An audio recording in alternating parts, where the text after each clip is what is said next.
Book the Third, A Long Lane. Chapter 1. Lodgers in Queer Street. It was a foggy day in London, and the fog was heavy and dark.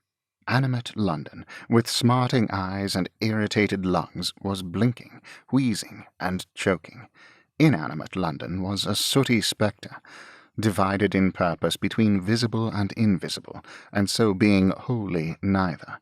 Gaslights flared in the shops with a haggard and unblessed air, as knowing themselves to be night creatures that had no business abroad under the sun, while the sun itself, when it was for a few moments dimly indicated through circling eddies of fog, showed as if it had gone out and were collapsing flat and cold. Even in the surrounding country it was a foggy day, but there the fog was grey, whereas in London it was, at about the boundary line, dark yellow, and a little within it brown, and then browner, until at the heart of the city, which call St. Mary Axe, it was rusty black.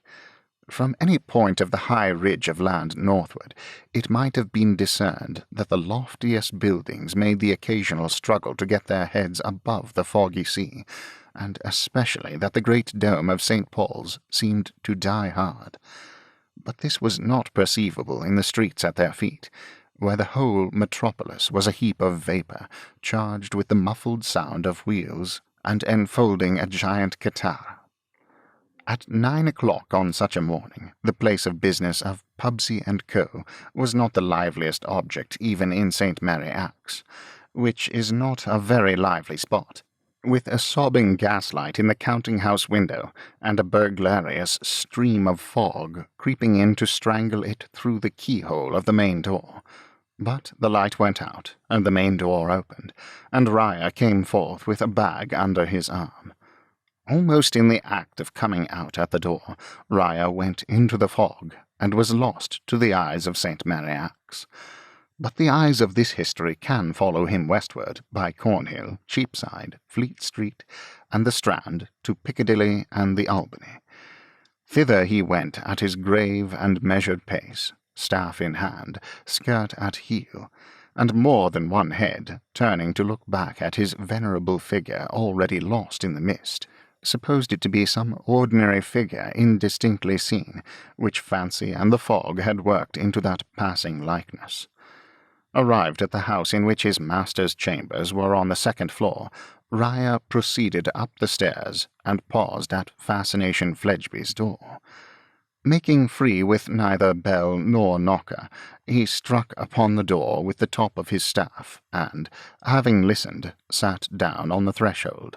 It was characteristic of his habitual submission that he sat down on the raw, dark staircase, as many of his ancestors had probably sat down in dungeons, taking what befell him as it might befall. After a time, when he had grown so cold as to be fain to blow upon his fingers, he arose and knocked with his staff again, and listened again, and again sat down to wait. Thrice he repeated these actions before his listening ears were greeted by the voice of Fledgeby, calling from his bed, "Hold your row! I'll come and open the door directly." But in lieu of coming directly, he fell into a sweet sleep for some quarter of an hour more, during which added interval Riah sat upon the stairs and waited with perfect patience. At length the door stood open, and Mr. Fledgeby's retreating drapery plunged into bed again. Following it at a respectful distance, Riah passed into the bedchamber, where a fire had been some time lighted, and was burning briskly. "Why, what time of night do you mean to call?" inquired Fledgeby, turning away beneath the clothes and presenting a comfortable rampart of shoulder to the chilled figure of the old man. "Sir, it is 10:30 in the morning." "The deuce it is. Then it must be precious foggy." "Very foggy, sir." "And raw, then?" "Chill and bitter," said Riah, drawing out a handkerchief, and wiping the moisture from his beard and long grey hair as he stood on the verge of the rug with his eyes on the acceptable fire. With a plunge of enjoyment, Fledgeby settled himself afresh, Any snow or sleet or slush, or anything of that sort?" he asked. "No, sir, no. Not quite so bad as that. The streets are pretty clean." "You needn't brag about it," returned Fledgeby, disappointed in his desire to heighten the contrast between his bed and the streets. "But you're always bragging about something. Got the books there?" "They are here, sir." "All right. I'll turn the general subject over in my mind for a minute or two, and while I'm about it you can empty your bag and get ready for me." With another comfortable plunge, Mr. Fledgeby fell asleep again. The old man, having obeyed his directions, sat down on the edge of a chair and, folding his hands before him, gradually yielded to the influence of the warmth and dozed. He was roused by Mr. Fledgeby's appearing erect at the foot of the bed, in Turkish slippers, rose-coloured Turkish trousers, got cheap from somebody who had cheated some other somebody out of them, and a gown and cap to correspond. In that costume he would have left nothing to be desired if he had been further fitted out with a bottomless chair, a lantern, and a bunch of matches. "Now, Olden," cried Fascination, in his light raillery, "what dodgery are you up to next, sitting there with your eyes shut? You ain't asleep. Catch a weasel at it, and catch a Jew." "Truly, sir, I fear I nodded," said the old man. "Not you," returned Fledgeby with a cunning look. "A telling move with a good many, I dare say, but it won't put me off my guard. Not a bad notion, though, if you want to look indifferent in driving a bargain. Oh, you are a dodger." The old man shook his head, gently repudiating the imputation, and suppressed a sigh, and moved to the table at which Mr. Fledgeby was now pouring out for himself a cup of steaming and fragrant coffee from a pot that had stood ready on the hob. It was an edifying spectacle, the young man in his easy-chair taking his coffee, and the old man, with his grey head bent, standing, awaiting his pleasure. "Now," said Fledgeby, "fork out your balance in hand, and prove by figures how you make it out that there ain't more. First of all, light that candle." Raya obeyed, and then taking a bag from his breast, and referring to the sum in the accounts for which they made him responsible, told it out upon the table. Fledgeby told it again, and with great care, and rang every sovereign. "I suppose," he said, taking one up to eye it closely, "you haven't been lightening any of these, but it's a trade of your people's, you know. You understand what sweating a pound means, don't you?" "Much as you do, sir," returned the old man, with his hands under opposite cuffs of his loose sleeves, as he stood at the table, deferentially observant of the master's face. "May I take the liberty to say something?" "You may," Fledgeby graciously considered. "Do you not, sir, without intending it, of a surety without intending it, sometimes mingle the character I fairly earn in your employment with the character which it is your policy that I should bear?" "I don't find it worth my while to cut things so fine as to go into the inquiry," Fascination coolly answered.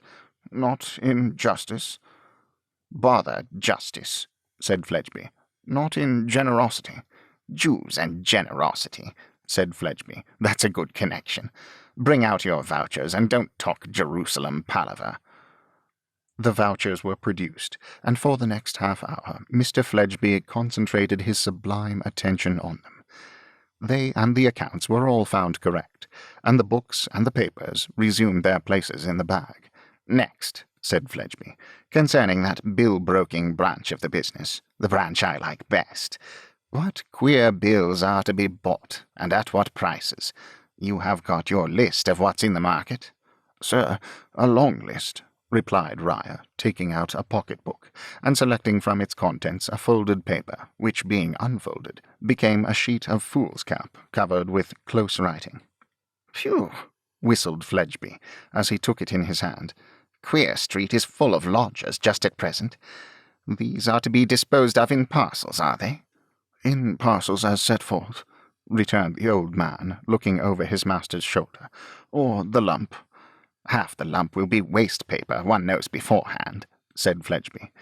"Can you get it at waste-paper price? That's the question." Ryer shook his head, and Fledgeby cast his small eyes down the list. They presently began to twinkle, and he no sooner became conscious of their twinkling than he looked up over his shoulder at the grave face above him, and moved to the chimney-piece. Making a desk of it, he stood there with his back to the old man, warming his knees, perusing the list at his leisure, and often returning to some lines of it, as though they were particularly interesting. At those times he glanced into the chimney-glass to see what note the old man took of him. He took none that could be detected, but, aware of his employer's suspicions, stood with his eyes on the ground. Mr. Fledgeby was thus amiably engaged when a step was heard at the outer door, and the door was heard to open hastily. "Hark, that's your doing, you pump of Israel," said Fledgeby. "You can't have shut it." Then the step was heard within, and the voice of Mr. Alfred Lammle called aloud, "Are you anywhere here, Fledgeby?" To which Fledgeby, after cautioning Ryer in a low voice to take his cue as it should be given him, replied, "Here I am," and opened his bedroom door. "Come in," said Fledgeby.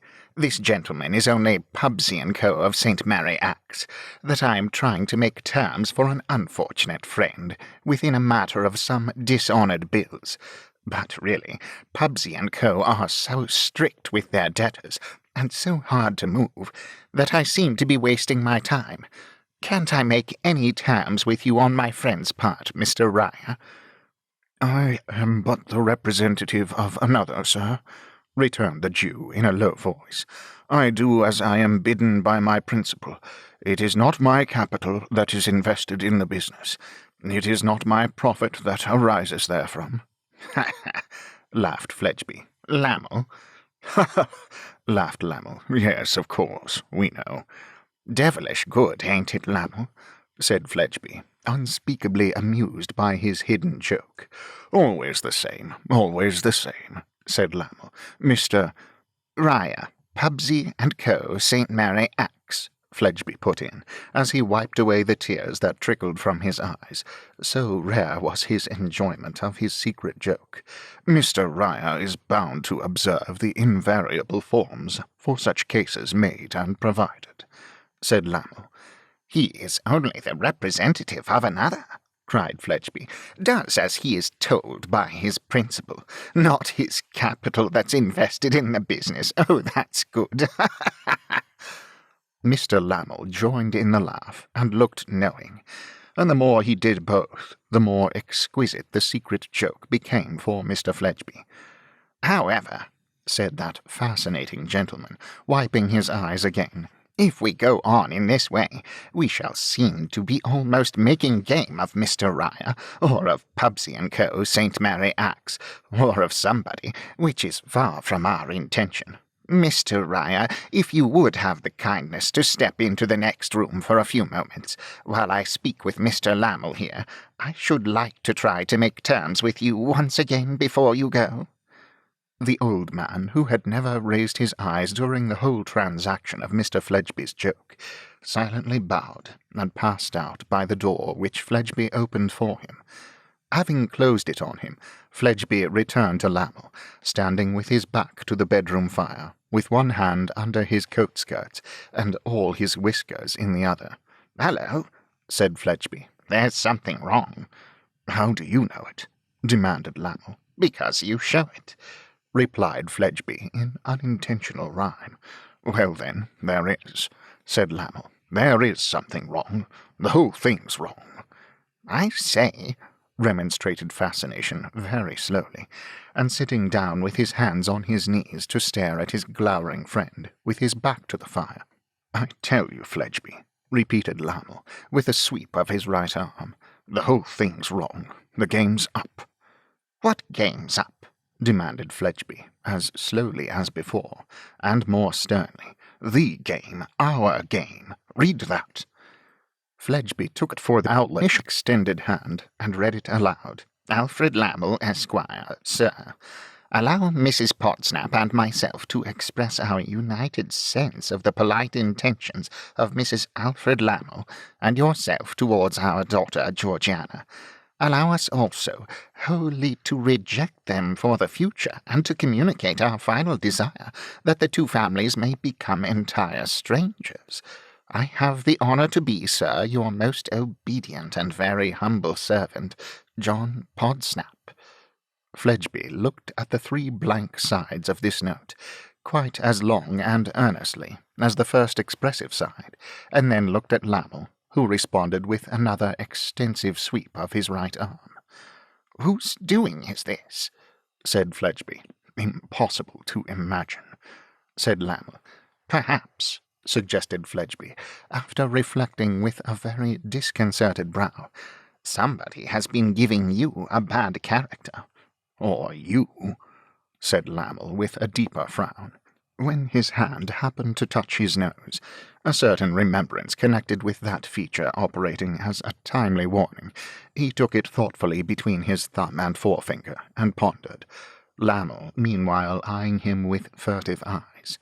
"Well," said Fledgeby, "this won't improve with talking about. If we ever find out who did it, we'll mark that person. There's nothing more to be said, except that you undertook to do what circumstances prevent your doing, and that you undertook to do what you might have done by this time if you had made a prompter use of circumstances," snarled Lammle. "Ha! That," remarked Fledgeby, with his hands in the Turkish trousers, "is matter of opinion." "Mr. Fledgeby," said Lammle in a bullying tone, "am I to understand that you in any way reflect upon me, or hint dissatisfaction with me in this affair?" "No," said Fledgeby, "provided you have brought my promissory note in your pocket, and now hand it over." Lammle produced it, not without reluctance. Fledgeby looked at it, identified it, twisted it up, and threw it into the fire. They both looked at it as it blazed, went out, and flew in feathery ash up the chimney. "Now, Mr. Fledgeby," said Lammle, as before, "am I to understand that you in any way reflect upon me, or hint dissatisfaction with me in this affair?" "No," said Fledgeby. "Finally and unreservedly now?" "Yes." Fledgeby, my hand. Mr. Fledgeby took it, saying, "And if we ever find out who did this, we'll mark that person, in the most friendly manner. Let me mention one thing more. I don't know what your circumstances are, and I don't ask. You have sustained a loss here. Many men are liable to be involved at times, and you may be, or you may not be.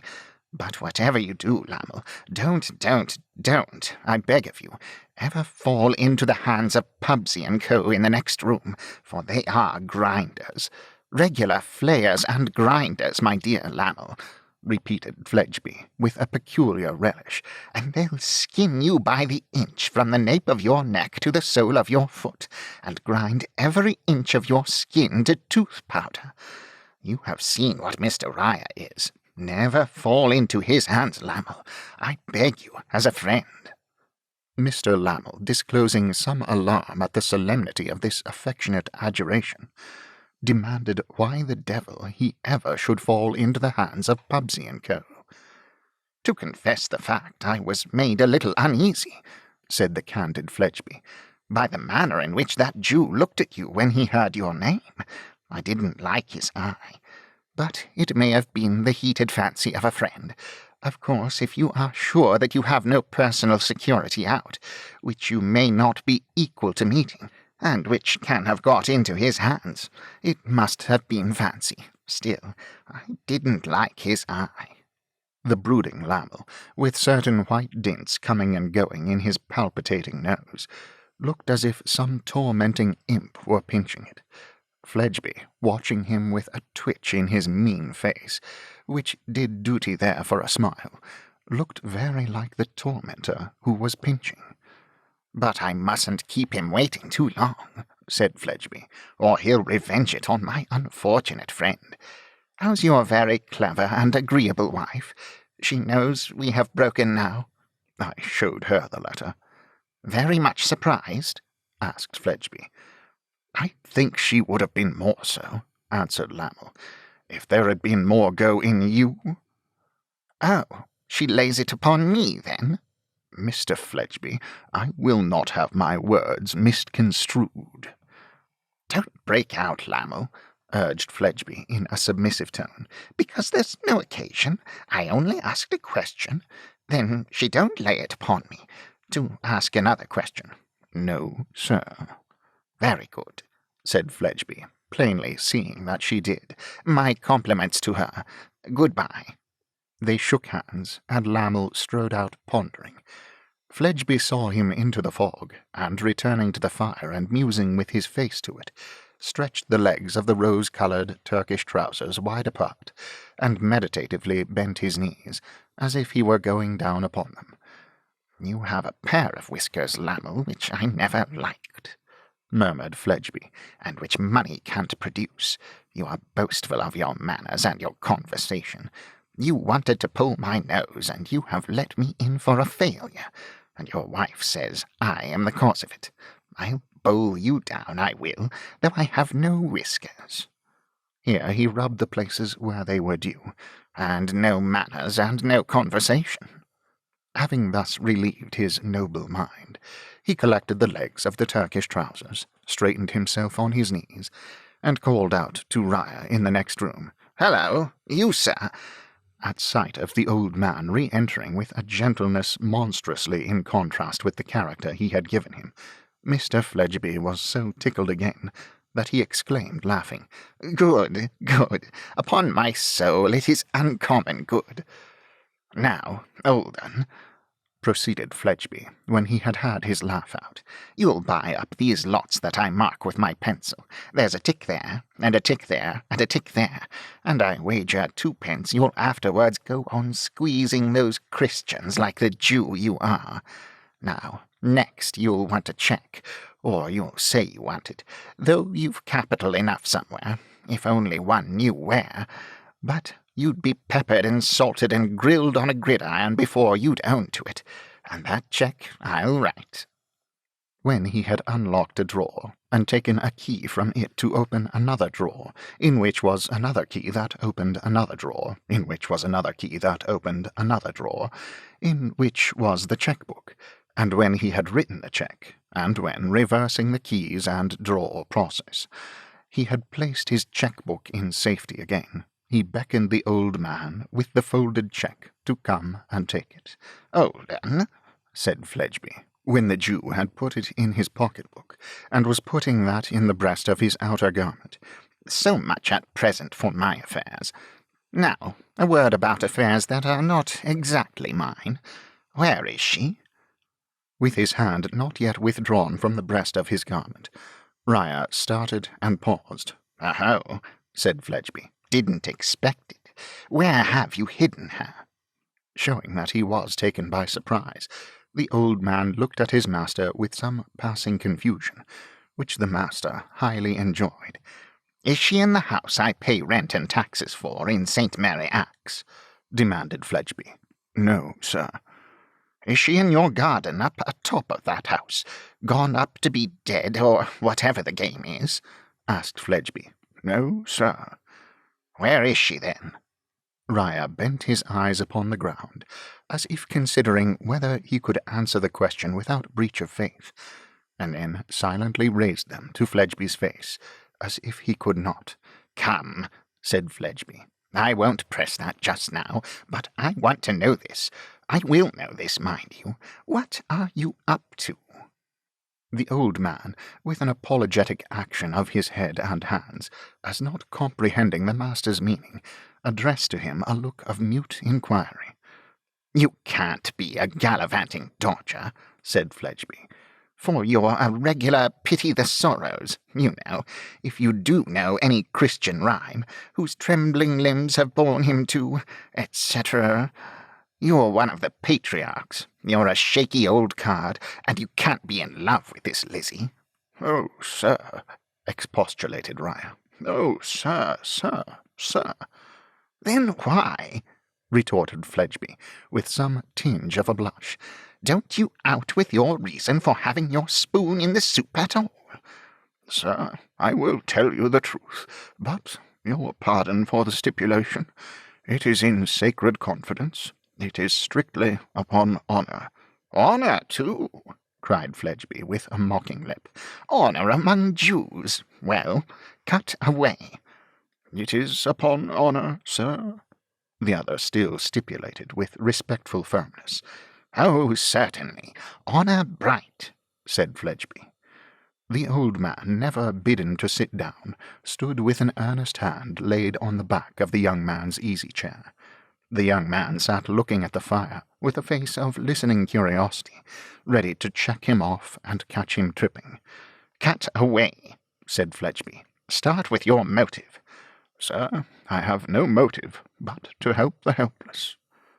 Mr. Fledgeby could only express the feelings to which this incredible statement gave rise in his breast by a prodigiously long derisive sniff. "How I came to know, and much to esteem and to respect this damsel, I mentioned when you saw her in my poor garden on the housetop," said the Jew. "Did you?" said Fledgeby, distrustfully. "Well, perhaps you did, though."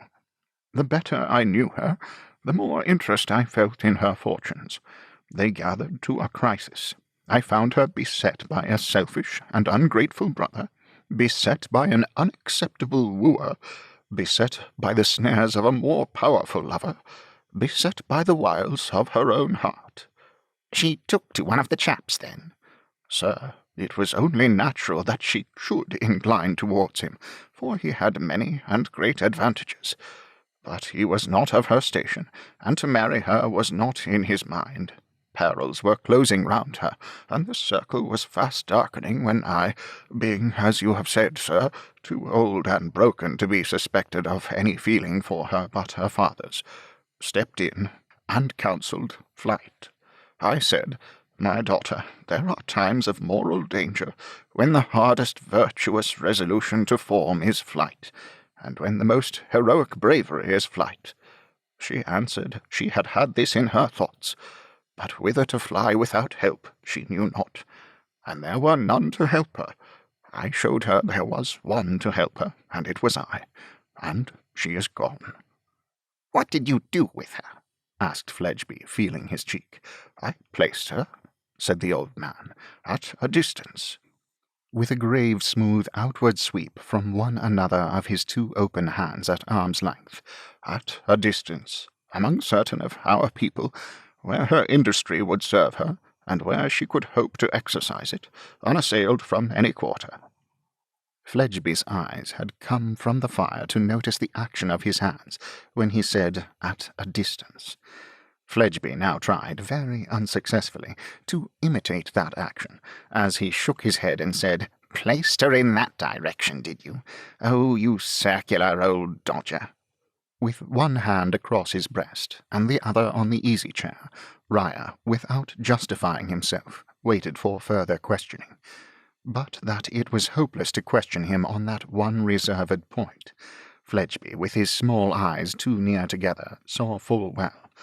"Lizzie," said Fledgeby, looking at the fire again, and then looking up. "Humph, Lizzie. You didn't tell me the other name in your garden atop the house. I'll be more communicative with you. The other name's Hexam." Riah bent his head in assent. "Look here, you sir," said Fledgeby. "I have a notion I know something of the inveigling chap, the powerful one. Has he anything to do with the law?" "Nominally, I believe it is his calling." "I thought so. Name anything like Lightwood?" "Sir, not at all like." "Come on, old un," said Fledgeby, meeting his eyes with a wink. "Say the name." "Rayburn." "By Jupiter!" cried Fledgeby. "That one, is it? I thought it might be the other, but I never dreamt of that one. I shouldn't object to your balking either of the pair, Dodger, for they are both conceited enough, but that one is as cool a customer as I ever met with. Got a beard besides, and presumes upon it. Well done, old un. Go on and prosper." Brightened by this unexpected commendation, Riah asked were there more instructions for him.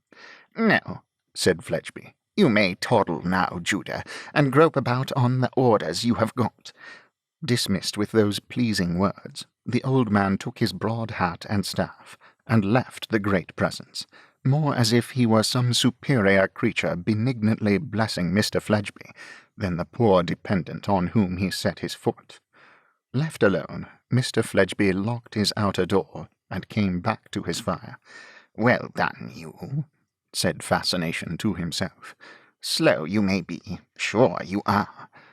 This he twice or thrice repeated with much complacency, as he again dispersed the legs of the Turkish trousers and bent the knees. "A tidy shot that, I flatter myself," he soliloquized, "and a Jew brought down with it. Now, when I heard the story told at Lammel's, I didn't make a jump at Raya. Not a hit of it. I got at him by degrees." Herein he was quite accurate, it being his habit not to jump or leap or make an upward spring at anything in life, but to crawl at everything. "I got at him," pursued Fledgeby, feeling for his whisker, "by degrees. If your Lamels or your Lightwoods had got at him anyhow, they would have asked him the question whether he hadn't something to do with that gal's disappearance. I knew a better way of going to work. Having got behind the hedge and put him in the light, I took a shot at him and brought him down plump. Oh, it don't count for much being a Jew in a match against me." Another dry twist in place of a smile made his face crooked here. "As to Christians," proceeded Fledgeby, "look out, fellow Christians, particularly you that lodge in Queer Street. I have got the run of Queer Street now, and you shall see some games there, to work a lot of power over you, and you not know it. Knowing as you think yourselves would be almost worth laying out money upon. But when it comes to squeezing a profit out of you into the bargain, it's something like." With this apostrophe, Mr. Fledgeby appropriately proceeded to divest himself of his Turkish garments, and invest himself with Christian attire. Pending which operation, and his morning ablutions, and his anointing himself with the last infallible preparation for the production of luxuriant and glossy hair upon the human countenance, quacks being the only sages he believed in besides usurers, the murky fog closed about him and shut him up in its sooty embrace. If it had never let him out any more, the world would have had no irreparable loss, but could have easily replaced him from its stock on hand.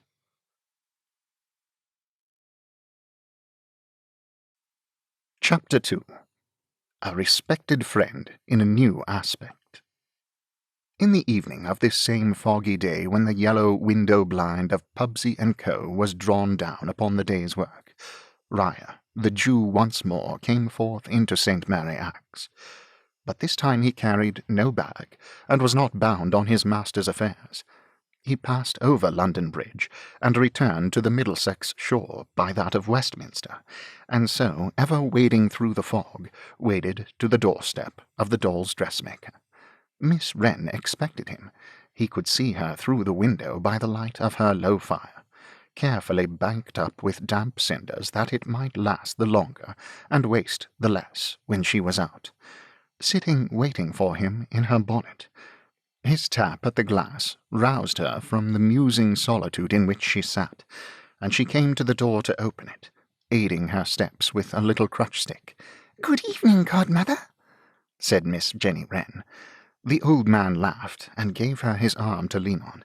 "Won't you come in and warm yourself, godmother?" asked Miss Jenny Wren. "Now, if you are ready, Cinderella, my dear."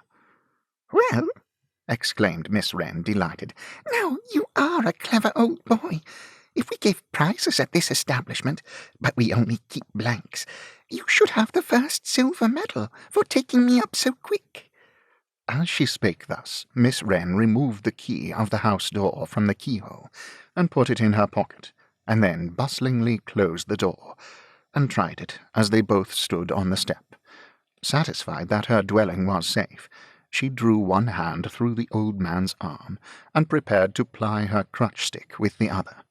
But the key was an instrument of such gigantic proportions that before they started, Raya proposed to carry it. No, I'll carry it myself," returned Miss Wren. "I'm awfully lopsided, you know, and stowed down in my pocket it'll trim the ship. To let you into a secret, godmother, I wear my pocket on my high side o' purpose." With that, they began their plodding through the fog. "Yes, it was truly sharp of you, godmother," resumed Miss Wren with great approbation, "to understand me. But you see, you are so like the fairy godmother in the bright little books. You look so unlike the rest of people, and so much as if you had changed yourself into that shape, just this moment, with some benevolent object. Bah!" cried Miss Jenny Wren, putting her face close to the old man's. "I can see your features, godmother, behind the beard." "Does the fancy go to my changing other objects too, Jenny?" "Ah, that it does. If you'd only borrow my stick and tap this piece of pavement, this dirty stone that my foot taps, it would start up a coach and six. I say, let's believe so." "With all my heart," replied the good old man. "And I'll tell you what I must ask you to do, godmother. I must ask you to be so kind as to give my child a tap, and change him altogether. Oh, my child has been such a bad, bad child of late. It worries me nearly out of my wits. Not done a stroke of work these 10 days. Has had the horrors too, and fancied that 4 copper-coloured men in red wanted to throw him into a fiery furnace." "But that's dangerous, Jenny." "Dangerous, godmother? My child is always dangerous, more or less. He might," here the little creature glanced back over her shoulder at the sky, "be setting the house on fire at this present moment. I don't know who would have my child, for my part. It's no use shaking him. I have shaken him till I've made myself giddy. Why don't you mind your commandments and honour your parent, you naughty old boy?" I said to him all the time, but he only whimpered and stared at me. "What shall be changed after him?" asked Raya, in a compassionately playful voice. "Upon my word, godmother, I am afraid I must be selfish next, and get you to set me right in the back and the legs. It's a little thing to you with your power, godmother, but it's a great deal to poor weak aching me." There was no querulous complaining in the words, but they were not the less touching for that. "And then?" "Yes, and then, you know, godmother, we'll both jump into the coach and six and go to Lizzie. This reminds me, godmother, to ask you a serious question. You are as wise can be, having been brought up by the fairies, and you can tell me this. Is it better to have had a good thing and lost it, or never to have had it?" "Explain, goddaughter." "I feel so much more solitary and helpless without Lizzie now than I used to feel before I knew her." Tears were in her eyes as she said so. "Some beloved companionship fades out of most lives, my dear," said the Jew. "That of a wife, and a fair daughter, and a son of promise has faded out of my own life, but the happiness was." "Ah," said Miss Jenny Wren thoughtfully, by no means convinced, and chopping the exclamation with that sharp little hatchet of hers. "then I tell you what change I think you had better begin with, godmother. You had better change is into was, and was into is, and keep them so." "Would that suit your case? Would you not be always in pain, then?" asked the old man tenderly. "Right," exclaimed Miss Wren with another chop. "You have changed me wiser, godmother. Not," she added, with the quaint hitch of her chin and eyes, "that you need a very wonderful godmother to do that deed." Thus conversing, and having crossed Westminster Bridge, they traversed the ground that Raya had lately traversed, and new ground likewise, for when they had crossed the Thames by way of London Bridge, they struck down by the river, and held their still foggier course that way. But previously, as they were going along, Jenny twisted her venerable friend aside to a brilliantly lighted toy-shop window, and said, "Now look at 'em! All my work!" This referred to a dazzling semicircle of dolls, in all the colours of the rainbow, who were dressed for presentation at court, for going to balls, for going out driving, for going out on horseback, for going out walking, for going to get married, for going to help other dolls to get married, for all the gay events of life. Pretty, pretty, pretty, said the old man with a clap of his hands. Most elegant taste. Glad you like 'em, returned Miss Wren loftily. But the fun is, godmother, how I make the great ladies try my dresses on, though it's the hardest part of my business, and would be even if my back were not bad and my legs queer. He looked at her as not understanding what she said. Bless you, godmother, said Miss Wren. I have to scud about town at all hours. If it was only sitting at my bench cutting out and sewing, it would be comparatively easy work, but it's the trying on by the great ladies that takes it out of me. How the trying on? Asked Raya. What a moony godmother you are, after all, returned Miss Wren. Look here, there's a drawing-room, or a grand day in the park, or a show, or a fete, or what you like. Very well, I squeeze among the crowd, and I look about me. When I see a great lady very suitable for my business, I say, You'll do, my dear, and I take particular notice of her, and run home, and cut her out and baste her. Then another day I come scudding back again to try on, and then I take particular notice of her again. Sometimes she plainly seems to say, How that little creature is staring, and sometimes likes it, and sometimes don't, but much more often yes than no. All the time I am only saying to myself, I must hollow out a bit here, I must slope away there. I am making a perfect slave of her, with making her try on my doll's dress. Evening parties are severer work for me, because there's only a doorway for a full view, and what with hobbling among the wheels of the carriages and the legs of the horses, I fully expect to be run over some night. However, there I have 'em just the same. When they go bobbing into the hall from the carriage, and catch a glimpse of my little physiognomy, poked out from behind a policeman's cape in the rain, I dare say they think I am wondering and admiring with all my eyes and heart. But they little think they're only working for my dolls. There was Lady Belinda Whitrose. I made her do double duty in one night. I said when she came out of the carriage, You'll do, my dear, and I ran straight home and cut her out and basted her. Back I came again, and I waited behind the men that called the carriages. Very bad night, too. At last, Lady Belinda Whitrose's carriage. Lady Belinda Whitrose coming down. And I made her try on. Oh, and take pains about it, too, before she got seated. That's Lady Belinda, hanging up by the waist, much too near the gaslight for a wax one, with her toes turned in. When they had plodded on for some time nigh the river, Raya asked the way to a certain tavern called the Six Jolly Fellowship Porters. Following the directions he received, they arrived, after 2 or 3 puzzled stoppages for consideration, and some uncertain looking about them, at the door of Miss Abby Potterson's dominions. A peep through the glass portion of the door revealed to them the glories of the bar, and Miss Abby herself seated in state on her snug throne, reading the newspaper, to whom with deference they presented themselves, taking her eyes off her newspaper, and pausing with a suspended expression of countenance, as if she must finish the paragraph in hand before undertaking any other business whatever. Miss Abby demanded, with some slight asperity, Now then, what's for you? Could we see Miss Potterson? Asked the old man, uncovering his head.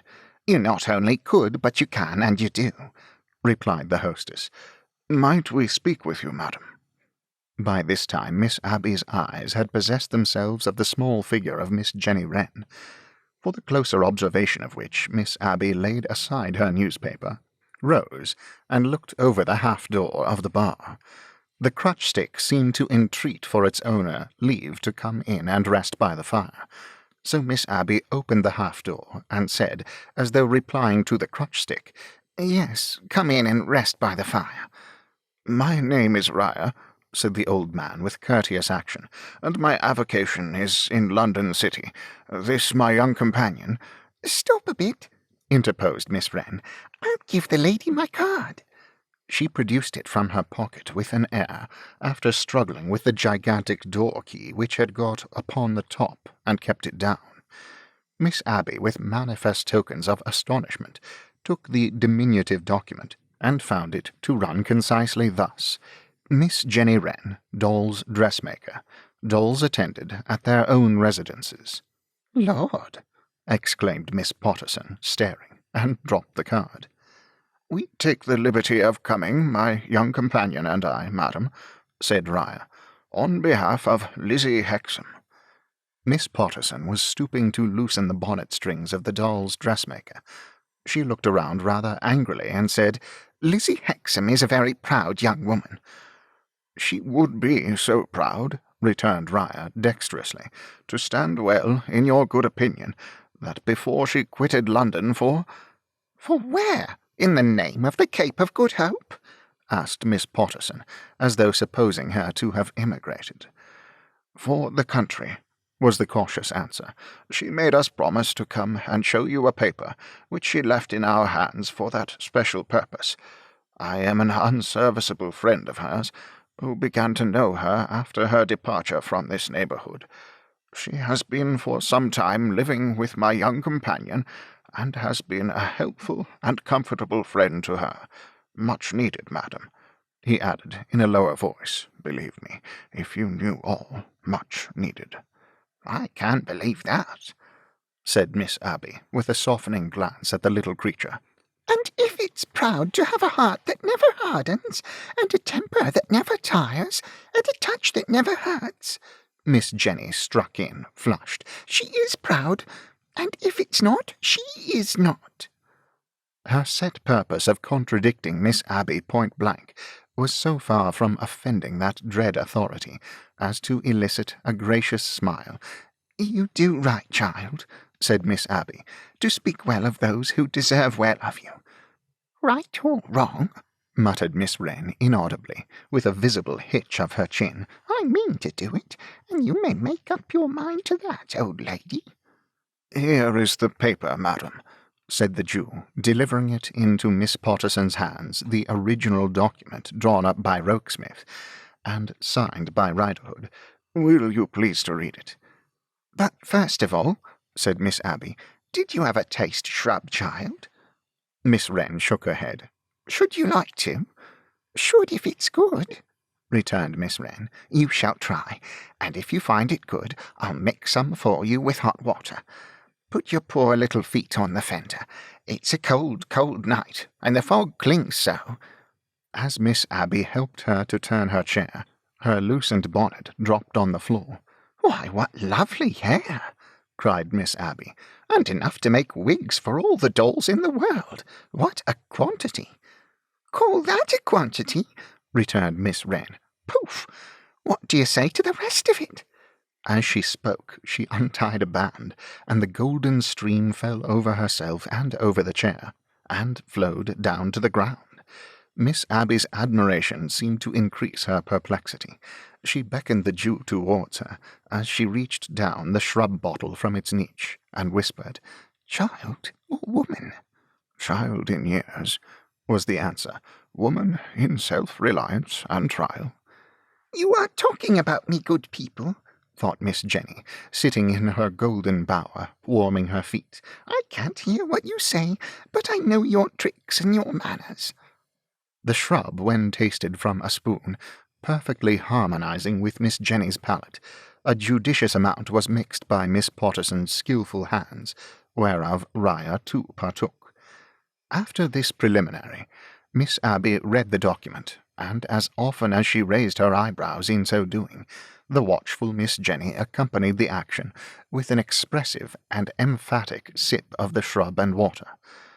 As far as this goes, said Miss Abby Potterson, when she had read it several times and thought about it, it proves, what didn't much need proving, that Rogue Riderhood is a villain. I have my doubts whether he is not the villain who solely did the deed, but I have no expectation of those doubts ever being cleared up now. I believe I did Lizzie's father wrong, but never Lizzie's self, because when things were at the worst, I trusted her, had perfect confidence in her, and tried to persuade her to come to me for a refuge. I am very sorry to have done a man wrong, particularly when it can't be undone. Be kind enough to let Lizzie know what I say, not forgetting that if she will come to the Porters after all, bygones being bygones, She will find a home at the Porters and a friend at the Porters.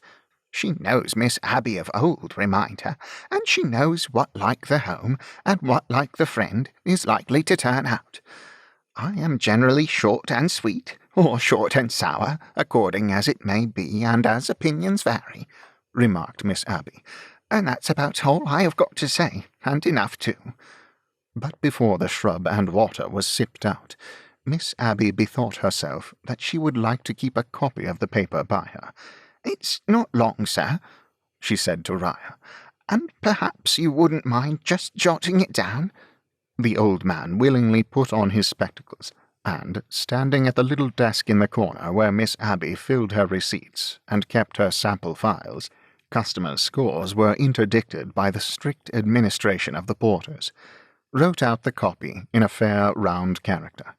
As he stood there doing his methodical penmanship, his ancient scribe-like figure intent upon the work, and the little doll's dressmaker sitting in her golden bower before the fire, Miss Abby had her doubts whether she had not dreamed those two rare figures into the bar of the 6 Jolly Fellowships, and might not wake with a nod next moment and find them gone. Miss Abby had twice made the experiment of shutting her eyes and opening them again, still finding the figures there, when, dreamlike, a confused hubbub arose in the public room. As she started up, and they all three looked at one another, it became a noise of clamouring voices and of the stir of feet. Then all the windows were heard to be hastily thrown up, and shouts and cries came floating into the house from the river. A moment more, and Bob Gliddery came clattering along the passage, with the noise of all the nails in his boots condensed into every separate nail. "What is it?" asked Miss Abby. "It's summat run down in the fog, ma'am," answered Bob. "There's ever so many people in the river." "Tell 'em to put on all the kettles," cried Miss Abby. "See that the boiler's full. Get a bath out, hang some blankets to the fire, eat some stone bottles. Have your senses about you, you girls downstairs, and use 'em." While Miss Abby partly delivered these directions to Bob, whom she seized by the hair, and whose head she knocked against the wall, as a general injunction to vigilance and presence of mind, and partly hailed the kitchen with them, the company in the public room, jostling one another, rushed out to the causeway, and the outer noise increased. "Come and look," said Miss Abby to her visitors. They all three hurried to the vacated public room, and passed by one of the windows into the wooden veranda overhanging the river. "Does anybody know down there what has happened?" demanded Miss Abby, in her voice of authority. "It's a steamer, Miss Abby," cried one blurred figure in the fog. "It always is a steamer, Miss Abby," cried another. "Them's her lights, Miss Abby, what you see a blinking yonder," cried another. "She's a blowing off steam, Miss Abby, and that's what makes the fog and the noise worse, don't you see?" explained another. Boats were putting off, torches were lighting up, people were rushing tumultuously to the water's edge. Some man fell in with a splash, and was pulled out again with a roar of laughter. The drags were called for. A cry for the life-buoy was passed from mouth to mouth. It was impossible to make out what was going on upon the river, for every boat that put off sculled into the fog, and was lost to view at a boat's length. Nothing was clear but that the unpopular steamer was assailed with reproaches on all sides. She was the murderer, bound for Gallows Bay. She was the manslaughterer, bound for penal settlement. Her captain ought to be tried for his life. Her crew ran down men in rowboats with a relish. She mashed up Thames lightermen with her paddles. She fired property with her funnels. She always was, and she always would be, wreaking destruction upon somebody or something, after the manner of all her kind. The whole bulk of the fog teemed with such taunts, uttered in tones of universal hoarseness. All the while the steamer's lights moved spectrally a very little, as she lay to, waiting the upshot of whatever accident had happened. Now she began burning blue lights. These made a luminous patch about her, as if she had set the fog on fire, and in the patch, the cries changing their note, and becoming more fitful and more excited. Shadows of men and boats could be seen moving, while voices shouted, "There! There again! A couple more strokes ahead. Hurrah! Look out! Hold on! Haul in! And the like. Lastly, with a few tumbling clots of blue fire, the night closed in dark again. The wheels of the steamer were heard revolving, and her lights glided smoothly away in the direction of the sea. It appeared to Miss Abby and her two companions that a considerable time had been thus occupied. There was now as eager a set towards the shore beneath the house as there had been from it, and it was only on the first boat of the rushing coming in that it was known what had occurred. "If that's Tom Tootle," Miss Abby made proclamation in her most commanding tones, "let him instantly come underneath here." The submissive Tom complied, attended by a crowd. "What is it, Tootle?" demanded Miss Abby. "It's a foreign steamer, miss, run down a wherry." "How many in the wherry?" "One man, Miss Abby." "Found?" "Yes, he's been under the water a long time, miss, but they've grappled up the body." "Let 'em bring it here. You, Bob Gliddery, shut the house door and stand by it on the inside, and don't you open it till I tell you. Any police down there?" "Here, Miss Abby," was official rejoinder. "After they have brought the body in, keep the crowd out, will you, and help Bob Gliddery to shut 'em out?" "All right, Miss Abby." The autocratic landlady withdrew into the house with Ria and Miss Jenny, and disposed those forces, one on either side of her, within the half-door of the bar, as behind a breastwork. "You two stand close here," said Miss Abby, "and you'll come to no hurt, and see it brought in. Bob, you stand by the door." The sentinel, smartly giving his rolled shirt-sleeves an extra and final tuck on his shoulders, obeyed. Sound of advancing voices, sound of advancing steps, shuffle and talk without, momentary pause, two peculiarly blunt knocks or pokes at the door, as if the dead man arriving on his back were striking at it with the soles of his motionless feet. "That's the stretcher or the shutter, whichever of the two they are carrying," said Miss Abby with experienced ear. "Open, you, Bob." Door opened, heavy tread of laden men, a halt, a rush, stoppage of rush, door shut, baffled boots from the vexed soles of disappointed outsiders. "Come on, men," said Miss Abby, for so potent was she with her subjects that even the bearers awaited her permission. "First floor." The entry being low, and the staircase being low, they so took up the burden they had set down as to carry that low. The recumbent figure, in passing, lay hardly as high as the half-door. Miss Abby started back at the sight of it.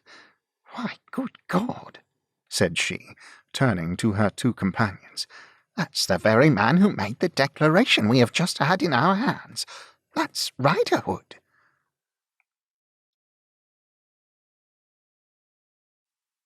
Chapter 3. The same respected friend in more aspects than one. In sooth, it is Riderhood and no other, or it is the outer husk and shell of Riderhood and no other, that is born into Miss Abby's first-floor bedroom. Supple to twist and turn as the rogue has ever been, he is sufficiently rigid now, and not without much shuffling of attendant feet, and tilting of his bier this way and that way, and peril even of his sliding off it and being tumbled in a heap over the balustrades, can he be got upstairs. "Fetch a doctor," quoth Miss Abby, and then "fetch his daughter," on both of which errands quick messengers depart. The doctor-seeking messenger meets the doctor halfway, coming under convoy of police. Doctor examines the dank carcass, and pronounces, not hopefully, that it is worth while trying to reanimate the same. All the best means are at once in action, and everybody present lends a hand, and a heart and soul. No one has the least regard for the man. With them all, he has been an object of avoidance, suspicion, and aversion. But the spark of life within him is curiously separable from himself now, and they have a deep interest in it, probably because it is life, and they are living and must die. In answer to the doctor's inquiry how did it happen, and was anyone to blame, Tom Tootle gives in his verdict, unavoidable accident, and no one to blame but the sufferer. "He was slinking about in his boat," says Tom, which slinking were, not to speak ill of the dead, the manner of the man, when he come right athwart the steamer's bows and she cut him in two. Mr. Tootle is so far figurative, touching the dismemberment, as that he means the boat and not the man, for the man lies whole before them. Captain Joey, the bottle-nosed regular customer in the glazed hat, is a pupil of the much-respected old school, and, having insinuated himself into the chamber in the execution of the important service of carrying the drowned man's neckerchief, favours the doctor with a sagacious old scholastic suggestion that the body should be hung up by the heels. "Similar," says Captain Joey, "to a mutton in a butcher's shop," and should then, as a particularly choice manoeuvre for promoting easy respiration, be rolled upon casks. These scraps of the wisdom of the captain's ancestors are received with such speechless indignation by Miss Abby that she instantly seizes the captain by the collar, and without a single word ejects him, not presuming to remonstrate, from the scene. Then there remain to assist the doctor and Tom only those three other regular customers, Bob Glamour, William Williams, and Jonathan, family name of the latter, if any, unknown to mankind, who are quite enough. Miss Abby, having looked in to make sure that nothing is wanted, descends to the bar, and there awaits the result, with the gentle Jew and Miss Jenny Wren. If you are not gone for good, Mr. Riderhood, it would be something to know where you are hiding at present. This flabby lump of mortality that we work so hard at with such patient perseverance yields no sign of you. If you are gone for good, rogue, it is very solemn, and if you are coming back, it is hardly less so. Nay, in the suspense and mystery of the latter question, involving that of where you may be now, there is a solemnity even added to that of death, making us who are in attendance alike afraid to look on you, and to look off you, and making those below start at the least sound of a creaking plank in the floor. Stay, did that eyelid tremble? So the doctor, breathing low and closely watching, asks himself. No. Did that nostril twitch? No. This artificial respiration ceasing, do I feel any faint flutter under my hand upon the chest? No. Over and over again. No, no. But try over and over again, nevertheless. See, a token of life, an indubitable token of life. The spark may smoulder and go out, or it may glow and expand, but see. The four rough fellows, seeing, shed tears. Neither Riderhood in this world, nor Riderhood in the other, could draw tears from them, but a striving human soul between the two can do it easily. He is struggling to come back. Now he is almost here. Now he is far away again. Now he is struggling harder to get back. And yet, like us all when we swoon, like us all, every day of our lives when we wake, he is instinctively unwilling to be restored to the consciousness of this existence, and would be left dormant if he could. Bob Gliddery returns with pleasant Riderhood, who was out when sought for, and hard to find. She has a shawl over her head, and her first action, when she takes it off weeping, and curtsies to Miss Abby, is to wind her hair up. "Thank you, Miss Abby, for having father here." "I am bound to say, girl, I didn't know who it was," returns Miss Abby, "but I hope it would have been pretty much the same if I had known."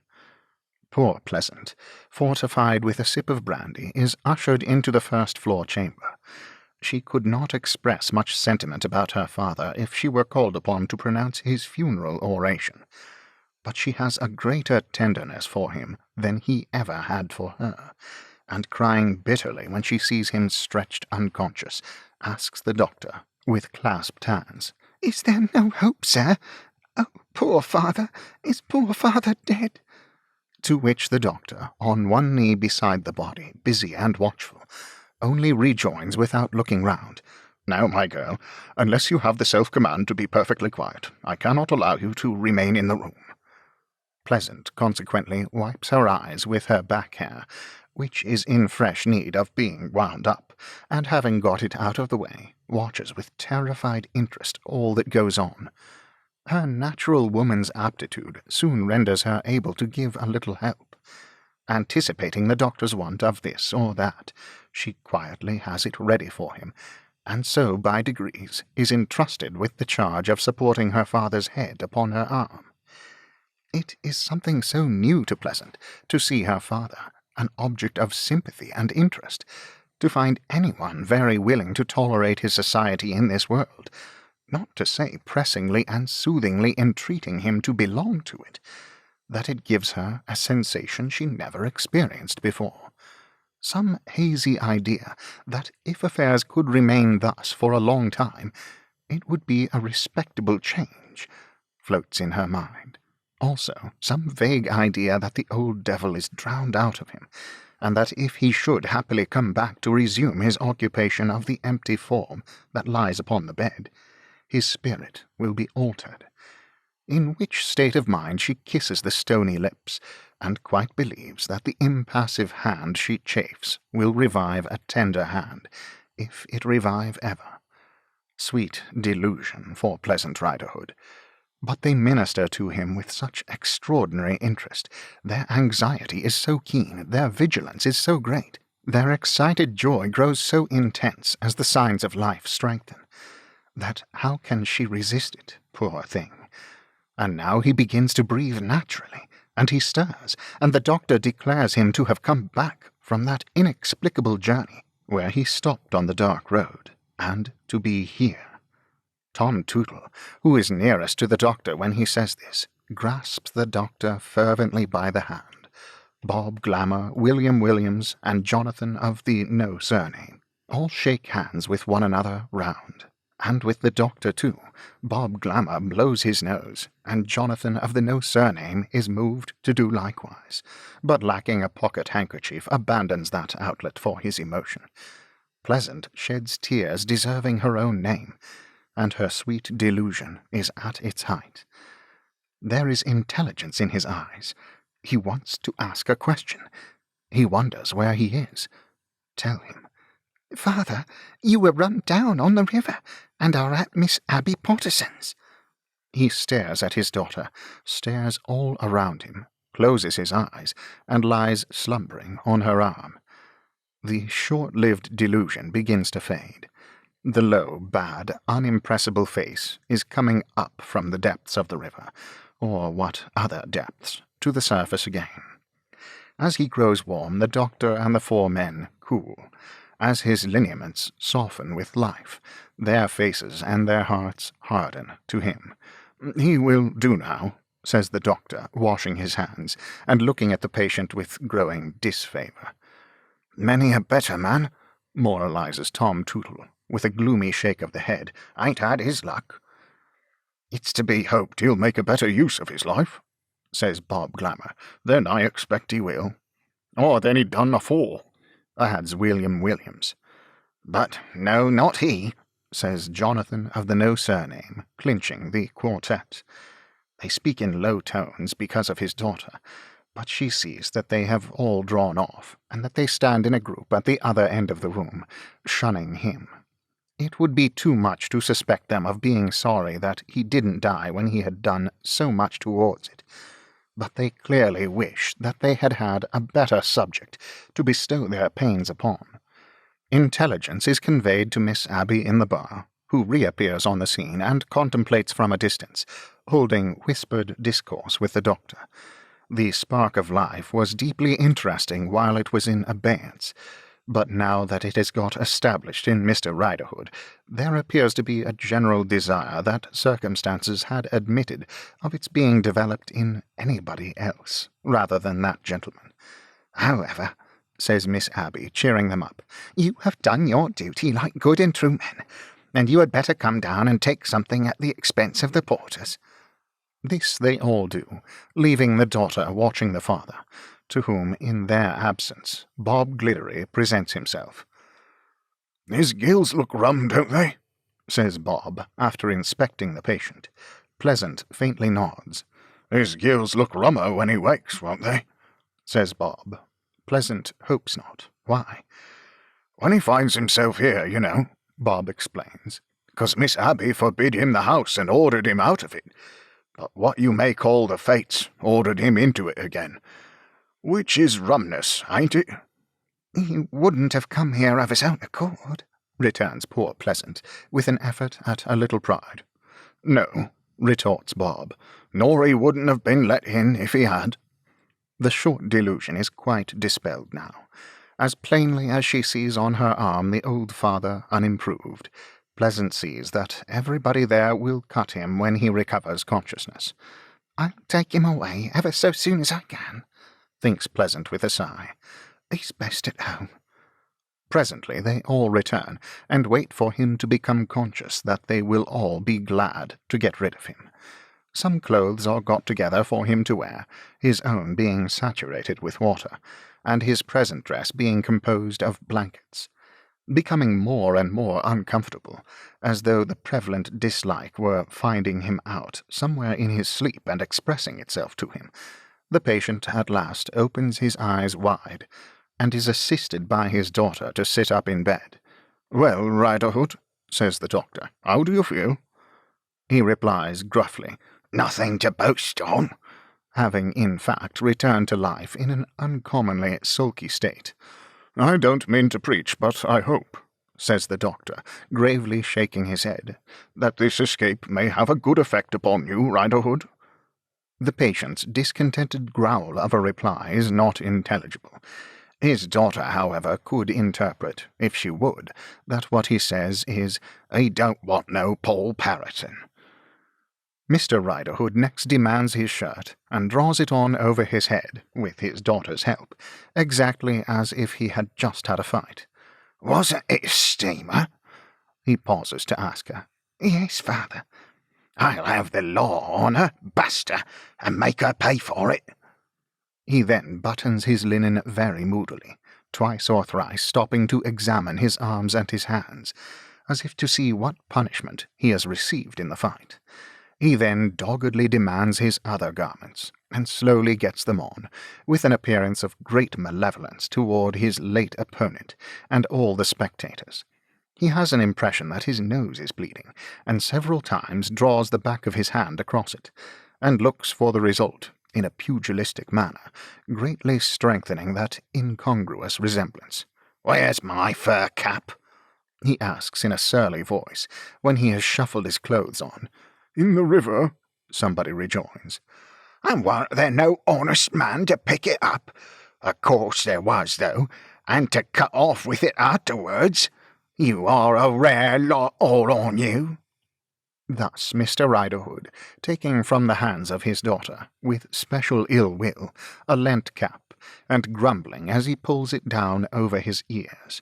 Then getting on his unsteady legs, leaning heavily upon her, and growling, "Hold still, can't you? What, you must be a staggerin' next, must you?" He takes his departure out of the ring in which he has had that little turn-up with death.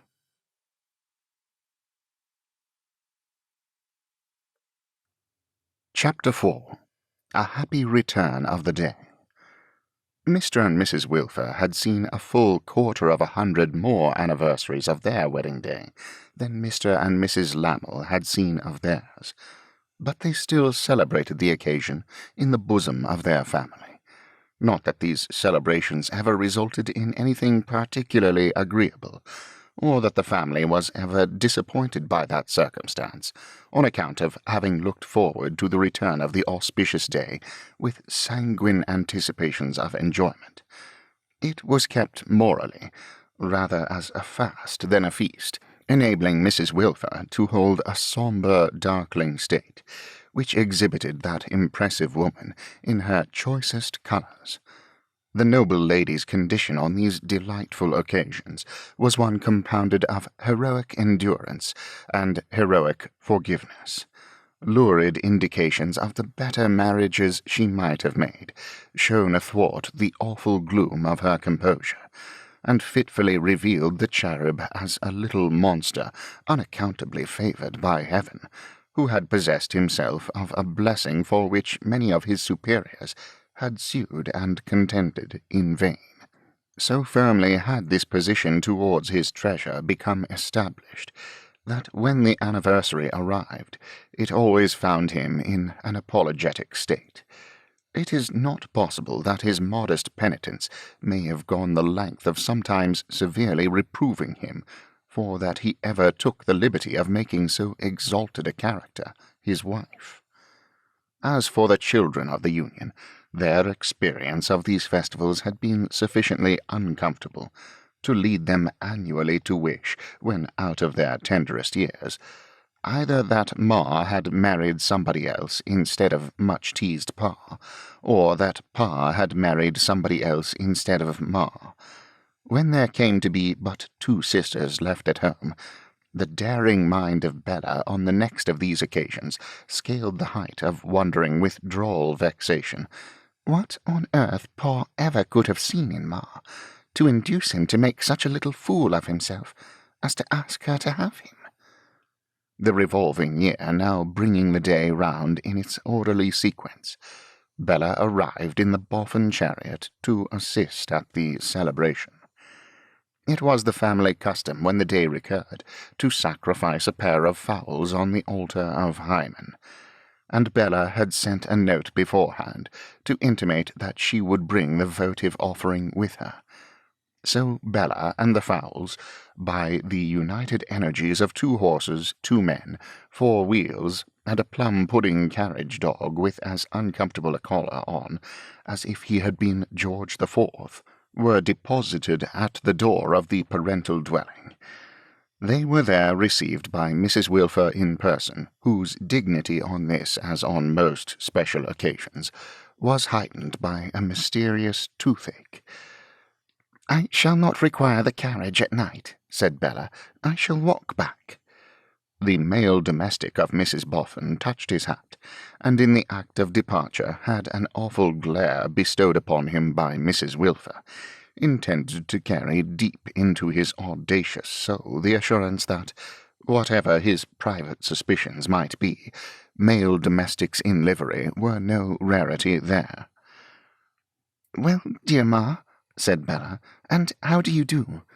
"I am well, Bella," replied Mrs. Wilfer, "as can be expected." "Dear me, Ma," said Bella, "you talk as if one was just born." "That's exactly what Ma has been doing," interposed Lavvy, over the maternal shoulder, "ever since we got up this morning. It's all very well to laugh, Bella, but anything more exasperating it is impossible to conceive." Mrs. Wilfer, with a look too full of majesty to be accompanied by any words, attended both her daughters to the kitchen, where the sacrifice was to be prepared. "Mr. Rokesmith," said she, resignedly, "has been so polite as to place his sitting-room at our disposal to-day. You will therefore, Bella, be entertained in the humble abode of your parents, so far in accordance with your present style of living, that there will be a drawing-room for your reception as well as a dining-room. Your papa invited Mr. Rokesmith to partake of our lowly fare. In excusing himself on account of a particular engagement, he offered the use of his apartment." Bella happened to know that he had no engagement out of his own room at Mr. Boffin's, but she approved of his staying away. "We should only have put one another out of countenance," she thought, "and we do that quite often enough as it is." Yet she had sufficient curiosity about his room to run up to it with the least possible delay, and make a close inspection of its contents. It was tastefully, though economically furnished, and very neatly arranged. There were shelves and stands of books, English, French, and Italian, and a portfolio on the writing-table. There were sheets upon sheets of memoranda and calculations in figures, evidently referring to the Boffin property. On that table also, carefully backed with canvas, varnished, mount, and rolled like a map, was the placard descriptive of the murdered man who had come from afar to be her husband. She shrank from this ghostly surprise, and felt quite frightened as she rolled and tied it up again. Peeping about here and there, she came upon a print, a graceful head of a pretty woman, elegantly framed, hanging in the corner by the easy-chair. "Oh, indeed, sir," said Bella, stopping to ruminate before it. "Oh, indeed, sir. I fancy I can guess whom you think that's like. But I'll tell you what it's much more like. Your impudence." Having said which, she decamped, not solely because she was offended, but because there was nothing else to look at. "Now, Ma," said Bella, reappearing in the kitchen with some remains of a blush, "you and Lavvy think magnificent me fit for nothing, but I intend to prove the contrary. I mean to be cook today." "Hold," rejoined her majestic mother. "I cannot permit it. Cook in that dress." "As for my dress, Ma," returned Bella, merrily searching in a dresser drawer, "I mean to apron it, and towel it all over the front, and as to permission, I mean to do without." "You cook," said Mrs. Wilfer. "You, who never cooked when you were at home." "Yes, Ma," returned Bella, "that is precisely the state of the case." She girded herself with a white apron, and busily with knots and pins contrived a bib to it, coming close and tight under the chin, as if it had caught her round the neck to kiss her. Over the bib her dimples looked delightful, and under it her pretty figure not less so. "Now, Ma," said Bella, pushing back her hair from her temples with both hands, "what's first?" "First," returned Mrs. Wilfer solemnly, "if you persist in what I cannot but regard as conduct utterly incompatible with the equipage in which you arrived—" "Which I do, Ma." "First, then you put the fowls down to the fire." "To be sure," cried Bella, "and flour them, and twirl them around, and there they go," sending them spinning at a great rate. "What's next, Ma?"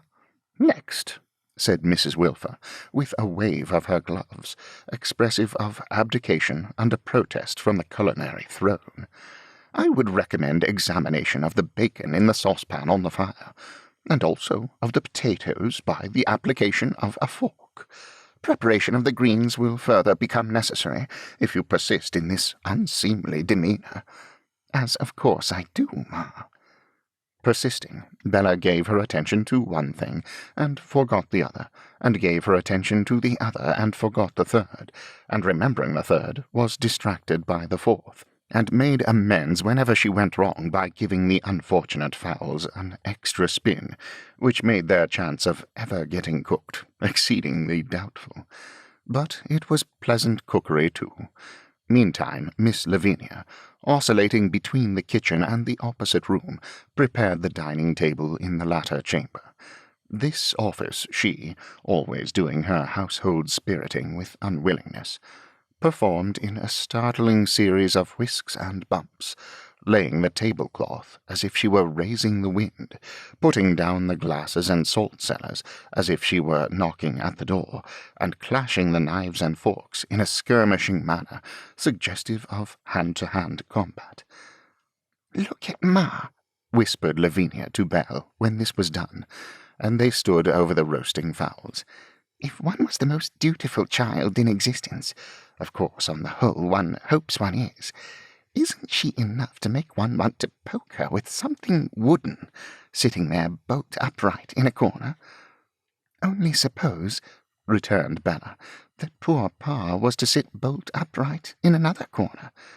"My dear, he couldn't do it," said Lavvy. "Pa would loll directly.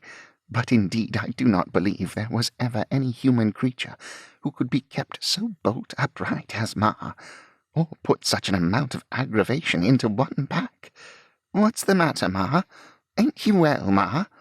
"Doubtless I am very well," returned Mrs. Wilfer, turning her eyes upon her youngest born with scornful fortitude. "What should be the matter with me?"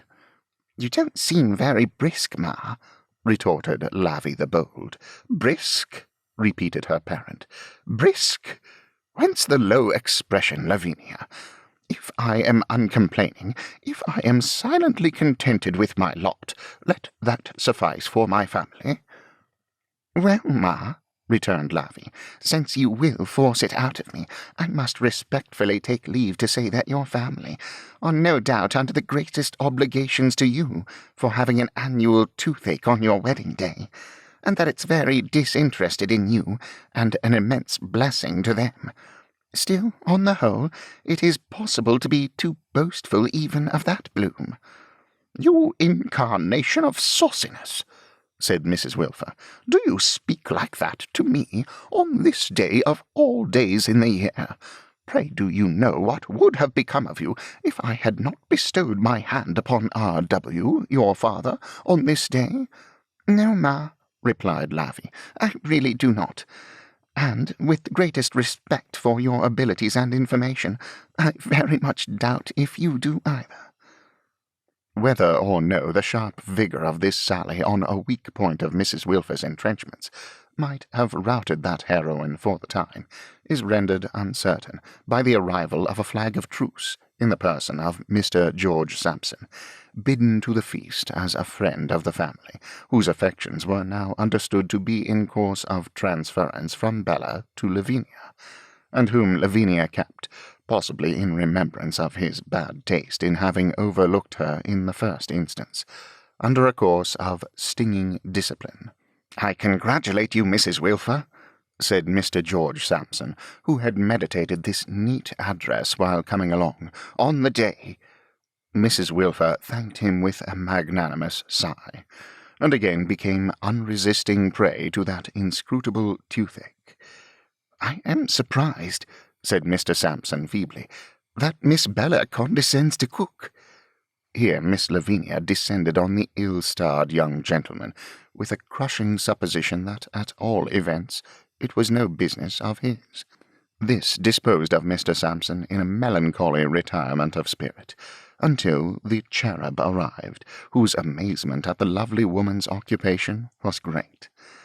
However, she persisted in dishing the dinner as well as cooking it, and then sat down, bibless and apronless, to partake of it as an illustrious guest, Mrs. Wilfer first responding to her husband's cheerful "For what we are about to receive," with a sepulchral "Amen," calculated to cast a damp upon the stoutest appetite. "But what," said Bella, as she watched the carving of the fowls, "makes them pink inside, I wonder, Pa? Is it the breed?" "No, I don't think it's the breed, my dear," returned Pa. "I rather think it is because they are not done." "They ought to be," said Bella. "Yes, I am aware they ought to be, my dear," rejoined her father, "but they ain't." So the gridiron was put in requisition, and the good-tempered cherub, who was often as uncherubically employed in his own family as if he had been in the employment of some of the old masters, undertook to grill the fowls.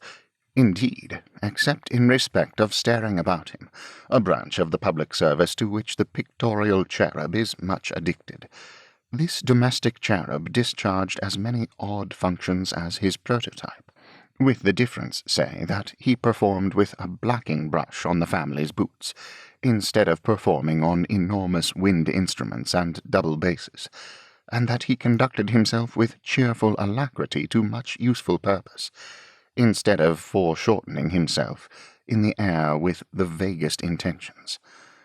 Bella helped him with his supplemental cookery, and made him very happy, but put him in mortal terror, too, by asking him when they sat down at table again, how he supposed they cooked fowls at the Greenwich dinners, and whether he believed they were really such pleasant dinners as people said.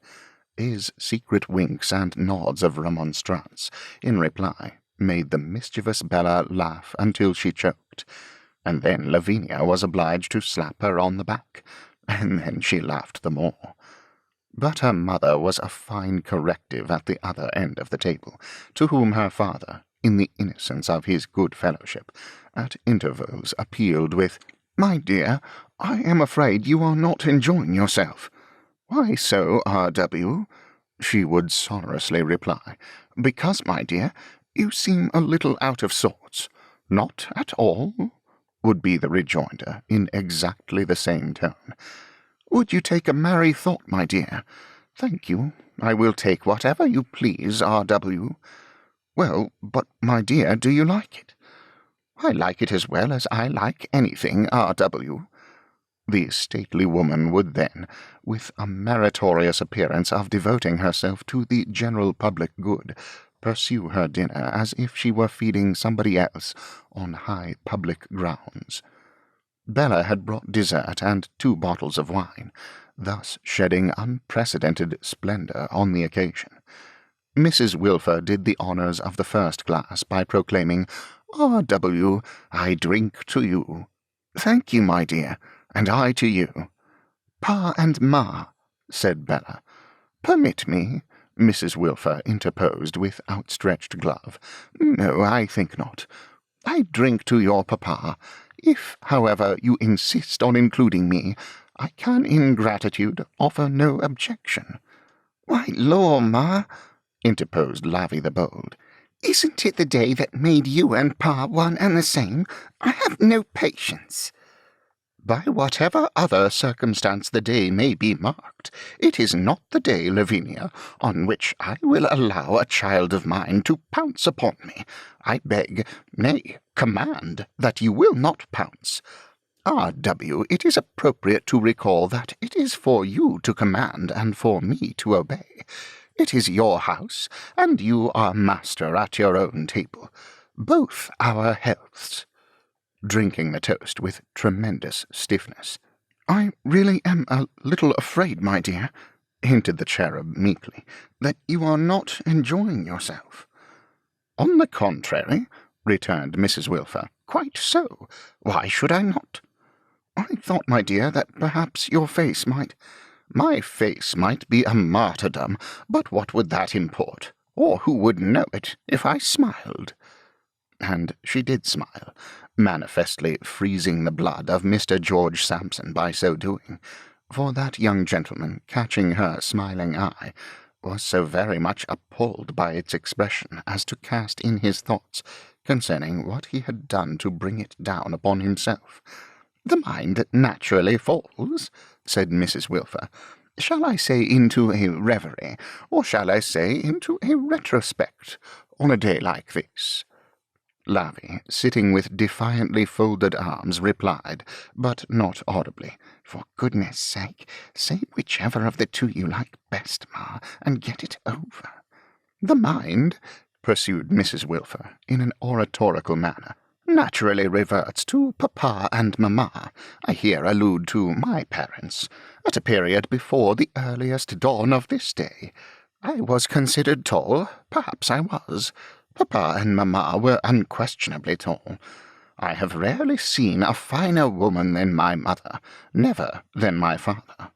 The irrepressible Lavvy remarked, "Whatever grandpapa was, he wasn't a female." "Your grandpapa," retorted Mrs. Wilfer, with an awful look, and in an awful tone, "was what I describe him to have been, and would have struck any of his grandchildren to the earth who presumed to question it. It was one of mamma's cherished hopes that I should become united to a tall member of society. It may have been a weakness, but if so, it was equally the weakness, I believe, of King Frederick of Prussia."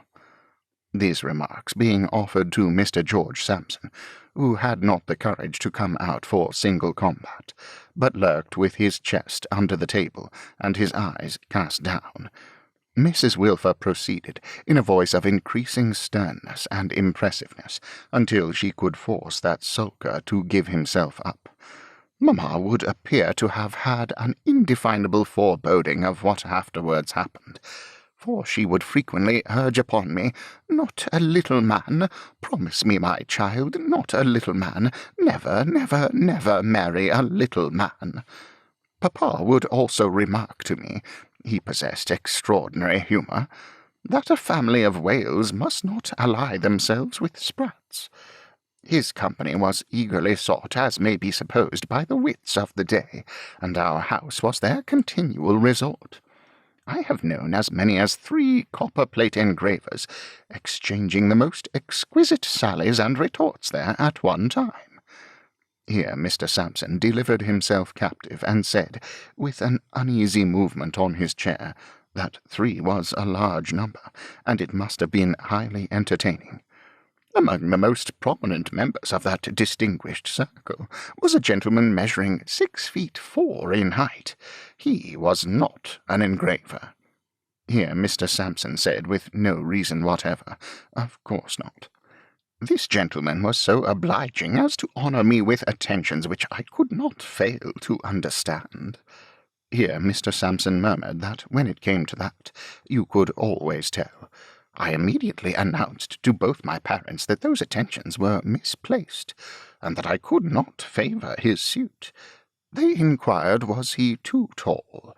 I replied it was not the stature, but the intellect was too lofty. At our house, I said, the tone was too brilliant, the pressure was too high to be maintained by me, a mere woman, in everyday domestic life. I well remember mamma's clasping her hands and exclaiming, "This will end in a little man." Here Mr. Sampson glanced at his host, and shook his head with despondency. She afterwards went so far as to predict that it would end in a little man whose mind would be below the average, but that was in what I may denominate a paroxysm of maternal disappointment. "Within a month," said Mrs. Wilfer, deepening her voice, as if she were relating a terrible ghost story, "within a month I first saw R.W., my husband. Within a year I married him. It is natural for the mind to recall these dark coincidences on the present day." Mr. Sampson, at length, released from the custody of Mrs. Wilfer's eye, now drew a long breath, and made the original and striking remark that there was no accounting for these sort of presentiments. R.W. scratched his head and looked apologetically all round the table, until he came to his wife, when observing her, as if it were shrouded in a more sombre veil than before, he once more hinted, "My dear, I am really afraid you are not altogether enjoying yourself." To which she once more replied, "On the contrary, R.W., quite so." The wretched Mr. Sampson's position at this agreeable entertainment was truly pitiable, for not only was he exposed defenceless to the harangues of Mrs. Wilfer, but he received the utmost contumely at the hands of Lavinia, who, partly to show Bella that she, Lavinia, could do what she liked with him, and partly to pay him off for still obviously admiring Bella's beauty, led him the life of a dog, illuminated on the one hand by the stately graces of Mrs. Wilfer's oratory, and shadowed on the other by the checks and frowns of the young lady to whom he had devoted himself in his destitution. The sufferings of this young gentleman were distressing to witness. If his mind for the moment reeled under them, it may be urged, in extenuation of its weakness, that it was constitutionally a knock-kneed mind, and never very strong upon its legs. The rosy hours were thus beguiled until it was time for Bella to have Pa's escort back.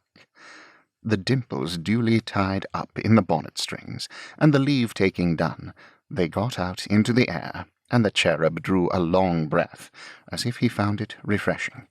"Well, dear," said Bella, "the anniversary may be considered over." "Yes, my dear," returned the cherub, "there's another of 'em gone." Bella drew his arm closer through hers as they walked along, and gave it a number of consolatory pats. "Thank you, my dear," he said, as if he had spoken. "I am all right, my dear. Well, and how do you get on, Bella?" "I am not at all improved, Pa." "Ain't you really, though?" "No, Pa. On the contrary, I am worse." "Law," said the cherub. "I am worse, Pa.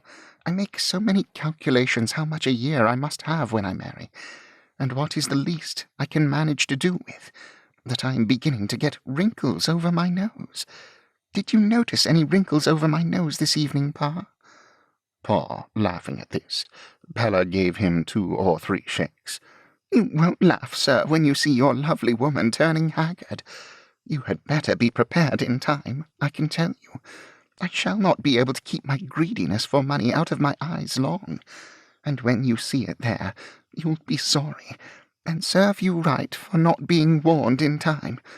Now, sir, we entered into a bond of confidence. Have you anything to impart?" "I thought it was you who was to impart, my love." "Oh, did you indeed, sir? Then why didn't you ask me the moment we came out? The confidences of lovely women are not to be slighted.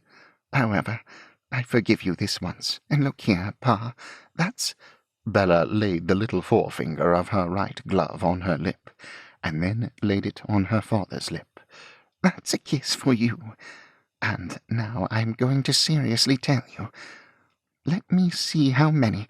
4 secrets.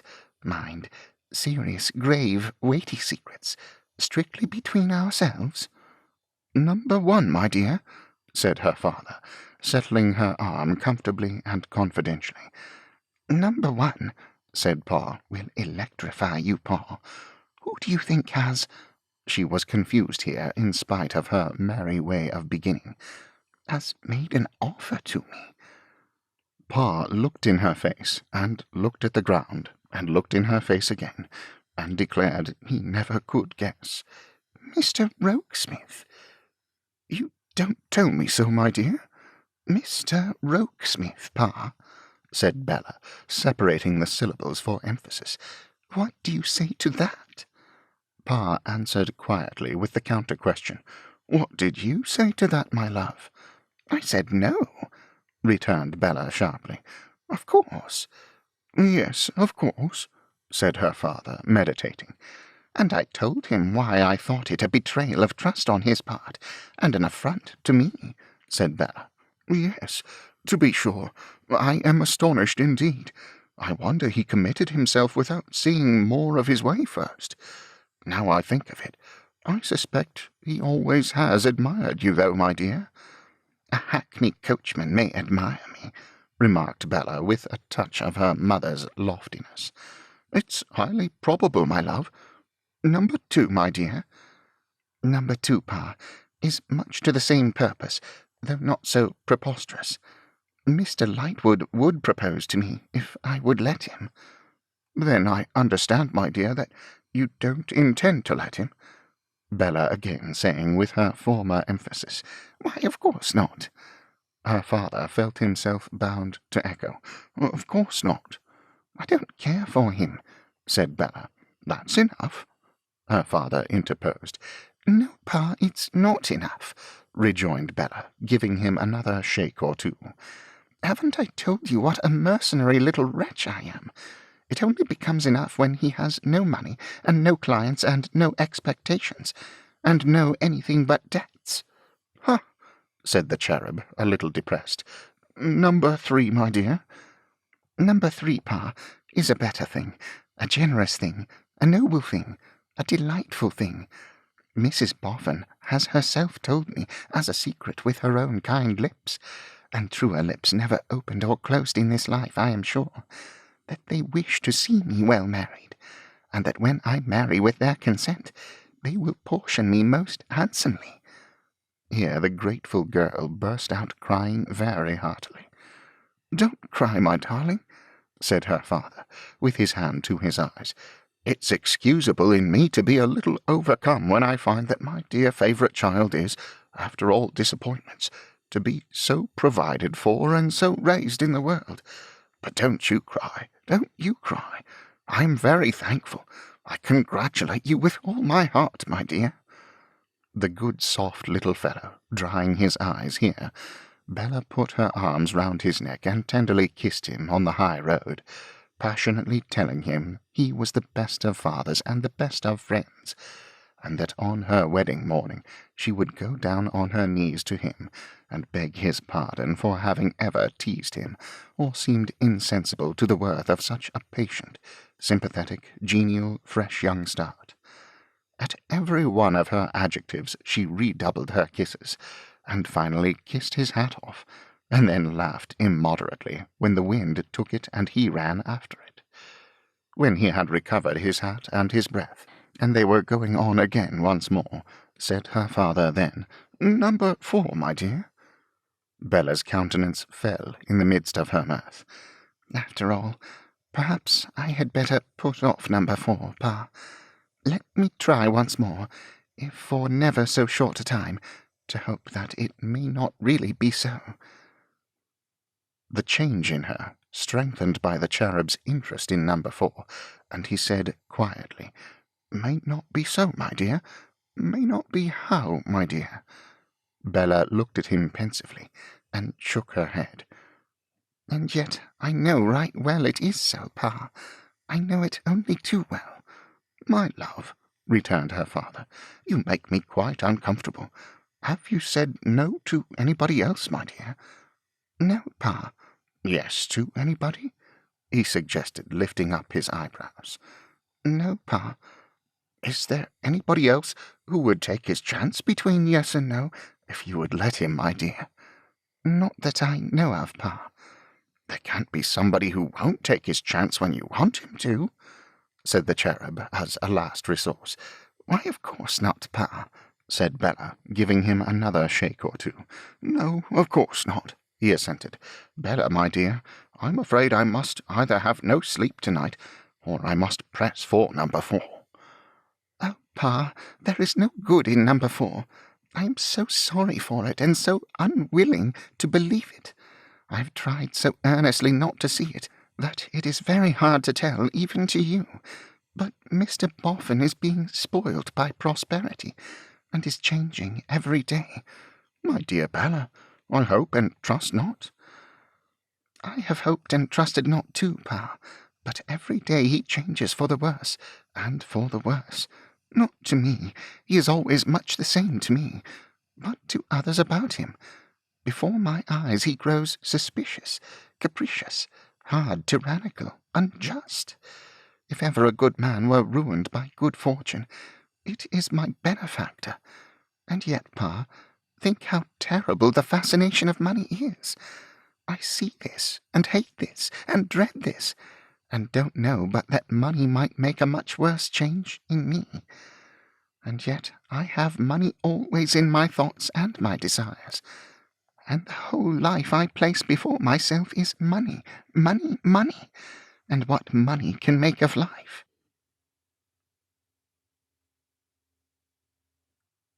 Chapter 5. The Golden Dustman Falls into Bad Company. Were Bella Wilfer's bright and ready little wits at fault, or was the Golden Dustman passing through the furnace of proof and coming out dross? Ill news travels fast. We shall know full soon. On that very night of her return from the Happy Return, something chanced which Bella closely followed with her eyes and ears. There was an apartment at the side of the Boffin mansion, known as Mr. Boffin's room. Far less grand than the rest of the house, it was far more comfortable, being pervaded by a certain air of homely snugness, which upholstering despotism had banished to that spot when it inexorably set its face against Mr. Boffin's appeals for mercy in behalf of any other chamber. Thus, although a room of modest situation, for its windows gave on Silas Wegg's old corner, and of no pretensions to velvet, satin, or gilding, it had got itself established in a domestic position analogous to that of an easy dressing-gown or pair of slippers, and whenever the family wanted to enjoy a particularly pleasant fireside evening, they enjoyed it as an institution that must be in Mr. Boffin's room. Mr. and Mrs. Boffin were reported sitting in this room when Bella got back.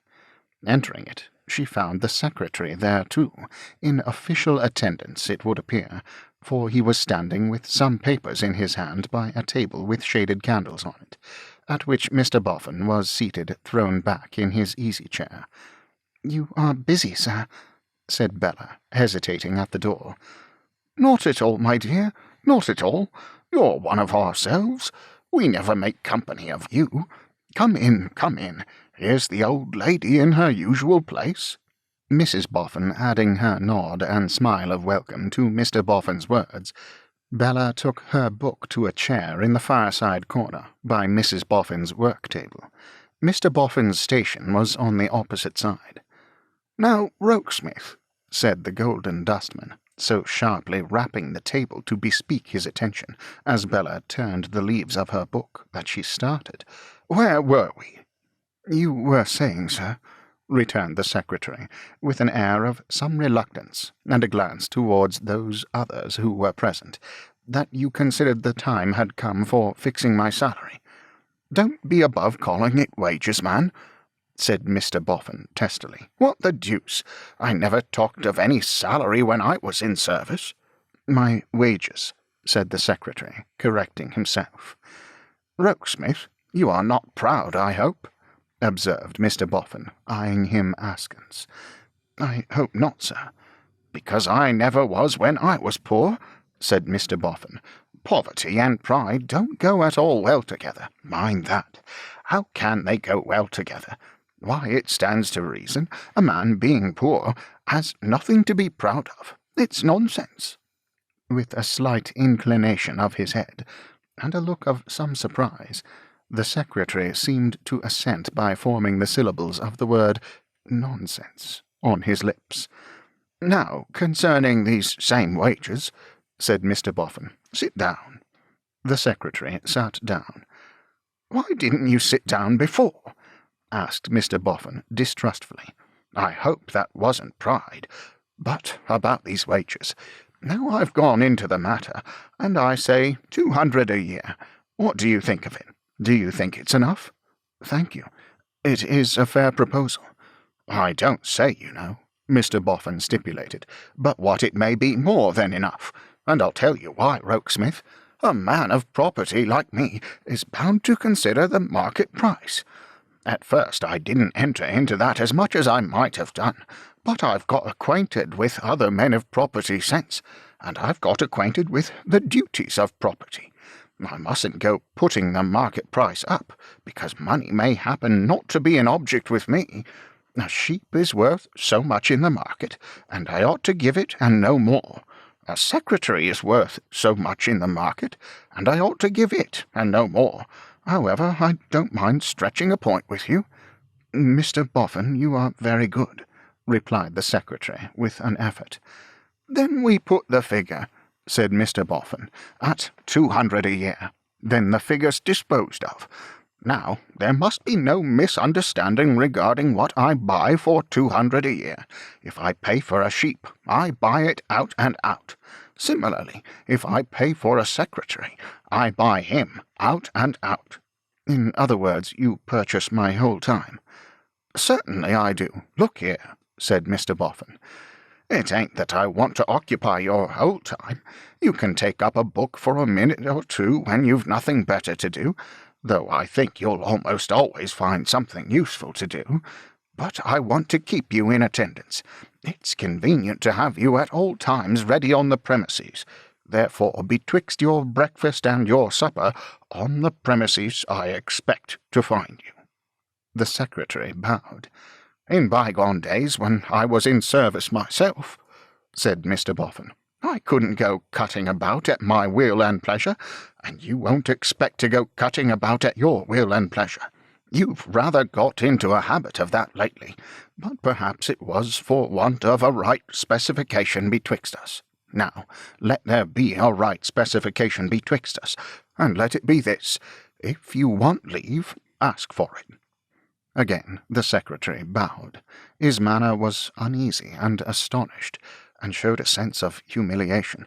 "I'll have a bell," said Mr. Boffin, "hung from this room to yours, and when I want you, I'll touch it. I don't call to mind that I have anything more to say at the present moment." The secretary rose, gathered up his papers, and withdrew. Bella's eyes followed him to the door, lighted on Mr. Boffin complacently thrown back in his easy-chair, and drooped over her book. "I have let that chap, that young man of mine," said Mr. Boffin, taking a trot up and down the room, "get above his work. It won't do. I must have him down a peg. A man of property owes a duty to other men of property, and must look sharp after his inferiors." Bella felt that Mrs. Boffin was not comfortable, and that the eyes of that good creature sought to discover from her face what attention she had given to this discourse, and what impression it had made upon her, for which reason Bella's eyes drooped more engrossedly over her book, and she turned the page with an air of profound absorption in it. "Noddy," said Mrs. Boffin, after thoughtfully pausing in her work. "My dear," returned the Golden Dustman, stopping short in his trot. "Excuse my putting it to you, Noddy, but now really, haven't you been a little strict with Mr. Rokesmith tonight? Haven't you been a little, just a little not quite like your old self?" "Why, old woman, I hope so," returned Mr. Boffin cheerfully, if not boastfully. "Hope so, dearie? Our old selves wouldn't do here, old lady. Haven't you found that out yet? Our old selves would be fit for nothing here but to be robbed and imposed upon. Our old selves weren't people of fortune. Our new selves are. It's a great difference." "Ah," said Mrs. Boffin, pausing in her work again, softly to draw a long breath and to look at the fire. "A great difference." "And we must be up to the difference," pursued her husband. "We must be equal to the change. That's what we must be. We've got to hold our own now against everybody, for everybody's hand is stretched out to be dipped into our pockets. And we have got to recollect that money makes money, as well as makes everything else." "Mentioning recollecting," said Mrs. Boffin, with her work abandoned, her eyes upon the fire, and her chin upon her hand, "do you recollect, Noddy, how you said to Mr. Rokesmith when he first came to see us at the Bower, and you engaged him, how you said to him that if it had pleased Heaven to send John Harmon to his fortune safe, we could have been content with the one mound which was our legacy, and should never have wanted the rest?" "Aye, I remember, old lady, but we hadn't tried what it was to have the rest of them. Our new shoes had come home, but we hadn't put 'em on. We're wearing 'em now. We're wearing 'em, and must step out accordingly." Mrs. Boffin took up her work again, and plied her needle in silence. "As to Rokesmith, that young man of mine," said Mr. Boffin, dropping his voice and glancing towards the door with an apprehension of being overheard by some eavesdropper there, "it's the same with him as with the footmen. I have found out that you must either scrunch them, or let them scrunch you. If you ain't imperious with 'em, they won't believe in your being any better than themselves, if as good, after the stories, lies mostly, that they have heard of your beginnings. There's nothing betwixt stiffening yourself up and throwing yourself away. Take my word for that, old lady." Bella ventured for a moment to look stealthily towards him under her eyelashes, and she saw a dark cloud of suspicion, covetousness, and conceit overshadowing the once open face. "Howsever," said he, "this isn't entertaining to Miss Bella, is it, Bella?" A deceiving Bella she was, to look at him with that pensively abstracted air, as if her mind were full of her book, and she had not heard a single word. "Ha! Better employed than to attend to it," said Mr. Boffin. That's right, especially as you have no call to be told how to value yourself, my dear." Colouring a little under this compliment, Bella returned, "I hope, sir, you don't think me vain." "Not a bit, my dear," said Mr. Boffin, "but I think it's very creditable in you, at your age, to be so well up with the pace of the world, and to know what to go in for. You are right. Go in for money, my love. Money's the article. You'll make money of your good looks, and of the money Mrs. Boffin and me will have the pleasure of settling upon you, and you'll live and die rich.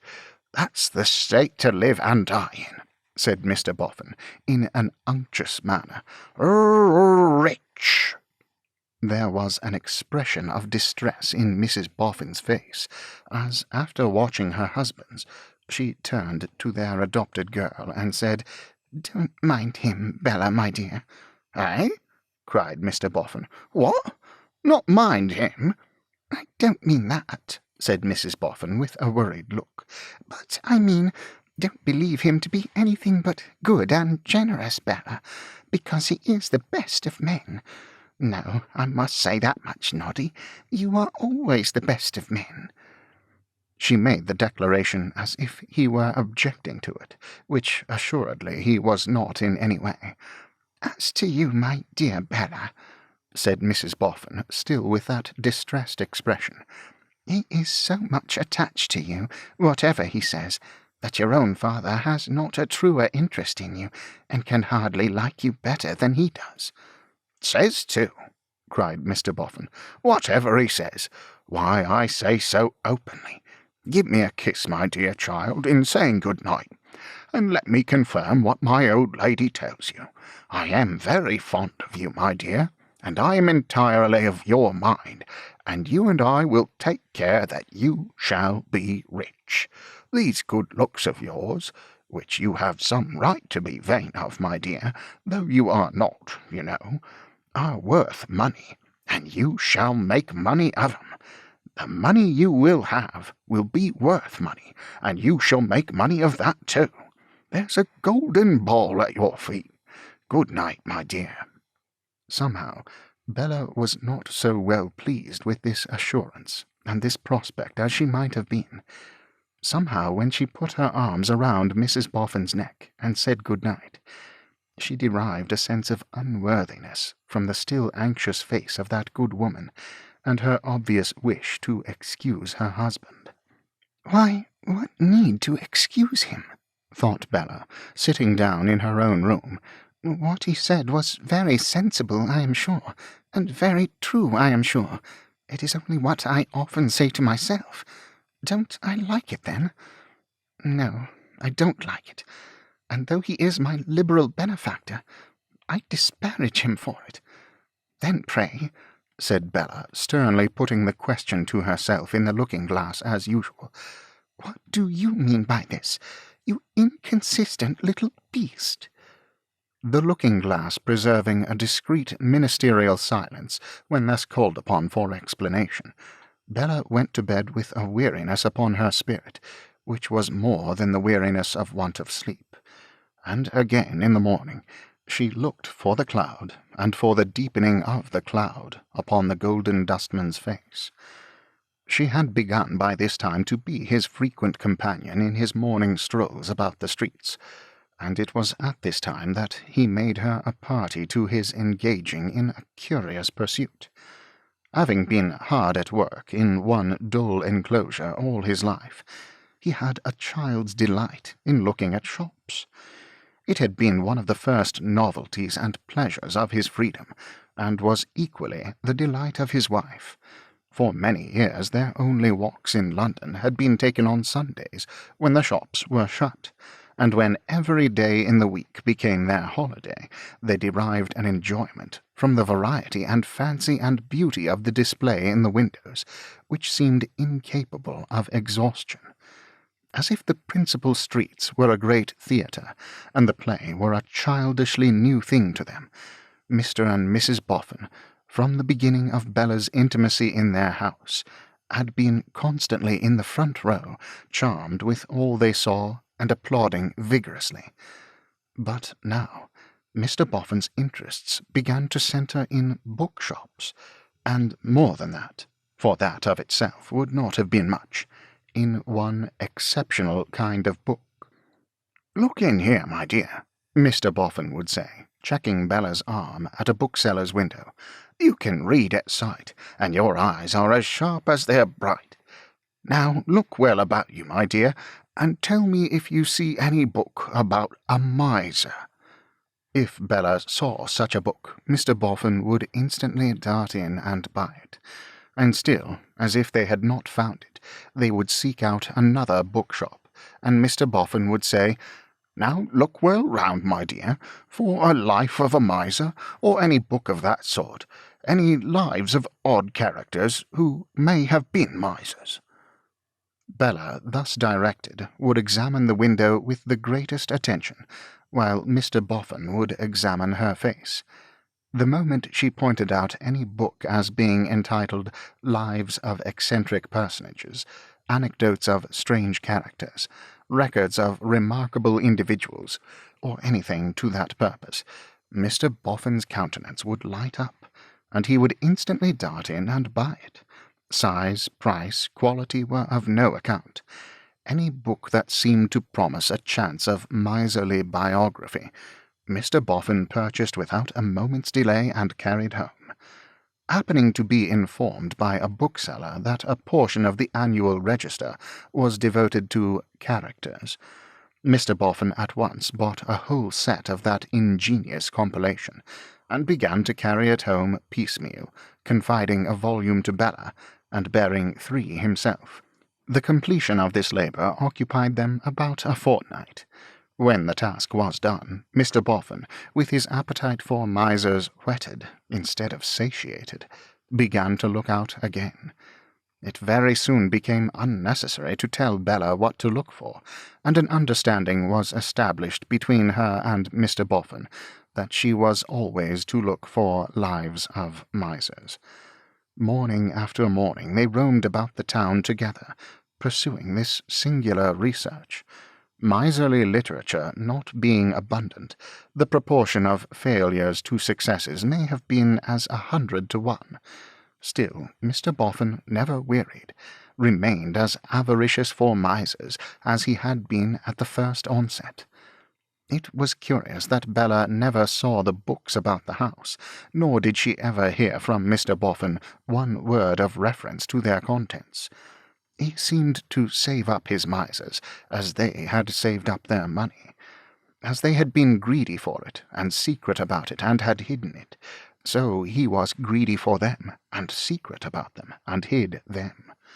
But beyond all doubt it was to be noticed, and was by Bella very clearly noticed, that, as he pursued the acquisition of those dismal records, with the ardour of Don Quixote for his books of chivalry, he began to spend his money with a more sparing hand, and often when he came out of a shop with some new account of one of those wretched lunatics, she would almost shrink from the sly dry chuckle with which he would take her arm again, and trot away.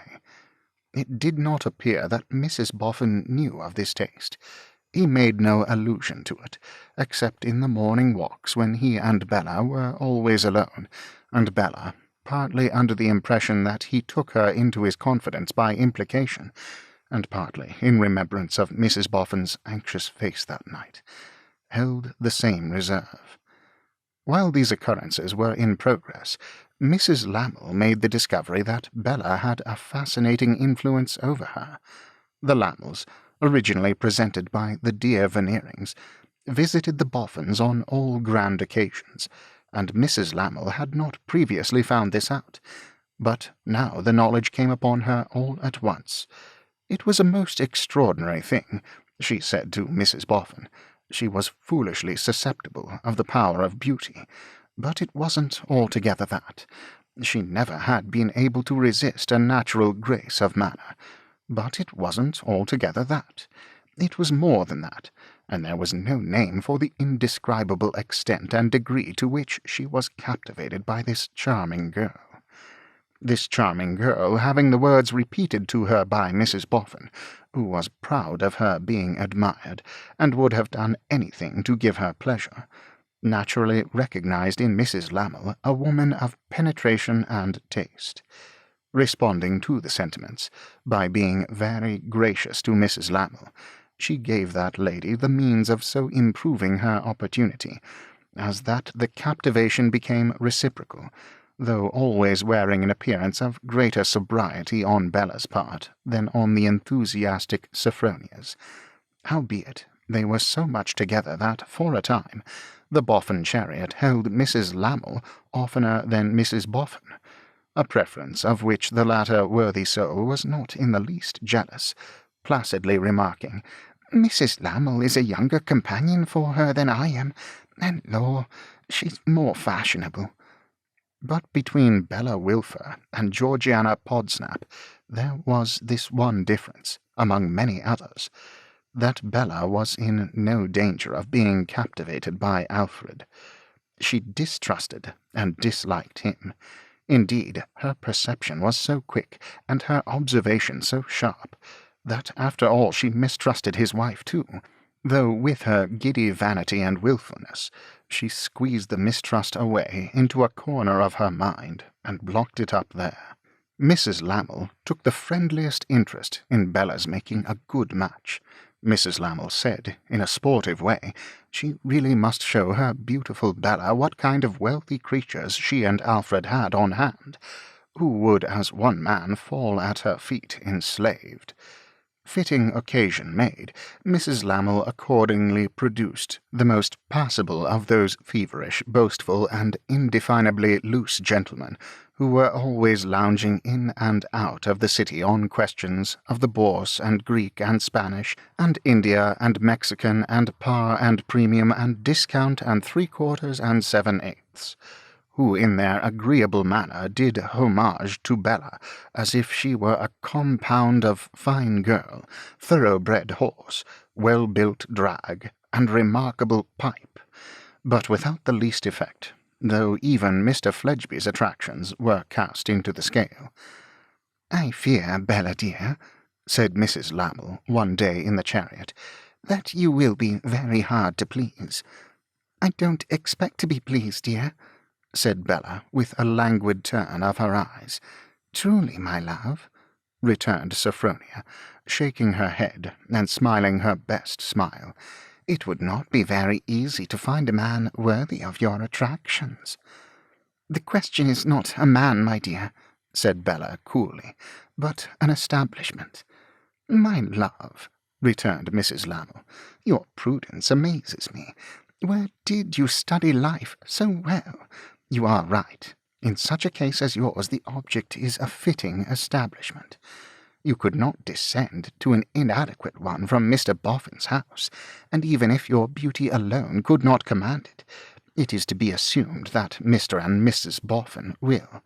"Oh, they have already," Bella interposed. "No. Have they really?"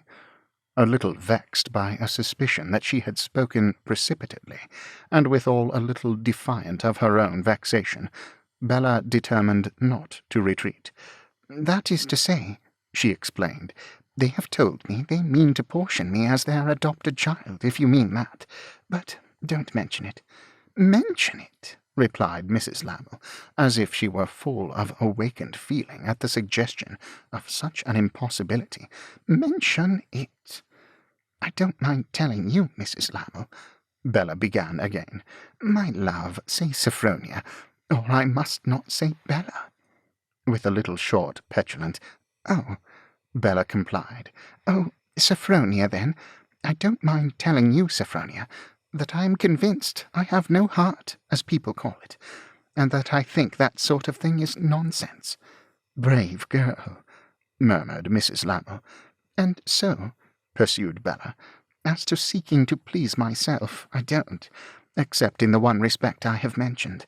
I am indifferent otherwise." "But you can't help pleasing Bella," said Mrs. Lamel, rallying her with an arch look and her best smile. "You can't help making a proud and an admiring husband. You may not care to please yourself, and you may not care to please him, but you are not a free agent as to pleasing. You are forced to do that in spite of yourself, my dear. So it may be a question whether you may not as well please yourself too, if you can." Now the very grossness of this flattery put Bella upon proving that she actually did please in spite of herself. She had a misgiving that she was doing wrong, though she had an indistinct foreshadowing that some harm might come of it thereafter. She little thought what consequences it would really bring about. But she went on with her confidence. "Don't talk of pleasing in spite of oneself, dear," said Bella. "I have had enough of that." "Ay," cried Mrs. Lamel, "am I already corroborated, Bella?" "Never mind, Sophronia. We will not speak of it any more. Don't ask me about it." This plainly meaning, "Do ask me about it." Mrs. Lamel did as she was requested. "Tell me, Bella, Come, my dear, what provoking burr has been inconveniently attracted to the charming skirts, and with difficulty shaken off? Provoking indeed, said Bella, and no burr to boast of, but don't ask me. Shall I guess?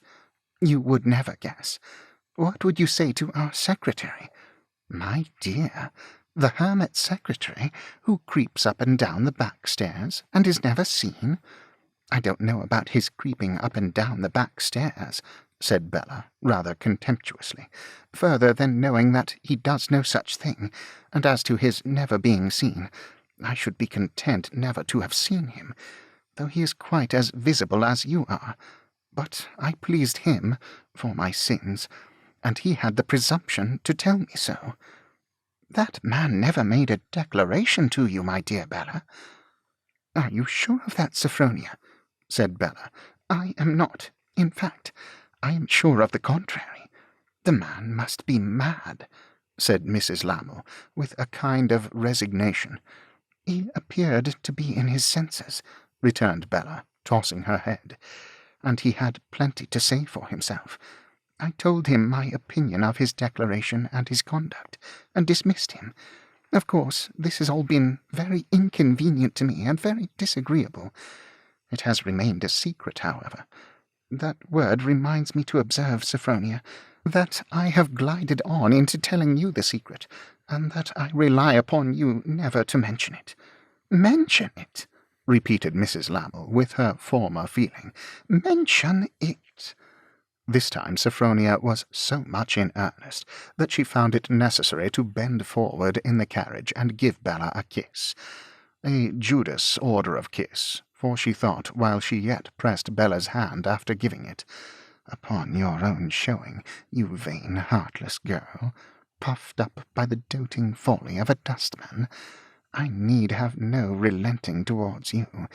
If my husband, who sends me, should form any schemes for making you a victim, I should certainly not cross him again." In those very same moments, Bella was thinking, why am I always at war with myself? Why have I told, as if upon compulsion, what I knew all along I ought to have withheld? Why am I making a friend of this woman beside me, in spite of the whispers against her that I hear in my heart? As usual, there was no answer in the looking-glass when she got home and referred these questions to it. Perhaps if she had consulted some better oracle, the result might have been more satisfactory. But she did not, and all things consequent marched the march before them. On one point connected with the watch she kept on Mr. Boffin, she felt very inquisitive, and that was the question whether the secretary watched him too, and followed the sure and steady change in him, as she did. Her very limited intercourse with Mr. Rokesmith rendered this hard to find out. Their communication now at no time extended beyond the preservation of commonplace appearances before Mr. and Mrs. Boffin, and if Bella and the secretary were ever left alone together by any chance, he immediately withdrew. She consulted his face when she could do so covertly, as she worked or read, and could make nothing of it.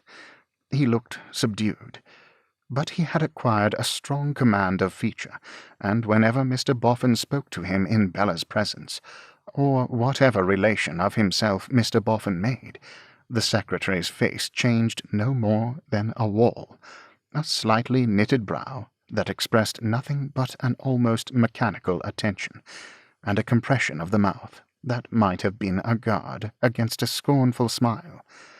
These she saw from morning to night, from day to day, from week to week, monotonous, unvarying, set, as in a piece of sculpture.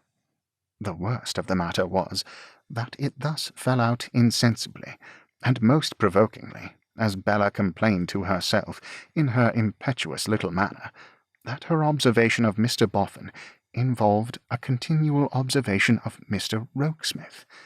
Won't that extract a look from him? Can it be possible that makes no impression on him? Such questions Bella would propose to herself, often as many times in a day as there were hours in it. Impossible to know. always the same fixed face. Can he be so base as to sell his very nature for 200 a year? Bella would think, and then, but why not? It's a mere question of price with others besides him. I suppose I would sell mine if I could get enough for it. And so she would come round again to the war with herself. A kind of illegibility, though a different kind, stole over Mr. Boffin's face. Its old simplicity of expression got masked by a certain craftiness that assimilated even his good humour to itself. His very smile was cunning, as if he had been studying smiles among the portraits of his misers. Saving an occasional burst of impatience, or coarse assertion of his mastery, his good humour remained to him, but it had now a sordid alloy of distrust, and though his eyes should twinkle, and all his face should laugh, he would sit holding himself in his own arms, as if he had an inclination to hoard himself up, and must always grudgingly stand on the defensive. What with taking heed of these two faces, and what with feeling conscious that the stealthy occupation must set some mark on her own, Bella soon began to think that there was not a candid or natural face among them all but Mrs. Boffin's, none the less because it was far less radiant than of yore, faithfully reflecting in its anxiety and regret every line of change in the golden dustmans. "Rokesmith," said Mr. Boffin one evening, when they were all in his room again, and he and the secretary had been going over some accounts, "I am spending too much money, or leastways, you are spending too much for me." "You are rich, sir." "I am not," said Mr. Boffin. The sharpness of the retort was next to telling the secretary that he lied, but it brought no change of expression into the set face. "I tell you I am not rich," repeated Mr. Boffin, "and I won't have it." "You are not rich, sir," repeated the secretary, in measured words. "Well," returned Mr. Boffin, "if I am, that's my business. I'm not going to spend at this rate to please you or anybody. You wouldn't like it if it was your money." "Even in that impossible case, sir, I—" "Hold your tongue," said Mr. Boffin. "You oughtn't to like it in any case. There, I didn't mean to be rude, but you put me out so, and after all, I'm master. I didn't intend to tell you to hold your tongue. I beg your pardon. Don't hold your tongue. Only don't contradict. Did you ever come across the life of Mr. Elwes?" referring to his favourite subject at last, the miser. "Ah, people called him a miser. People are always calling other people something. Did you ever read about him?" "I think so." "He never owned to being rich, and yet he might have bought me twice over. Did you ever hear of Daniel Dancer?" "Another miser, yes." "He was a good un," said Mr. Boffin, "and he had a sister worthy of him.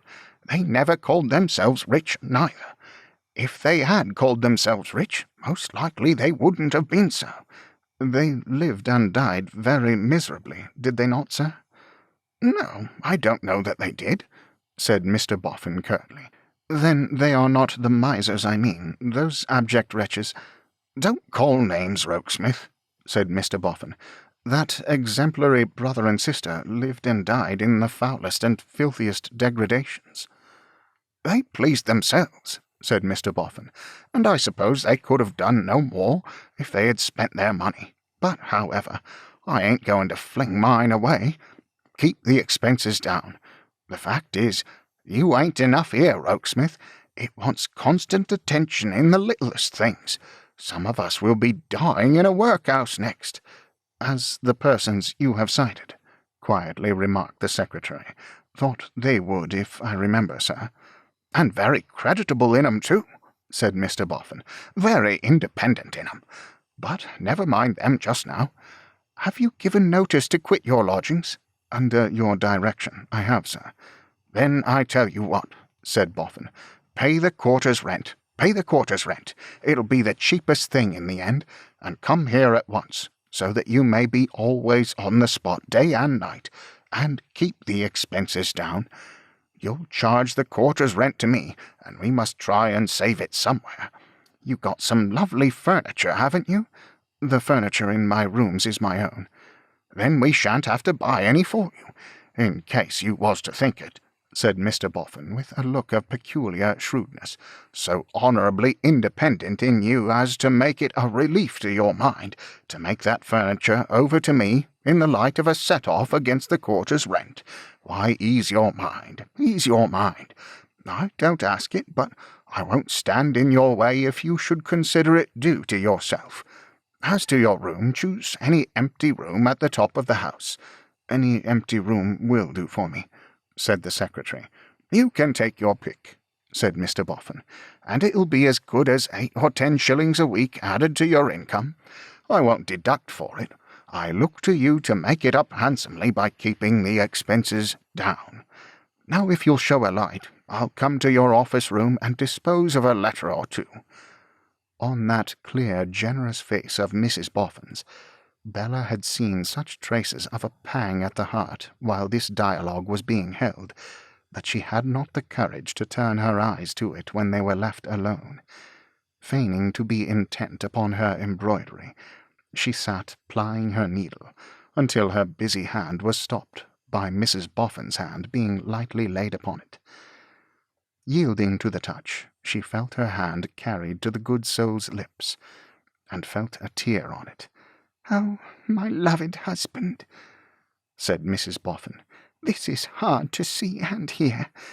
But, my dear Bella, believe me that, in spite of all the change in him, he is the best of men." He came back at the moment when Bella had taken the hand comfortingly between her own. "Eh?" said he, mistrustfully looking in at the door. "What's she telling you?" "She is only praising you, sir," said Bella. "Praising me? You are sure? Not blaming me for standing on my own defence against a crew of plunderers who could suck me dry by driblets? Not blaming me for getting a little hoard together?"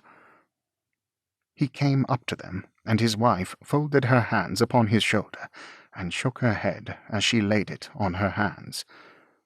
"There, there, there," urged Mr. Boffin, not unkindly. "Don't take on, old lady." "But I can't bear to see you so, my dear." "Nonsense. Recollect we are not our old selves. Recollect we must scrunch or be scrunched. Recollect we must hold our own. Recollect money makes money. Don't you be uneasy, Bella, my child. Don't you be doubtful. The more I save, the more you shall have." Bella thought it was well for his wife that she was musing with her affectionate face on his shoulder, for there was a cunning light in his eyes as he said all this, which seemed to cast a disagreeable illumination on the change in him, and make it morally uglier.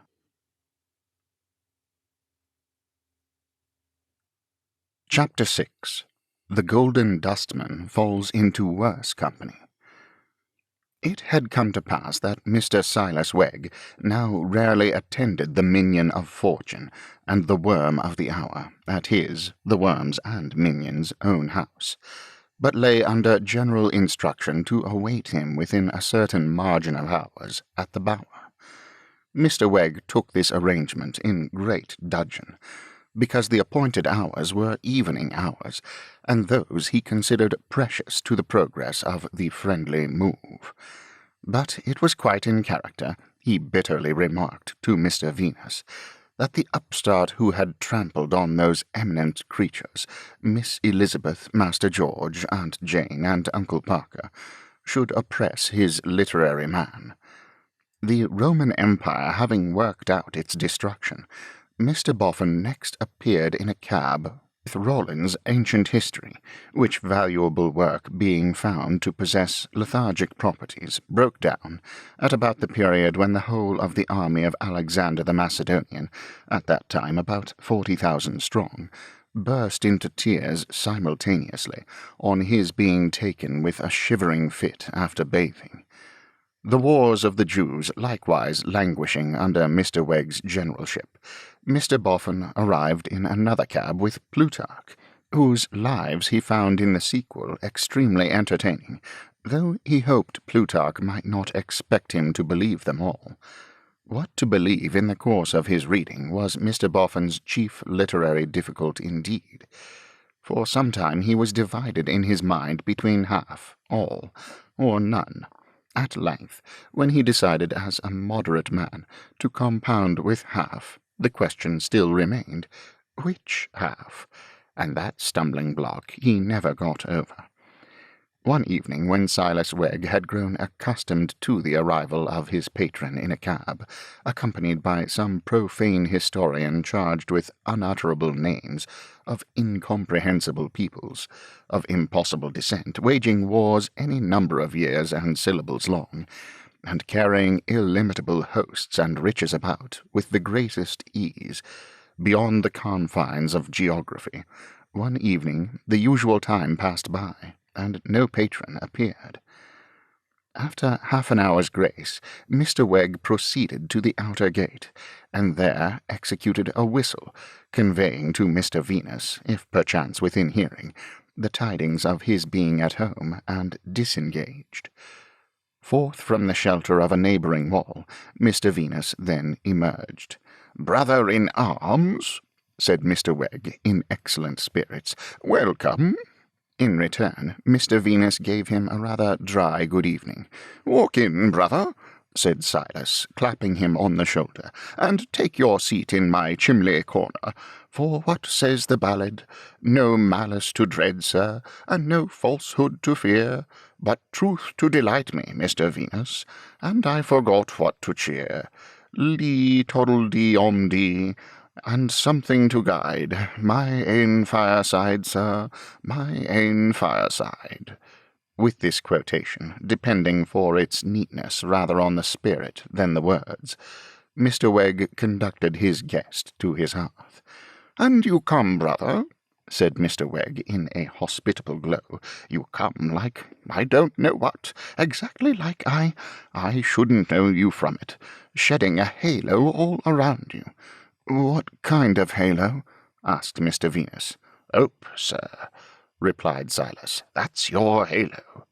Mr. Venus appeared very doubtful on the point, and looked rather discontentedly at the fire. "We'll devote the evening, brother," exclaimed Wegg, "to prosecute our friendly move, and afterwards, crushing a flowing wine-cup, which I allude to brewing rum and water, we'll pledge one another, for what says the poet? And you needn't, Mr. Venus, be your black bottle, for surely I'll be mine, and we'll take a glass with a slice of lemon into which you're partial, for auld lang syne." This flow of quotation and hospitality in Wegg indicated his observation of some little querulousness on the part of Venus. "Why, as to the friendly move," observed the last-named gentleman, rubbing his knees peevishly, "one of my objections to it is that it don't move." "Rome, brother," returned Wegg, "a city which, it may not be generally known, originated in twins and a wolf, and ended in imperial marble, wasn't built in a day." "Did I say it was?" asked Venus. "No, you did not, brother. Well inquired." "But I do say," proceeded Venus, "that I am taken from among my trophies of anatomy, am called upon to exchange my human Warius for mere coal-ashes Warius, and nothing comes of it. I think I must give up." "No, sir," remonstrated Wegg enthusiastically. "No, sir. Chester, Chester, charge. On, Mr. Venus, on. Never say die, sir, a man of your mark." "It's not so much saying it that I object to," returned Mr. Venus, "as doing it. And having got to do it whether or no, I can't afford to waste my time on groping for nothing in cinders." "But think how little time you have given to the move, sir, after all," urged Wegg. "Add the evenings so occupied together, and what do they come to? And you, sir, harmonizer with myself in opinions, views, and feelings, you with the patience to fit together on wires the whole framework of society. I allude to the human skeleton. You to give in so soon? I don't like it, returned Mr. Venus moodily, as he put his head between his knees and stuck up his dusty hair. And there's no encouragement to go on. Not them mounds without, said Mr. Wegg, extending his right hand with an air of solemn reasoning. Encouragement? Not them mounds now looking down upon us? They're too big, grumbled Venus. What's a scratch here and a scrape there, a poke in this place and a dig in the other to them? Besides, what have we found? What have we found? Cried Wegg, delighted to be able to acquiesce. Ah, there I grant you, comrade, nothing. But on the contrary, comrade, what may we find? There you'll grant me anything. I don't like it, pettishly returned Venus as before. I came into it without enough consideration, and besides, again, isn't your own Boffin well acquainted with the mounds? And wasn't he well acquainted with the deceased and his ways? And has he ever showed any expectation of finding anything? At that moment, wheels were heard. Now I should be loth, said Mr. Wegg, with an air of patient injury, to think so ill of him as to suppose him capable of coming at this time of night. And yet it sounds like him. A ring at the yard bell. It is him, said Mr. Wegg, and he is capable of it. I am sorry, because I could have wished to keep up a little lingering fragment of respect for him. Here Mr. Boffin was heard lustily calling at the yard gate. "Hallo, Wegg! Hallo!" "Keep your seat, Mr. Venus," said Wegg. "He may not stop." And then called out, "Hallo, sir, hallo! I'm with you directly, sir. Half a minute, Mr. Boffin. Coming, sir, as fast as my leg will bring me." And so, with a show of much cheerful alacrity, stumped out to the gate with a light, and there, through the window of a cab, descried Mr. Boffin inside, blocked up with books. "Here, lend a hand, Wegg," said Mr. Boffin excitedly. "I can't get out till the way is cleared for me. This is the annual register, Wegg, in a cab full of volumes. Do you know him?" "Know the animal register, sir?" returned the impostor, who had caught the name imperfectly. "For a trifling wager, I think I could find any animal in him blindfold, Mr. Boffin." "And here's Kirby's wonderful museum," said Mr. Boffin, "and Caulfield's characters, and Wilson's. Such characters, Wegg, such characters. I must have one or two of the best of 'em tonight. It's amazing what places they used to put the guineas in, wrapped up in rags. Catch hold of that pile of volumes, Wegg, or it'll bulge out and burst in the mud. Is there anyone about to help? There's a friend of mine, sir, that had the intention of spending the evening with me when I gave you up, much against my will, for the night. Call him out," cried Mr. Boffin in a bustle. "Get him to bear a hand. Don't drop that one under your arm. It's Dancer. Him and his sister made pies of a dead sheep they found when they were out a-walking. Where's your friend? Oh, here's your friend. Would you be so good as to help Wegg and myself with these books? But don't take Jemmy Taylor of Southwark, nor yet Jemmy Wood of Gloucester. These are two of the Jemmies. I'll carry them myself." Not ceasing to talk and bustle, in a state of great excitement, Mr. Boffin directed the removal and arrangement of the books, appearing to be in some sort beside himself, until they were all deposited on the floor, and the cab was dismissed. "There," said Mr. Boffin, gloating over them, "there they are, like the 24 fiddlers, all of a row. Get on your spectacles, Wegg. I know where to find the best of 'em, and we'll have a taste at once of what we have got before us. What's your friend's name?" Mr. Wegg presented his friend as Mr. Venus. "Eh?" cried Mr. Boffin, catching the name. "Of Clerkenwell?" "Of Clerkenwell, sir," said Mr. Venus. "Why, I've heard of you," cried Mr. Boffin. "I heard of you in the old man's time. You knew him. Did you ever buy anything of him?" with piercing eagerness. "No, sir," returned Venus. "But he showed you things, didn't he?" Mr. Venus, with a glance at his friend, replied in the affirmative. "What did he show you?" asked Mr. Boffin, putting his hands behind him and eagerly advancing his head. "Did he show you boxes, little cabinets, pocket-books, parcels, anything locked or sealed up, anything tied up?" Mr. Venus shook his head. "Are you a judge of China?" Mr. Venus again shook his head. "Because if he had ever showed you a teapot, I should be glad to know of it," said Mr. Boffin, and then, with his right hand at his lips, repeated thoughtfully, "A teapot, a teapot," and glanced over the books on the floor, as if he knew there was something interesting connected with a teapot somewhere among them. Mr. Wegg and Mr. Venus looked at one another wonderingly, and Mr. Wegg, in fitting on his spectacles, opened his eyes wide over the rims and tapped the side of his nose, as an admonition to Venus to keep himself generally wide awake. "A teapot," repeated Mr. Boffin, continuing to muse and survey the books. "A teapot, a teapot. Are you ready, Wegg?"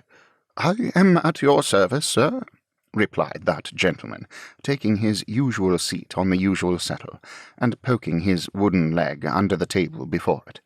"Mr. Venus, would you make yourself useful and take a seat beside me, sir, for the convenience of snuffing the candles?" Venus complying with the invitation while it was yet being given, Silas pegged at him with his wooden leg, to call particular attention to Mr. Boffin standing musing before the fire, in the spaces between the two settles. "Ahem, ahem," coughed Mr. Wegg to attract his employer's attention. "Would you wish to commence with an animal, sir, from the register?" "No," said Mr. Boffin. "No, Wegg." With that, producing a little book from his breast pocket, he handed it with great care to the literary gentleman, and inquired, "What do you call that, Wegg?" "This, sir," replied Silas, adjusting his spectacles, and referring to the title page, "is Merryweather's Lives and Anecdotes of Misers. Mr. Venus, would you make yourself useful and draw the candles a little nearer, sir?" This to have a special opportunity of bestowing a stare upon his comrade.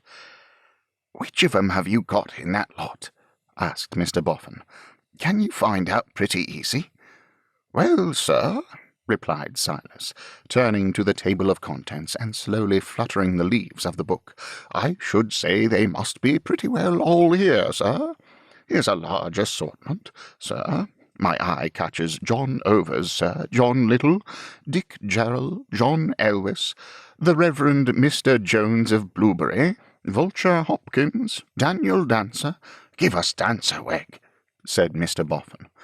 With another stare at his comrade, Silas sought and found the place. "Page 109, Mr. Boffin. Chapter 8. Contents of chapter: his birth and estate, his garments and outward appearance, Miss Dancer and her feminine graces, the miser's mansion, the finding of a treasure, the story of the mutton pies, a miser's idea of death, Bob, the miser's cur, Griffiths and his master, how to turn a penny, a substitute for a fire, the advantages of keeping a snuff-box, the miser dies without a shirt, the treasures of a dunghill." "Eh? What's that?" demanded Mr. Boffin. "The treasures, sir," repeated Silas, reading very distinctly, "of a dunghill. Mr. Venus, sir, would you oblige with the snuffers?" This to secure attention to his, adding with his lips only, "mounds."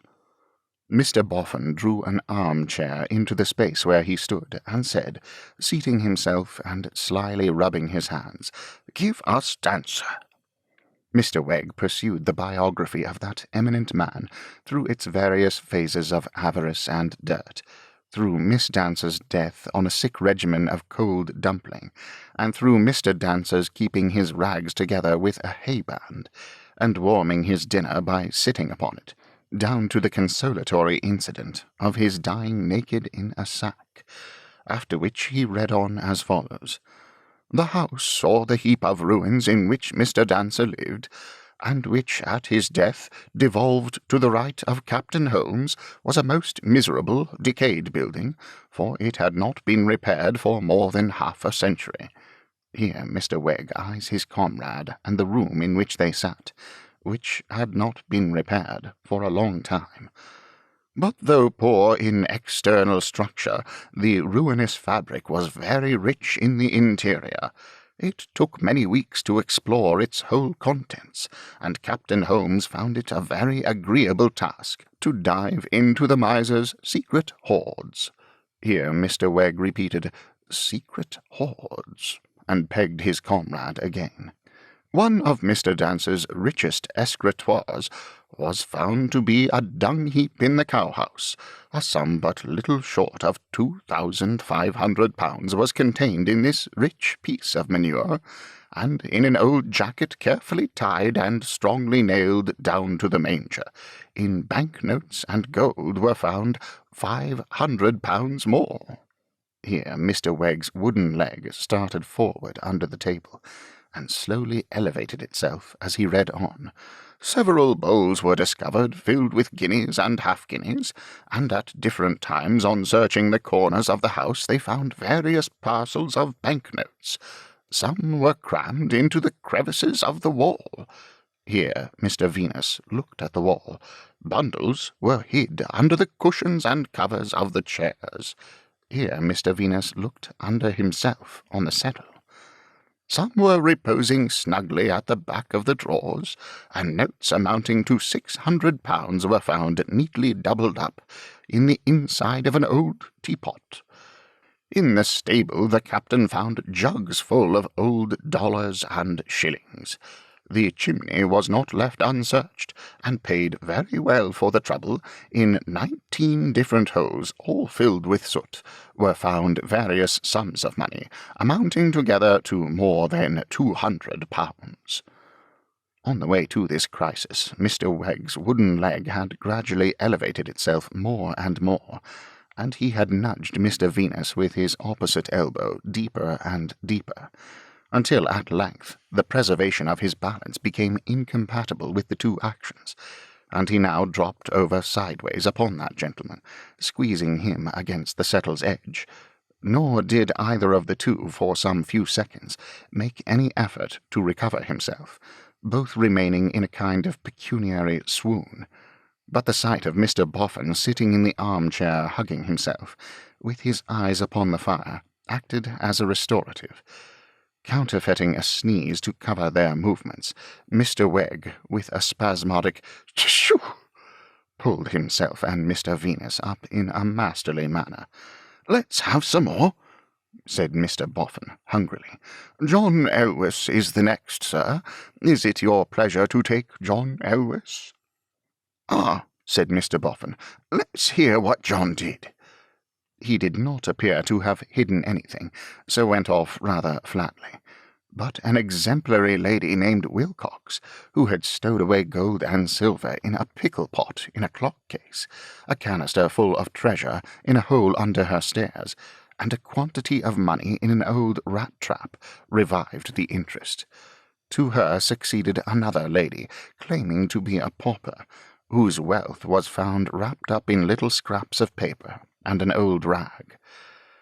To her, another lady, apple-woman by trade, who had saved a fortune of £10,000, and hidden it here and there, in cracks and corners, behind bricks and under the flooring.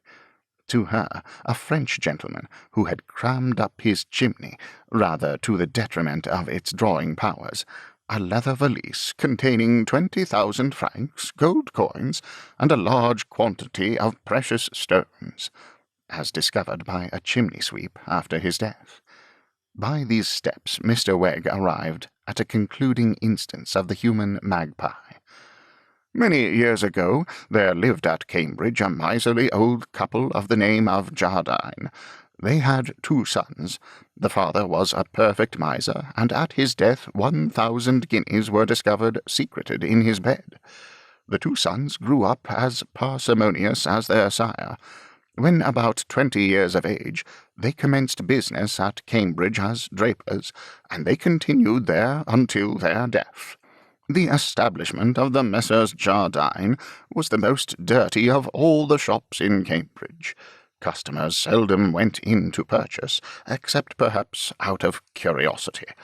The brothers were most disreputable-looking beings, for although surrounded with gay apparel as their staple in trade, they wore the most filthy rags themselves.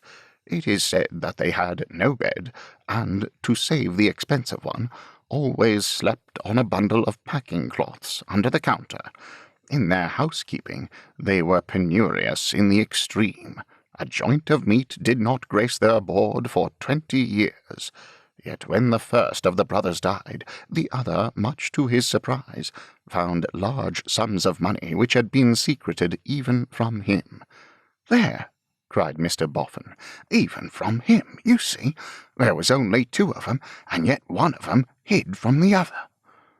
Mr. Venus, who since his introduction to the French gentleman had been stooping to peer up the chimney, had his attention recalled by the last sentence, and took the liberty of repeating it. "Do you like it?" asked Mr. Boffin, turning suddenly. "I beg your pardon, sir?" "Do you like what Wegg's been a-reading?" Mr. Venus answered that he found it extremely interesting. "Then come again," said Mr. Boffin, "and hear some more. Come when you like. Come the day after tomorrow, half an hour sooner. There's plenty more, there's no end to it." Mr. Venus expressed his acknowledgments, and accepted the invitation. "It's wonderful what's been hid at one time and another," said Mr. Boffin, ruminating. "Truly wonderful." "Meaning, sir?" observed Wegg, with a propitiatory face to draw him out, and with another peg at his friend and brother. "In the way of money?" "Money," said Mr. Boffin. "Ah, and papers." Mr. Wegg, in a languid transport, again dropped over on Mr. Venus, and again recovering himself, masked his emotions with a sneeze. "Phew! Did you say papers too, sir? Been hidden, sir?" "Hidden and forgot," said Mr. Boffin. "Why, the bookseller that sold me the wonderful museum— Where's the wonderful museum?" He was on his knees on the floor in a moment, groping eagerly among the books. "Can I assist you, sir?" asked Wegg. "No, I have got it. Here it is," said Mr. Boffin, dusting it with the sleeve of his coat. "Volume 4. I know it is the 4th volume that the bookseller read it to me out of. Look for it, Wegg." Silas took the book and turned the leaves. "Remarkable petrifaction, sir?" "No, that's not it," said Mr. Boffin. "It can't have been a petrifaction." "Memoirs of General John Reed, commonly called the Walking Rushlight, sir, with portrait?" "No, nor yet him," said Mr. Boffin. "Remarkable case of a person who swallowed a crown-piece, sir, to hide it?" asked Mr. Boffin. "Why, no, sir," replied Wegg, consulting the text. "It appears to have been done by accident. Oh, this must be it. Singular discovery of a will, lost 21 years.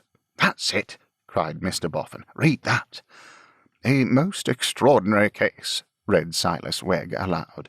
"Was tried at the last Maryborough Assizes in Ireland. It was briefly this. Robert Baldwin, in March 1782, made his will, in which he devised the lands now in question to the children of his youngest son, soon after which his faculties failed him, and he became altogether childish and died, above 80 years old. The defendant, the eldest son, immediately afterwards gave out that his father had destroyed the will, and, no will being found, he entered into possession of the lands in question, and so matters remained for 21 years, the whole family during all that time believing that the father had died without a will. But after 21 years, the defendant's wife died, and he very soon afterwards, at the age of 78. married a very young woman, which caused some anxiety to his sons, whose poignant expressions of this feeling so exasperated their father, that he, in his resentment, executed a will to disinherit his eldest son, and in his fit of anger showed it to his second son, who instantly determined to get at it and destroy it, in order to preserve the property to his brother. With this view he broke open his father's desk, where he found, not his father's will which he sought after, but the will of his grandfather, which was then altogether forgotten in the family. "There," said Boffin. "See what men put away and forget, or mean to destroy and don't." He then added in a slow tone, "Astonishing." And as he rolled his eyes all round the room, Wegg and Venus likewise rolled their eyes all round the room, and then Wegg, singly, fixed his eyes on Mr. Boffin, looking at the fire again, as if he had a mind to spring upon him and demand his thoughts or his life. "However, time's up for tonight," said Mr. Boffin, waving his hand after a silence. "More the day after tomorrow. Range the books up on the shelves, Wegg. I dare say Mr. Venus will be so kind as to help you." While speaking, he thrust his hand into the breast of his outer coat, and struggled with some object there that was too large to be got out easily. What was the stupefaction of the friendly movers when this object, at last emerging, proved to be a much dilapidated dark lantern. Without at all noticing the effect produced by this little instrument, Mr. Boffin stood it on his knee, and, producing a box of matches, deliberately lighted the candle in the lantern, blew out the kindled match, and cast the end into the fire.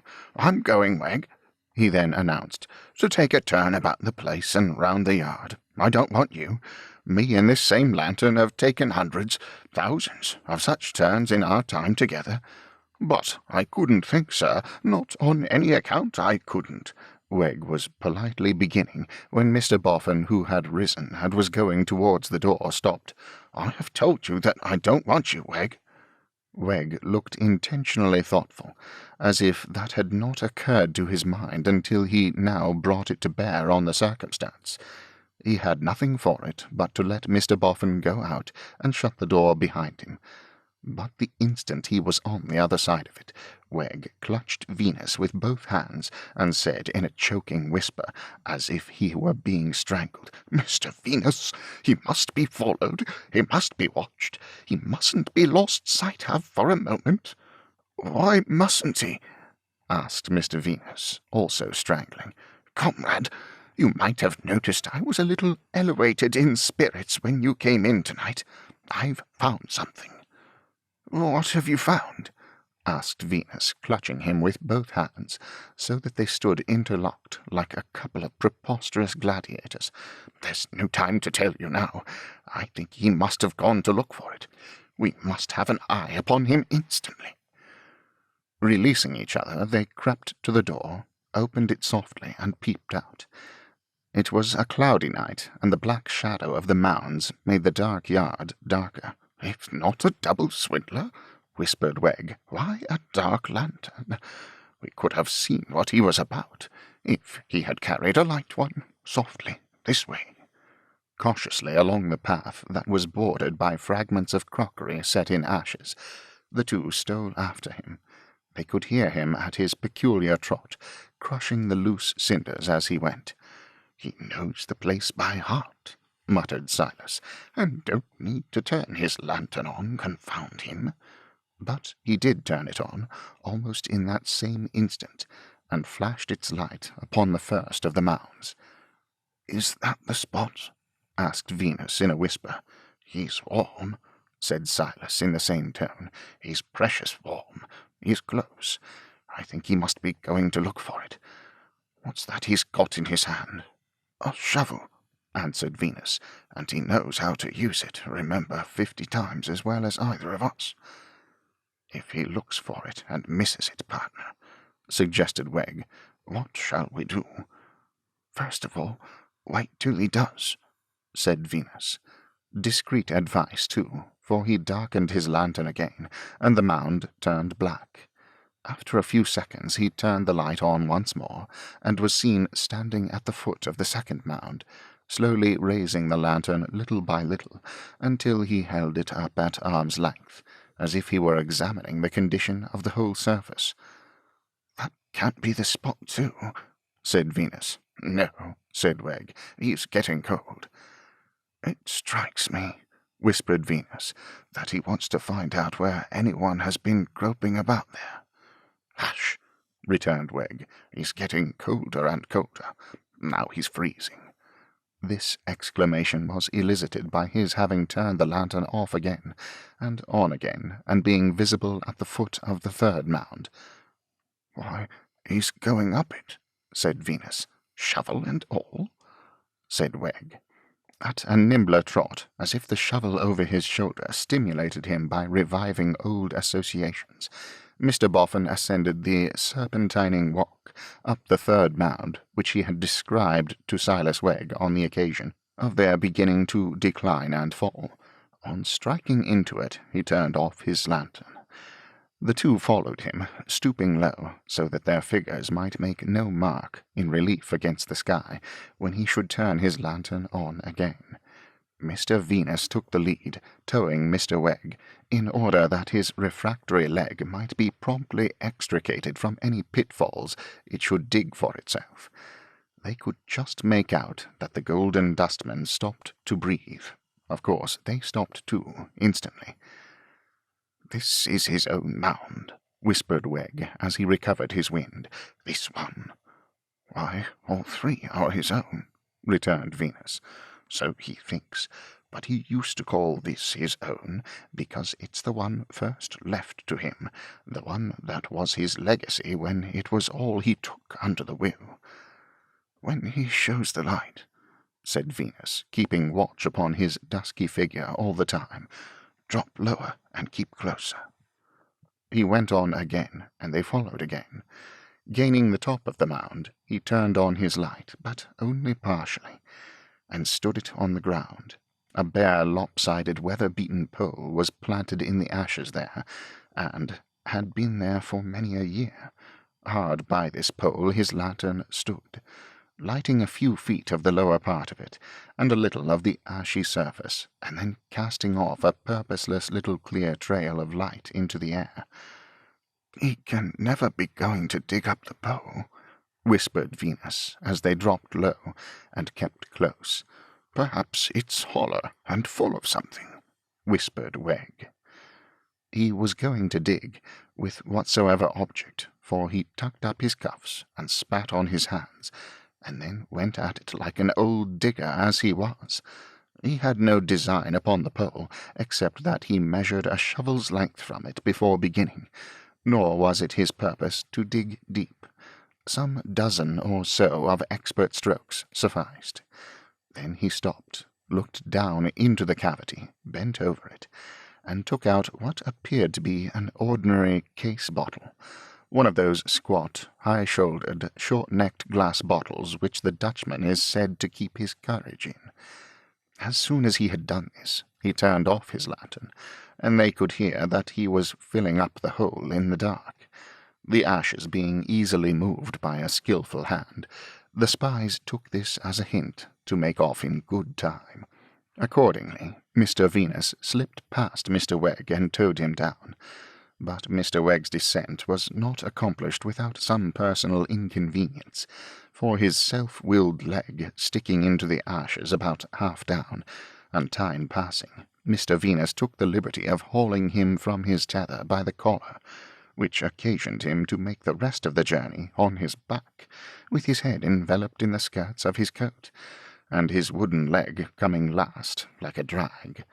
So flustered was Mr. Wegg by this mode of travelling, that when he was set upon level ground with his intellectual developments uppermost, he was quite unconscious of his bearings, and had not the least idea where his place of residence was to be found, until Mr. Venus shoved him into it.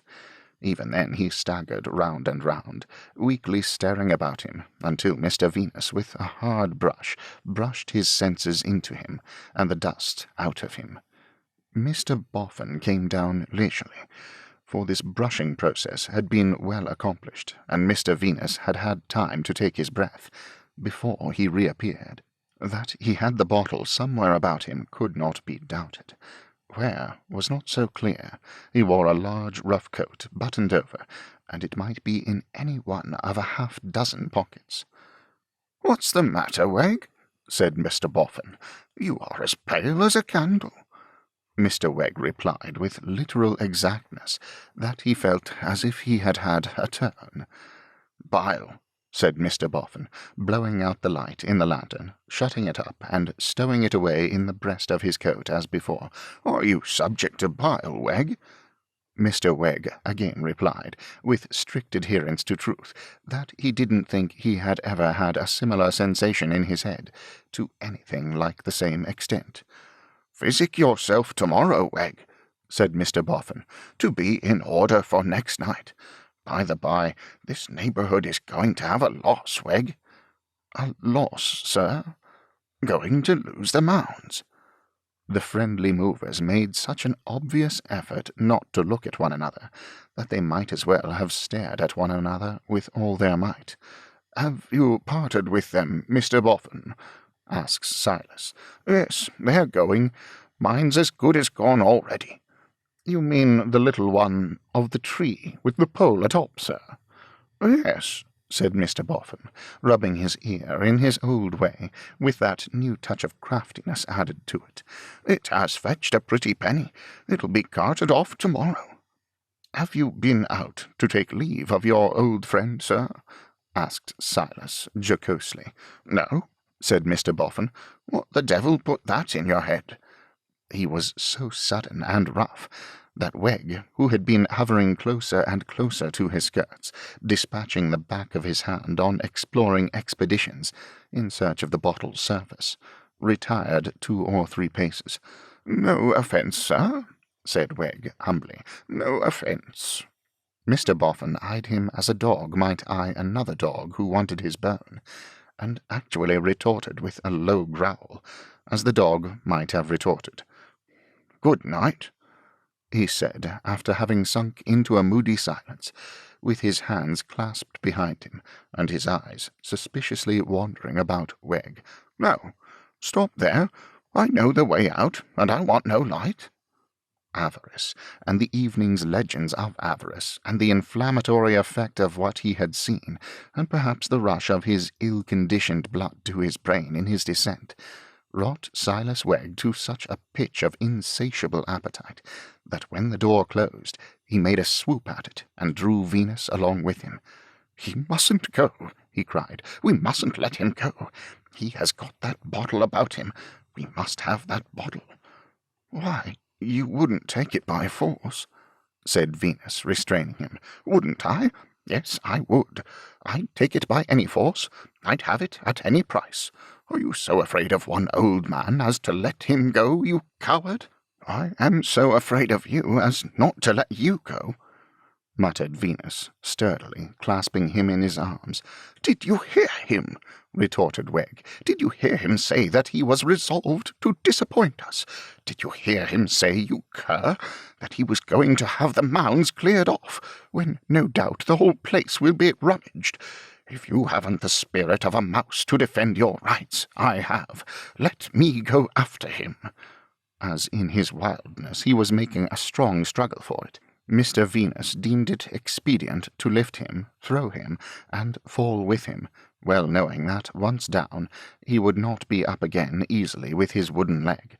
So they both rolled on the floor, and as they did so, Mr. Boffin shut the gate.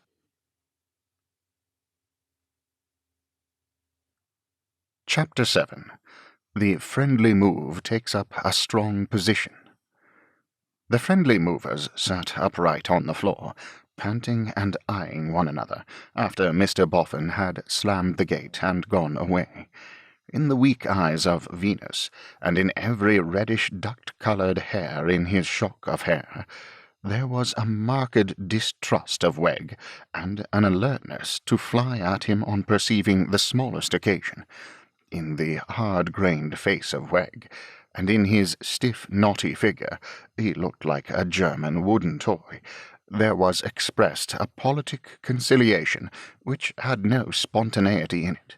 Both were flushed, flustered, rumpled by the last scruffle, and Wegg, in coming to the ground, had received a humming knock on the back of his devoted head, which caused him still to rub it, with an air of having been highly, but disagreeably, astonished.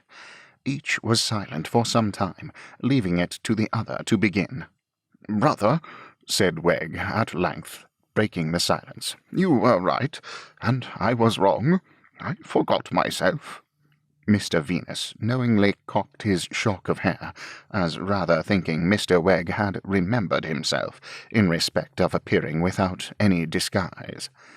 "But, comrade," pursued Wegg, "it was never your lot to know Miss Elizabeth, Master George, and Jane nor Uncle Parker." Mr. Venus admitted that he had never known those distinguished persons, and added, in effect, that he had never so much as desired the honour of their acquaintance.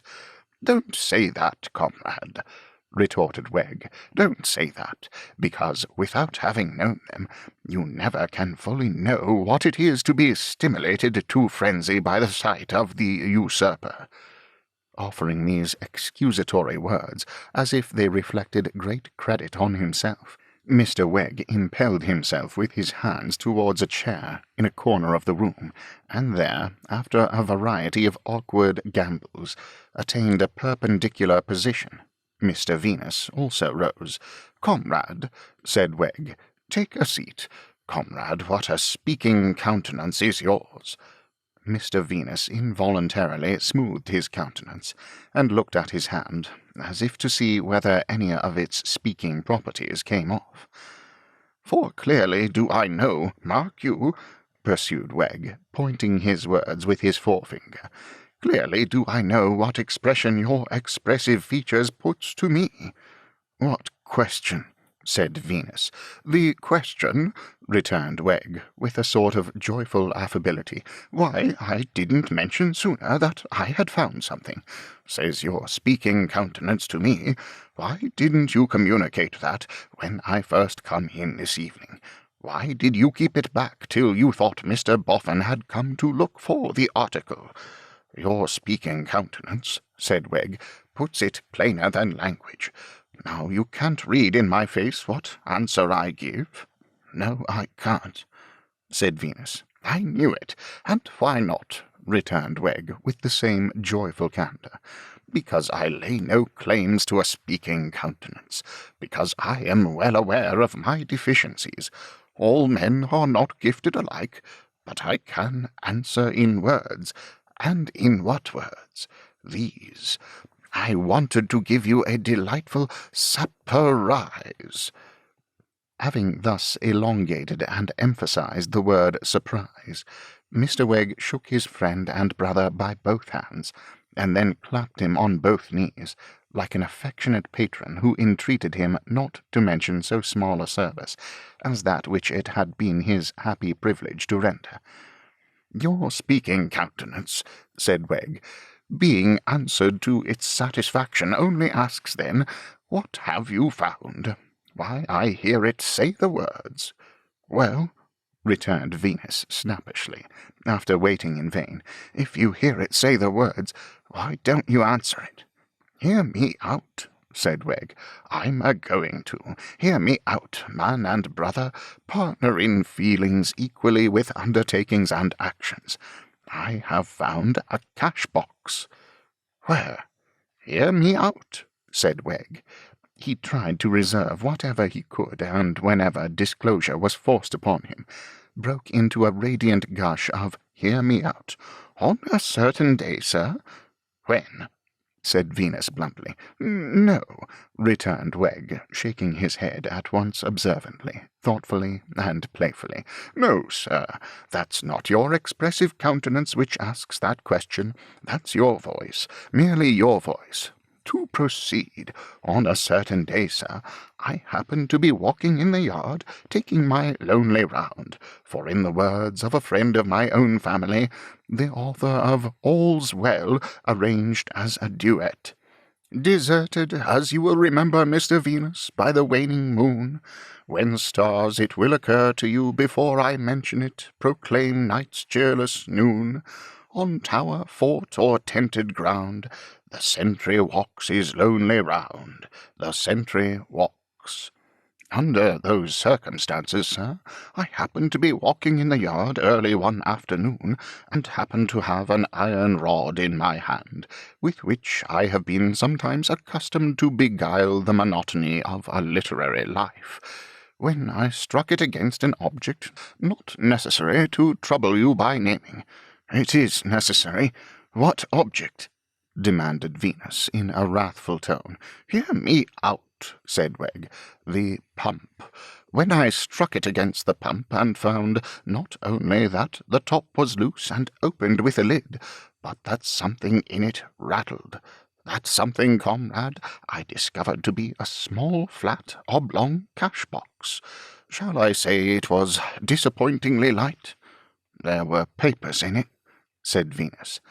There your expressive countenance speaks indeed, cried Wegg. A paper. The box was locked, tied up, and sealed, and on the outside was a parchment label with the writing, My will, John Harmon, temporarily deposited here. We must know its contents, said Venus. Hear me out, cried Wegg. I said so, and I broke the box open. Without coming to me? Exclaimed Venus. Exactly so, sir, returned Wegg, blandly and buoyantly. I see, I take you with me. Here, here, here, resolved as your discriminating good sense perceives, that if you was to have a surprise, it should be a complete one. Well, sir, and so, as you have honoured me by anticipating, I examined the document. Regularly executed, regularly witnessed, very short, inasmuch as he has never made friends, and has ever had a rebellious family. John Harmon gives to Nicodemus Boffin the little mound which is quite enough for him, and gives the whole rest and residue of his property to the Crown. The date of that will has been proved, must be looked to, remarked Venus. It may be later than this one. Hear me out, cried Wegg. I said so. I paid a shilling, never mind your sixpence of it, to look up that will. Brother, that will is dated months before this will. And now, as a fellow man, and as a partner in a friendly move, added Wegg, benignantly taking him by both hands again, and clapping him on both knees again, say, have I completed my labour of love to your perfect satisfaction, and are you surprised? Mr. Venus contemplated his fellow man and partner with doubting eyes, and then rejoined stiffly, This is great news indeed, Mr. Wegg. There's no denying it. But I could have wished you had told it me before you got your fright tonight, and I could have wished you had ever asked me as your partner. What were you to do before you thought you were dividing it a responsibility? Hear me out, cried Wegg.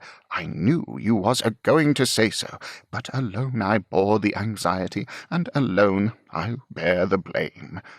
This with an air of great magnanimity. No, said Mr. Venus, let's see this will and this box. Do I understand, brother, returned Wegg with considerable reluctance, that it is your wish to see this will and this— Mr. Venus smote the table with his hand. Hear me out, said Wegg, hear me out. I'll go and fetch 'em.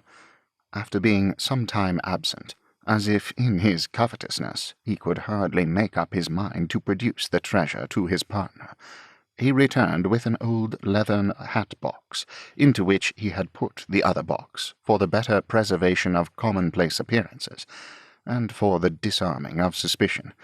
But I don't half like opening it here, said Silas in a low voice, looking around. He might come back, he may not be gone. We don't know what he may be up to, after what we've seen. There's something in that, assented Venus. Come to my place. Jealous of the custody of the box, and yet fearful of opening it under the existing circumstances, Wegg hesitated. "Come, I tell you," repeated Venus, chafing. "To my place." Not very well seeing his way to a refusal, Mr. Wegg then rejoined in a gush. "Hear me out. Certainly." So he locked up the bower, and they set forth, Mr. Venus taking his arm, and keeping it with remarkable tenacity. They found the usual dim light burning in the window of Mr. Venus's establishment, imperfectly disclosing to the public the usual air of preserved frogs, sword in hand, with their point of honour still unsettled. Mr. Venus had closed his shop door on coming out, and now opened it with the key, and shut it again as soon as they were within, but not before he had put up and barred the shutters of the shop window. "No one can get in without being let in," he said then, "and we couldn't be more snug than here." So he raked together the yet warm cinders in the rusty grate, and made a fire, and trimmed the candle upon the little counter. As the fire cast its flickering gleams here and there upon the dark, greasy walls, the Hindu baby, the African baby, and the articulated English baby, the assortment of skulls, and the rest of the collection came starting to their various stations, as if they had all been out, like their master, and were punctual in a general rendezvous to assist at the secret. The French gentleman had grown considerably since Mr. Wegg last saw him, being now accommodated with a pair of legs and a head, though his arms were yet in abeyance. To whomsoever the head had originally belonged, Silas Wegg would have regarded it as a personal favour if he had not cut quite so many teeth. Silas took his seat in silence on the wooden box before the fire, and Venus, dropping into his low chair, produced from among his skeleton hands his tea-tray and teacups, and put the kettle on. Silas inwardly approved of these preparations, trusting they might end in Mr. Venus's diluting his intellect. "Now, sir," said Venus, "all is safe and quiet. Let us see this discovery." With still reluctant hands, and not without several glances towards the skeleton hands, as if he mistrusted that a couple of them might spring forth and clutch the document, Wegg opened the hat-box, and revealed the cash-box, opened the cash-box, and revealed the will. He held a corner of it tight, while Venus, taking hold of another corner, searchingly and attentively read it. "Was I correct in my account of it, partner?" said Mr. Wegg at length. "Partner, you were," said Mr. Venus. Mr. Wegg thereupon made an easy, graceful movement, as though he would fold it up, but Mr. Venus held on by his corner. "No, sir," said Mr. Venus, winking his weak eyes and shaking his head. "No, partner. The question is now brought up, who is going to take care of this? Do you know who is going to take care of this, partner?" "I am," said Wegg. "Oh, dear no, partner," retorted Venus. "That's a mistake. I am. Now look here, Mr. Wegg. I don't want to have any words with you, and still less do I want to have any anatomical pursuits with you." "What do you mean?" said Wegg quickly. "I mean, partner," replied Venus slowly, "that it's hardly possible for a man to feel in a more amiable state towards another man than I do towards you at this present moment. But I am on my own ground. I am surrounded by the trophies of my art, and my tools is very handy." "What do you mean, Mr. Venus?" asked Wegg again. "I am surrounded, as I have observed," said Mr. Venus placidly, "by the trophies of my art. They are numerous. My stock of human wares is large. The shop is pretty well crammed, and I don't just now want any more trophies of my art. But I like my art, and I know how to exercise my art." "No man better," assented Mr. Wegg, with a somewhat staggered air.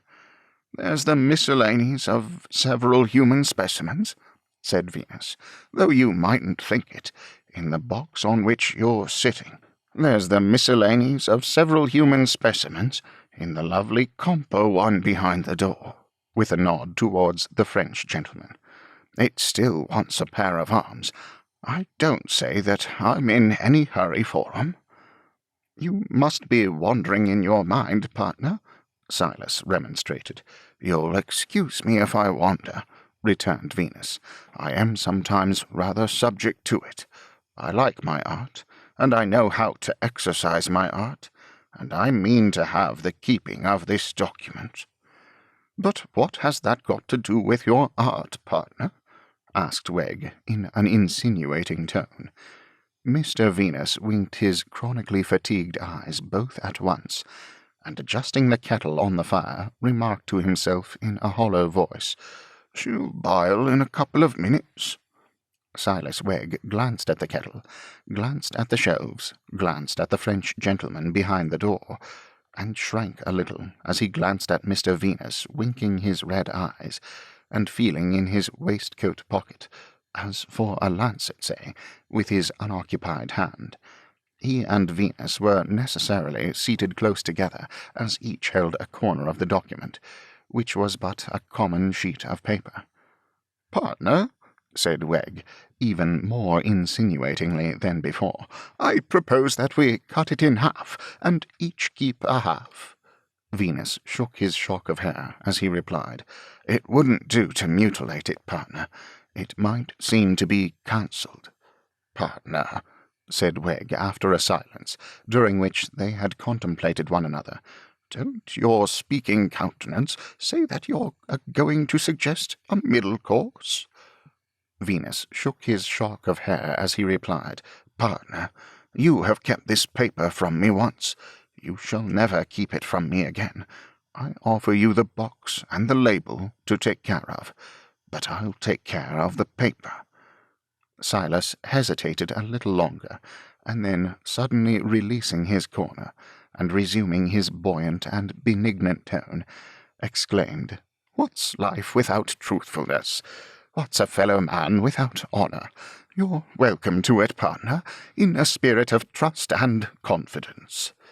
Continuing to wink his red eyes both together, but in a self-communing way, and without any show of triumph, Mr. Venus folded the paper now left in his hand, and locked it in a drawer behind him, and pocketed the key.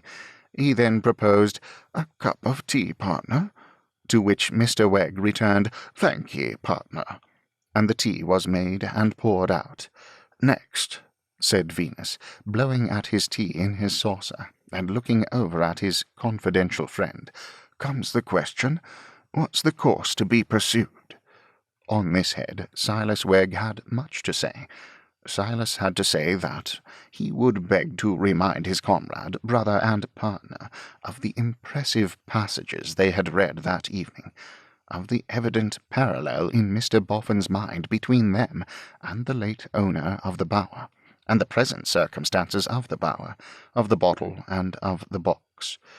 That the fortunes of his brother and comrade, of himself, were evidently made, inasmuch as they had put to their price upon this document, and get that price from the minion of fortune and the worm of the hour, who now appeared to be less of a minion and more of a worm than had been previously supposed.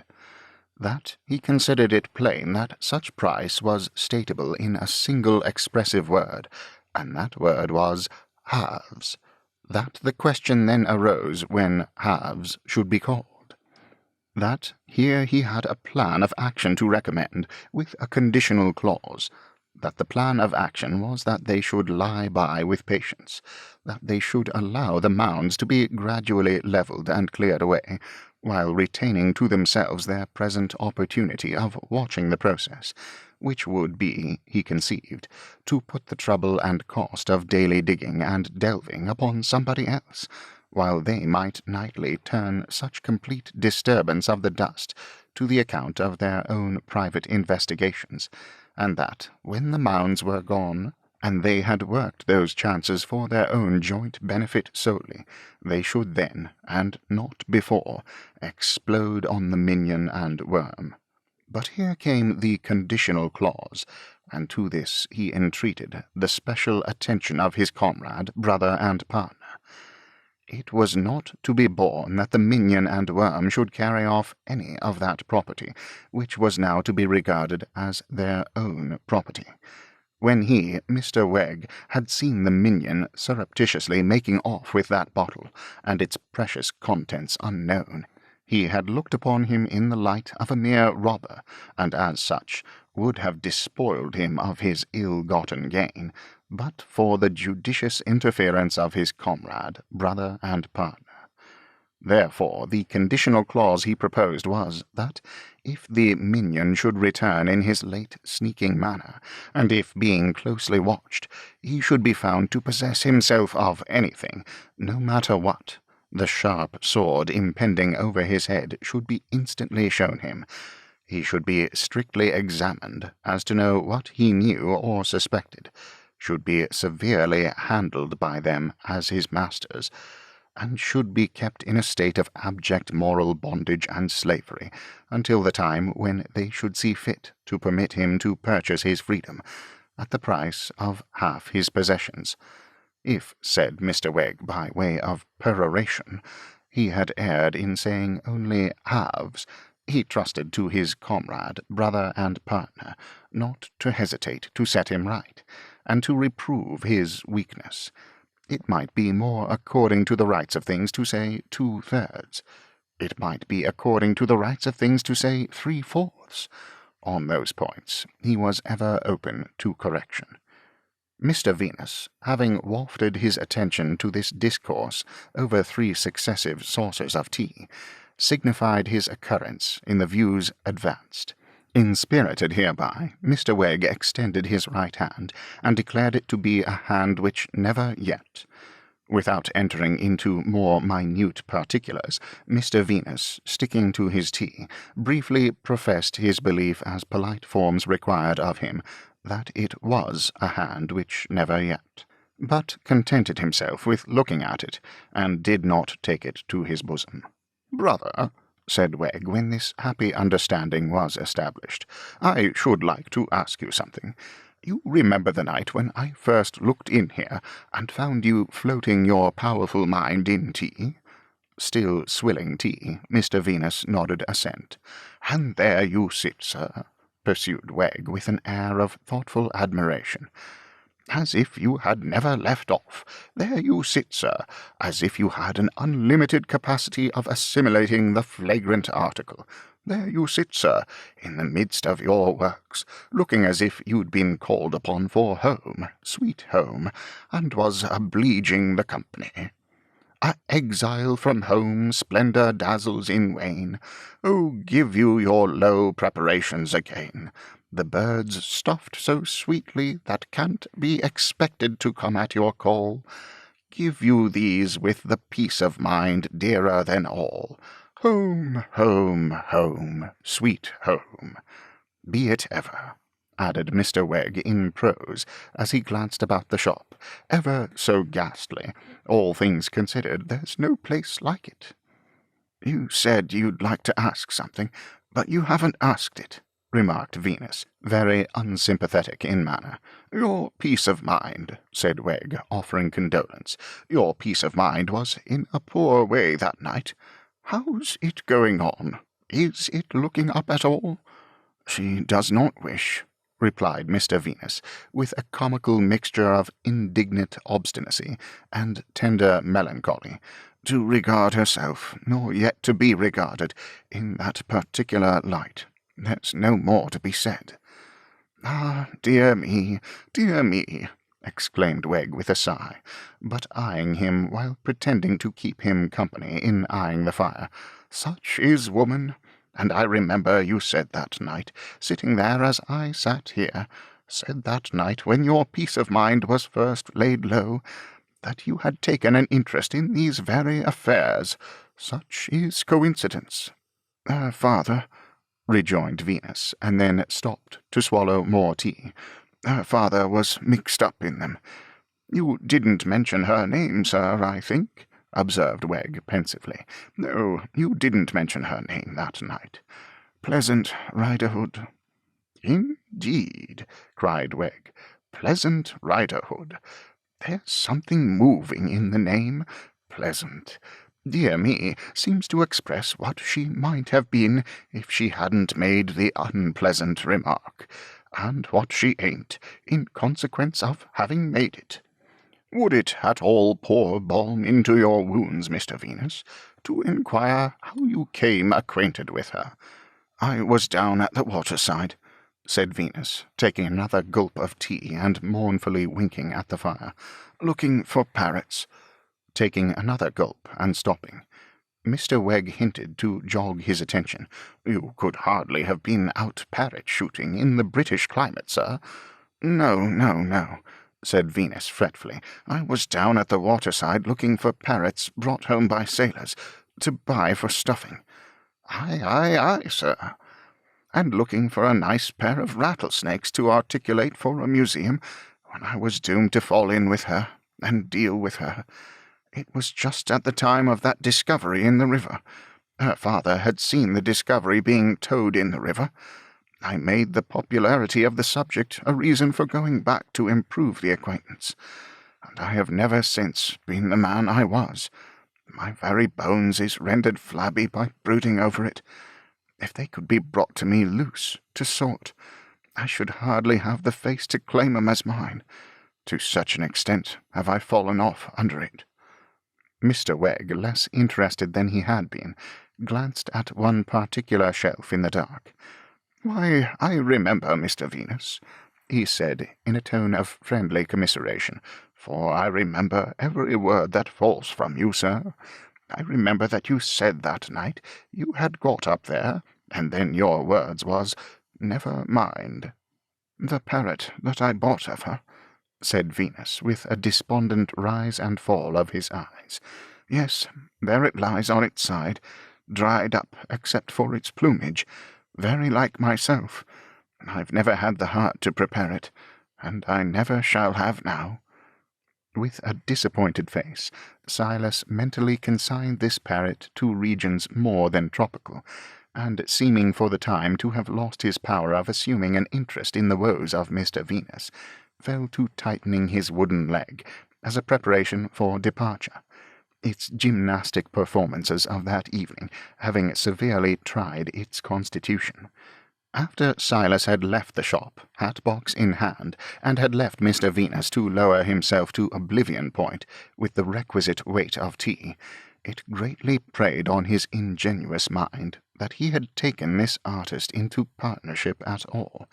He bitterly felt that he had overreached himself in the beginning, by grasping at Mr. Venus's mere straws of hints, now shown to be worthless for his purpose, casting about for ways and means of dissolving the connection without loss of money, reproaching himself for having been betrayed into an avowal of his secret, and complimenting himself beyond measure on his purely accidental good luck.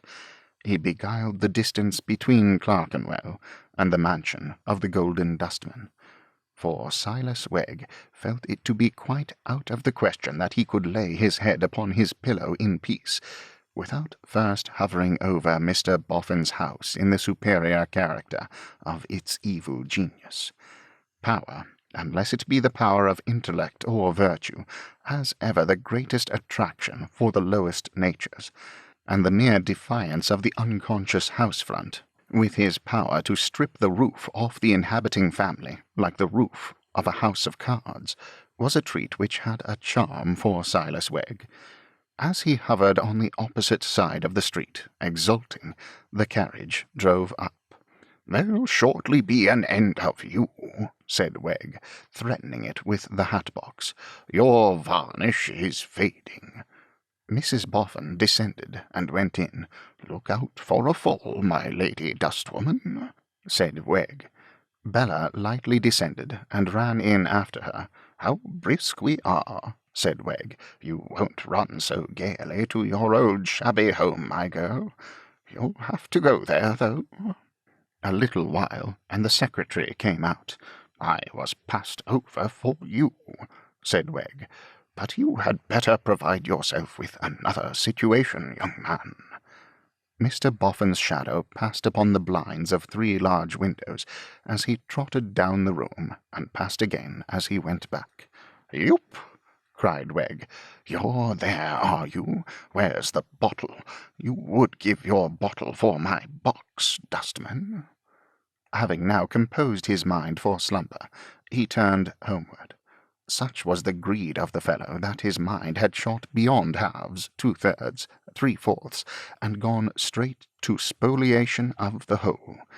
Though that wouldn't quite do, he considered, growing cooler as he got away. That's what would happen to him if he didn't buy us up. We should get nothing by that.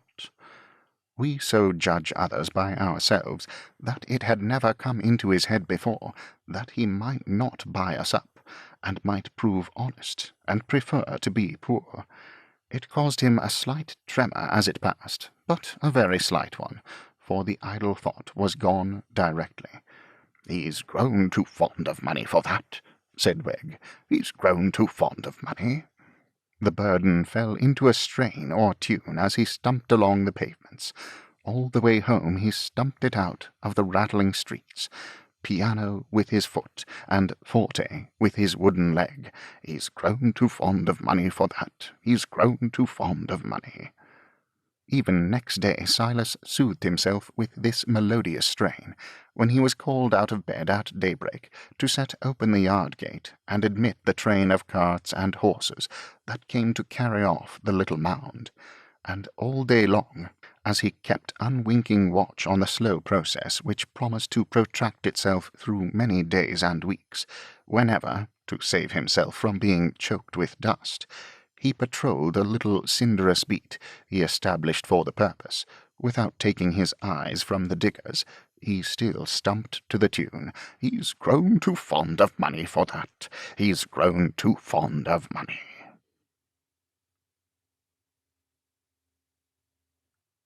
Chapter 8. The End of a Long Journey. The train of carts and horses came and went all day from dawn to nightfall, making little or no daily impression on the heap of ashes, though as the days passed on, the heap was seen to be slowly melting. My lords and gentlemen and honourable boards, when you in the course of your dust-shovelling and cinder-raking have piled up a mountain of pretentious failure, you must off with your honourable coats for the removal of it, and fall to the work with the power of all the Queen's horses and all the Queen's men, or it will come rushing down and bury us alive. Yes, verily, my lords and gentlemen and honourable boards, adapting your catechism to the occasion, and by God's help, so you must. For when we have got things to pass, that with an enormous treasure at disposal to relieve the poor, the best of the poor detest our mercies, hide their heads from us, and shame us by starving to death in the midst of us, it is a pass impossible of prosperity, impossible of continuance. It may not be so written in the Gospel according to Podsnappery. You may not find these words for the text of a sermon in the returns of the Board of Trade, but they have been the truth since the foundations of the universe were laid, and they will be the truth until the foundations of the universe are shaken by the builder. This boastful handiwork of ours, which fails in its terrors for the professional pauper, the sturdy breaker of windows, and the rampant terror of clothes, strikes with a cruel and a wicked stab at the stricken sufferer, and is a horror to the deserving and unfortunate. We must mend it, lords and gentlemen and honourable boards, or in its own evil hour it will mar every one of us. Old Betty Higden fared upon her pilgrimage, as many ruggedly honest creatures, women and men, fare on their toiling way along the roads of life, patiently to earn a spare bare living, and quietly to die, untouched by workhouse hands. This was her highest sublunary hope. Nothing had been heard of her at Mr. Boffin's house since she trudged off. The weather had been hard, and the roads had been bad, and her spirit was up. A less staunch spirit might have been subdued by such adverse influences, But the loan for her little outfit was in no part repaid, and it had gone worse with her than she had foreseen, and she was put upon proving her case and maintaining her independence. Faithful soul! When she had spoken to the secretary of that deadness that steals over me at times, her fortitude had made too little of it. Oftener and ever oftener it came stealing over her, darker and ever darker, like the shadow of advancing death. That the shadow should be deep as it came on, like the shadow of an actual presence, was in accordance with the laws of the physical world, for all the light that shone on Betty Higden lay beyond death. The poor old creature had taken the upward course of the River Thames as her general track. It was the track in which her last home lay, and of which she had last had local love and knowledge. She had hovered for a little while in the near neighbourhood of her abandoned dwelling, and had sold, and knitted and sold, and gone on. In the pleasant towns of Chertsey, Walton, Kingston, and Staines, her figure came to be quite well known for some short weeks, and then again passed on. She would take her stand in market-places, where there were such things, on market days, at other times in the busiest, that was seldom very busy, portion of the little quiet High Street. At still other times she would explore the outlying roads for great houses, and would ask leave at the lodge to pass in with her basket, and would not often get it. But ladies in carriages would frequently make purchases from her trifling stock, and were usually pleased with her bright eyes and her hopeful speech. In these and her clean dress originated a fable that she was well-to-do in the world. One might say, for her station, rich, as making a comfortable provision for its subject which costs nobody anything. This class of fable has long been popular. In those pleasant little towns on Thames, you may hear the fall of the water over the weirs, or even, in still weather, the rustle of the rushes, and from the bridge you may see the young river, dimpled like a young child, playfully gliding away among the trees, unpolluted by the defilements that lie in wait for it on its course, and as yet out of hearing of the deep summons of the sea. It were too much to pretend that Betty Higden made out such thoughts. No, but she heard the tender river whispering to many like herself, "Come to me, when the cruel shame and terror you have so long fled from most beset you. Come to me. I am the relieving officer appointed by eternal ordinance to do my work. I am not held in estimation according as I shirk it. My breast is softer than the pauper nurse's. Death in my arms is peacefuller than among the pauper wards. Come to me."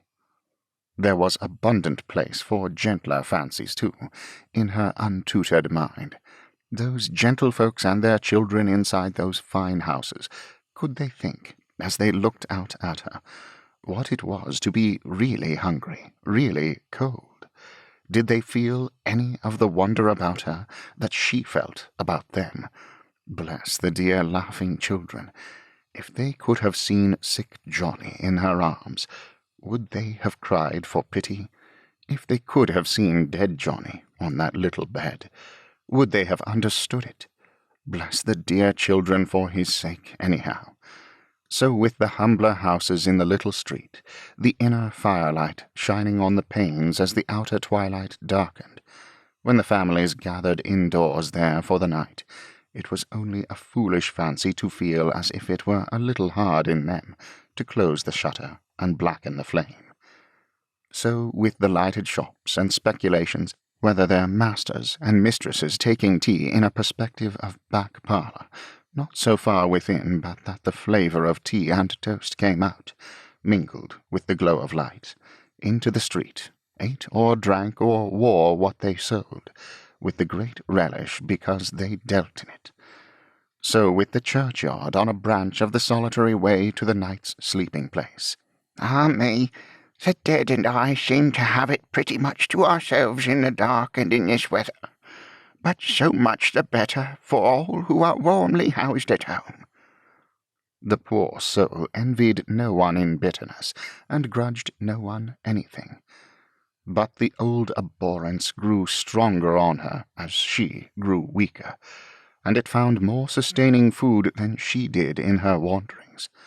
Now she would light upon the shameful spectacle of some desolate creature, or some wretched ragged groups of either sex, or of both sexes, with children among them, huddled together like the smaller vermin for a little warmth, lingering and lingering on a doorstep, while the appointed evader of the public trust did his dirty office of trying to weary them out and so get rid of them. Now she would light upon some poor decent person like herself, going afoot on a pilgrimage of many weary miles to see some worn-out relative or friend who had been charitably clutched off to a great blank barren union house, as far from old home as the county jail, the remoteness of which is always its worst punishment for small rural offenders. And in its dietary, and in its lodging, and in its tending of the sick, a much more penal establishment.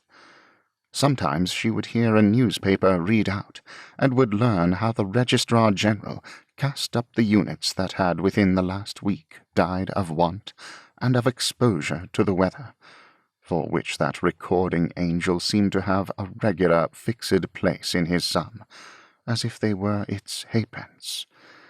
All such things she would hear discussed, as we, my lords and gentlemen and honourable boards, in our unapproachable magnificence, never hear them. And from all such things she would fly with the wings of raging despair. This is not to be received as a figure of speech. Old Betty Higden, however tried, however footsore, would start up and be driven away by her awakened horror of falling into the hands of charity. It is a remarkable Christian improvement to have made a pursuing fury of the Good Samaritan, but it was so in this case, and it is a type of many, many, many. Two incidents united to intensify the old unreasoning abhorrence, granted in a previous place to be unreasoning, because the people always are unreasoning, and invariably make a point of producing all their smoke without fire. One day she was sitting in a market-place on a bench outside an inn, with her little wares for sale, when the deadness that she strove against came over her so heavily that the scene departed from before her eyes. When it returned, she found herself on the ground, her head supported by some good-natured market-women, and a little crowd about her. "Are you better now, mother?" asked one of the women. "Do you think you can do nicely now?" "Have I been ill, then?" asked old Betty. "You have had a faint like," was the answer, "or a fit. It ain't that you've been a-struggling, mother, but you've been stiff and numbed." "Ah," said Betty, recovering her memory. "It's the numbness. Yes, it comes over me at times." Was it gone? The women asked her. "It's gone now," said Betty. "I shall be stronger than I was afore. Many thanks to ye, my dears, and when you come to be as old as I am, may others do as much for you." They assisted her to rise, but she could not stand yet, and they supported her when she sat down again upon the bench. "My head's a bit light, and my feet are a bit heavy," said old Betty, leaning her face drowsily on the breast of the woman who had spoken before. "They'll both come natural in a minute. There's nothing more the matter." "Ask her," said some farmers standing by, who had come out of their market dinner, "who belongs to her."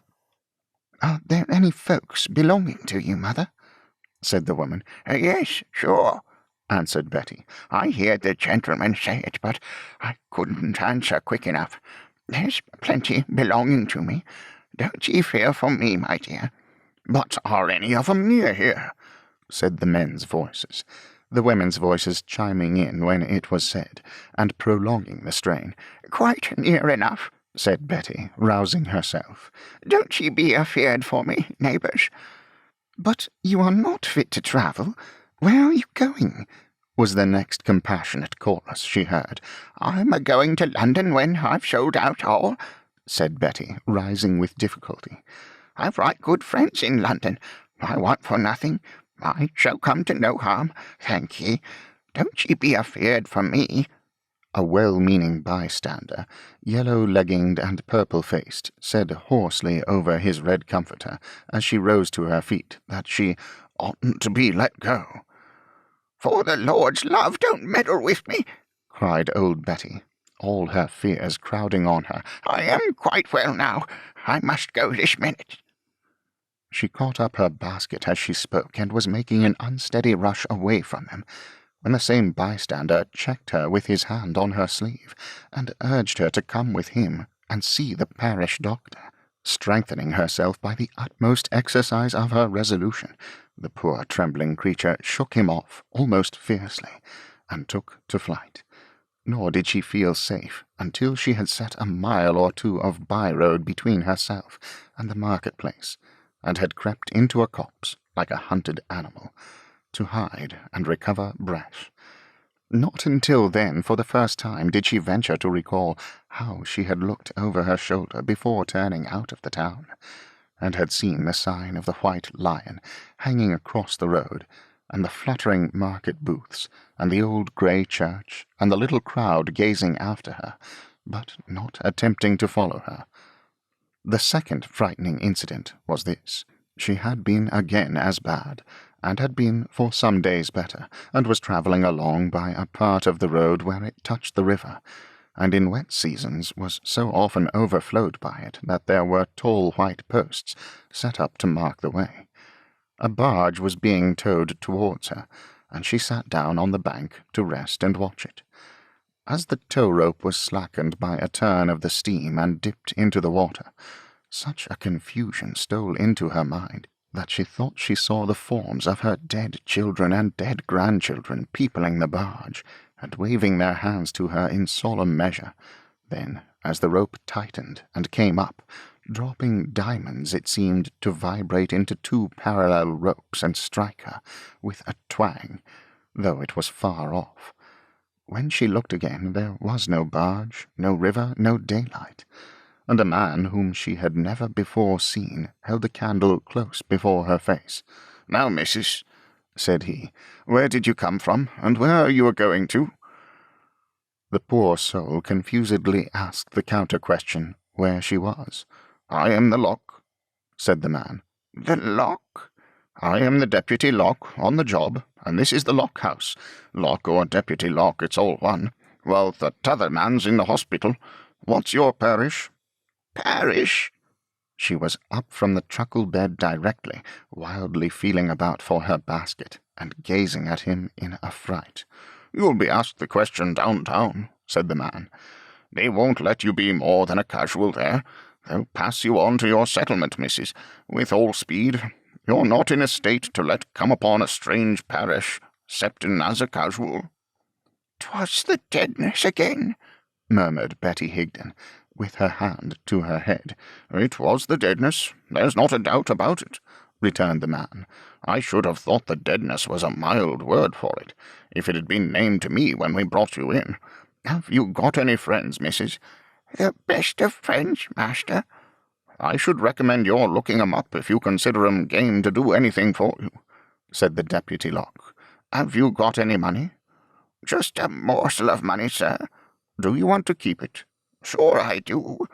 "Well, you know," said the deputy lock, shrugging his shoulders with his hands in his pocket, and shaking his head in a sulkily ominous manner, "the parish authorities downtown will have it out of you.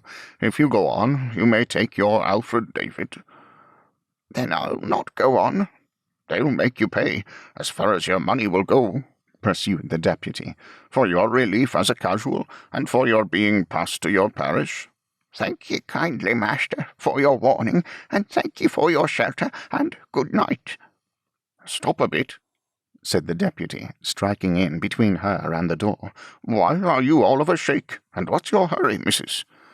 "Oh, master, master," returned Betty Higden, "I fought against the parish and fled from it all my life, and I want to die free of it." "I don't know," said the deputy with deliberation, "as I ought to let you go. I'm a honest man as gets my living by the sweat of my brow, and I may fall into trouble by letting you go. I've fell into trouble afore now, by George, and I know what it is, and it's made me careful.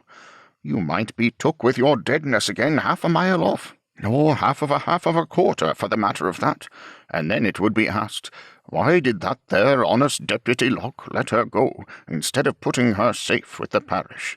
That's what a man of his character ought to have done. It would be arguified," said the Deputy Locke, cunningly harping on the strong string of her terror. "He ought to have handed her over safe to the parish. That was to be expected of a man of his merits." As he stood in the doorway, the poor old careworn, wayworn woman burst into tears and clasped her hands, as if in her agony she prayed to him. "As I've told you, master, I've the best of friends. This letter will show how true I've spoke, and they will be thankful for me." The Deputy Locke opened the letter with a grave face which underwent no change as he eyed its contents, but it might have done if he could have read them. "What amount of small change, missus?" he said with an abstracted air, after a little meditation, "might you call a morsel of money?" Hurriedly emptying her pocket, old Betty laid down on the table a shilling, and 2 sixpenny pieces, and a few pence.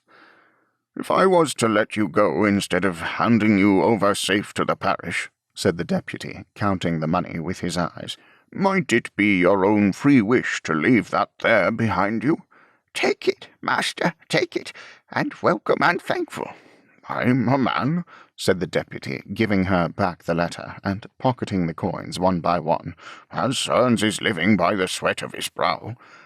And he drew his sleeve across his forehead, as if this particular portion of his humble gains were the result of sheer hard labour and virtuous industry. "And I won't stand in your way. Go where you like." She was gone out of the lock-house as soon as he gave her this permission, and her tottering steps were on the road again.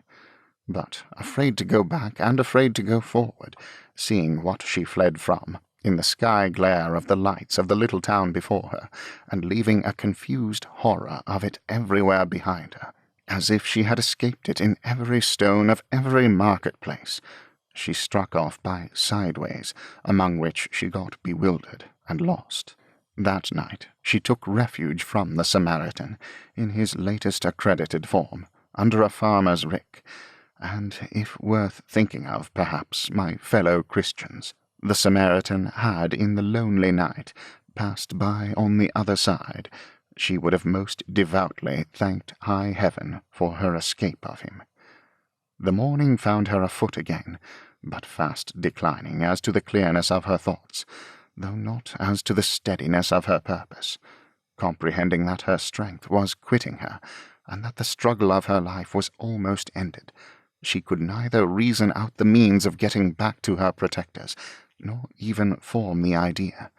The overmastering dread, and the proud, stubborn resolution it engendered in her to die undegraded, were the 2 distinct impressions left in her failing mind, supported only by a sense that she was bent on conquering in her lifelong flight. She went on. The time was come now when the wants of this little life were passing away from her. She could not have swallowed food, though a table had been spread for her in the next field. The day was cold and wet, but she scarcely knew it.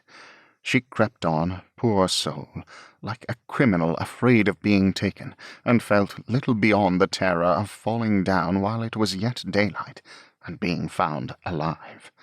She had no fear that she would live through another night. Sewn in the breast of her gown, the money to pay for her burial was still intact. If she could wear through the day, and then lie down to die under cover of the darkness, she would die independent. If she were captured previously, the money would be taken from her as a pauper who had no right to it, and she would be carried to the accursed workhouse. Gaining her end, the letter would be found in her breast, along with the money, and the gentlefolks would say when it was given back to them, She prized it, did old Betty Higden. She was true to it, and while she lived, she would never let it be disgraced by falling into the hands of those that she held in horror. Most illogical, inconsequential, and light-headed this. But travellers in the valley of the shadow of death are apt to be light-headed, and worn-out old people of low estate have a trick of reasoning as indifferently as they live, and doubtless would appreciate our poor law more philosophically on an income of 10,000 a year.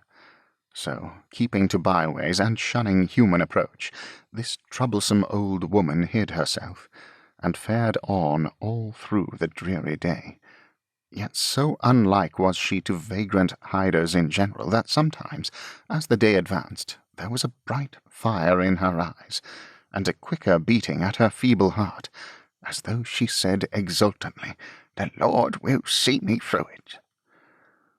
By what visionary hands she was led along upon that journey of escape from the Samaritan, by what voices, hushed in the grave, she seemed to be addressed, how she fancied the dead child in her arms again, and times innumerable adjusted her shawl to keep it warm, what infinite variety of forms of tower and roof and steeple the trees took, how many furious horsemen rode at her, crying, "There she goes! Stop! Stop, Betty Higden!" and melted away as they came close. Be these things left untold, faring on and hiding and faring on, the poor harmless creature, as though she were a murderess, and the whole country were up after her, wore out the day, and gained the night. "Water meadows, or such like," she had sometimes murmured on the day's pilgrimage, when she had raised her head and taken any note of the real objects about her. There now arose in the darkness a great building full of lighted windows. Smoke was issuing from a high chimney in the rear of it, and there was the sound of a water-wheel at the side. Between her and the building lay a piece of water in which the lighted windows were reflected, and on its nearest margin was a plantation of trees. "I humbly thank the power and the glory," said Betty Higden, holding up her withered hands, "that I have come to my journey's end." She crept among the trees to the trunk of a tree whence she could see, beyond some intervening trees and branches, the lighted windows, both in their reality and their reflection in the water. She placed her orderly little basket at her side, and sank upon the ground, supporting herself against this tree. It brought to her mind the foot of the cross, and she committed herself to him who died upon it. Her strength held out to enable her to arrange the letter in her breast, so as that it could be seen that she had a paper there. It had held out for this, and departed when this was done. "I am safe," was her last benumbed thought. "When I am found dead at the foot of the cross, it will be by some of my own sort, some of the working people who work among the lights yonder. I cannot see the lighted windows now, but they are there. I am thankful for all." The darkness gone, and a face bending down. "It cannot be the Buffer lady." "I don't understand what you say. Let me wet your lips again with this brandy. I have been away to fetch it. Did you think that I was long gone?" It is as the face of a woman, shaded by a quantity of rich dark hair. It is the earnest face of a woman who is young and handsome. But all is over with me on earth, and this must be an angel. "Have I been long dead?" "I don't understand what you say. Let me wet your lips again. I hurried all I could, and brought no one back with me, lest you should die of the shock of strangers." "Am I not dead?" "I cannot understand what you say. Your voice is so low and broken that I cannot hear me. Do you hear me?" "Yes." "Do you mean yes?" "Yes." "I was coming from my work just now, along the path outside. I was up with the night hands last night, and I heard a groan and found you lying here." "What work, dearie?" "Did you ask what work? At the paper mill." "Where is it?" Your face is turned up to the sky, and you can't see it. It is close by. You can see my face here, between you and the sky. Yes. Dare I lift you? Not yet. Not even lift your head to get it on my arm. I will do it by very gentle degrees. You shall hardly feel it. Not yet. Paper. Letter. This paper in your breast. Bless ye. Let me wet your lips again. Am I to open it, to read it? Bless ye. She reads it with surprise, and looks down with a new expression, and an added interest on the motionless face she kneels beside. I know these names. I have heard them often. Will you send it, my dear? I cannot understand you. Let me wet your lips again, and your forehead. There. Oh, poor thing, poor thing. These words through her fast-dropping tears. What was it that you asked me? Wait till I bring my ear quite close. Will you send it, my dear? Will I send it to the writers? Is that your wish? Yes, certainly. You will not give it up to anyone but them? No. As you must grow old in time, and come to your dying hour, my dear, you'll not give it up to anyone but them? No, most solemnly. Never to the parish? With a convulsed struggle. No, most solemnly. Not let the parish touch me, not yet so much as look at me. With another struggle. No, faithfully. A look of thankfulness and triumph lights the worn old face. The eyes, which have been darkly fixed upon the sky, turn with meaning in them towards the compassionate face from which the tears are dropping, and a smile is on the aged lips as they ask, What is your name, my dear? My name is Lizzie Hexam. I must be sore disfigured. Are you afraid to kiss me? The answer is the ready pressure of her lips upon the cold but smiling mouth. Bless ye.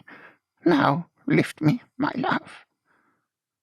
Lizzie Hexam very softly raised the weather-stained grey head, and lifted her as high as heaven.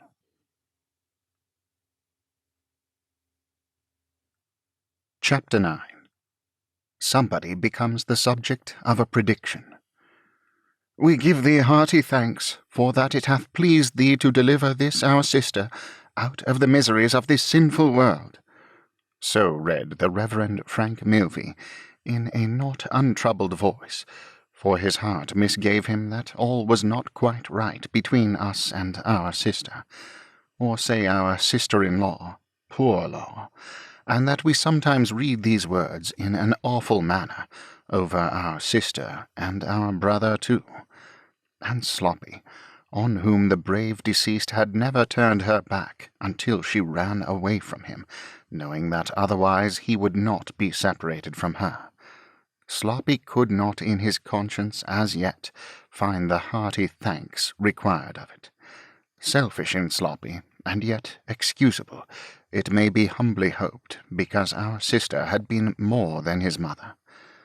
The words were read above the ashes of Betty Higden, in a corner of a churchyard near the river, in a churchyard so obscure that there was nothing in it but grass mounds, not so much as one single tombstone. It might not be to do an unreasonably great deal for the diggers and hewers, in a registering age, if we ticketed their graves at the common charge, so that a new generation might know which was which, so that the soldier, sailor, emigrant, coming home, should be able to identify the resting place of father, mother, playmate, or betrothed. For we turn up our eyes and say that we are all alike in death, and we might turn them down and work the saying out in this world, so far. It would be sentimental, perhaps. But how say ye, my lords and gentlemen and honourable boards? Shall we not find good standing room left for a little sentiment, if we look into our crowds? Near unto the Reverend Frank Milvey, as he read, stood his little wife, John Rokesmith the secretary, and Bella Wilfer, these over and above Sloppy, were the mourners at the lowly grave. Not a penny had been added to the money sewn in her dress. What her honest spirit had so long projected was fulfilled. "I've took it in my head," said Sloppy, laying it inconsolable against the church door when all was done.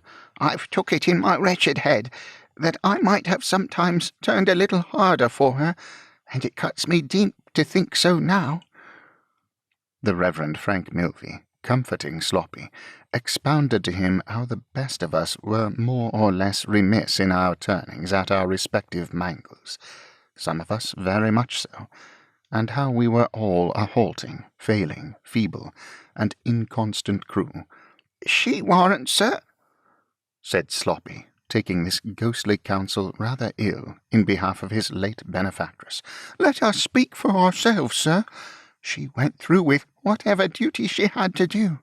She went through with me. She went through with the Minders. She went through with herself. She went through with everything. Oh, Mrs. Higden, you was a woman and a mother and a mangler in a million. With those heartfelt words, Sloppy removed his dejected head from the church door, and took it back to the grave in the corner, and laid it down there, and wept alone. Not a very poor grave, said the Reverend Frank Milvey, brushing his hand across his eyes, when it has that homely figure on it. Richer, I think, than it could be made by most of the sculpture in Westminster Abbey. They left him undisturbed, and passed out at the wicket gate. The water-wheel of the paper mill was audible there, and seemed to have a softening influence on the bright wintry scene. They had arrived but a little while before, and Lizzie Hexam now told them the little she could add to the letter in which she had enclosed Mr. Rokesmith's letter, and had asked for their instructions. This was merely how she had heard the groan, and what had passed afterwards, and how she had obtained leave for the remains to be placed in that sweet, fresh, empty store-room of the mill from which they had just accompanied them to the churchyard, and how the last requests had been religiously observed. "I could not have done it all, or nearly all, of myself," said Lizzie. "I should not have wanted the will, but I should not have had the power without our managing partner." "Surely not the Jew who received us," said Mrs. Milvey. "My dear," observed her husband in parentheses, "why not?" "The gentleman certainly is a Jew," said Lizzie, "and the lady his wife is a Jewess, and I was first brought to their notice by a Jew, but I think there cannot be a kinder people in the world." "But suppose they try to convert you?" suggested Mrs. Milvey, bristling in her good little way as a clergyman's wife. "To do what, ma'am?" asked Lizzie with a modest smile. "To make you change your religion," said Mrs. Milvey. Lizzie shook her head, still smiling. "They have never asked me what my religion is. They asked me what my story was, and I told them. They asked me to be industrious and faithful, and I promised to be so. They most willingly and cheerfully do their duty to all of us who are employed here, and we try to do ours to them. Indeed, they do much more than their duty to us, for they are wonderfully mindful of us in many ways." "It is easy to see you're a favourite, my dear," said Mrs. Milvey, not quite pleased. "It would be very ungrateful in me to say I am not," returned Lizzie, "for I have been already raised to a place of confidence here, but that makes no difference in their following their own religion, and leaving all of us to ours. They never talk of theirs to us, and they never talk of ours to us. If I was the last in the mill, it would be just the same. They never asked me what religion that poor thing had followed." "My dear," said Mrs. Milvey, aside to the Reverend Frank, "I wish you would talk to her." "My dear," said the Reverend Frank, aside to his good little wife, "I think I will leave it to somebody else. The circumstances are hardly favourable. There are plenty of talkers going about, my love, and she will soon find one." While this discourse was interchanging, both Bella and the secretary observed Lizzie Hexam with great attention. Brought face to face for the first time with the daughter of his supposed murderer, It was natural that John Harmon should have his own secret reasons for a careful scrutiny of her countenance and manner.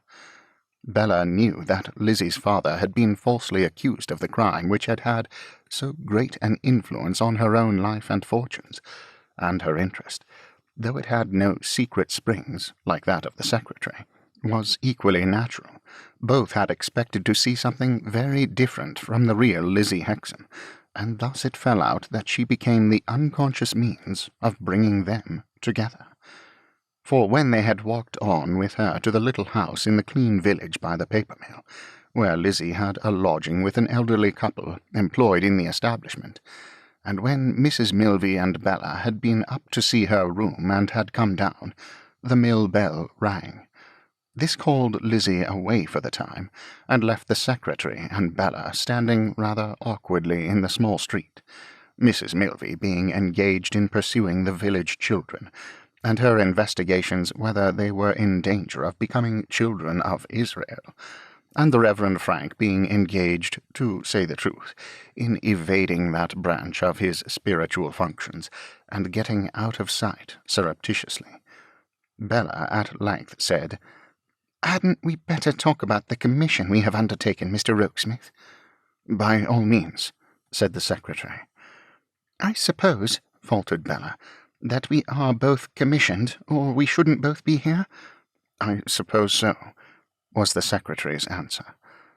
"When I proposed to come with Mr. and Mrs. Milvey," said Bella, "Mrs. Boffin urged me to do so, in order that I might give her my small report. It's not worth anything, Mr. Rokesmith, except for its being a woman's, which indeed with you may be a fresh reason for its being worth nothing, of Lizzie Hexam." "Mr. Boffin," said the secretary, "directed me to come for the same purpose." As they spoke, they were leaving the little street and emerging on the wooded landscape by the river. "You think well of her, Mr. Rokesmith?" pursued Bella, conscious of making all the advances. "I think highly of her." "I am so glad of that. Something quite refined in her beauty, is there not?" "Her appearance is very striking." "There is a shade of sadness upon her that is quite touching. At least I am not setting up my own poor opinion, you know, Mr. Rokesmith," said Bella, excusing and explaining herself in a pretty shy way. "I am consulting you." "I noticed that sadness. I hope it may not," said the secretary in a lower voice, "be the result of the false accusation which has been retracted." When they had passed on a little further without speaking, Bella, after stealing a glance or two at the secretary, suddenly said, "Oh, Mr. Rokesmith, don't be hard with me. Don't be stern with me. Be magnanimous. I want to talk with you on equal terms." The secretary as suddenly brightened and returned, "Upon my honour, I had no thought but for you.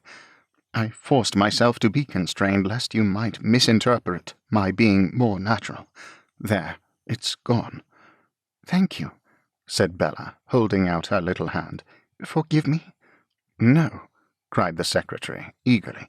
"Forgive me."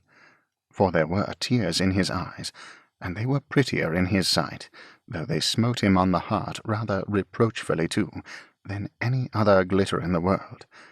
When they had walked a little further, "You were going to speak to me," said the secretary, with the shadows so long upon him quite thrown off and cast away.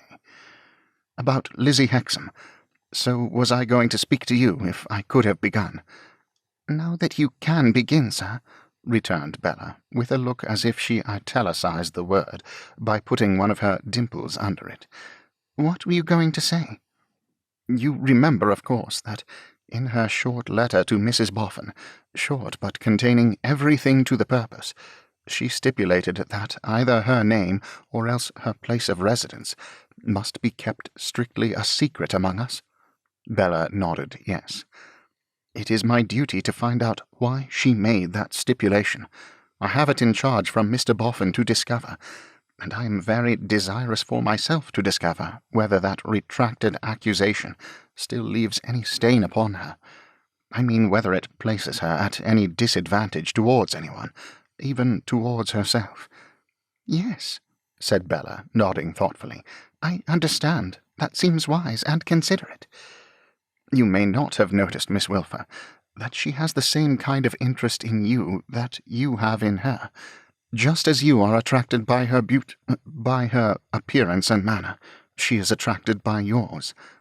"I certainly have not noticed it," returned Bella, again italicizing with the dimple, "and I should have given her credit for—" The secretary, with a smile, held up his hand, so plainly interposing, not for better taste, that Bella's colour deepened over the little piece of coquetry she was checked in. "And so," resumed the secretary, "if you would speak with her alone before we go away from here, I feel quite sure that a natural and easy confidence would arise between you. Of course, you would not be asked to betray it, and of course you would not if you were. But if you do not object to put this question to her, to ascertain for us her own feeling in this matter, you can do so at a far greater advantage than I or any else could. Mr. Boffin is anxious on the subject, and I am," added the secretary after a moment, "for a special reason, very anxious." "I shall be happy, Mr. Rokesmith," returned Bella, "to be of the least use, for I feel, after the serious scene of today, that I am useless enough in this world." "Don't say that," urged the secretary.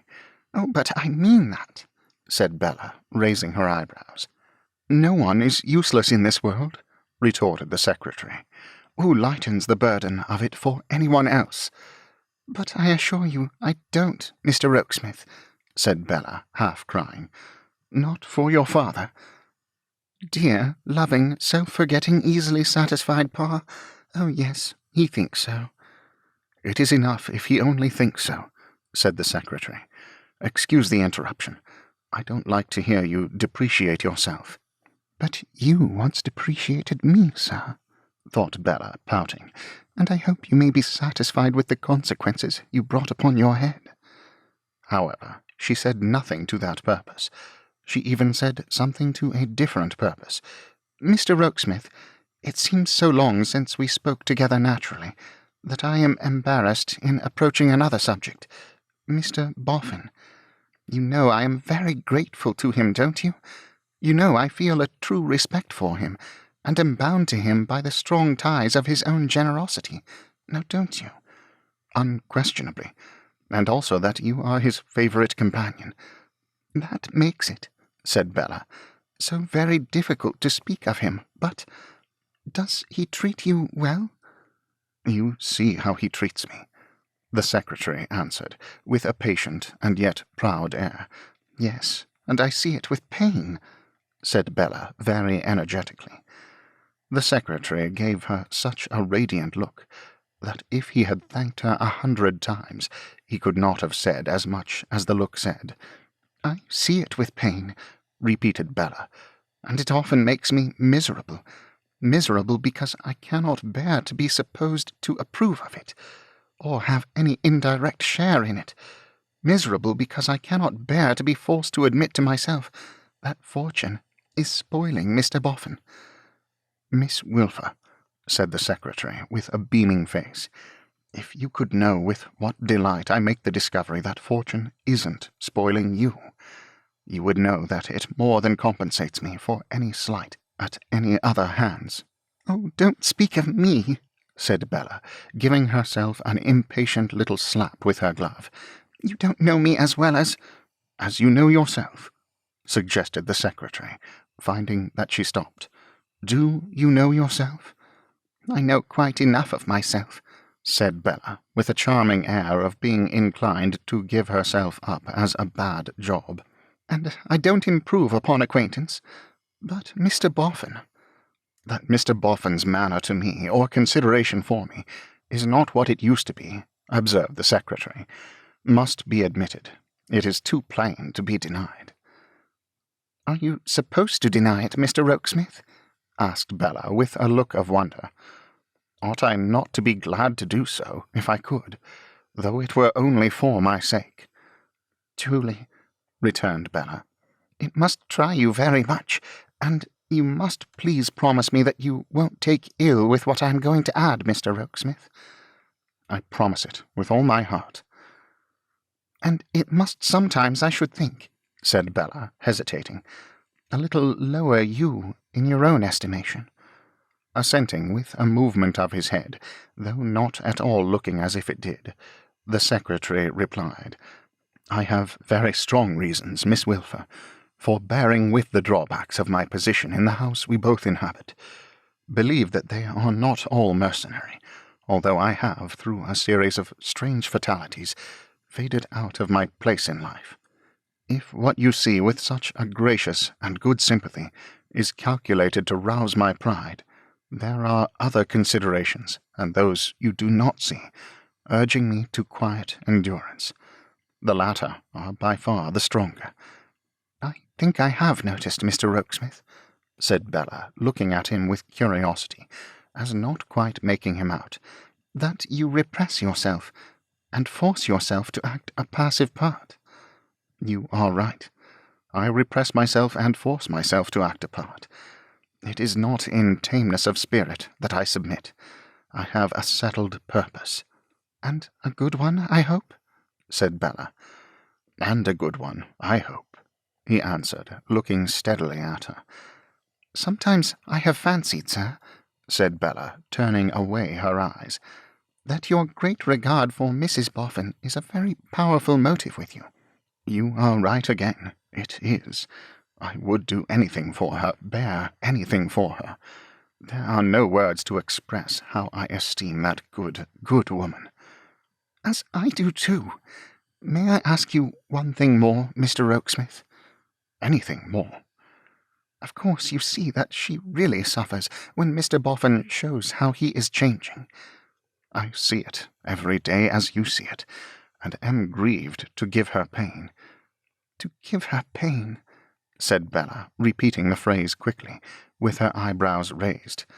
I am generally the unfortunate cause of it. Perhaps she says to you, as she often says to me, that he is the best of men in spite of all? I often overhear her, in her honest and beautiful devotion to him, saying so to you, returned the secretary, with the same steady look, but I cannot assert that she ever says so to me. Bella met the steady look for a moment with a wistful, musing little look of her own, and then, nodding her pretty head several times, like a dimpled philosopher of the very best school, who was moralizing on life, heaved a little sigh, and gave up things in general for a bad job, as she had previously been inclined to give up herself. But for all that, they had a very pleasant walk. The trees were bare of leaves, and the river was bare of water-lilies, but the sky was not bare of its beautiful blue, and the water reflected it, and a delicious wind ran with the stream, touching the surface crisply. Perhaps the old mirror was never yet made by human hands, which, if all the images it has in its time reflected could pass across its surface again, would fail to reveal some scene of horror or distress. But the great serene mirror of the river seemed as if it might have reproduced all it had ever reflected between those placid banks, and brought nothing to the light save what was peaceful, pastoral, and blooming. So they walked, speaking of the newly filled-up grave, and of Johnny, and of many things.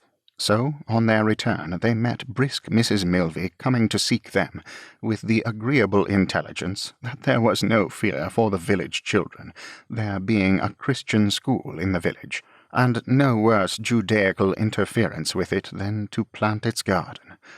So they got back to the village as Lizzie Hexam was coming from the paper mill, and Bella detached herself to speak with her in her own home.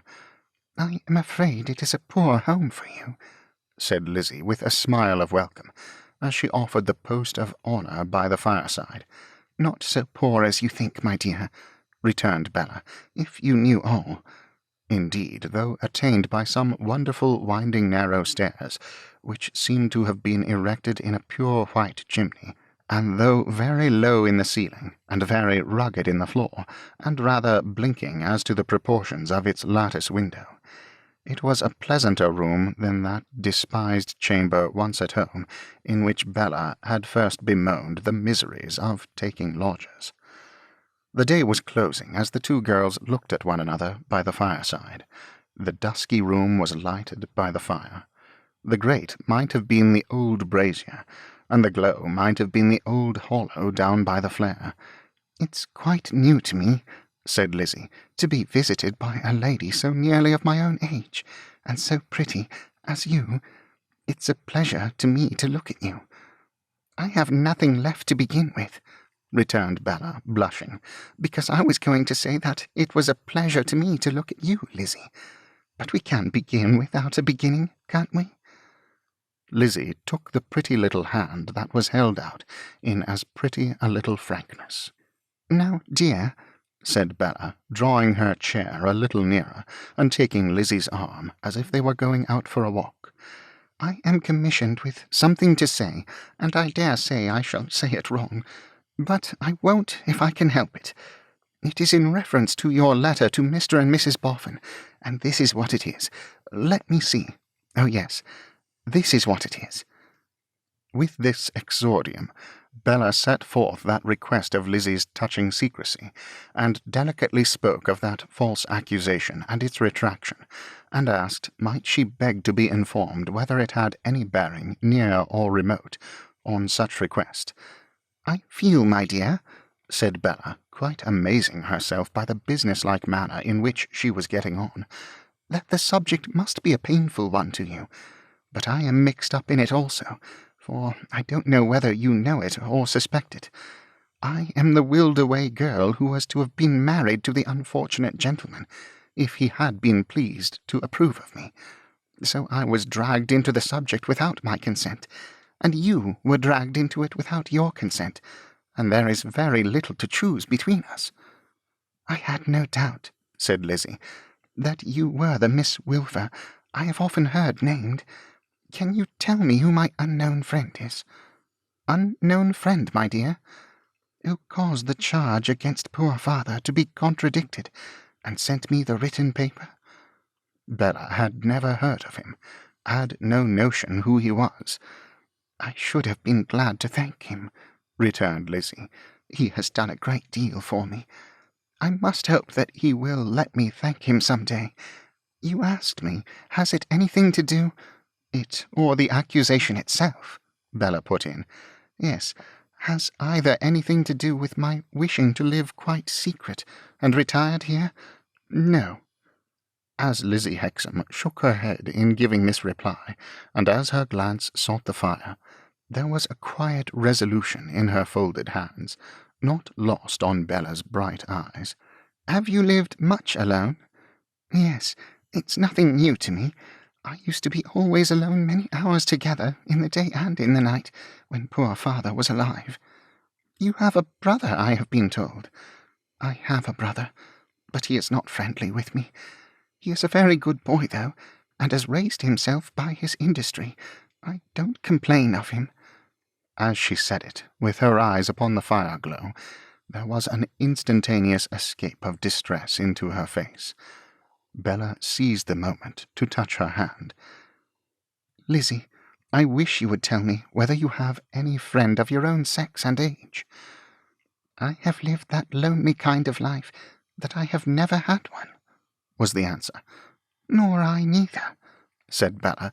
"Not that my life has been lonely, for I could have sometimes wished it lonelier, instead of having Ma going on like the tragic muse with a face ache in majestic corners, and Lavvy being spiteful, though of course I am very fond of them both. I wish you could make a friend of me, Lizzie. Do you think you could? I have no more of what they call character, my dear, than a canary bird, but I know I am trustworthy." The wayward, playful, affectionate nature, giddy for want of the weight of some sustaining purpose, and capricious because it was always fluttering among little things, was yet a captivating one. To Lizzie it was so new, so pretty, at once so womanly and so childish, that it won her completely. And when Bella said again, "Do you think you could, Lizzie?" with her eyebrows raised, her head inquiringly on one side, and an odd doubt about it in her own bosom, Lizzie showed beyond all question that she thought she could. "Tell me, my dear," said Bella, What is the matter, and why you live like this?" Lizzie presently began by way of prelude, "You must have many lovers," when Bella checked her with a little scream of astonishment. "My dear, I haven't one." "Not one? "Well, perhaps one," said Bella. "I'm sure I don't know. I had one. But what he may think about it at the present time I can't say. Perhaps I have half a one. Of course I don't count that idiot George Sampson. However, never mind me. I want to hear about you." "There is a certain man," said Lizzie, "a passionate and angry man, who says he loves me, and who I must believe does love me. He is the friend of my brother. I shrank from him within myself when my brother first brought him to me, but the last time I saw him he terrified me more than I can say." There she stopped. "Did you come here to escape from him, Lizzie?" "I came here immediately after he so alarmed me." "Are you afraid of him here?" "I am not timid generally, but I am always afraid of him. I am afraid to see a newspaper, or to hear a word spoken of what is done in London, lest he should have done some violence." "Then you are not afraid of him for yourself, dear?" said Bella, after pondering the words. "I should be even that, if I met him about here. I look round for him always, as I pass to and fro at night." "Are you afraid of anything he may do to himself in London, my dear?" "No. He might be fierce enough even to do some violence to himself, but I don't think of that." "Then it would almost seem, dear," said Bella quaintly, "as if there must be somebody else." Lizzie put her hands before her face for a moment before replying. "The words are always in my ears, and the blow he struck upon a stone wall as he said them is always before my eyes. I have tried hard to think it not worth remembering, but I cannot make so little of it. His hand was trickling down with blood as he said to me, 'Then I hope that I may never kill him.'" Rather startled, Bella made and clasped a girdle of her arms around Lizzie's waist, and then asked quietly, in a soft voice, as they both looked at the fire, "Kill him? Is this man so jealous, then?" "Of a gentleman," said Lizzie. "I hardly know how to tell you. Of a gentleman far above me and my way of life, who broke father's death to me, and has shown an interest in me since." "Does he love you?" Lizzie shook her head. "Does he admire you?" Lizzie ceased to shake her head, and pressed her hand upon her living girdle. "Is it through his influence that you came here?" "Oh, no, and of all the world I wouldn't have him know that I am here, or get the least clue where to find me." "Lizzie, dear, why?" asked Bella, in amazement at this burst, but then quickly added, reading Lizzie's face, "No, don't say why. That was a foolish question of mine. I see. There was silence between them. Lizzie, with a drooping head, glanced down at the glow in the fire where her first fancies had been nursed, and her first escape made from the grim life out of which she had plucked her brother, foreseeing her reward. "You know all now," she said, raising her eye to Bella's. "There is nothing left out. This is my reason for living secret here, with the aid of a good old man who is my true friend. For a short part of my life at home with father, I knew of things, don't ask me what, that I set my face against and tried to better. I don't think I could have done more then, without letting my hold on father go, but they sometimes lie heavy on my mind. By doing all for the best, I hope I may wear them out." "And wear out, too," said Bella soothingly, "this weakness, Lizzie, in favour of one who is not worthy of it." "No, I don't want to wear that out," was the flushed reply. "Nor do I want to believe, nor do I believe, that he is not worthy of it. What should I gain by that, and how much should I lose?" Bella's expressive little eyebrows remonstrated with the fire for some short time before she rejoined. "Don't think that I press you, Lizzie, but wouldn't you gain in peace and hope, and even in freedom? Wouldn't it be better not to live a secret life in hiding, and not to be shut out from your natural and wholesome prospects? Forgive my asking, would that be no gain? Does a woman's heart, that has that weakness in it which you have spoken of, returned Lizzie, seek to gain anything? The question was so directly at variance with Bella's views in life, as set forth to her father, that she said internally, "There, you little mercenary wretch, do you hear that? Ain't you ashamed of yourself?" and unclasped the girdle of her arms, expressly to give herself a penitential poke in the side.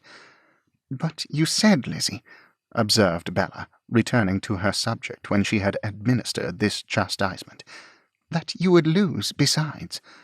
Would you mind telling me what you would lose, Lizzie?" "I should lose some of the best recollections, best encouragements, and best objects that I carry through my daily life. I should lose my belief that if I had been his equal, and he had loved me, I should have tried with all my might to make him better and happier, as he would have made me. I should lose almost all the value that I put upon the little learning I have, which is all owing to him, and which I conquered the difficulties of, that he might not think it thrown away upon me.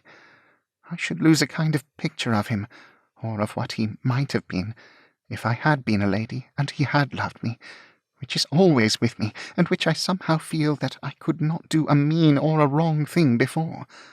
I should leave off prizing the remembrance that he has done me nothing but good since I have known him, and that he has made a change within me, like the change in the grain of these hands, which were coarse and cracked and hard, and brown when I rode the river with father, and are softened and made supple by this new work, as you see them now."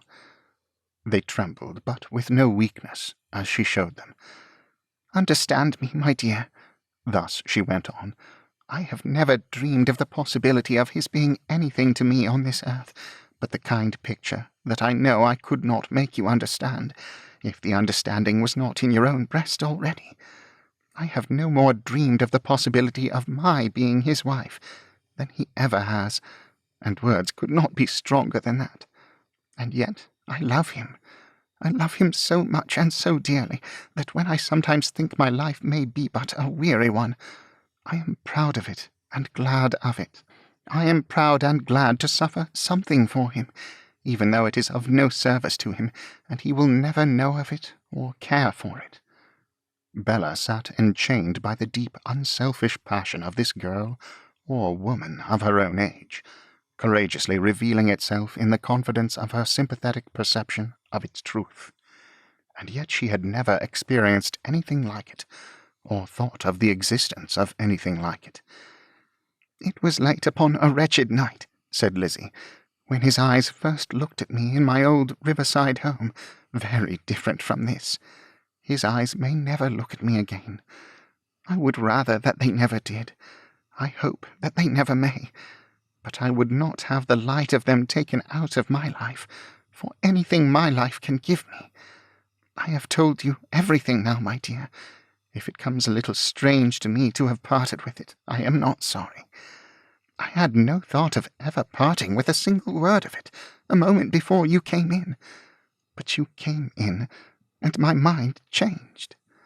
Bella kissed her on the cheek, and thanked her warmly for her confidence. "I only wish," said Bella, "I was more deserving of it." "More deserving of it?" repeated Lizzie, with an incredulous smile.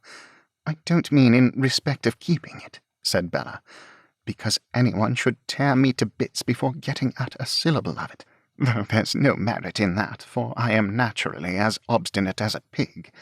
What I mean, Lizzie, that I am a mere impertinent piece of conceit, and you shame me." Lizzie put up the pretty brown hair that came tumbling down, owing to the energy with which Bella shook her head, and she remonstrated while thus engaged. "My dear? Oh, it's all very well to call me your dear," said Bella with a pettish whimper, "and I am glad to be called so, though I have slight enough claim to be. But I am such a nasty little thing. My dear, urged Lizzie again. Such a shallow, cold, worldly, limited little brute, said Bella, bringing out her last adjective with culminating force. Do you think, inquired Lizzie with her quiet smile, the hair now being secured, that I don't know better? Do you know better, though? said Bella. Do you really believe you know better? Oh, I should be so glad if you did know better, but I am so very much afraid that I must know best. Lizzie asked her, laughing outright, whether she ever saw her own face or heard her own voice. I suppose so, returned Bella. I look in the glass often enough, and I chatter like a magpie. I have seen your face, and heard your voice at any rate, said Lizzie, and they have tempted me to say to you, with the certainty of not going wrong, what I thought I should never say to anyone. Does that look ill? No, I hope it doesn't, pouted Bella, stopping herself in something between a humoured laugh and a humoured sob. I used once to see pictures in the fire, said Lizzie playfully, to please my brother. Shall I tell you what I see down there where the fire is glowing? They had risen, and were standing on the hearth, the time being come for separating. Each had drawn an arm around the other to take leave. Shall I tell you, asked Lizzie, what I see down there? Limited little bee, suggested Bella, with her eyebrows raised. A heart well worth winning, and well won. A heart that, once won, goes through fire and water for the winner, and never changes, and is never daunted. Girl's heart? asked Bella, with accompanying eyebrows. Lizzie nodded. And the figure to which it belongs? Is yours? suggested Bella. No, most clearly and distinctly yours. So the interview terminated with pleasant words on both sides, and with many reminders on the part of Bella that they were friends, and pledges that she would soon come down into that part of the country again. Therewith Lizzie returned to her occupation, and Bella ran over to the little inn to rejoin her company. "You look rather serious, Miss Wilfer," was the secretary's first remark. "I feel rather serious," returned Miss Wilfer. She had nothing else to tell him but that Lizzie Hexam's secret had no reference whatever to the cruel charge, or its withdrawal. "Oh, yes, though," said Bella, "she might as well mention one other thing. Lizzie was very desirous to thank her unknown friend who had sent her the written retractions." "Was she indeed?" observed the secretary. "Ah," Bella asked him, had he any notion who that unknown friend might be? He had no notion whatever. They were on the borders of Oxfordshire. So far had poor old Betty Higden strayed. They were to return by the train presently, and, the station being near at hand, the Reverend Frank and Mrs. Frank, and Sloppy and Bella and the secretary, set out to walk to it. Few rustic paths are wide enough for 5, and Bella and the secretary dropped behind. "Can you believe, Mr. Rokesmith," said Bella, "that I feel as if whole years had passed since I went into Lizzie Hexam's cottage?" "We have crowded a good deal into the day," he returned, "and you were much affected in the churchyard. You are overtired." "No, I am not at all tired. I have not quite expressed what I mean. I don't mean that I feel as if a great space of time had gone by, but that I feel as if much had happened. To myself, you know." "For good, I hope?" "I hope so," said Bella. "You are cold. I felt you tremble. Pray let me put this wrapper of mine about you. May it fold over this shoulder without injuring your dress?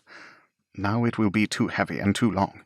Let me carry this end over your arm, as you have no arm to give me." Yes, she had, though. How she got it out in her muffled state, heaven knows. But she got it out somehow. There it was, and slipped it through the secretary's. "I have had a long and interesting talk with Lizzie, Mr. Rokesmith, and she gave me her full confidence." "She could not withhold it," said the secretary.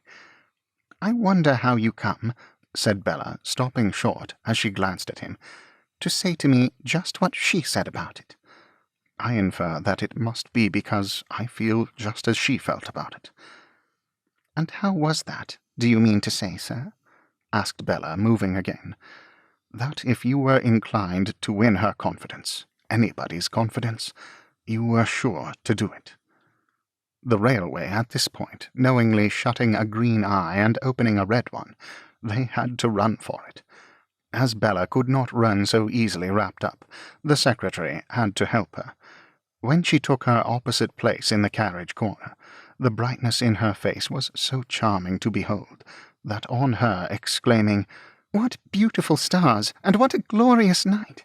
the secretary said, "Yes," but seemed to prefer to see the night and the stars in the light of her lovely little countenance to looking out of window. Oh, Buffer lady, fascinating Buffer lady, if I were but legally executor of Johnny's will, if I had but the right to pay your legacy and to take your receipt. Something to this purpose surely mingled with the blast of the train as it cleared the stations, all knowingly shutting up their green eyes and opening their red ones when they prepared to let the Buffer lady pass.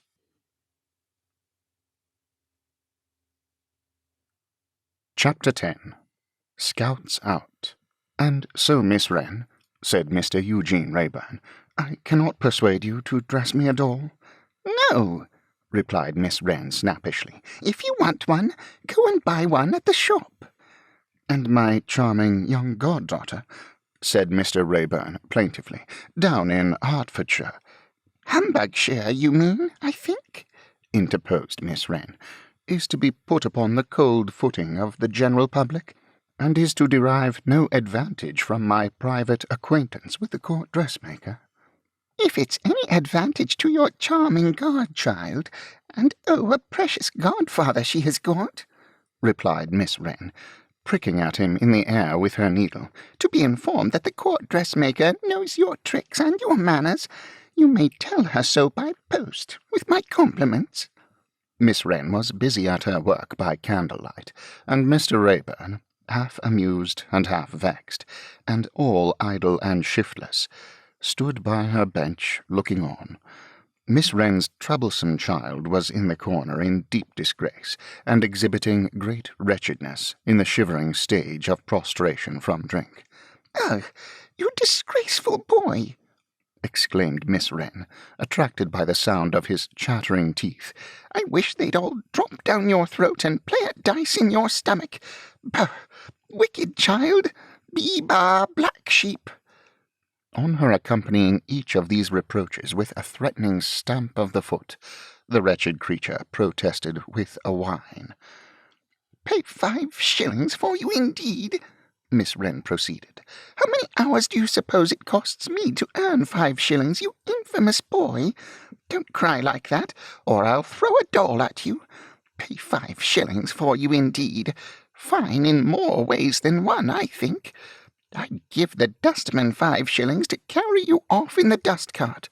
"No, no," pleaded the absurd creature. "Please."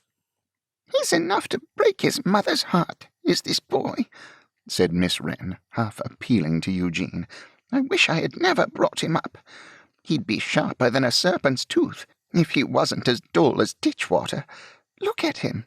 There's a pretty object for a parent's eyes." Assuredly, in his worse-than-swinish state, for swine at least fatten on their guzzling, and make themselves good to eat, he was a pretty object for any eyes. "A muddling and a swipey old child," said Miss Wren, rating him with great severity.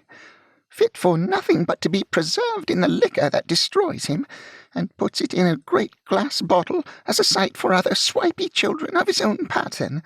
If he has no consideration for his liver, has he none for his mother?" "Yes, duration. Oh, don't!" cried the subject of these angry remarks. "Oh, don't, and oh, don't," pursued Miss Wren. "It's oh, do, and oh, do. And why do you?" "Won't do so any more. Won't indeed, pray." "There," said Miss Wren, covering her eyes with her hand. "I can't bear to look at you. Go upstairs and get my bonnet and shawl. Make yourself useful in some way, bad boy, and let me have your room instead of your company for 1/2 minute. Obeying her, he shambled out, and Eugene Wrayburn saw the tears exude from between the little creature's fingers as she kept her hands before her eyes. He was sorry, but his sympathy did not move his carelessness to do anything but feel sorry. "I'm going to the Italian opera to try on," said Miss Wren, taking away her hand after a little while, and laughing satirically to hide that she had been crying. "I must see your back before I go, Mr. Wrayburn. Let me first tell you, once for all, that it's of no use your paying visits to me. You wouldn't get what you want of me. No, not if you brought pincers with you to tear it out." "Are you so obstinate on the subject of a doll's dress for my godchild?" "Ah," returned Miss Wren with a hitch of her chin. "I am so obstinate. And of course it's on the subject of a doll's dress, or address, whichever you like. Get along and give it up." Her degraded charge had come back, and was standing behind her with the bonnet and shawl. "Give 'em to me and get back in your corner, you naughty old thing," said Miss Wren, as she turned and espied him. No, I won't have your help. Go into your corner this minute." The miserable man, feebly rubbing the back of his faltering hands downward from the wrists, shuffled on to his post of disgrace, but not without a curious glance at Eugene in passing him, accompanied with what seemed as if it might have been an action of his elbow, if any action of limb or joint he had, would have answered truly to his will, taking no more particular notice of him than indistinctly falling away from the disagreeable contact. Eugene, with a lazy compliment or so to Miss Wren, begged leave to light his cigar, and departed. "Now, you prodigal old son," said Jenny, shaking her head and her emphatic little forefinger at her burden. "You sit there till I come back. You dare to move out of your corner for a single instant while I'm gone, and I'll know the reason why." With this admonition, she blew her work candles out, leaving him to the light of the fire, and, taking her big door key in her pocket, and her crutch-stick in her hand, marched off. Eugene lounged slowly towards the temple, smoking his cigar, but saw no more of the doll's dressmaker, through the accident of their taking opposite sides of the street. He lounged along moodily, and stopped at Charing Cross to look about him, with as little interest in the crowd as any man might take, and was lounging on again, when a most unexpected object caught his eyes, no less an object than Jenny Wren's bad boy, trying to make up his mind to cross the road. A more ridiculous and feeble spectacle than this tottering wretch making unsteady sallies into the roadway, and as often staggering back again, oppressed by terrors of vehicles that were a long way off and were nowhere, the streets could not have shown. Over and over again, when the course was perfectly clear, he set out, got halfway, described a loop, turned, and went back again, when he might have crossed and recrossed 6 times. Then he would stand shivering on the edge of the pavement, looking up the street and down, while scores of people jostled him, and crossed and went on. Stimulated in course of time by the sight of so many successes, he would make another sally, make another loop, would all but have his foot on the opposite pavement, would see or imagine something coming, and would stagger back again. There he would stand making spasmodic preparations as if for a great leap, and at last would decide on a start at precisely the wrong moment, and would be roared at by the drivers, and would shrink back once more, and stand in the old spot shivering, with the whole of the proceedings to go through again. "It strikes me," remarked Eugene coolly, after watching him some minutes, "that my friend is likely to be rather behind time, if he has any appointment on hand." With which remark he strolled on, and took no further thought of him.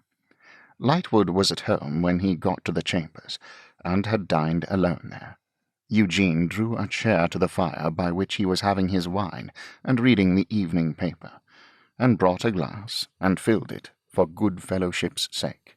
My dear Mortimer, you are the express picture of contented industry, reposing, on credit, after the virtuous labours of the day. My dear Eugene, you are the express picture of discontented idleness, not reposing at all. Where have you been?" "I have been," replied Raeburn, "about town.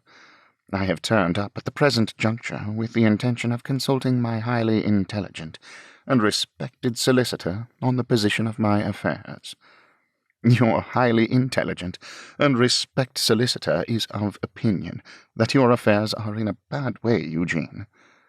"Though whether," said Eugene thoughtfully, "that can be intelligently said now of the affairs of a client who has nothing to lose and who cannot possibly be made to pay, may be open to question. You have fallen into the hands of the Jews, Eugene." "My dear boy," returned the debtor, very composedly taking up his glass, "having previously fallen into the hands of some of the Christians, I can bear it with philosophy. I have had an interview today, Eugene, with a Jew who seems determined to press us hard. Quite a Shylock and quite a patriarch. A picturesque, grey-headed and grey-bearded old Jew, in a shovel hat and gabardine. "Not," said Eugene, pausing in setting down his glass, "surely not my worthy friend Mr. Aaron? He calls himself Mr. Ryer. By the by," said Eugene, "it comes into my mind that, no doubt with an instinctive desire to receive him into the bosom of our church, I gave him the name of Aaron." "Eugene, Eugene," returned Lightwood, "you are more ridiculous than usual. Say what you mean." "Merely, my dear fellow, that I have the honour and pleasure of speaking acquaintance with such a patriarch as you describe, and that I address him as Mr. Aaron, because it appears to me Hebraic, expressive, appropriate, and complimentary. Notwithstanding which strong reasons for it being his name, it may not be his name." "I believe you are the absurdest man on the face of the earth," said Lightwood, laughing. "Not at all, I assure you. Did he mention that he knew me?" "He did not. He only said of you that he expected to be paid by you. Which looks," remarked Eugene with much gravity, "like not knowing me. I hope it may not be my worthy friend Mr. Aaron, for to tell you the truth, Mortimer, I doubt he may have a possession against me. I strongly suspect him of having had a hand in spiriting away Lizzie." "Everything," returned Lightwood impatiently, "seems by a fatality to bring us round to Lizzie. About town meant about Lizzie just now, Eugene?" "My solicitor, do you know," observed Eugene, turning round to the furniture, "is a man of infinite discernment." "Did it not, Eugene?" "Yes, it did, Mortimer." "And yet, Eugene, you know you do not really care for her." Eugene Raeburn rose and put his hands in his pockets, and stood with a foot on the fender, indolently rocking his body and looking at the fire. After a prolonged pause, he replied, "I don't know that. I must ask you not to say that, as if we took it for granted. But if you do care for her, so much the more you should leave her to herself." Having again paused as before, Eugene said, "I don't know that either. But tell me, did you ever see me take so much trouble about anything as about this disappearance of hers? I ask for information."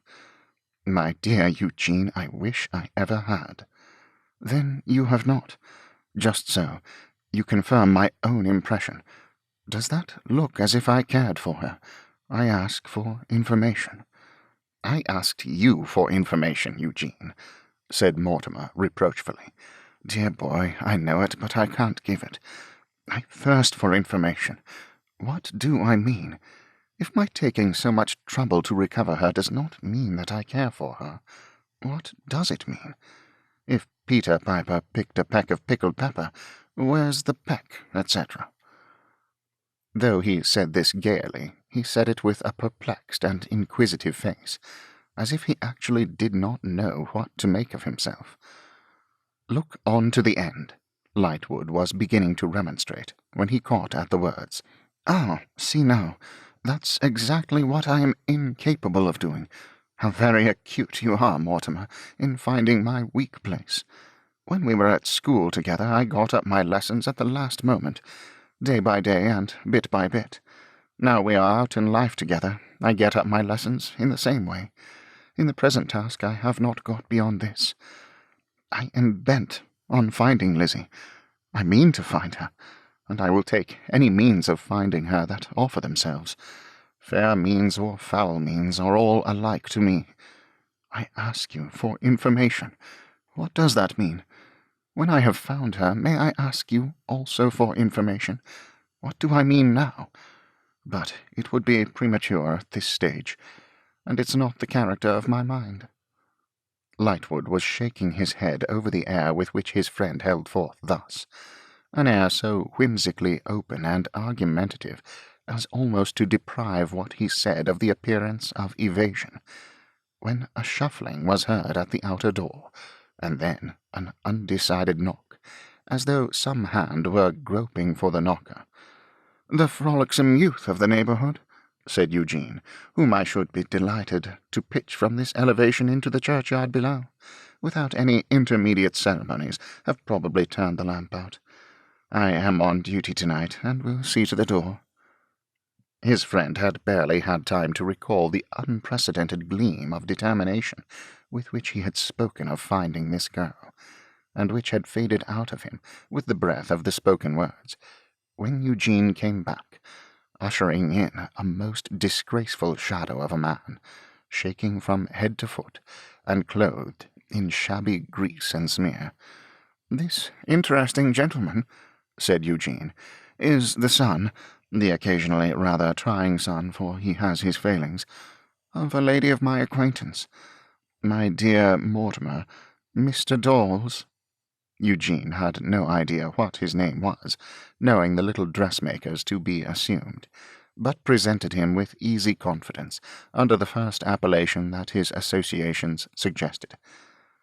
"I gather, my dear Mortimer," pursued Eugene, as Lightwood stared at the obscene visitor, "from the manner of Mr. Dawes, which is occasionally complicated, that he desires to make some communication to me.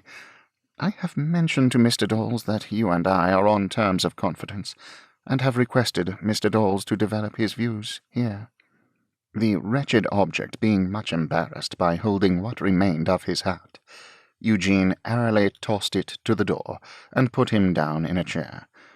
"It will be necessary, I think," he observed, "to wind up Mr. Dawes before anything to any mortal purpose can be got out of him. Brandy, Mr. Dawes, or—" "Threepennyworth rum," said Mr. Dawes. A judiciously small quantity of the spirit was given him in a wine-glass, and he began to convey it to his mouth, with all kinds of falterings and gyrations on the road. "The nerves of Mr. Dawes," remarked Eugene to Lightwood, "are considerably unstrung, and I deem it on the whole expedient to fumigate Mr. Dawes."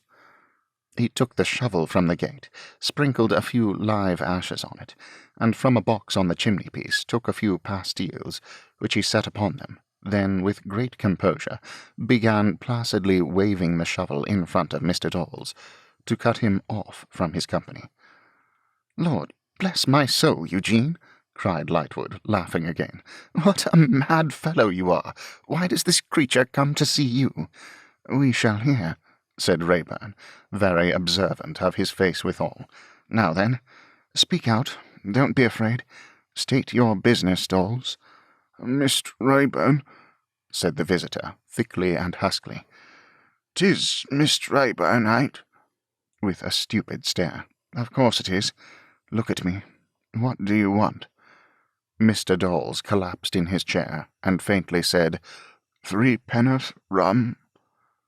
"Will you do me a favour, my dear Mortimer, and wind up Mr. Dawes again?" said Eugene. "I am occupied with the fumigation." A similar quantity was poured into his glass, and he got it to his lips by similar circuitous ways. Having drunk it, Mr. Dawes, with an evident fear of running down again, unless he made haste, proceeded to business. "Mr. Raeburn tried to nudge you, but you wouldn't. You want that direction.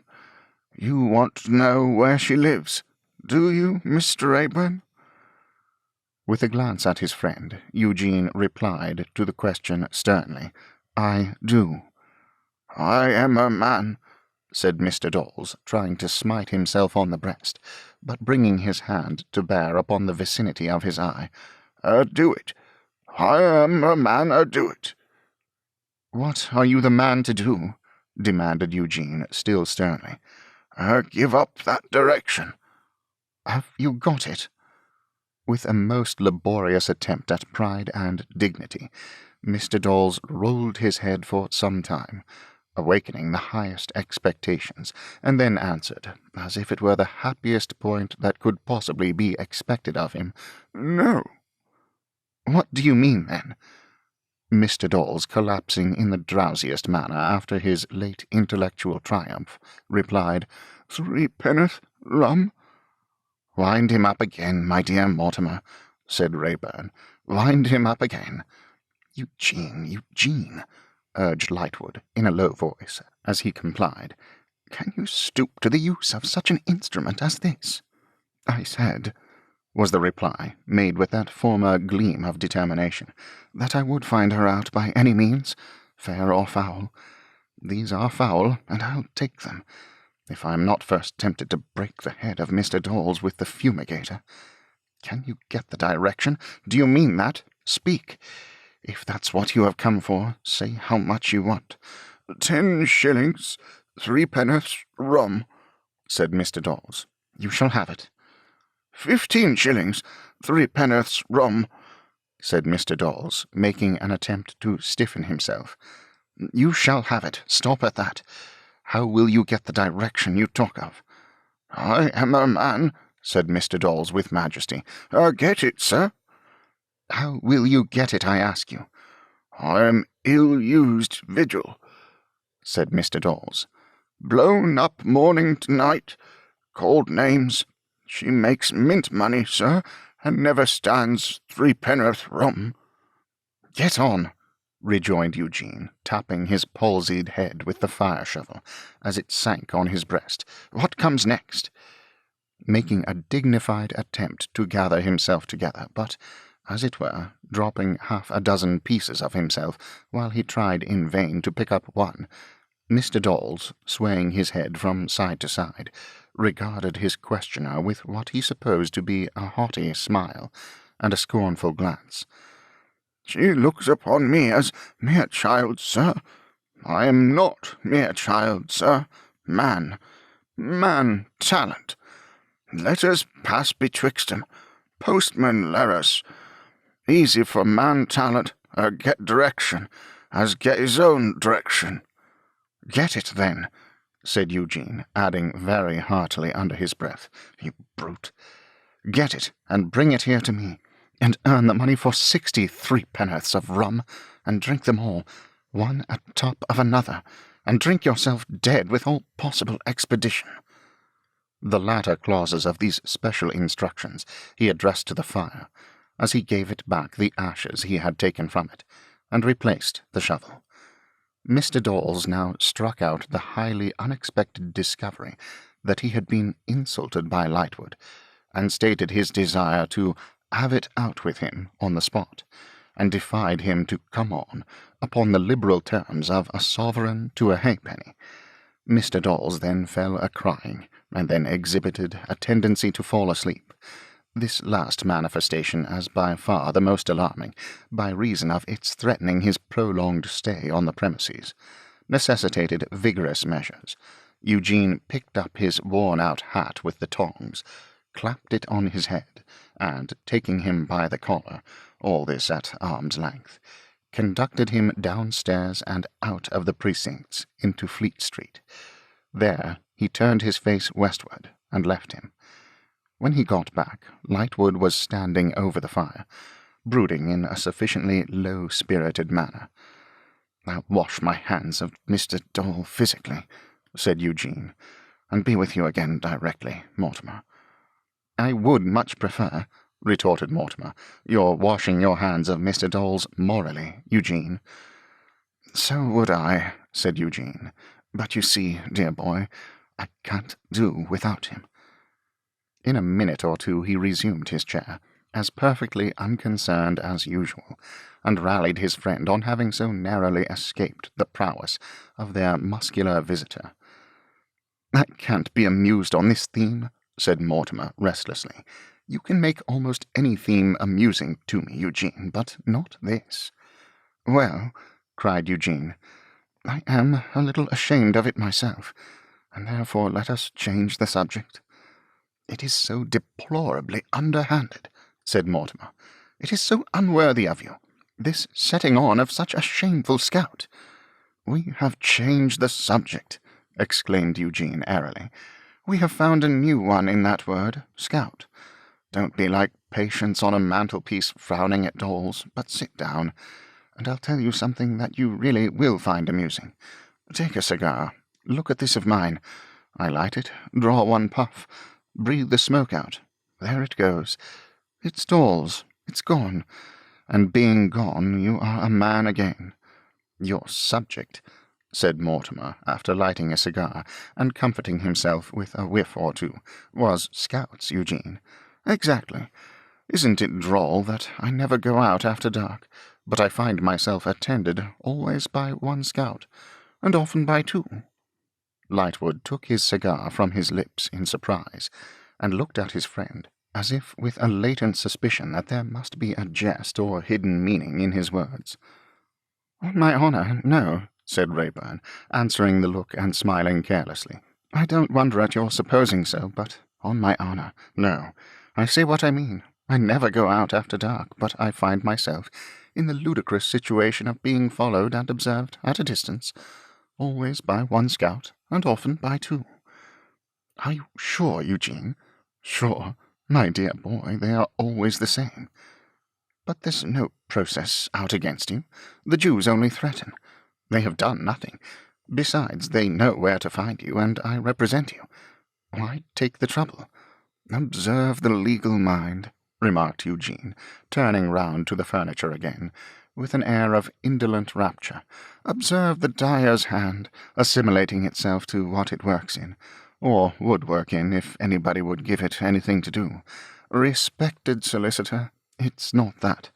The schoolmaster's abroad." "The schoolmaster?" "Aye, sometimes the schoolmaster and the pupil are both abroad. Why, how soon you rust in my absence! You don't understand yet. Those fellows who were here one night, they are the scouts I speak of, as doing me the honour to attend me after dark." "How long has this been going on?" asked Lightwood, opposing a serious face to the laugh of his friend. "I apprehend it has been going on ever since a certain person went off. Probably it has been going on some little time before I noticed it, which would bring it to about that time." "Do you think they suppose you to have inveigled her away?" "My dear Mortimer, you know the absorbing nature of my professional occupations. I really have not had leisure to think about it." "Have you asked them what they want? Have you objected?" "Why should I ask them what they want, dear fellow, when I am indifferent what they want? Why should I express objection when I don't object?" "You are in your most reckless mood. But you called the situation just now a ludicrous one, and most men object to that, even those who are utterly indifferent to everything else. You charm me, Mortimer, with your reading of my weaknesses. By the by, that very word, reading, in its critical use, always charms me. An actress's reading of a chambermaid, a dancer's reading of a hornpipe, a singer's reading of a song, a marine painter's reading of the sea, the kettle-drum's reading of an instrumental passage, are phrases ever youthful and delightful. I was mentioning your perception of my weaknesses. I own to the weakness of objecting to occupy a ludicrous position, and therefore I transfer the position to the scouts. I wish, Eugene, you would speak a little more soberly and plainly, if it were only out of consideration for my feeling less at ease than you do." "Then, soberly and plainly, Mortimer, I goad the schoolmaster to madness. I make the schoolmaster so ridiculous, and so aware of being made ridiculous, that I see him chafe and fret at every pore when we cross one another. The amiable occupation has been the solace of my life, since I was balked in the manner unnecessary to recall. I have derived inexpressible comfort from it. I do it thus. I stroll out after dark, stroll a little way, look in at a window, and furtively look out for the schoolmaster. Sooner or later I perceive the schoolmaster on the watch, sometimes accompanied by his hopeful pupil, oftener pupil-less. Having made sure of his watching me, I tempt him on, all over London. One night I go east, another night north. In a few nights I go all round the compass. Sometimes I walk, sometimes I proceed in cabs, draining the pocket of the schoolmaster, who then follows in cabs. I study and get up abstruse no-thoroughfares in the course of the day. With Venetian mystery, I seek those no-thoroughfares at night, glide into them by means of dark courts, tempt the schoolmaster to follow, turn suddenly and catch him before he can retreat. Then we face one another, and I pass him as unaware of his existence, and he undergoes grinding torments. Similarly, I walk at a great pace down a short street, rapidly turn the corner, and getting out of his view, as rapidly turn back. I catch him coming on post, again pass him as unaware of his existence, and again he undergoes grinding torments. Night after night his disappointment is acute. But hope springs eternal in the scholastic breast, and he follows me again tomorrow. Thus I enjoy the pleasures of the case, and derive great benefit from the healthful exercise. When I do not enjoy the pleasures of the chase, for anything I know, he watches at the Temple gate all night. "This is an extraordinary story," observed Lightwood, who had heard it out with serious attention. "I don't like it." "You are a little hipped, dear fellow," said Eugene. "You have been too sedentary. Come and enjoy the pleasures of the chase. Do you mean that you believe he is watching now? I have not the slightest doubt he is. Have you seen him tonight?" "I forget to look for him when I was last out," returned Eugene with the calmest indifference, "but I dare say he was there. Come, be a British sportsman, and enjoy the pleasures of the chase. It will do you good." Lightwood hesitated, but, yielding to his curiosity, rose. "Bravo!" cried Eugene, rising too. "Or if yoicks would be in better keeping, consider that I said yoicks. Look to your feet, Mortimer, for we shall try your boots. When you are ready, I am. Need I say with a hey-ho chivy, and likewise with a hark forward, tantivy?" "Will nothing make you serious?" said Mortimer, laughing through his gravity. "I am always serious, but just now I am a little excited by the glorious fact that a southerly wind and a cloudy sky proclaim a hunting evening. Ready? So, we turn out the lamp, and shut the door, and take the field." As the two friends passed out of the temple and into the public street, Eugene demanded with a show of courteous patronage in which direction Mortimer would like the run to be. "There is a rather difficult country about Bethnal Green," said Eugene, "and we have not taken in that direction lately. What is your opinion of Bethnal Green?" Mortimer assented to Bethnal Green, and they turned eastward. "Now, when we come to St. Paul's churchyard," pursued Eugene, "we'll loiter artfully, and I'll show you the schoolmaster." But they both saw him before they got there, alone, and stealing after them in the shadow of the houses, on the opposite side of the way. "Get your wind," said Eugene, "for I am off directly. Does it occur to you that the boys of Merry England will begin to deteriorate in an educational light, if this lasts long? The schoolmaster can't attend to me and the boys too. Got your wind? I am off." And what a rate he went, to breathe the schoolmaster, and how he then lounged and loitered, to put his patience to another kind of wear. What preposterous ways he took, with no other object on earth than to disappoint and punish him, and how he wore him out by every piece of ingenuity that his eccentric humour could devise. All this Lightwood noted, with a feeling of astonishment, that so careless a man could be so wary, and that so idle a man could take so much trouble. At last, far on in the third hour of the pleasures of the chase, when he had brought the poor dogging wretch round again to the city, he twisted Mortimer up a few dark entries, twisted him into a little square court, twisted him sharp round again, and they almost ran against Bradley Headstone. "And you see, as I was saying, Mortimer," remarked Eugene aloud with the utmost coolness, as though there were no one within hearing by themselves, "and you see, as I was saying, undergoing grinding torments." It was not too strong a phrase for the occasion, looking like the hunted and not the hunter, baffled, worn, with the exhaustion of deferred hope, and consuming hate and anger in his face, white-lipped, wild-eyed, draggle-haired, seamed with jealousy and anger, and torturing himself with the conviction that he showed it all, and they exulted in it. He went by them in the dark, like a haggard head suspended in the air. So completely did the force of his expression cancel his figure. Mortimer Lightwood was not an extraordinarily impressible man, but this face impressed him. He spoke of it more than once on the remainder of the way home, and more than once when they got home. They had been abed in their respective rooms 2 or 3 hours, when Eugene was partly awakened by hearing a footstep going about, and was fully awakened by seeing Lightwood standing at his bedside. "Nothing wrong, Mortimer?" "No." "What fancy takes you, then, for walking about in the night?" "I am horribly wakeful." "How comes that about, I wonder?" "Eugene, I cannot lose sight of that fellow's face."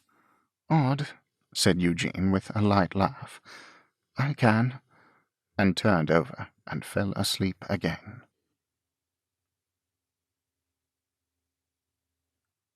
Chapter 11. In the Dark. There was no sleep for Bradley Headstone on that night when Eugene Wrayburn turned so easily in his bed. There was no sleep for little Miss Peecher. Bradley consumed the lonely hours, and consumed himself in haunting the spot where his careless rival lay a-dreaming. Little Miss Peecher wore them away in listening for the return home of the master of her heart, and in sorrowfully presaging that much was amiss with him. Yet more was amiss with him than Miss Peecher's simply arranged little work-box of thoughts, fitted with no gloomy and dark recesses could hold. For the state of the man was murderous. The state of the man was murderous, and he knew it. More, he irritated it, with a kind of perverse pleasure, akin to that which a sick man sometimes has in irritating a wound upon his body. Tied up all day with his disciplined show upon him, subdued to the performance of his routine of educational tricks, encircled by a gabbling crowd, he broke loose at night like an ill-tamed wild animal. Under his daily restraint, it was his compensation, not his trouble, to give a glance towards his state at night, and to the freedom of its being indulged. If great criminals told the truth, which, being great criminals, they do not, they would very rarely tell of their struggles against the crime, their struggles towards it. They buffet with opposing waves, to gain the bloody shore, not to recede from it.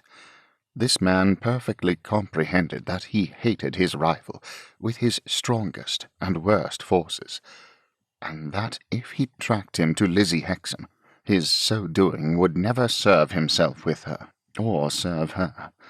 All his pains were taken to the end that he might incense himself with the sight of the detested figure in her company and favour, in her place of concealment. And he knew as well what act of his would follow if he did, as he knew that his mother had borne him. Granted that he may not have held it necessary to make express mention to himself of the one familiar truth any more than of the other. He knew equally well that he fed his wrath and hatred, and that he accumulated provocation and self-justification, by being made the nightly sport of the reckless and insolent Eugene. Knowing all this, and still always going on with infinite endurance, pains, and perseverance, could his dark soul doubt whither he went? Baffled, exasperated, and weary, he lingered opposite the temple gate when it closed on Rayburn and Lightwood, debating with himself should he go home for that time or should he watch longer. Possessed in his jealousy by the fixed idea that Rayburn was in the secret, if it were not altogether of his contriving, Bradley was as confident of getting the better of him at last by sullenly sticking to him as he would have been, and often had been, of mastering any piece of study in the way of his vocation, by the like slow, persistent process.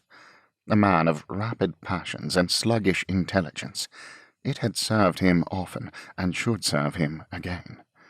The suspicion crossed him, as he rested in a doorway with his eyes upon the temple gate, that perhaps she was even concealed in that set of chambers. It would furnish another reason for Rayburn's purposeless walks, and it might be. He thought of it, and thought of it, until he resolved to steal up the stairs, if the gatekeeper would let him through, and listen. So the haggard head suspended in the air flitted across the road, like the spectre of one of the many heads erst hoisted upon neighbouring Temple Bar, and stopped for the watchman. The watchman looked at it, and asked, "Who for?" "Mr. Rayburn. It's very late. He came back with Mr. Lightwood, I know, near upon 2 hours ago. But if he has gone to bed, I'll put a paper in his letter-box. I am expected." The watchman said no more, but opened the gate, though rather doubtfully. Seeing, however, that the visitor went straight and fast in the right direction, he seemed satisfied. The haggard head floated up the dark staircase, and softly descended nearer to the floor outside to the outer door of the chambers. The doors of the rooms within appeared to be standing open. There were rays of candlelight from one of them, and there was the sound of a footstep going about. There were 2 voices. The words they uttered were not distinguishable, but they were both the voices of men. In a few moments the voices were silent, and there was no sound of footstep, and the inner light went out. If Lightwood could have seen the face which kept him awake, staring and listening in the darkness outside the door as he spoke of it, he might have been less disposed to sleep through the remainder of the night. "Not there," said Bradley, "but she might have been." The head arose to its former height from the ground, floated down the staircase again, and passed on to the gate. A man was standing there, in parley with the watchman. "Oh," said the watchman, "here he is." Perceiving himself to be the antecedent, Bradley looked from the watchman to the man. "The man is leaving a letter for Mr. Lightwood," the watchman explained, showing his hand, "and I was mentioning that a person had just gone up to Mr. Lightwood's chambers. It might be the same business, perhaps?" "No," said Bradley, glancing at the man who was a stranger to him. "No," the man assented in a surly way. "My letter, it's wrote by my daughter, but it's mine. It's about my business, and my business ain't anybody else's business." As Bradley passed out the gate with an undecided foot, he heard it shut behind him, and heard the footstep of the man coming after him. "Excuse me," said the man, who appeared to have been drinking, and rather stumbled at him than touched him, to attract his attention. "But might you be acquainted with t'other governor?" "With whom?" asked Bradley. "With," returned the man, pointing backward over his right shoulder with his right thumb, "the t'other governor." "I don't know what you mean." "Why, look here," hooking his proposition on his left-hand fingers with the forefinger of his right. "There's 2 governors, ain't there? 1 and 1, 2. Lawyer Lightwood, my first finger, he's 1, ain't he? Well, might you be acquainted with my middle finger, the t'other?" I know quite as much of him, said Bradley, with a frown and a distant look before him, as I want to know. Hurrah! cried the man. Hurrah, t'other governor! Hurrah, t'otherest governor! I am of your way of thinking. Don't make such a noise at this dead hour of the night. What are you talking about? Look here, t'otherest governor, replied the man, becoming hoarsely confidential. The t'other governor, he's always joked me his jokes agin me, owing, as I believe, to my being an honest man as gets my living by the sweat of my brow, which he ain't, and he don't. What is that to me? T'otherest governor, returned the man in a tone of injured innocence. If you don't care to hear no more, don't hear no more. You begun it. You said and likewise showed pretty plain, as you warn't by no means friendly to him. But I don't seek to force my company nor yet my opinions on no man. I am a honest man, that's what I am. Put me in the dock anywhere, I don't care where, and I says, my lord, I am an honest man. Put me in the witness box anywhere, I don't care where, and I says the same to his lordship, and I kisses the book. I don't kiss my coat cuff, I kisses the book.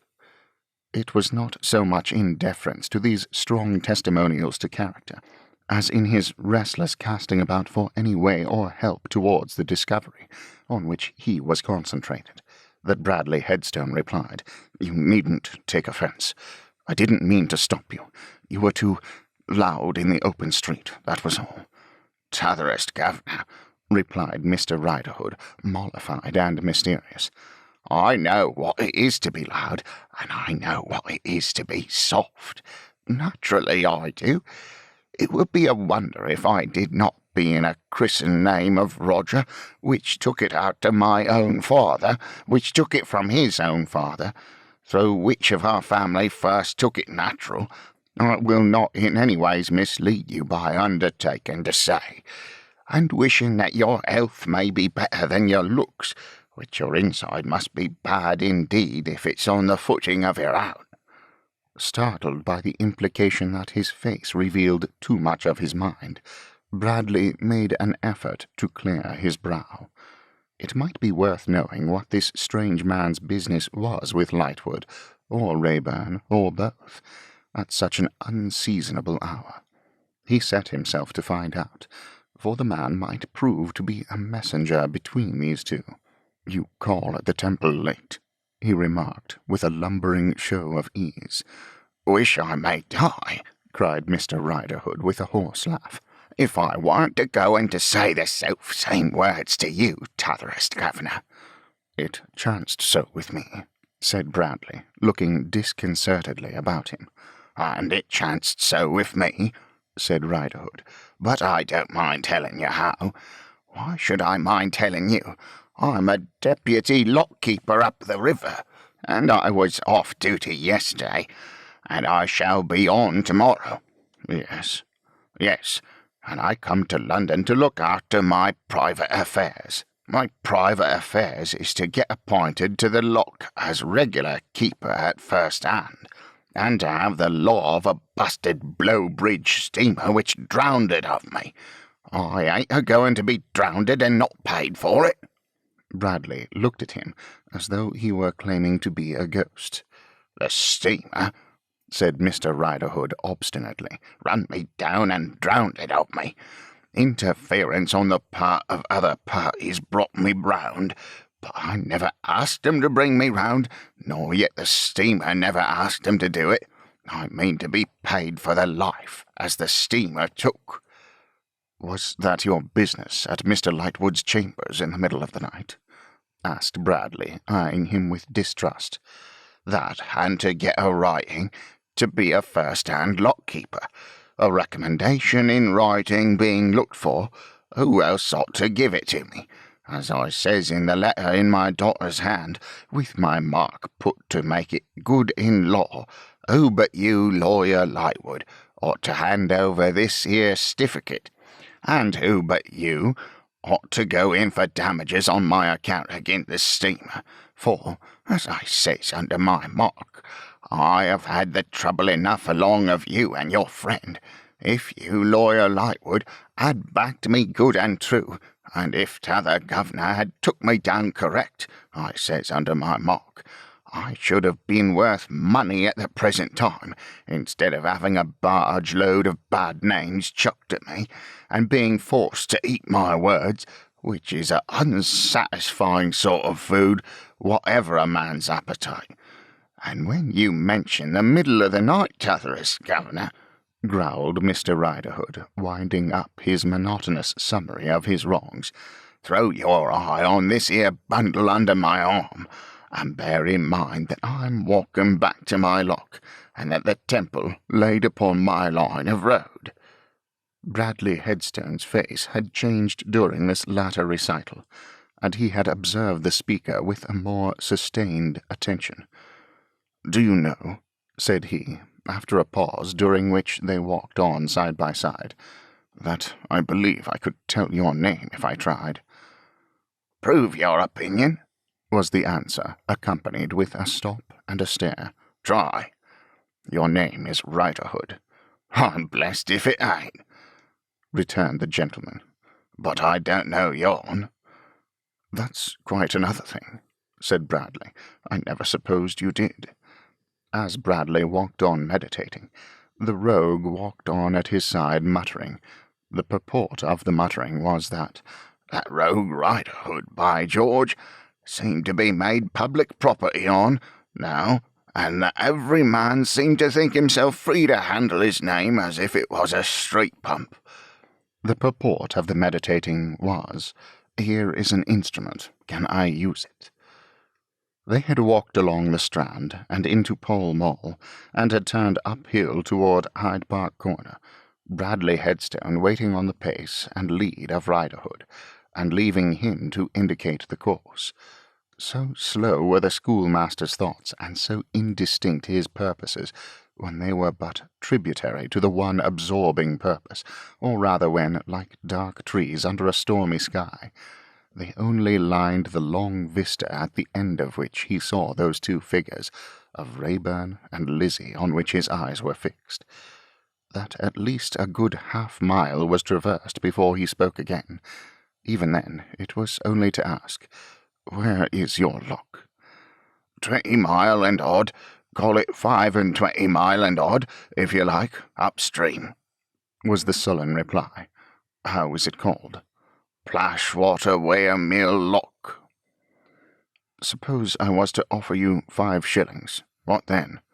"Why, then I'd take it," said Mr. Riderhood.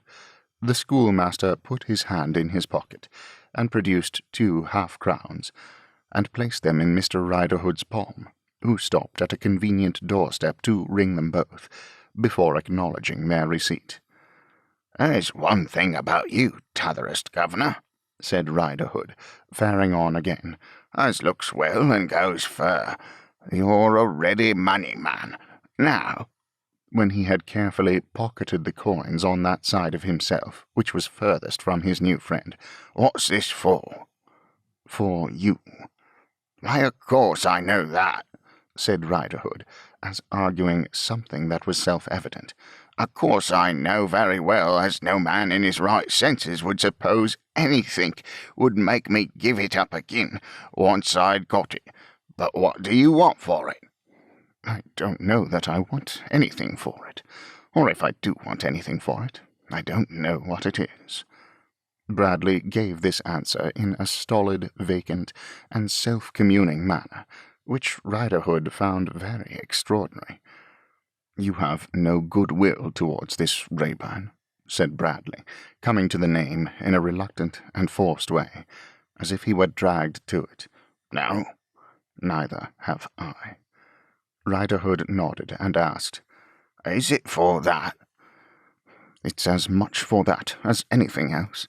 It's something to be agreed with, on a subject that occupies so much of one's thoughts." "It don't agree with you," returned Mr. Riderhood bluntly. "No, it don't, t'otherest governor, and it's no use looking as if you wanted to make out that it did. I tell you it rankles you. It rankles in you, rusts in you, and poisons you." "Say that it does so," returned Bradley with quivering lips. "Is there no cause for it?" "Cause enough, I'll bet a pound," cried Mr. Riderhood. "Haven't you yourself declared that the fellow has heaped provocations, insults, and affronts on you, or something to that effect? He has done the same by me. He is made of venomous insults and affronts, from the crown of his head to the sole of his foot. Are you so hopeful or so stupid as not to know that he and the other will treat your application with contempt, and light their cigars with it?" "I shouldn't wonder if they did, by George," said Riderhood, turning angry. "If they did, they will. Let me ask you a question. I know something more than your name about you. I knew something about Gaffer Hexam. When did you last set eyes upon his daughter?" "When did I last set eyes upon his daughter, t'otherest governor?" repeated Mr. Riderhood, growing intentionally slower of comprehension, as the other quickened in his speech. "Yes, not to speak to her, to see her, anywhere." The rogue had got the clue he wanted, though he held it with a clumsy hand, looking perplexedly at the passionate face, as if he were trying to work out a sum in his mind. He slowly answered, "I ain't set eyes upon her, never once, not since the day of Gaffer's death." "You know her well by sight?" "I should think I did, no one better." "And you know him as well?" "Who's him?" asked Riderhood, taking off his hat and rubbing his forehead, as he directed a dull look at his questioner. "Curse the name! Is it so agreeable to you that you want to hear it again?" "Oh, him," said Riderhood, who had craftily worked the schoolmaster into this corner, that he might again take note of his face under its evil possession. "I'd know him among 1,000. "Did you—" Bradley tried to ask it quietly. Do what he might with his voice, he could not subdue his face. "Did you ever see them together?" The rogue had got the clue in both hands now. "I see 'em together, t'otherest governor, on the very day when Gaffer was towed ashore." Bradley could have hidden a reserved piece of information from the sharp eyes of a whole inquisitive class, but he could not veil from the eyes of the ignorant Riderhood the withheld question next in his breast. "You shall put it plain if you want it answered," thought the rogue doggedly. "I ain't a-goin' a-volunteering." "Well, was he insolent to her, too?" asked Bradley, after a struggle, "or did he make a show of being kind to her?" "He made a show of being most uncommon kind to her," said Riderhood. "By George, now His flying off at a tangent was indisputably natural. Bradley looked at him for the reason. "Now I think of it," said Mr. Riderhood evasively, for he was substituting those words for "now I see you so jealous," which was the phrase really in his mind. "Perhaps he went down and took me down wrong, a purpose, on account of being sweet upon her." The baseness of confirming him in this suspicion or pretence of one, for he could not have really entertained it, was a line's breadth beyond the mark the schoolmaster had reached. The baseness of communing and intriguing with the fellow who would have set that stain upon her, and upon her brother too, was attained. The line's breadth further lay beyond. He made no reply, but walked on with a lowering face. What he might gain by this acquaintance he could not work out in his slow and cumbrous thoughts. The man had an injury against the object of his hatred, and that was something, though it was less than he supposed, for there dwelt in the man no such deadly rage and resentment as burned in his own breast. The man knew her, and might by a fortunate chance see her or hear of her. That was something, as enlisting one pair of eyes and ears the more. The man was a bad man, and willing enough to be in his pay. That was something, for in his own state and purpose were as bad could be, and he seemed to derive a vague support from the possession of a congenial instrument, though it might never be used. Suddenly he stood still, and asked Riderhood point-blank if he knew where she was. Clearly he did not know. He asked Riderhood if he would be willing, in case any intelligence of her, or of Rayburn as seeking her or associating with her, should fall in his way, to communicate it if it were paid for. He would be very willing indeed. He was "Again 'em both," he said with an oath. And for why? 'Cause they had both stood betwixt him and his getting his living by the sweat of his brow. "It will not be long, then," said Bradley Headstone, after some more discourse to this effect, "before we see one another again. Here is the country road, and here is the day. Both have come upon me by surprise." "But, t'otherest governor," urged Mr. Riderhood, "I don't know where to find you." "It is of no consequence. I know where to find you, and I'll come to your lock." "But, t'otherest governor," urged Mr. Riderhood again, "no luck never come yet of a dry acquaintance. Let's wet it in a mouthful of rum and milk, t'otherest governor." Bradley, assenting, went with him into an early public house, haunted by unsavoury smells of musty hay and stale straw, where returning carts, farmers' men, gaunt dogs, fowls of a beery breed, and a certain human night-birds fluttering home to roost, were solacing themselves after their several manners, and where not one of the night-birds hovering about the sloppy bar failed to discern at a glance, in the passion-wasted night-bird with respectable feathers, the worst night-bird of all. An inspiration of affection for a half-drunken carter going his way led to Mr. Riderhood's being elevated on a high heap of baskets on a wagon, and pursuing his journey recumbent on his back, with his head on his bundle. Bradley then turned to retrace his steps, and by struck off through little traversed ways, and by reached school and home. Up came the sun to find him washed and brushed, methodically dressed in decent black coat and waistcoat, decent formal black tie, and pepper-and-salt pantaloons, with his decent silver watch in its pocket, and its decent hair-guard round his neck, a scholastic huntsman clad for the field, with his fresh pack yelping and barking around him. Yet more really bewitched than the miserable creatures of the much-lamented times, who accused themselves of impossibilities under a contagion of horror and the strongly suggestive spirits of torture, he had been ridden hard by evil spirits in the night that was newly gone. He had been spurred and whipped and heavily sweated. If a record of the sport had usurped the places of the peaceful texts from Scripture on the wall, the most advanced of the scholars might have taken fright and run away from the master.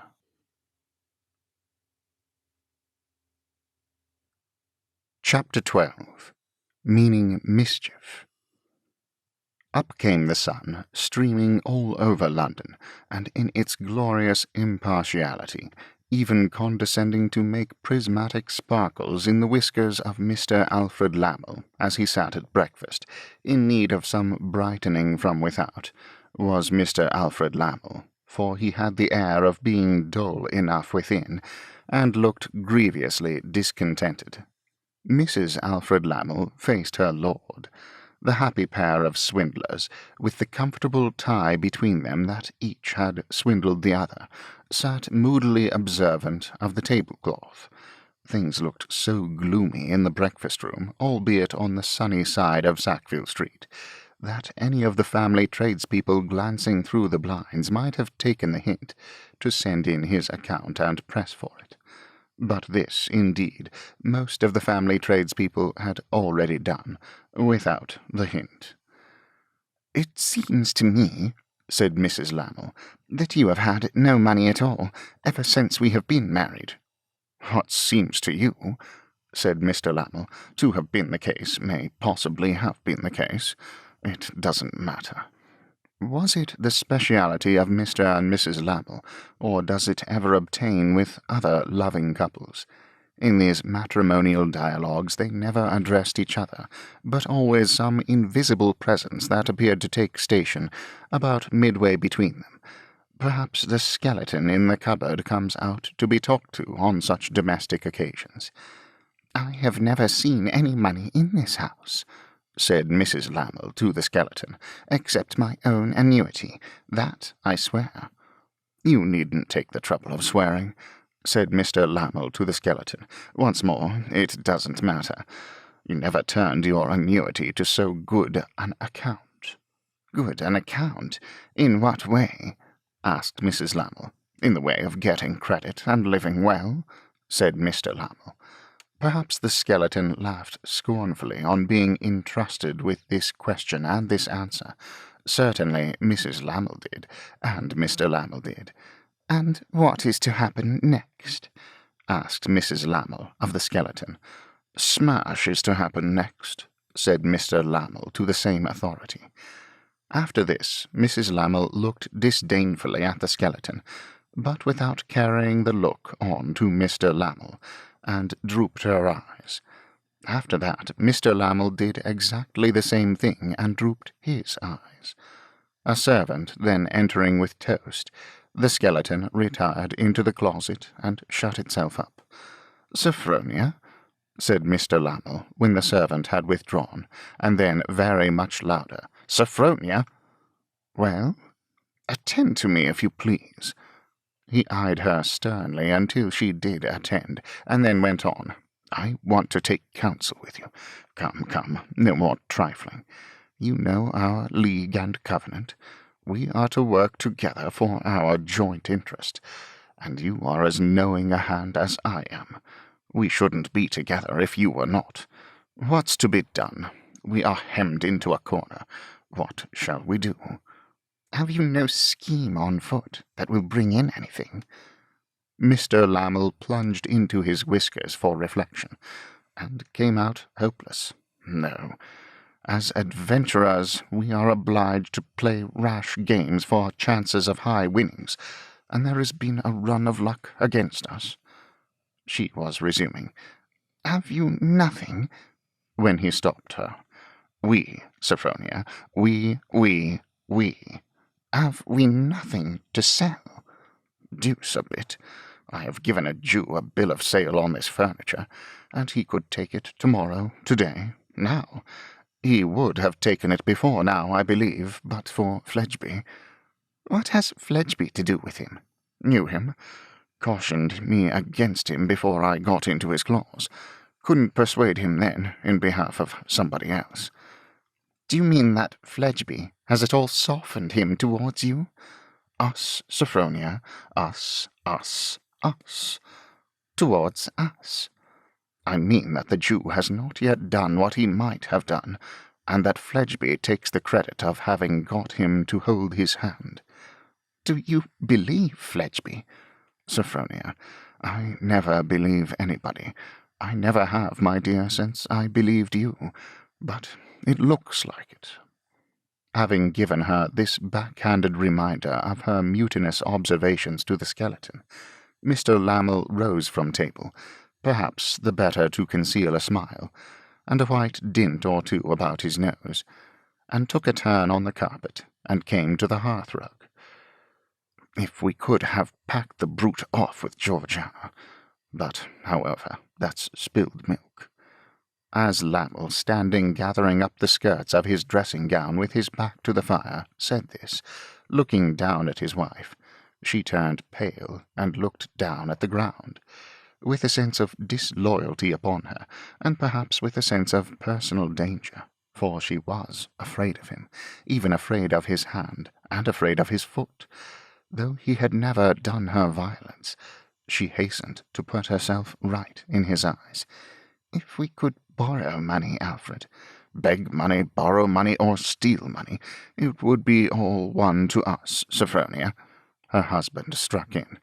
"Then we could weather this?" "No doubt. To offer another original and undeniable remark, Sophronia, 2 and 2 make 4. But seeing that she was turning something in her mind, he gathered up the skirts of his dressing-gown again, and tucking them under one arm, and collecting his ample whiskers in his other hand, kept his eye upon her silently. "It is natural, Alfred," she said, looking up with some timidity into his face, "to think in such an emergency of the richest people we know, and the simplest." "Just so, Sophronia." "The Boffins." "Just so, Sophronia." "Is there nothing to be done with them?" "What is there to be done with them, Sophronia?" She cast about in her thoughts again, and he kept his eye upon her face. "Of course I have repeatedly thought of the Boffins, Sophronia," he resumed after a fruitless silence, "but I have seen my way to nothing. They are well guarded. That infernal secretary stands between them and people of merit." "If he could be got rid of," said she, brightening a little, after more casting about. "Take time, Sophronia," observed her watchful husband, in a patronizing manner. "If working him out of the way could be presented in the light of a service to Mr. Boffin." "Take time, Sophronia." "We have remarked lately, Alfred, that the old man is turning very suspicious and distrustful." "Miserly, too, my dear, which is far the most unpromising for us. Nevertheless, take time, Sophronia, take time." She took time, and then said, "Suppose we should address ourselves to that tendency in him of which we have made ourselves quite sure. Suppose my conscience—" "And we know what a conscience it is, my soul, yes?" "Suppose my conscience should not allow me to keep to myself any longer what that upstart girl told me of the secretary's having made a declaration to her. Suppose my conscience should oblige me to repeat it to Mr. Boffin." "I rather like that," said Lammle. "Suppose I so repeated it to Mr. Boffin as to insinuate that my sensitive delicacy and honour—" "Very good words, Sophronia." "As to insinuate that our sensitive delicacy and honour," she resumed, with a bitter stress upon the phrase, "would not allow us to be silent parties to so mercenary and designing a speculation on the secretary's part, and so gross a breach of faith towards his confiding employer. Suppose I had imparted my virtuous uneasiness to my excellent husband, and he had said in his integrity, 'Sophronia, you must immediately disclose this to Mr. Boffin.'" "Once more, Sophronia," observed Lammle, changing the leg on which he stood, "I rather like that." "You remark that he is well guarded," she pursued. "I think so too. But if this should lead to his discharging his secretary, there would be a weak place made." "Go on expounding, Sophronia. I begin to like this very much." "Having, in our unimpeachable rectitude, done him the service of opening his eyes to the treachery of the person he trusted, we shall have established a claim upon him and a confidence with him. Whether it can be made much of or little of, we must wait, because we can't help it, to see. Probably we shall make the most of it that is to be made." "Probably," said Lammle. "Do you think it impossible," she asked in the same cold, plotting way, "that you might replace the secretary?" "Not impossible, Sophronia. It might be brought about. At any rate, it might be skilfully led up to." She nodded her understanding of the hint, and she looked at the fire. "Mr. Lammle," she said musingly, not without a slight ironical touch, "Mr. Lammle would be so delighted to do anything in his power. Mr. Lammle, himself a man of business as well as a capitalist. Mr. Lammle, accustomed to be entrusted with the most delicate affairs. Mr. Lammle, who has managed my own little fortune so admirably, but who, to be sure, began to make his reputation with the advantage of being a man of property, above temptation, and beyond suspicion." Mr. Lammle smiled, and even patted her on the head. in his sinister relish of the scheme, as he stood above her, making it the subject of his cogitations. He seemed to have twice as much nose on his face as he had ever had in his life. He stood pondering, and she sat looking at the dusty fire without moving, for some time. But the moment he began to speak again, she looked up with a wince and attended to him, as if that double dealing of hers had been in her mind, and the fear were revived in her of his hand or his foot. "It appears to me, Sophronia, that you have omitted one branch of the subject. Perhaps not, for women understand women. We might oust the girl herself." Mrs. Lamel shook her head. "She has an immensely strong hold upon them both, Alfred, not to be compared with that of a paid secretary. But the dear child," said Lamel with a crooked smile, "ought to have been open with her benefactor and benefactress. The darling love ought to have reposed unbounded confidence in her benefactor and benefactress." Sophronia shook her head again. "Well, women understand women," said her husband, rather disappointed. "I don't press it. It might be the making of our fortune to make a clean sweep of them both, with me to manage the property, and my wife to manage the people. Phew!" Again shaking her head, she returned, "They will never quarrel with the girl.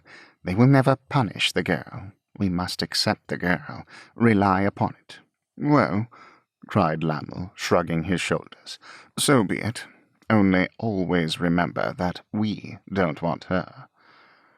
"Now the sole remaining question is," said Mrs. Lamel, "when shall I begin?"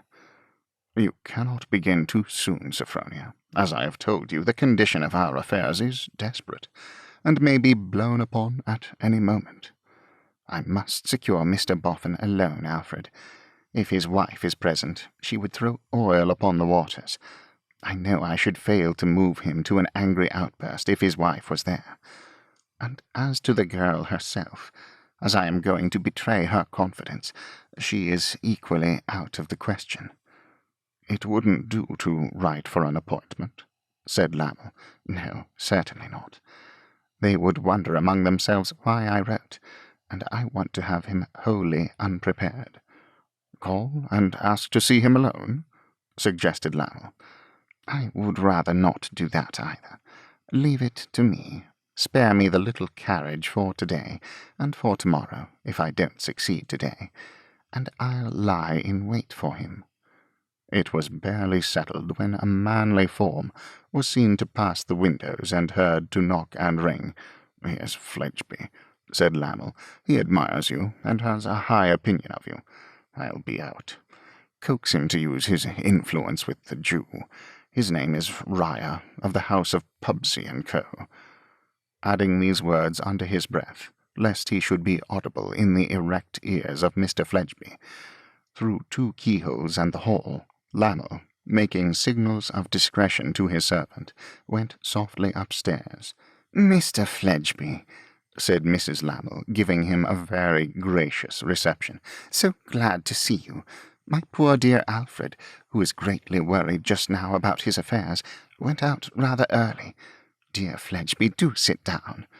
Dear Mr. Fledgeby did sit down, and satisfied himself, or, judging from the expression of his countenance, dissatisfied himself, that nothing new had occurred in the way of Whisker-Sprout, since he came round the corner from the Albany. "Dear Mr. Fledgeby, it was needless to mention to you that my poor dear Alfred is much worried about his affairs at present, for he has told me what a comfort you are to him in his temporary difficulties, and what a great service you have rendered him." "Oh?" said Mr. Fledgeby. "Yes," said Mrs. Lamel. "I didn't know," remarked Mr. Fledgeby, trying a new part of his chair, "but that Mr. Lamel might be reserved about his affairs." "Not to me," said Mrs. Lamel, with deep feeling. "Oh, indeed," said Fledgeby. "Not to me, dear Mr. Fledgeby. I am his wife." "Yes, I always understood so," said Mr. Fledgeby. And as the wife of Alfred, may I, dear Mr. Fledgeby, wholly without his authority or knowledge, as I am sure your discernment will perceive, entreat you to continue that service. Once more use your well-earned influence with Mr. Ryer for a little more indulgence. The name I have heard Alfred mention tossing in his dreams is Ryer, is it not? The name of the creditor is Ryer, said Mr. Fledgeby, with a rather uncompromising accent on his noun substantive. St. Mary Axe, Pubsey and Co. Oh, yes, exclaimed Mrs. Lamel, clasping her hands with a certain gushing wildness. Pubsey and Co. The pleading of the feminine, Mr. Fledgeby began, and there struck so long for a word to get on with that Mrs. Lamel offered him sweetly, Heart? No, said Mr. Fledgeby. Gender is ever what a man is bound to listen to, and I wish it rested with myself. But this Ryer is a nasty one, Mrs. Lamel. He really is. Not if you speak to him, dear Fledgeby. Upon my soul and body he is, said Fledgeby. Try once more, dearest Mr. Fledgeby. What is there you cannot do, if you will? Thank you, said Fledgeby. You're very complimentary to say so. I don't mind trying him again at your request, but of course I can't answer for the consequences. Ryer is a tough subject, and when he says he'll do a thing, he'll do it. Exactly so, cried Mrs. Lamel, and when he says to you he'll wait, he'll wait. She is a devilish clever woman, thought Fledgeby. I didn't see that opening, but she spies it out and cuts into it as soon as it's made. In point of fact, dear Mr. Fledgeby, Mrs. Lamel went on in a very interesting manner, not to affect concealment of Alfred's hopes, to you who are so much his friend, there is a distant break in his horizon. This figure of speech seemed rather mysterious to Fascination Fledgeby, who said, There's a what in his, Alfred, dear Mr. Fledgeby, discussed with me this very morning before he went out some prospects he has, which might entirely change the aspect of his present troubles. Really? Said Fledgeby. Oh, yes. Here Mrs. Lamel brought her handkerchief into play. And you know, dear Mr. Fledgeby, you who study the human heart and study the world, what an affliction it would be to lose position and to lose credit, when ability to tide over a very short time might save all appearances. Oh, said Fledgeby. Then you think, Mrs. Lamel, that if Lamel got time he wouldn't burst up, to use an expression. Mr. Fledgeby apologetically explained, which is adopted in the money market. Indeed, yes, truly, yes. That makes all the difference, said Fledgeby. I'll make a point of seeing Ryer at once. Blessings on you, dearest Mr. Fledgeby. Not at all, said Fledgeby. She gave him her hand. The hand, said Mr. Fledgeby, of a lovely and superior-minded female is ever the repayment of a noble action, said Mrs. Lamel, extremely anxious to get rid of him. It wasn't what I was going to say, returned Fledgeby, who never would, under any circumstances, accept a suggested expression. But you are very complimentary. May I imprint a one upon it? Good morning. I may depend upon your promptitude, dearest Mr. Fledgeby, said Fledgeby, looking back at the door and respectfully kissing his hand. You may depend upon it. In fact, Mr. Fledgeby sped on his errand of mercy through the streets at so brisk a rate that his feet might have been winged by all the good spirits that wait on generosity. They might have taken up their station in his breast, too, for he was blithe and merry. There was quite a fresh trill in his voice when, arriving at the counting-house in St. Mary Axe, and finding it for the moment empty, he trolled forth at the foot of the staircase. Now, Judah, what are you up to there? The old man appeared with his accustomed deference. Hallo, said Fledgeby, falling back with a wink. You mean mischief, Jerusalem. The old man raised his eyes inquiringly. Yes, you do, said Fledgeby. Oh, you sinner! Oh, you dodger! What, you're going to act upon that bill of sale at Lammel's, are you? Nothing will turn you, won't it? You won't be put off for another single minute, won't you? Ordered to immediate action by the master's tone and look, the old man took up his hat from the little counter where it lay. You have been told he might pull through it if you didn't go in to win wide awake, have you? Said Fledgeby. And it's not your game that he should pull through it, ain't you? You haven't got security, and there being enough to pay you. Oh, you Jew! The old man stood irresolute and uncertain for a moment, as if there might be further instructions for him in reserve. Do I go, sir? He at length asked in a low voice. Ask me if he is a-going, exclaimed Fledgeby. Ask me as if he didn't know his own purpose. Asks me as if he hadn't got his hat on ready. Asks me as if his sharp old eye, why, it cuts like a knife, wasn't looking at his walking-stick by the door. Do I go, sir? Do you go? Sneered Fledgeby. Yes, you go, toddle Judah.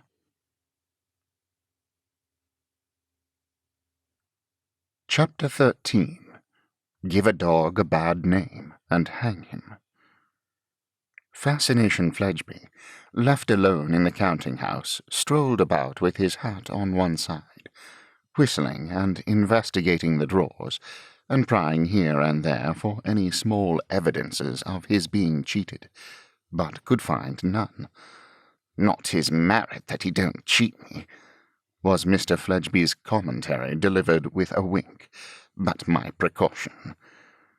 He then, with a lazy grandeur, asserted his rights as lord of Pubsey and Co., by poking his cane at the stools and boxes, and spitting in the fireplace, and so loitered royally to the window, and looked out into the narrow street, with his small eyes just peering over the top of Pubsey and Co.'s blind. As a blind in more senses than one, it reminded him that he was alone in the counting-house, with the front door open. He was moving away to shut it, lest he should be injudiciously identified with the establishment, when he was stopped by someone coming to the door. This someone was the doll's dressmaker, with a little basket on her arm and her crutch-stick in her hand. Her keen eyes had espied Mr. Fledgeby before Mr. Fledgeby had espied her, and he was paralyzed in his purpose of shutting her out, not so much by her approaching the door as by her favouring him with a shower of nods the instant he saw her. This advantage she improved by hobbling up the steps with such dispatch that before Mr. Fledgeby could take measures for her finding nobody at home, she was face to face with him in the counting-house. "Hope I see you well, sir," said Miss Wren. "Mr. Ryer in?" Fledgeby had dropped into a chair, in the attitude of one waiting wearily. "I suppose he will be back soon," he replied. "He has cut out and left me expecting him back, in an odd way. Haven't I seen you before?" "Once before, if you had your eyesight," replied Miss Wren, the conditional clause in an undertone. "When you were carrying on some games up at the top of the house, I remember. How's your friend?" "I have more friends than one, sir, I hope," replied Miss Wren. "Which friend?" "Never mind," said Mr. Fledgeby, shutting up one eye. "Any of your friends? All of your friends? Are they pretty tolerable?" Somewhat confounded, Miss Wren parried the pleasantry, and sat down in a corner behind the door, with her basket in her lap. By and by she said, breaking a long and patient silence, "I beg your pardon, sir, but I am used to find Mr. Ryer at this time, and so I generally come at this time, if only to buy my poor little 2 shillings worth of waste. Perhaps you'll kindly let me have it, and I'll trot off to my work." "I let you have it?" said Fledgeby, turning his head towards her, for he had been sitting blinking at the light, and feeling his cheek. Why, you don't really suppose that I have anything to do with the place, or the business, do you?" "Suppose?" exclaimed Miss Wren. "He said that day you were the master." The old cock in black said. Uriah said. Why, he'd say anything. "Well, but you said so too," returned Miss Wren. "Or at least you took on the master and didn't contradict him." "One of his dodges," said Mr. Fledgeby, with a cool and contemptuous shrug. "He's made of dodges. He said to me, 'Come up to the top of the house, sir, and I'll show you a handsome girl. But I shall call you the master.' So I went up to the top of the house, and he showed me the handsome girl, very well worth looking at she was, and I was called the master. I don't know why. I dare say he don't. He loves a dodge for its own sake, being," added Mr. Fledgeby, after casting about for an expressive phrase, "the dodgerest of all the dodgers." "Oh, my head!" cried the doll's dressmaker, holding it with both her hands, as if it were cracking. "You can't mean what you say." "I can, my little woman," retorted Fledgeby, "and I do, I assure you." This repudiation was not only an act of deliberate policy on Fledgeby's part, in case of his being surprised by any other caller, but was also a retort upon Miss Wren for her over-sharpness, and a pleasant instance of his humour as regarded the old Jew. He has got a bad name as an old Jew, and he is paid for the use of it, and I'll have my money's worth out of him. This was Fledgeby's habitual reflection in the way of business, and it was sharpened just now by the old man's presuming to have a secret from him, though of the secret itself, as annoying somebody else whom he disliked, he by no means disapproved. Miss Wren, with a fallen countenance, sat behind the door looking thoughtfully at the ground, and the long and patient silence had again set in for some time, with the expression of Mr. Fledgeby's face betokened that through the upper portion of the door, which was of glass, he saw someone faltering on the brink of the counting-house. Presently there was a rustle and a tap, and then some more rustling and a tap. Fledgeby taking no notice, the door was at length softly opened, and the dried face of a mild little elderly gentleman looked in. "Mr. Uriah?" said this visitor very politely. "I am waiting for him, sir," returned Mr. Fledgeby. "He went out and left me here. I expect him back every minute. Perhaps you had better take a chair." The gentleman took a chair, and put his hand to his forehead, as if he were in a melancholy frame of mind. Mr. Fledgeby eyed him aside, and seemed to relish his attitude. "A fine day, sir," remarked Fledgeby. The little dried gentleman was so occupied with his own depressed reflections that he did not notice the remark until the sound of Mr. Fledgeby's voice had died out of the counting-house.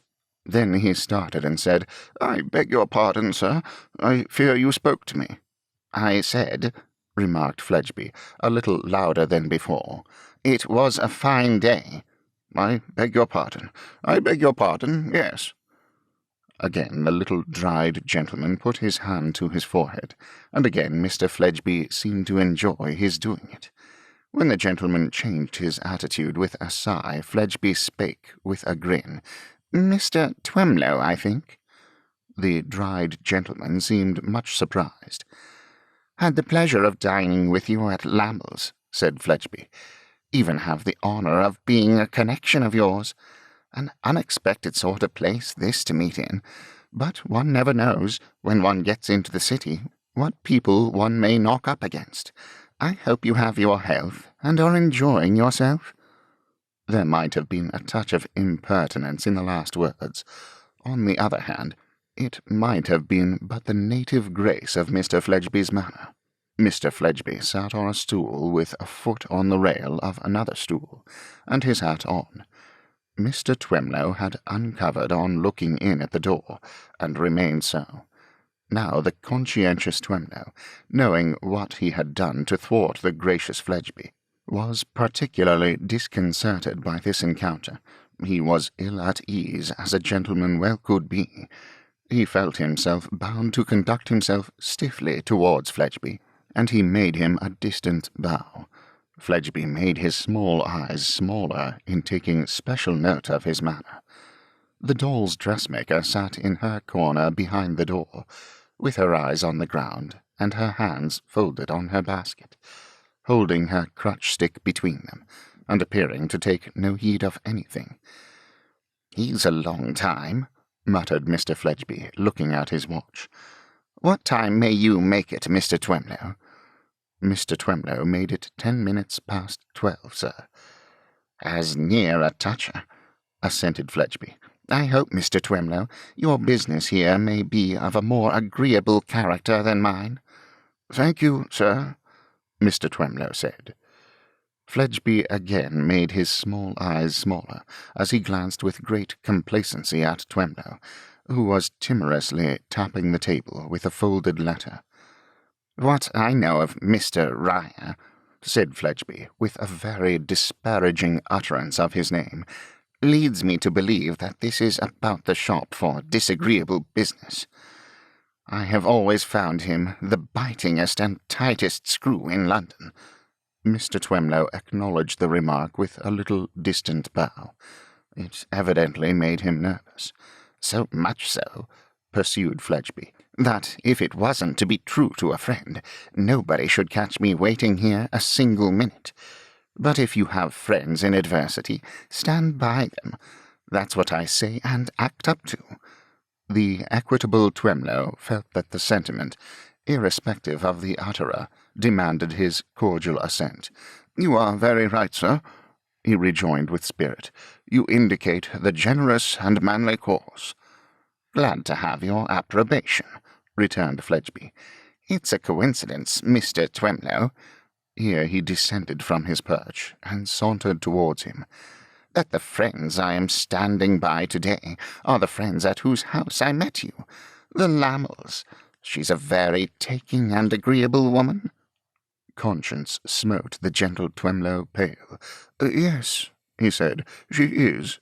"And when she appealed to me this morning to come and try what I could do to pacify their creditor, this Mr. Ryer, that I certainly have gained some little influence with in transacting business for another friend, but nothing like so much as she supposes. And when a woman like that spoke to me as her dearest Mr. Fledgeby, and shed tears, why, what could I do, you know?" Twemlow gasped. "Nothing but come." "Nothing but come, and so I came. But why?" said Fledgeby, putting his hands in his pockets and counterfeiting deep meditation. "Why, Ryer should have started up when I told him that the Lamels entreated him to hold over a bill of sale he has on all their effects, and why he should have cut out, saying he would be back directly, and why he should have left me here alone so long, I cannot understand." The chivalrous Twemlow, knight of the simple heart, was not in a condition to offer any suggestion. He was too penitent, too remorseful. For the first time in his life he had done an underhanded action, and he had done wrong. He had secretly interposed against this confiding young man, for no better real reason than because the young man's ways were not his ways. But the confiding young man proceeded to heap coals of fire on his sensitive head. "I beg your pardon, Mr. Twemlow. You see, I am acquainted with the nature of the affairs that are transacted here. Is there anything I can do for you? You have always been brought up as a gentleman, and never as a man of business." Another touch of possible impertinence in this place. "And perhaps you are but a poor man of business. What else is to be expected?" "I am even a poorer man of business than I am a man, sir," returned Twemlow, "and I could hardly express my deficiency in a stronger way. I really do not so much as clearly understand my position in the matter on which I am brought here. But there are reasons which make me very delicate of accepting your assistance. I am greatly, greatly disinclined to profit by it. I don't deserve it." Good childish creature, condemned to a passage through the world by such narrow little dimly lighted ways, and picking up so few specks or spots on the road. Perhaps, said Fledgeby, you may be a little proud on entering on the topic, having been brought up as a gentleman. It's not that, sir, returned Twemlow. It's not that. I hope I distinguish my true pride and false pride. I have no pride at all myself, said Fledgeby, and perhaps I don't cut things so fine as to know one from the other. But I know this place where even a man of business needs his wits about him, and if mine can be of any use to you here, you're welcome to them. You are very good, said Twemlow, faltering, but I am most unwilling. I don't, you know, proceeded Fledgeby with an ill-favoured glance, entertain the vanity of supposing that my wits could be of any use to you in society. But they might be here. You cultivate society, and society cultivates you, but Mr. Ryer's not society. In society, Mr. Ryer is kept dark, eh, Mr. Twemlow? Twemlow, much disturbed, and with his hand fluttering about his forehead, replied, "Quite true." The confiding young man besought him to state his case. The innocent Twemlow, expecting Fledgeby to be astounded by what he should unfold, and not for an instant conceiving the possibility of its happening every day, but treating of it as a terrible phenomenon occurring in the course of ages, related to how that he had a deceased friend, a married civil officer with a family, who had wanted money for change of place or change of post, and how he, Twemlow, had given him his name, with the usual, but in the eyes of Twemlow, almost incredible result that he had been left to repay what he had never had. How, in the course of years, he had reduced the principal by trifling sums, having, said Twemlow, always to observe great economy, being in the enjoyment of a fixed income limited in extent, and that depending on the munificence of a certain nobleman, and had always pinched the full interest out of himself with punctual pinches. How he had come, in course of time, to look upon this one only debt of his life as a regular quarterly drawback, and no worse, when his name had some way fallen into possession of Mr. Ryer, who had sent him notice to redeem it by paying up in full, in one lump sum, or take tremendous consequences. This with hazy remembrances of how he had been carried off to some office to confess judgment, as he recollected the phrase, and how he had been carried to another office where his life was assured, for somebody not wholly unconnected with the sherry trade, whom he remembered by the remarkable circumstance that he had a Stradivarius violin to dispose of, and also a Madonna, form the sum and substance of Mr. Twemlow's narrative, through which stalked the shadow of the awful Snakesworth, eyed afar off by money-lenders as security in the mist, and menacing Twemlow with his baronial truncheon. To all, Mr. Fledgeby listened with the modest gravity becoming a confiding young man who knew it all beforehand, and when it was finished, seriously shook his head. "I don't like Mr. Twemlow," said Fledgeby. "I don't like Ryer's calling in the principal. If he's determined to call it in, it must come." "But supposing, sir," said Twemlow, downcast, "that it can't come." "Then," retorted Fledgeby, "you must go, you know." "Where?" asked Twemlow faintly. "To prison," returned Fledgeby, whereat Mr. Twemlow leaned his innocent head upon his hand, and moaned a little moan of distress and disgrace. "However," said Fledgeby, appearing to pluck up his spirits, "we'll hope it's not so bad as that comes to. If you'll allow me, I'll mention to Mr. Ryer when he comes in who you are, and I'll tell him you're my friend, and I'll say my say for you, instead of your saying it for yourself. I may be able to do it in a more business-like way. You won't consider it a liberty?" "I thank you again and again, sir," said Twemlow. "I am strongly disinclined to avail myself of your generosity, though my helplessness yields, for I cannot but feel that to put it in the mildest form of speech, that I have done nothing to deserve it." "Where can he be?"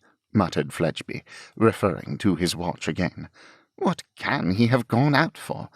Did you ever see him, Mr. Twemlow?" "Never." "He is a thorough Jew to look at, but he is a more thorough Jew to deal with. He's worst when he's quiet. If he's quiet, I shall take it as a very bad sign. Keep your eye upon him when he comes in, and if he's quiet, don't be hopeful. Here he is. He looks quiet." With these words, which had the effect of causing the harmless Twemlow painful agitation, Mr. Fledgeby withdrew to his former post, and the old man entered the counting-house. "Why, Mr. Riah," said Fledgeby, "I thought you were lost." The old man, glancing at the stranger, stood stock-still. He perceived that his master was leading up to the orders he was to take, and he waited to understand them. "I really thought," repeated Fledgeby slowly, "that you were lost, Mr. Riah. Why, now I look at you, but no, you can't have done it. No, you can't have done it." Hat in hand, the old man lifted his head and looked distressfully at Fledgeby, as seeking to know what new moral burden he was to bear. "You can't have rushed out to get the start of everybody else, and put in that bill of sale at Lamell's," said Fledgeby. "Say you haven't, Mr. Riah." "Sir, I have," replied the old man in a low voice. "Oh, my eye!" cried Fledgeby. "Tut, tut, tut! Dear, dear, dear! Well, I knew you were a hard customer, Mr. Riah, but I never thought you were as hard as that." "Sir," said the old man, with great uneasiness, "I do as I am directed. I am not the principal here. I am but the agent of a superior, and I have no choice, no power." "Don't say so," retorted Fledgeby, secretly exultant, as the old man stretched out his hands, with a shrinking action of defending himself against the sharp construction of the two observers. "Don't play the tune of the trade, Mr. Riah. You're a right to get in your debts, if you're determined to do it. But don't pretend what everyone in your line regularly pretends. At least, don't do it to me. Why should you, Mr. Riah? You know I know all about you." The old man clasped the skirt of his long coat with his disengaged hand, and directed a wistful look at Fledgeby. "And don't," said Fledgeby, "don't, I entreat you as a favour, Mr. Riah, be so devilish meek, for I know what'll follow if you are. Look here, Mr. Riah, this gentleman is Mr. Twemlow." The Jew turned to him and bowed. That poor lamb bowed in return, polite and terrified. "I have made such a failure," proceeded Fledgeby, "in trying to do anything with you for my friend Lamell, that I've hardly a hope of doing anything with you for my friend, and connection indeed, Mr. Twemlow. But I do think that if you would do a favour for anybody, you would for me, and I won't fail for want of trying, and I've passed my promise to Mr. Twemlow besides. Now, Mr. Riah, here is Mr. Twemlow, always good for his interest, always coming up to time, always paying his little way.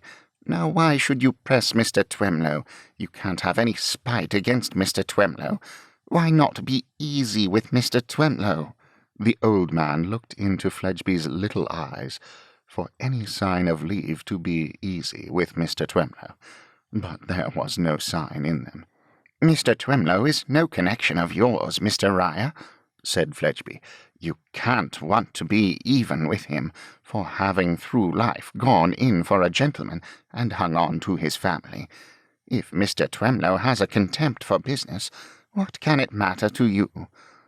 "But pardon me," interposed the gentle victim. "I have not. I should consider it presumption." "There, Riah," said Fledgeby. "Isn't that handsomely said?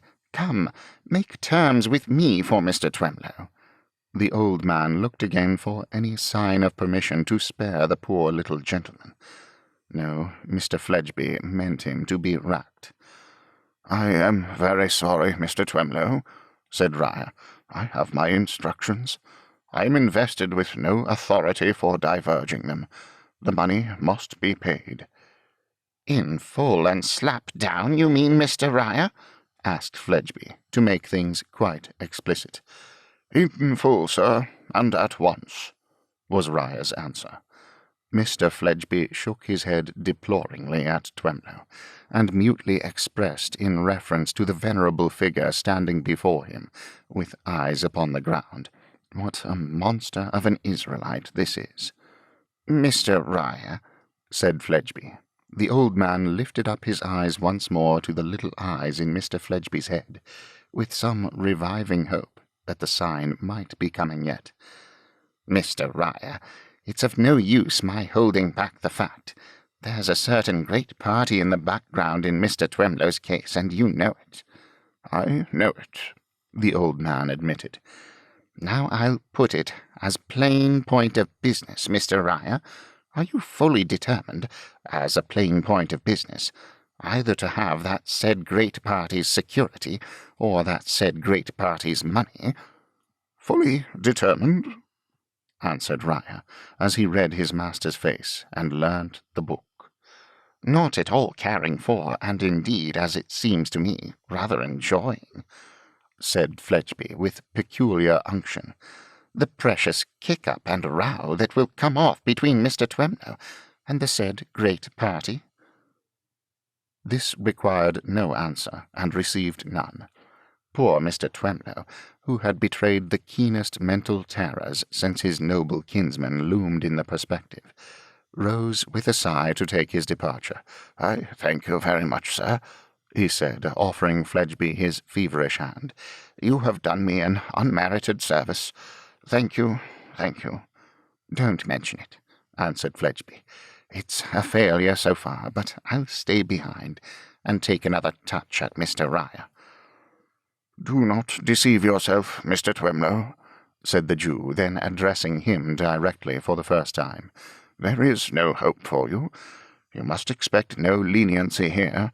You must pay in full, and you cannot pay too promptly, or you will be put to heavy charges. Trust nothing to me, sir. Money, money, money."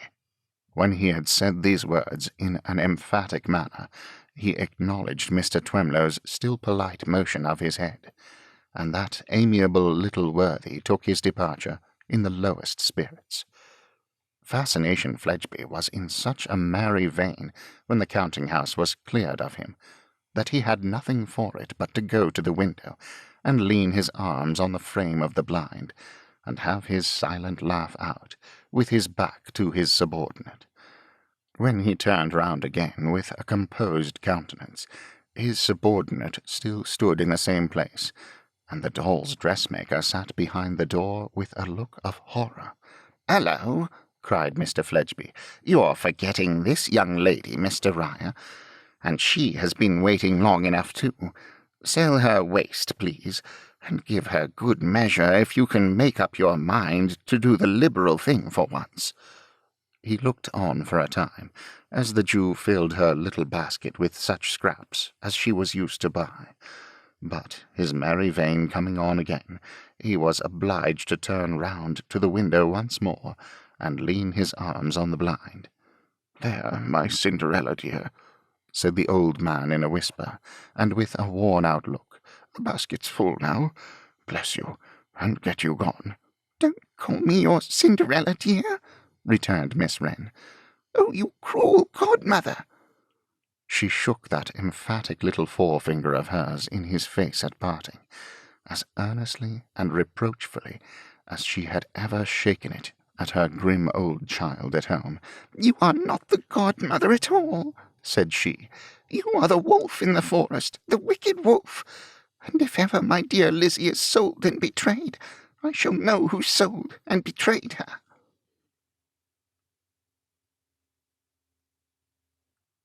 Chapter 14. Mr. Wegg prepares a grindstone for Mr. Boffin's nose.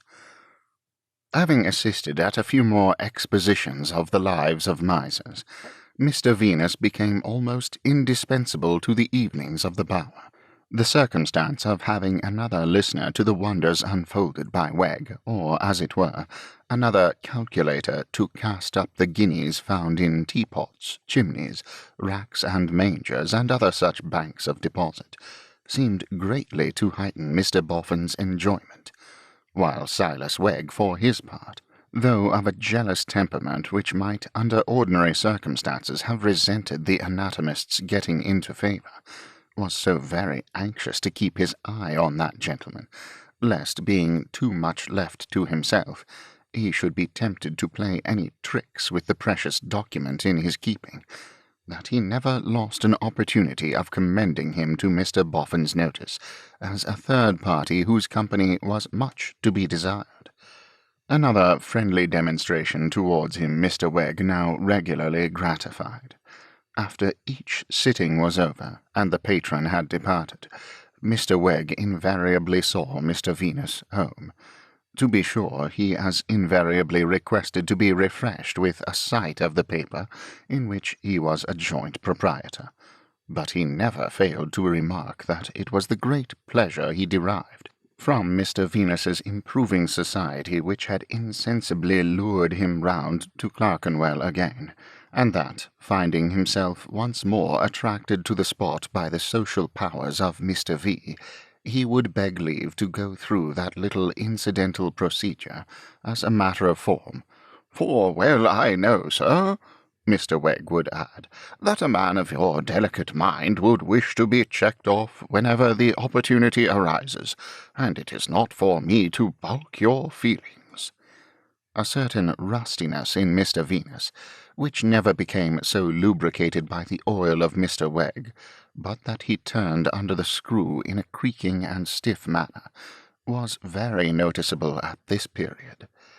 While assisting at the literary evenings, he even went so far, on 2 or 3 occasions, as to correct Mr. Wegg when he grossly mispronounced a word, or made nonsense of a passage, insomuch that Mr. Wegg took to surveying his course in the day, and to making arrangements for getting round rocks at night, instead of running straight upon them. Of the slightest anatomical reference he became particularly shy, and if he saw a bone ahead, would go any distance out of his way, rather than mention it by name. The adverse destinies ordained that one evening Mr. Wegg's labouring bark became beset by polysyllables, and embarrassed among a perfect archipelago of hard words.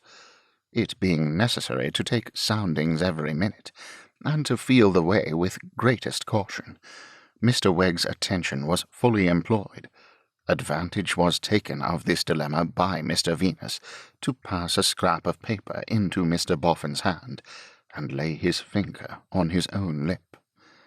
When Mr. Boffin got home at night, he found that the paper contained Mr. Venus's card, and these words, "Should be glad to be honoured with a call respecting business of your own, about dusk on an early evening."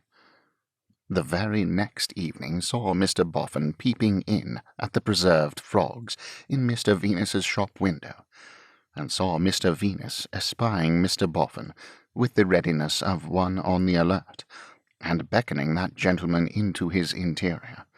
Responding, Mr. Boffin was invited to seat himself on the box of human miscellanies before the fire, and he did so, looking round the place with admiring eyes.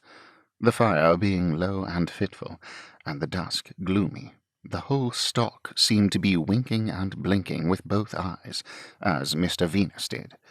The French gentleman, though he had no eyes, was not at all behindhand, but appeared, as the flame rose and fell, to open and shut his no eyes, with the regularity of the glass-eyed dogs and ducks and birds. The big-headed babies were equally obliging in lending their grotesque aid to the general effect. "You see, Mr. Venus, I've lost no time," said Mr. Boffin. "Here I am." "Here you are, sir," assented Mr. Venus. "I don't like secrecy," pursued Mr. Boffin. "At least, not in a general way, I don't. But I dare say you'll show me good reason for being secret so far. "I think I shall, sir," returned Venus. "Good," said Mr. Boffin. "You don't expect Wegg, I take it for granted." "No, sir. I expect no one but the present company." Mr. Boffin glanced about him, as accepting under that inclusive denomination the French gentleman, and the circle in which he didn't move, and repeated, "The present company." "Sir," said Mr. Venus, "Before entering upon business, I shall have to ask you for your word and honour that we are in confidence." "Let's wait a bit and understand what the expression means," answered Mr. Boffin. "In confidence for how long? In confidence for ever and a day?" "I take your hint, sir," said Venus. "You think you might consider the business, when you came to know it, to be of a nature incompatible with confidence on your part?" "I might," said Mr. Boffin, with a cautious look. "True, sir. Well, sir," observed Venus, after clutching at his dusty hair to brighten his ideas, "let us put it another way. I open the business with you, relying upon your honour not to do anything in it, and not to mention me in it, without my knowledge." "That sounds fair," said Mr. Boffin. "I agree to that." "I have your word and honour, sir." "My good fellow," retorted Mr. Boffin, "you have my word, and how you can have that without my honour too, I don't know. I've sorted a lot of dust in my time, but I never knew the two things go in separate ways." This remark seemed rather to abash Mr. Venus. He hesitated and said, "Very true, sir," and again, "Very true, sir," before resuming the thread of his discourse. "Mr. Boffin, if I confess to you that I fell into a proposal of which you were the subject, and of which you oughtn't to have been the subject, you will allow me to mention, and will please take into favourable consideration, that I was in a crushed state of mind at the time." The Golden Dustman, with his hands folded on the top of his stout stick, with his chin resting upon them, and with something leering and whimsical in his eyes, gave a nod, and said, "Quite so, Venus. That proposal, sir, was a conspiring breach of your confidence, to such an extent that I ought at once to have made it known to you, but I didn't, Mr. Boffin, and I fell into it." Without moving eye or finger, Mr. Boffin gave another nod, and placidly repeated, "Quite so, Venus." "Not that I was ever hearty in it, sir," the penitent anatomist went on, "or that I ever viewed myself with anything but reproach for having turned out of the paths of science into the paths of—" he was going to say villainy, but, unwilling to press too hard upon himself, substituted with great emphasis, "Weggery." Placid and whimsical of look as ever, Mr. Boffin answered, "Quite so, Venus." "And now, sir," said Venus, "having prepared your mind in the rough, I will articulate the details." With which brief professional exordium, he entered on the history of the friendly move, and truly recounted it. One might have thought that it would have extracted some show of surprise or anger, or other emotion from Mr. Boffin, but it extracted nothing beyond his former comment. "Quite so, Mr. Venus." "I have astonished you, sir, I believe," said Mr. Venus, pausing dubiously. Mr. Boffin simply answered as aforesaid, "Quite so, Venus." By this time the astonishment was all on the other side.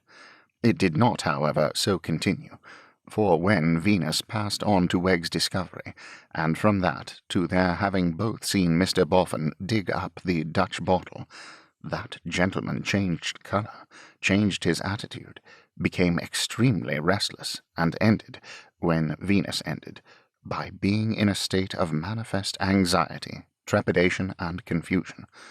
"Now, sir," said Venus, finishing off, "you best know what was in that Dutch bottle, and why you dug it up and took it away. I don't pretend to know anything more about it than I saw. All I know is this: I am proud of my calling after all, though it has been attended by one dreadful drawback which is told upon my heart, and almost equally upon my skeleton, and I mean to live by my calling. putting the same meaning into other words, I do not mean to turn a single dishonest penny by this affair. As the best amends I can make you for having ever gone into it, I make known to you, as a warning, what Wegg has found out. My opinion is that Wegg is not to be silenced at a modest price, and I build that opinion on his beginning to dispose of your property the moment he knew his power. Whether it's your worthwhile to silence him at any price, you will decide for yourself, and take your measures accordingly. As far as I am concerned, I have no price. If I am ever called upon for the truth, I tell it, but I want to do no more than I have now done and ended. Thank ye, Venus, said Mr. Boffin, with a hearty grip of his hand. Thank ye, Venus, thank ye, Venus. And then walked up and down the little shop in great agitation. But look here, Venus, he resumed by and by, nervously sitting down again. If I have to buy up Wegg, I shan't buy him any cheaper for your being out of it. Instead of his having half the money, it was to have been half, I suppose. Share and share alike. It was to have been half, sir, answered Venus. Instead of all that, he'll now have all. I shall pay the same, if not more, for you tell me he's an unconscionable dog, a ravenous rascal.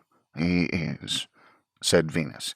Don't you think, Venus, insinuated Mr. Boffin, after looking at the fire for a while, don't you feel as if you might like to pretend to be in it till Wegg was brought up, and then ease your mind by handing over to me what you had made believe to pocket?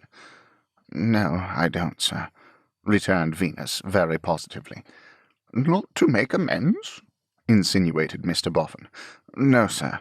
It seems to me, after maturely thinking it over, that the best amends for having got out of the square is to get back into the square. Humph, mused Mr. Boffin. When you say the square, you mean... I mean, said Venus, stoutly and shortly, the right. It appears to me, said Mr. Boffin, grumbling over the fire in an injured manner, that the right is with me if it's anywhere.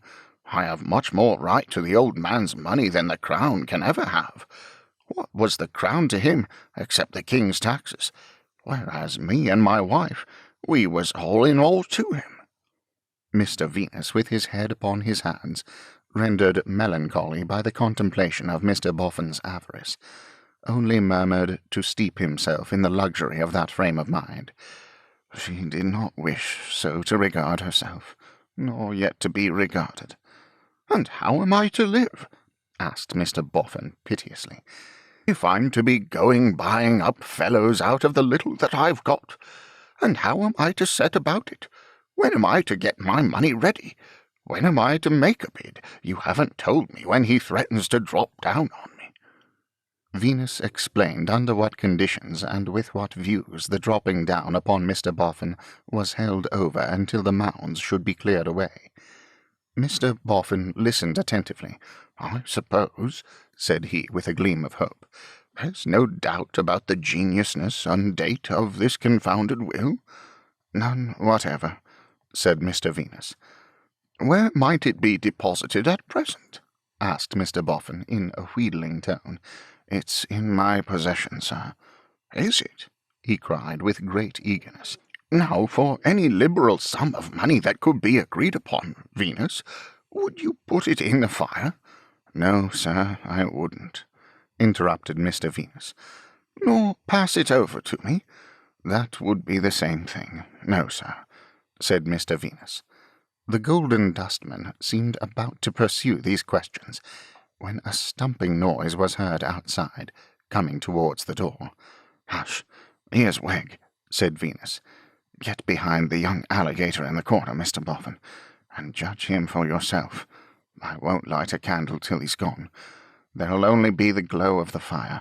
Wegg's well acquainted with the alligator, and he won't take particular notice of him. Draw your legs in, Mr. Boffin. At present I see a pair of shoes at the end of his tail. Get your head well behind his smile, Mr. Boffin, and you'll lie comfortable there. You'll find plenty of room behind his smile. He's a little dusty, but he's very like you in tone. Are you right, sir? Mr. Boffin had but whispered an affirmative response when Wegg came stumping in. "Partner," said that gentleman in a sprightly manner, "how's yourself?" "Tolerable," returned Mr. Venus. "Not much to boast of." "Indeed," said Wegg. "Sorry, partner, that you're not picking up faster, but your soul's too large for your body, sir, that's where it is. And how's our stock in trade, partner? Safe bind, safe find, partner? Is that about it?" "Do you wish to see it?" asked Venus. "If you please, partner," said Wegg, rubbing his hands. "I wish to see it jointly with yourself, or in similar words to some that was set to music some time back, I wish you to see it with your eyes, and I will pledge with mine." Turning his back and turning a key, Mr. Venus produced the document, holding on by his usual corner. Mr. Wegg, holding on by the opposite corner, sat down on the seat so lately vacated by Mr. Boffin, and looked it over. "All right, sir," he slowly and unwillingly admitted, in his reluctance to loose his hold. "All right," and greedily watched his partner as he turned his back again and turned his key again. "There's nothing new, I suppose," said Venus, resuming his low chair behind the counter. "Yes, there is, sir," replied Wegg. "There was something new this morning.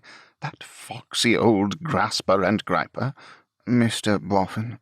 inquired Venus, with a glance toward the alligator's yard or two of smile.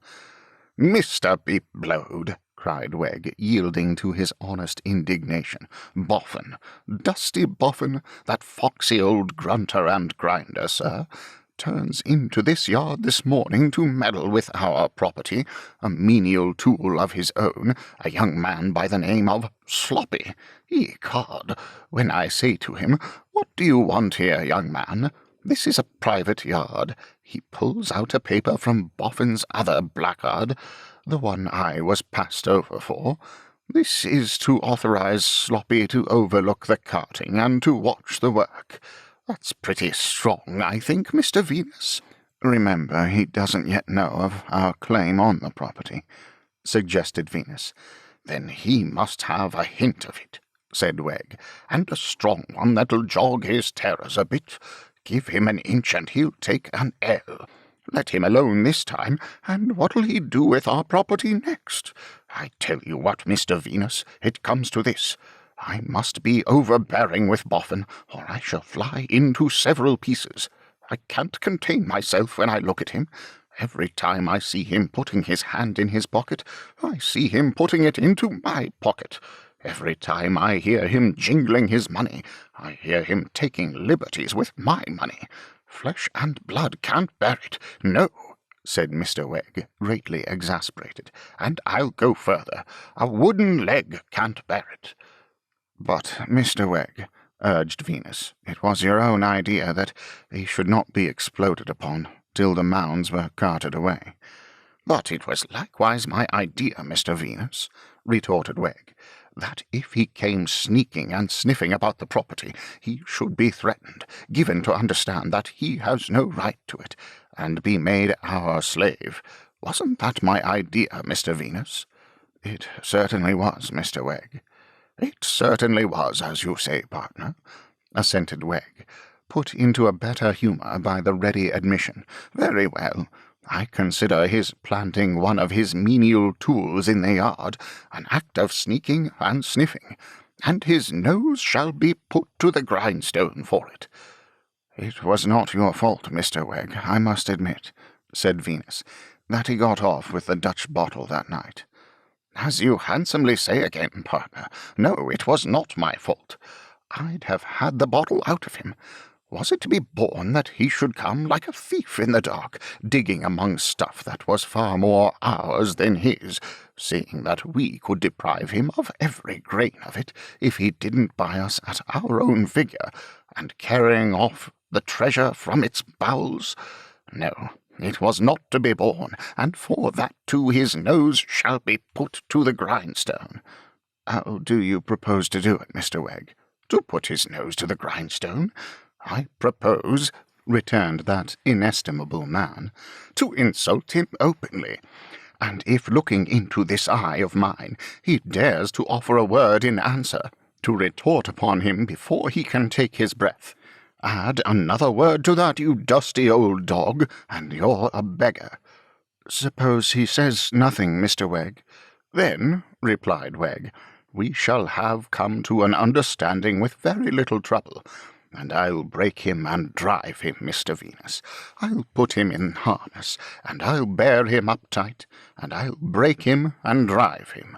The harder the old dustman is driven, sir, the higher he'll pay. And I mean to be paid high, Mr. Venus, I promise you. You speak quite revengefully, Mr. Wegg. Revengefully, sir? Is it for him that I have declined and falled night after night?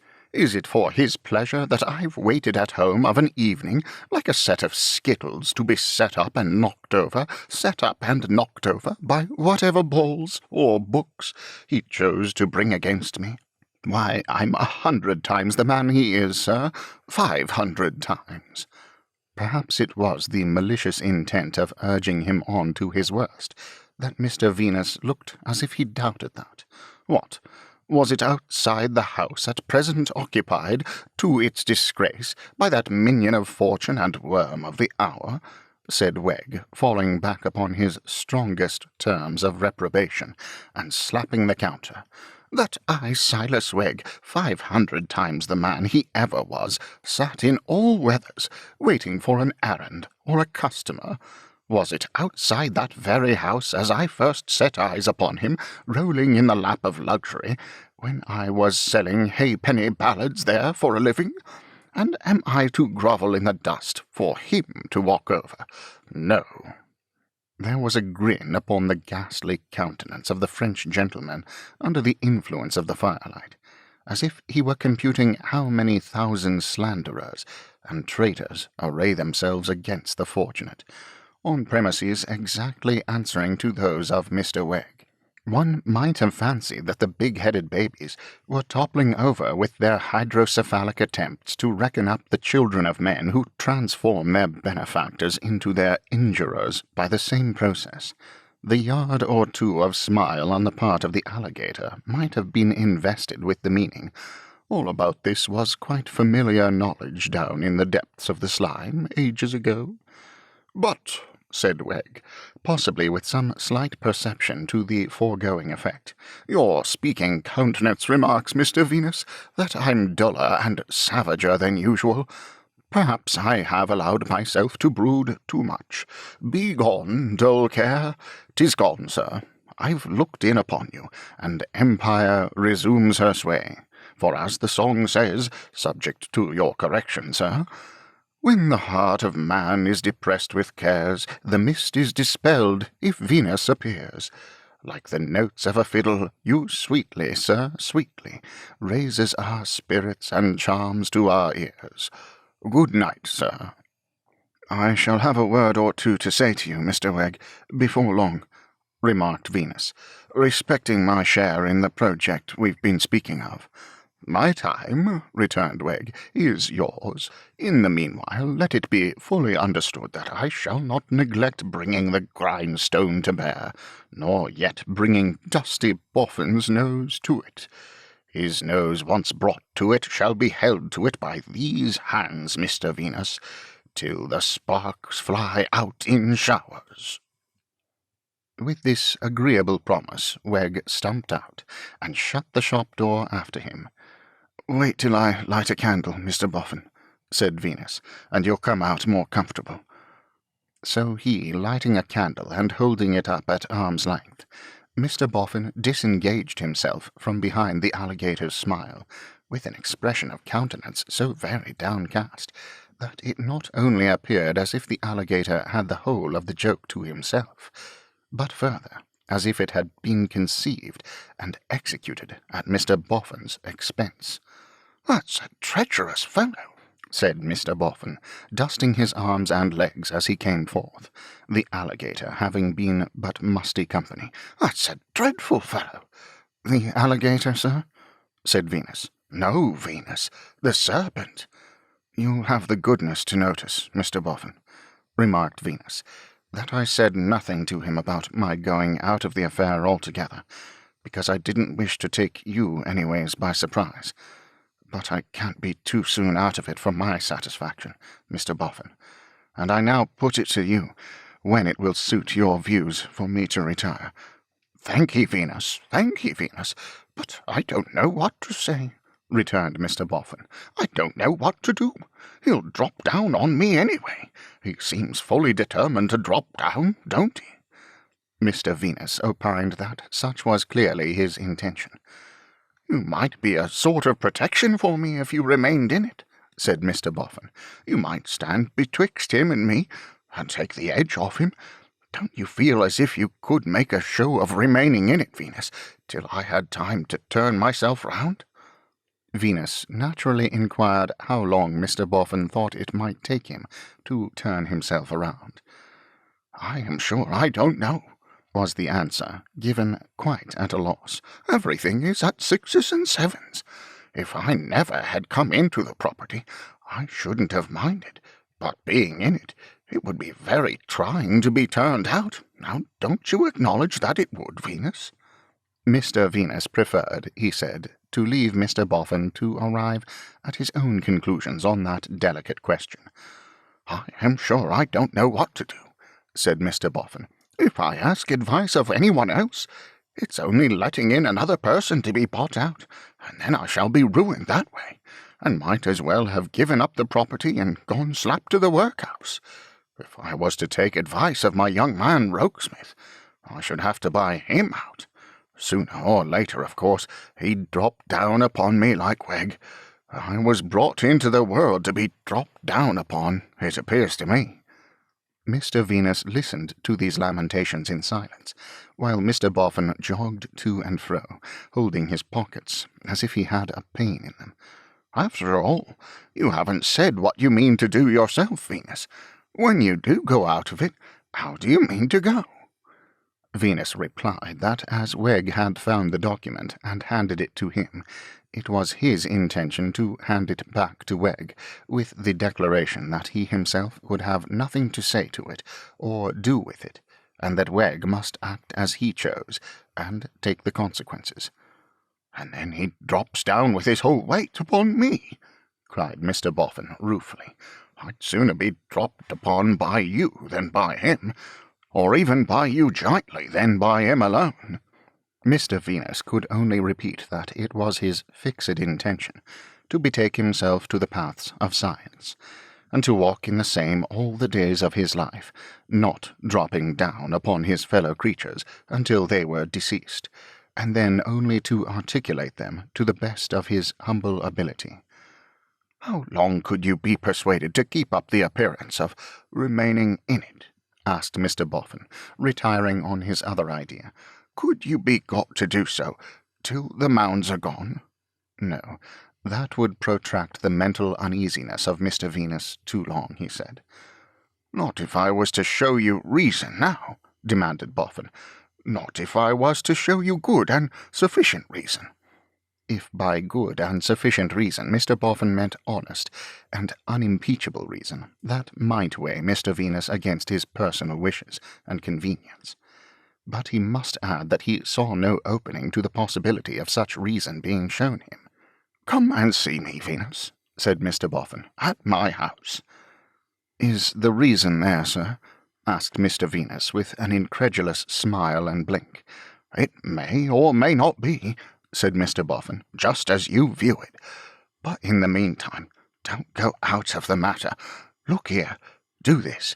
Give me your word that you won't take any steps with Wegg without my knowledge, just as I has given you my word that I won't without yours.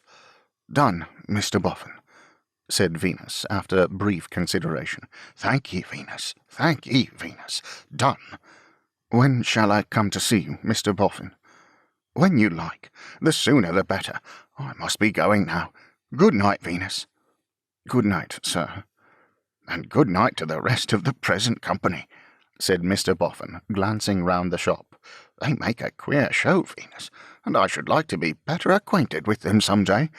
Good night, Venus. Good night. Thank ye, Venus.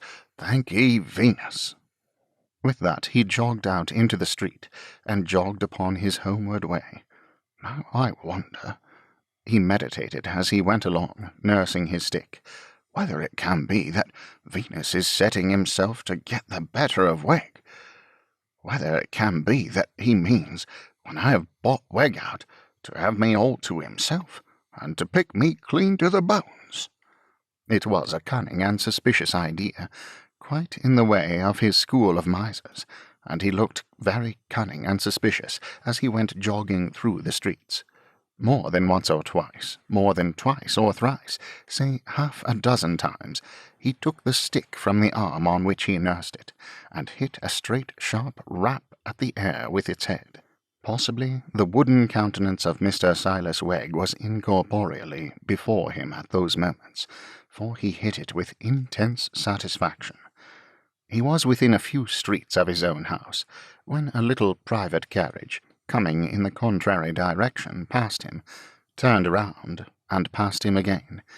It was a little carriage of eccentric movement, for again he heard it stop behind him and turn round, and again he saw it pass him. Then it stopped, and then went on, out of sight. But not far out of sight, for when he came to the corner of his own street, there it stood again. There was a lady's face at the window as he came up with this carriage, and he was passing it when the lady softly called to him by his name. "I beg your pardon, ma'am," said Mr. Boffin, coming to a stop. "It is Mrs. Lammle," said the lady. Mr. Boffin went up to the window, and hoped Mrs. Lammle was well. "Not very well, dear Mr. Boffin. I have fluttered myself by being, perhaps foolishly, uneasy and anxious. I have been waiting for you some time. Can I speak to you?" Mr. Boffin proposed that Mrs. Lammle should drive on to his house, a few hundred yards further. "I would rather not, Mr. Boffin, unless you particularly wish it. I feel the difficulty and delicacy of the matter so much that I would rather avoid speaking to you at your own home. You must think this very strange." Mr. Boffin said no, but meant yes. "It is because I am so grateful for the good opinion of all my friends, and am so touched by it that I cannot bear to run the risk of forfeiting it in any case, even in the case of duty. I have asked my husband, my dear Alfred, Mr. Boffin, whether it is the case of duty, and he has most emphatically said yes. I wish I had asked him sooner. It would have spared me much distress." "Can this be more dropping down upon me?" thought Mr. Boffin, quite bewildered. "It was Alfred who sent me to you, Mr. Boffin. Alfred said, 'Don't come back, Sophronia, until you have seen Mr. Boffin and told him all.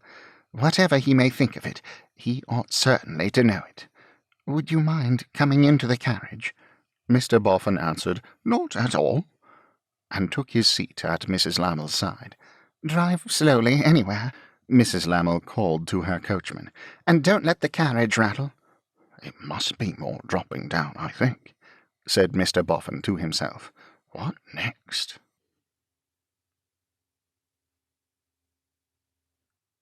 Chapter 15. The Golden Dustman at his Worst. The breakfast table at Mr. Boffin's was usually a very pleasant one, and was always presided over by Bella.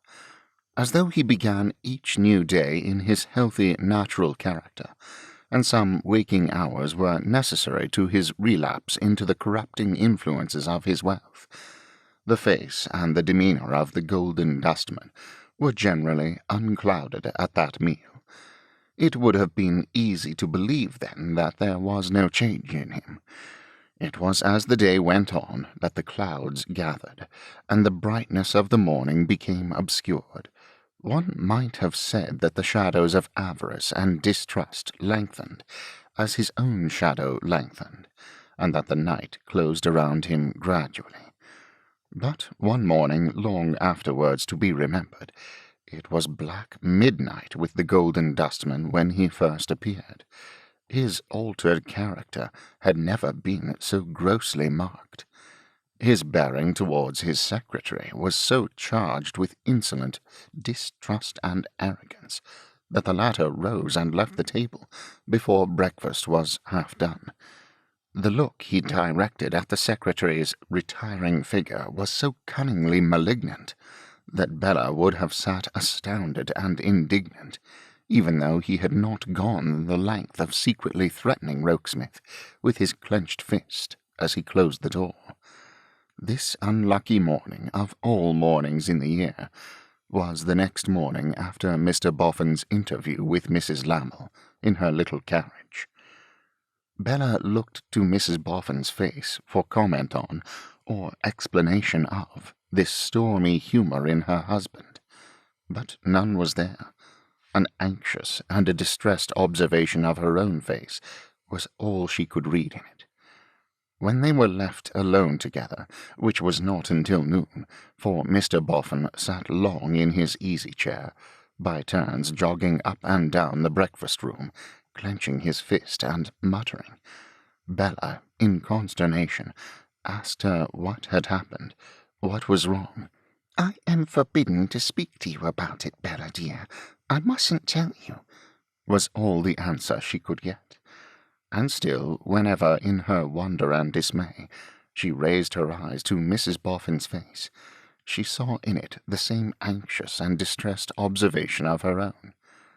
Oppressed by her sense that trouble was impending, and lost in speculations why Mrs. Boffin should look at her as if she had any part in it, Bella found the day long and dreary.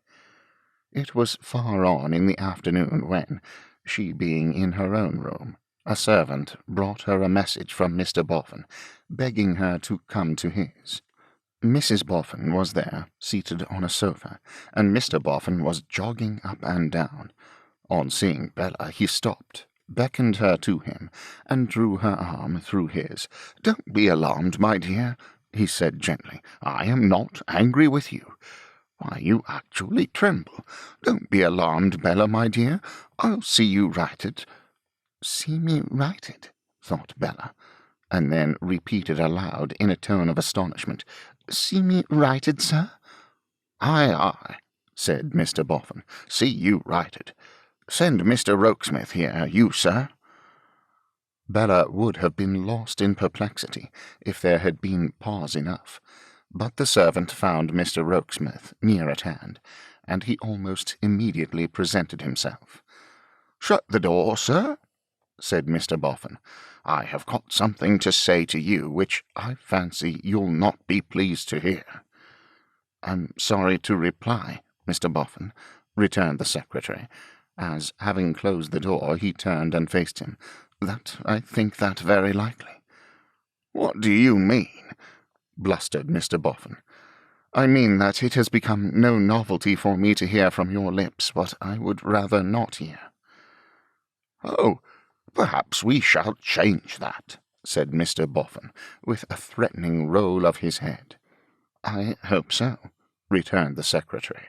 He was quiet and respectful, but stood, as Bella thought, and was glad to think, on his manhood too. "Now, sir," said Mr. Boffin, "look at this young lady on my arm." Bella involuntarily raised her eyes when this sudden reference was made to herself, met those of Mr. Rokesmith. He was pale and seemed agitated. Then her eyes passed on to Mrs. Boffin's, and she met the look again. In a flash it enlightened her, and she began to understand what she had done. "I say to you, sir," Mr. Boffin repeated, "look at this young lady on my arm." "I do so," returned the secretary. As his glance rested again on Bella for a moment, she thought there was reproach in it, but it is possible that the reproach was within herself. "How dare you, sir," said Mr. Boffin, "tamper unknown to me with this young lady? How dare you come out of your station and your place in my house to pester this young lady with your impudent addresses?" "I must decline to answer questions," said the secretary, "that are so offensively asked." "You decline to answer?" retorted Mr. Boffin.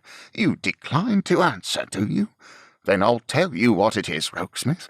I'll answer for you. There are two sides to this matter, and I'll take 'em separately. The first side is sheer insolence. That's the first side." The secretary smiled with some bitterness, as though he would have said, "So I see and hear." "It was sheer insolence in you, I tell you," said Mr. Boffin. "Even to think of this young lady. This young lady was far above you. This young lady was no match for you. This young lady was lying in wait, as she was qualified to do, for money, and you had no money." Bella hung her head and seemed to shrink a little from Mr. Boffin's protecting arm. "What are you, I should like to know," pursued Mr. Boffin, "that you were to have the audacity to follow up this young lady? This young lady was looking about the market for a good bid. She wasn't in it to be snapped up by fellows that had no money to lay out, nothing to buy with." "Oh, Mr. Boffin, Mrs. Boffin, pray say something for me," murmured Bella, disengaging her arm and covering her face with her hands. "Old lady," said Mr. Boffin, anticipating his wife, "you hold your tongue. Bella, my dear, don't you let yourself be put out. I'll write you." "But you don't write me," exclaimed Bella with great emphasis. "You wrong me. "Don't you be put out, my dear," complacently retorted Mr. Boffin. "I'll bring this young man to book. Now you, Rokesmith, you can't decline to hear, you know, as well as to answer. You hear me tell you that the first side of your conduct was insolence and presumption. Answer me one thing, if you can. Didn't this young lady tell you so herself?" "Did I, Mr. Rokesmith?" asked Bella, with her face still covered. "Oh, say, Mr. Rokesmith, did I?" "Don't be distressed, Miss Wilfer. It matters very little now." "Ah, you can't deny it, though," said Mr. Boffin, with a knowing shake of his head. "But I have asked him to forgive me since," cried Bella, "and I would ask him to forgive me now again, upon my knees, if it would spare him." Here Mrs. Boffin broke out a-crying. "Old lady," said Mr. Boffin, "stop that noise. Tender-hearted in you, Miss Bella, but I mean to have it out right through with this young man, having got him into a corner. Now you, Rokesmith, I tell you that's one side of your conduct, insolence and presumption. Now I'm a-coming to the other, which is much worse. This was a speculation of yours." "I indignantly deny it." "It's no use your denying it. It doesn't signify a bit whether you deny it or not. I've got a head upon my shoulders, and it ain't a baby's. What?" said Mr. Boffin, gathering himself together in his most suspicious attitude, wrinkling his face into a very map of curves and corners. "Don't I know what grabs are made at a man with money?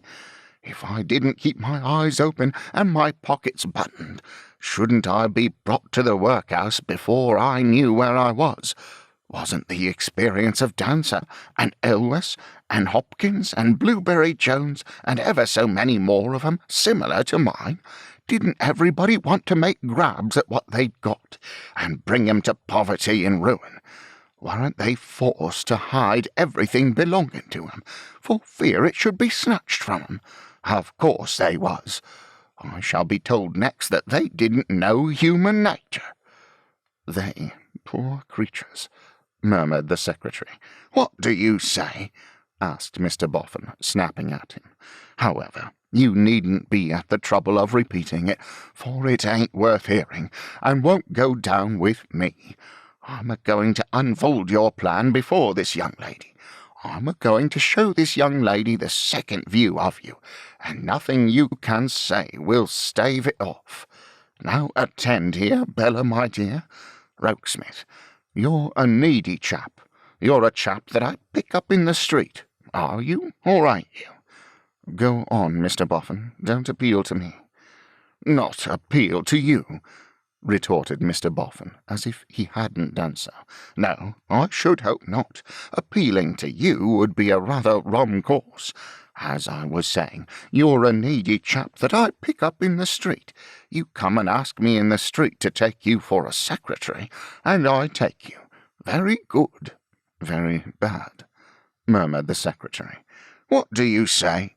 asked Mr. Boffin, snapping at him again. He returned no answer. Mr. Boffin, after eyeing him with a comical look of discomfited curiosity, was fain to begin afresh. "This Rokesmith is a needy young man that I take for my secretary out of the open street. This Rokesmith gets acquainted with my affairs and gets to know that I mean to settle a sum of money on this young lady. 'Oh ho!' says Rokesmith."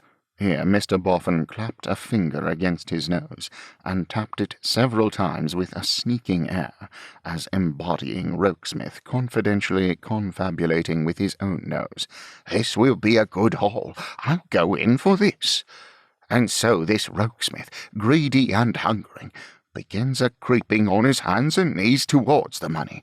Not so bad a speculation either, for if this young lady had had less spirit, or had had less sense, through being at all in the romantic line, by George, he might have worked it out and made it play. But fortunately she was too many for him, and a pretty figure he cuts now he is exposed. There he stands," said Mr. Boffin, addressing Rokesmith himself with ridiculous inconsistency.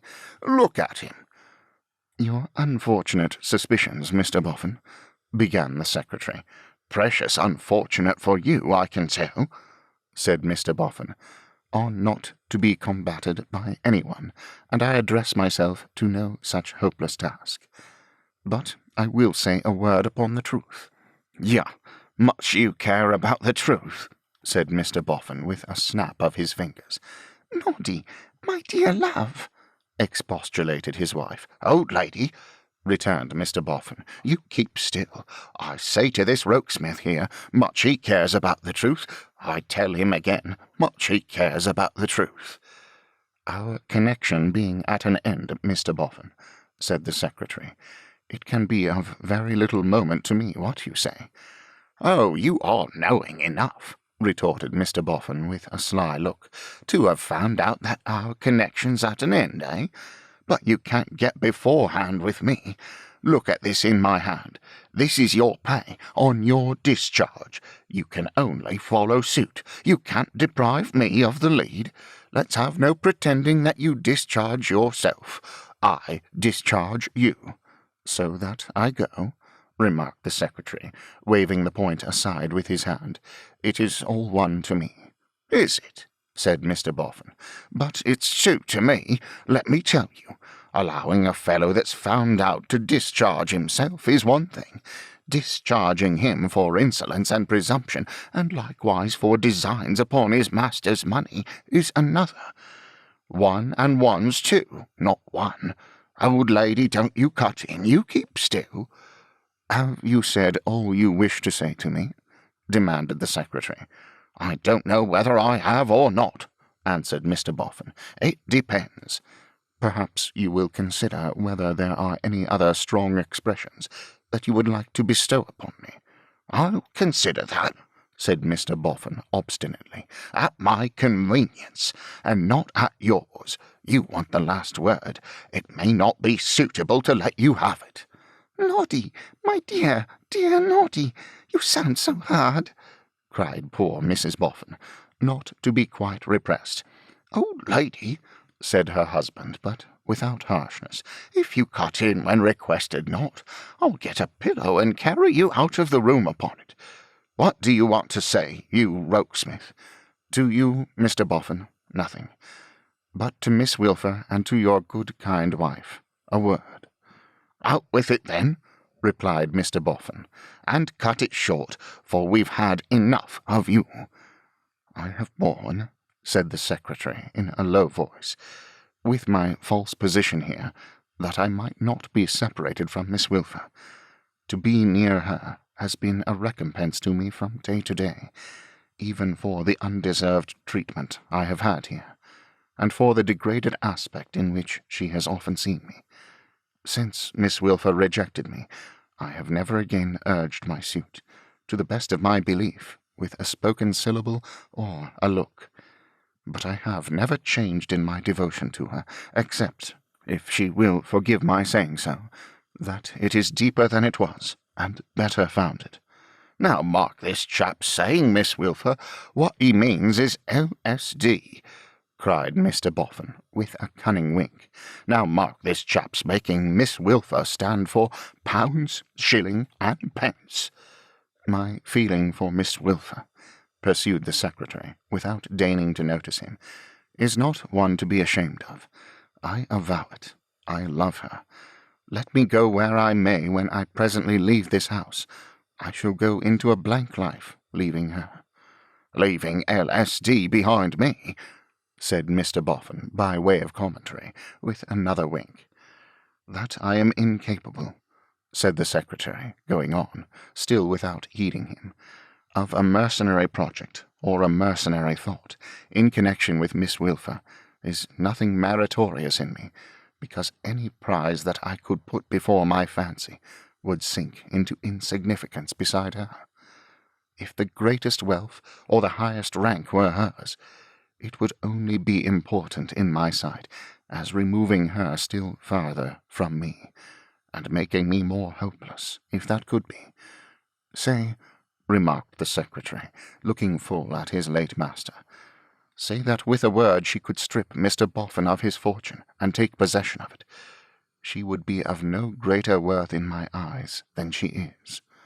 What do you think by this time, old lady, asked Mr. Boffin, turning to his wife in a bantering tone, about this Rokesmith here, and his caring for the truth? You needn't say what you think, my dear, because I don't want you to cut in, but you can think it all the same. As to taking possession of my property, I warrant you he wouldn't do that himself if he could. No, returned the secretary, with another full look. Ha ha ha, laughed Mr. Boffin. There's nothing like a good un while you are about it. I have been for a moment, said the secretary, turning from him and falling into his former manner, diverted from the little I have to say. My interest in Miss Wilfer began when I first saw her, even began when I had only heard of her. It was, in fact, the cause of my throwing myself in Mr. Boffin's way, and entering his service. Miss Wilfer has never known this until now. I mention it now only as a corroboration, though I hope it may be needless, of my being free from the sordid design attributed to me. Now this is a very artful dog, said Mr. Boffin, with a deep look. This is a longer-handed schemer than I thought him. See how patiently and methodically he goes to work. He goes to know about me and my property, and about this young lady and her share in poor young John's story, and he puts this and that together, and he says to himself, I'll get in with Boffin, and I'll get in with this young lady, and I'll work 'em both at the same time, and I'll bring my pigs to market somewhere. I hear him say it, bless you. I look at him now, and I see him say it. Mr. Boffin pointed at the culprit, as it were in the act, and hugged himself in his great penetration. But luckily he hadn't to deal with the people he supposed, Bella, my dear, said Mr. Boffin. No, luckily he had to deal with you, and with me, and with Daniel and Miss Dancer, and with Elwes, and with Vulture Hopkins, and with Blueberry Jones, and all the rest of us, one down to other, come on. And he's beat, that's what he is, regularly beat. He thought to squeeze money out of us, and he has done for himself instead, Bella, my dear. Bella, my dear, made no response, gave no sign of acquiescence. When she had first covered her face, she had sunk upon a chair with her hands resting on the back of it, and had never moved since. There was a short silence at this point, and Mrs. Boffin softly rose as if to go to her. But Mr. Boffin stopped her with a gesture, and she obediently sat down again and stayed where she was. There's your pay, Mr. Rokesmith, said the Golden Dustman, jerking the folded scrap of paper he had in his hand towards his late secretary. I dare say you can stoop to pick it up, after what you have stooped to here." "I have stooped to nothing but this," Rokesmith answered, as he took it from the ground, "and this is mine, for I have earned it by the hardest of hard labour." "You're a pretty quick packer, I hope," said Mr. Boffin, "because the sooner you are gone, bag and baggage, the better for all parties." "You need have no fear of my lingering." "There's just one thing, though," said Mr. Boffin, "that I should like to ask you before we come to a good riddance. If it was only to show this young lady how conceited you schemers are, in thinking that nobody finds out how you contradict yourselves." "Ask me anything you wish to ask," returned Rokesmith, "but use the expedition that you recommend." "You pretend to have a mighty admiration for this young lady," said Mr. Boffin, laying his hand protectingly on Bella's head, without looking down at her. "I do not pretend." "Oh, well, you have a mighty admiration for this young lady, since you are so particular." "Yes." "How do you reconcile that with this young lady's being a weak-spirited, improvident idiot, not knowing what was due to herself, flinging up her money to the church weathercocks, and racing off at a splitting pace for the workhouse?" "I don't understand you." "Don't you, or won't you?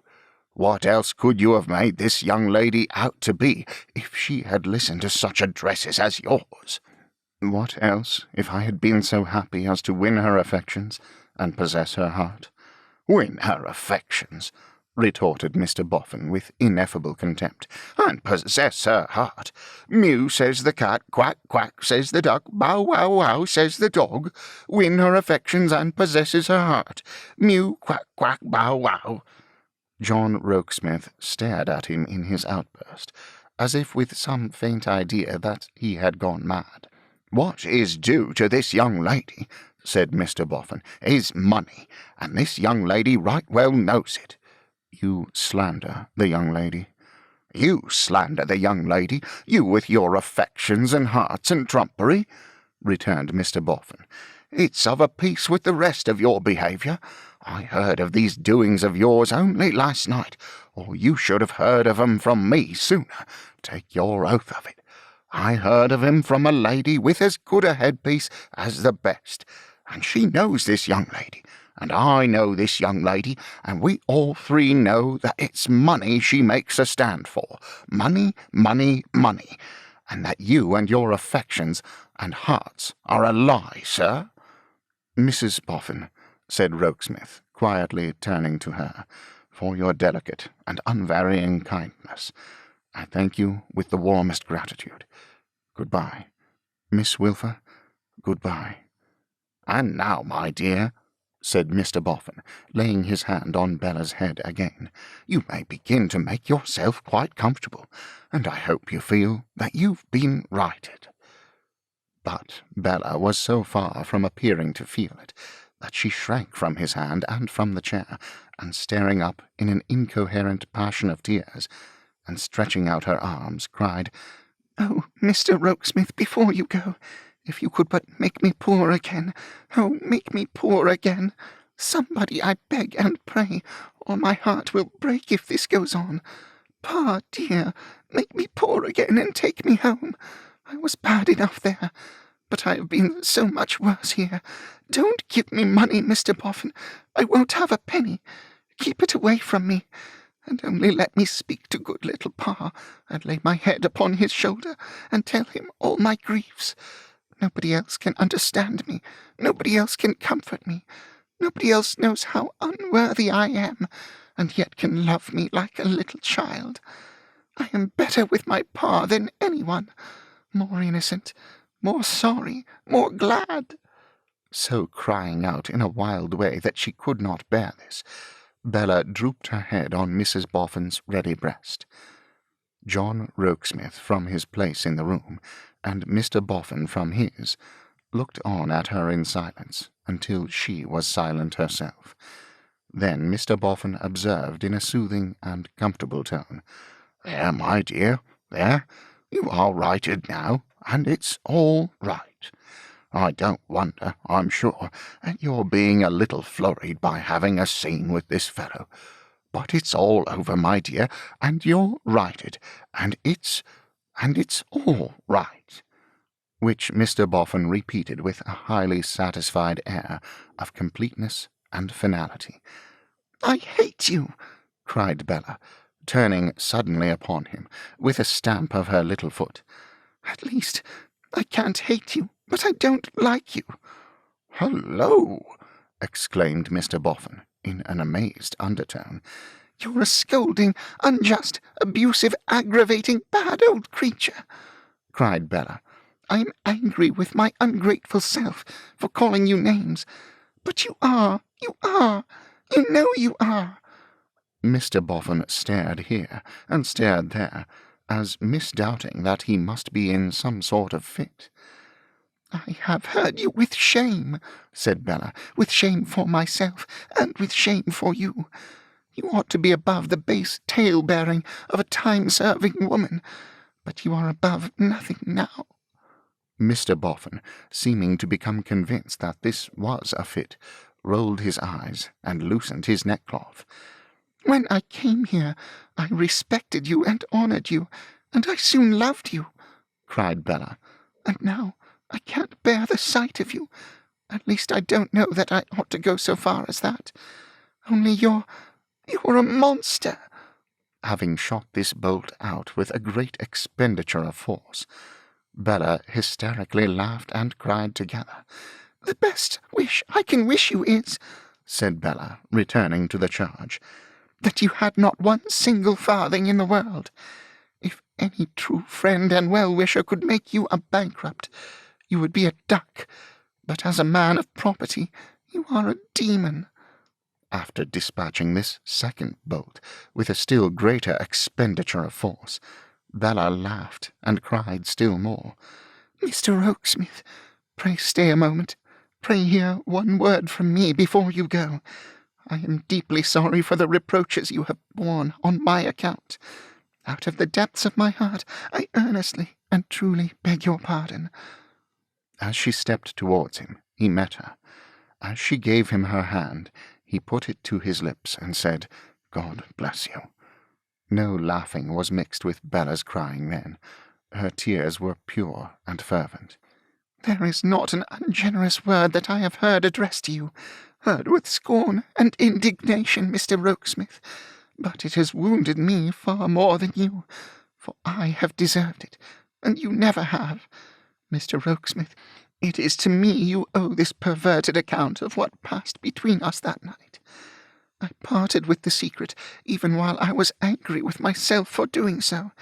It was very bad in me, but indeed it was not wicked. I did it in a moment of conceit and folly, one of my many such moments, one of my many such hours, years. As I am punished for it severely, try to forgive it." "I do, with all my soul." "Thank you. Oh, thank you. Don't part from me till I have said one other word to do you justice. The only fault you can be truly charged with in having spoken to me as you did that night, with how much delicacy and how much forbearance no one but I can know or be grateful to you for, is that you laid yourself open to be slighted by a worldly, shallow girl whose head was turned, and who was quite unable to rise to the worth of what you offered her. Mr. Rokesmith, that girl has often seen herself in pitiful and poor light since, but never in so pitiful and poor a light as now, when the mean tone in which she answered you, sordid and vain girl that she was, has been echoed in her ears by Mr. Boffin." He kissed her hand again. "Mr. Boffin's speeches were detestable to me, shocking to me," said Bella, startling that gentleman with another stamp of her little foot. "It is quite true that there was a time, and very lately, when I deserved to be so righted, Mr. Rokesmith, but I hope that I shall never deserve it again." He once more put her hand to his lips, and then relinquished it, and left the room. Bella was hurrying back to the chair in which she had hidden her face so long, when, catching sight of Mrs. Boffin by the way, she stopped at her. "He is gone," sobbed Bella indignantly, despairingly, in 50 ways at once, with her arms round Mrs. Boffin's neck. "He has been most shamefully abused, and most unjustly, and most basely driven away, and I am the cause of it." All this time Mr. Boffin had been rolling his eyes over his loosened neckerchief, as if his fit were still upon him. Appearing now to think that he was coming to, he stared straight before him for a while, tied his neckerchief again, took several long inspirations, swallowed several times, and ultimately exclaimed with a deep sigh, as if he felt himself, on the whole, better, "Well!" No word, good or bad, did Mrs. Boffin say, but she tenderly took care of Bella, and glanced at her husband as if for orders. Mr. Boffin, without imparting any, took his seat on a chair over against them, and there sat leaning forward, with a fixed countenance, his legs apart, a hand on each knee, and his elbows squared, until Bella should dry her eyes and raise her head, which in the fullness of time she did. "I must go home," said Bella, rising hurriedly. "I am very grateful to you for all you have done for me, but I can't stay here." "My darling girl," remonstrated Mrs. Boffin. "No, I can't stay here," said Bella. "I can't indeed. Ugh, you vicious old thing." This to Mr. Boffin. "Don't be rash, my love," urged Mrs. Boffin. "Think well of what you do." "Yes, you had better think well," said Mr. Boffin. "I shall never more think well of you," cried Bella, cutting him short, with intense defiance in her expressive little eyebrows, and championship of the late secretary in every dimple. "No, never again. Your money has changed you to marble. You are a hard-hearted miser. You are worse than Dancer, worse than Hopkins, worse than Blackberry Jones, worse than any of the wretches, and more," proceeded Bella, breaking into tears again. "You were wholly undeserving of the gentleman you have lost." "Why, you don't mean to say, Miss Bella," the Golden Dustman slowly remonstrated, "that you set up Rokesmith against me?" "I do," said Bella. "He is worth 1,000,000 of you." Very pretty she looked, though very angry, and she made herself as tall as she possibly could, which was not extremely tall, and utterly renounced her patron with a lofty toss of her rich brown head. "I would rather he thought well of me," said Bella, "though he swept the street for bread, than you did, though you splashed the mud upon him from the wheels of a chariot of pure gold.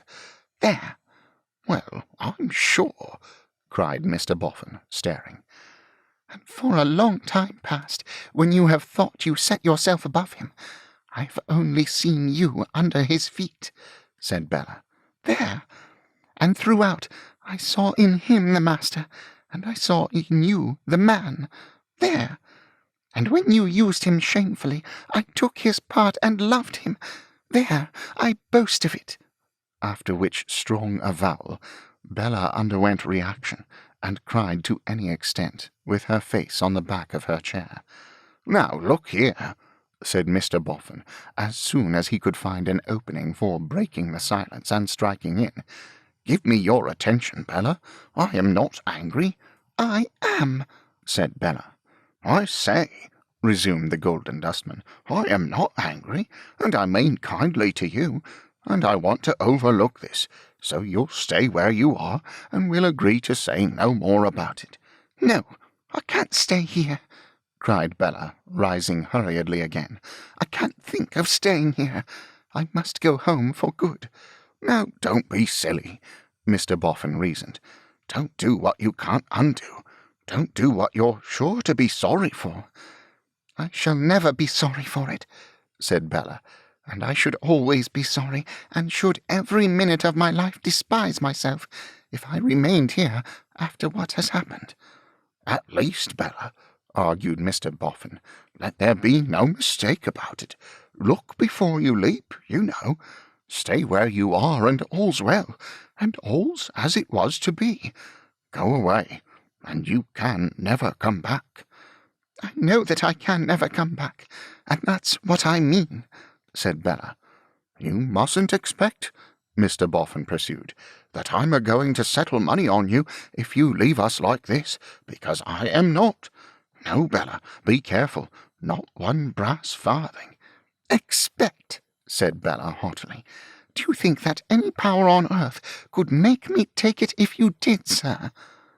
But there was Mrs. Boffin to part from, and in the full flush of her dignity, the impressible little soul collapsed again. Down upon her knees before that good woman, she rocked herself upon her breast, and cried and sobbed and folded her in her arms with all her might. "You're a dear, the best of dears," cried Bella. "You're the best of human creatures. I can never be thankful enough to you, and I can never forget you. If I should live to be blind and deaf, I know I shall see and hear you in my fancy to the last of my dim old days." Mrs. Boffin wept most heartily, and embraced her with all fondness, but said not one single word, except that she was her dear girl. She said that often enough, to be sure, for she said it over and over again, but not one word else. Bella broke from her at length, and was going weeping out of the room, when in her own little queer affectionate way she half relented towards Mr. Boffin. "I am very glad," sobbed Bella, "that I called you names, sir, because you richly deserved it. But I am very sorry that I called you names, because you used to be so different. Say good-bye." "Good-bye," said Mr. Boffin shortly. "If I knew which of your hands was the least spoiled, I would ask you to let me touch it," said Bella, "for the last time, but not because I repent of what I have said to you, for I don't. It's true." "Try the left hand," said Mr. Boffin, holding it out in a stolid manner. "It's the least used." "You have been wonderfully good and kind to me," said Bella, "and I kiss it for that. You have been as bad could be to Mr. Rokesmith, and I throw it away for that. Thank you for myself, and good-bye." "Good-bye," said Mr. Boffin, as before. Bella caught him round the neck and kissed him, and ran out forever. She ran upstairs and sat down on the floor in her own room, and cried abundantly. But the day was declining, and she had no time to lose. She opened all the places where she kept her dresses, selected only those she had brought with her, leaving all the rest, and made a great misshapen bundle of them, to be sent for afterwards. "I won't take one of the others," said Bella, tying the knots of the bundle very tight, in the severity of her resolution. "I'll leave all the presents behind, and begin again entirely on my own account." That the resolution might be thoroughly carried into practice, she even changed the dress she wore for that in which she had come to the grand mansion. Even the bonnet she put on was the bonnet that had mounted into the Boffin chariot at Holloway. "Now I am complete," said Bella. "It's a little trying, but I have steeped my eyes in cold water, and I won't cry any more. You have been a pleasant room to me, dear room. Adieu. We shall never see each other again." With a parting kiss of her fingers to it, she softly closed the door, and went with a light foot down the great staircase, pausing and listening as she went, that she might meet none of the household. No one chanced to be about, and she got down to the hall in quiet. The door of the late secretary's room stood open. She peeped in as she passed, and divined from the emptiness of his table, and the general appearance of things, that he was already gone.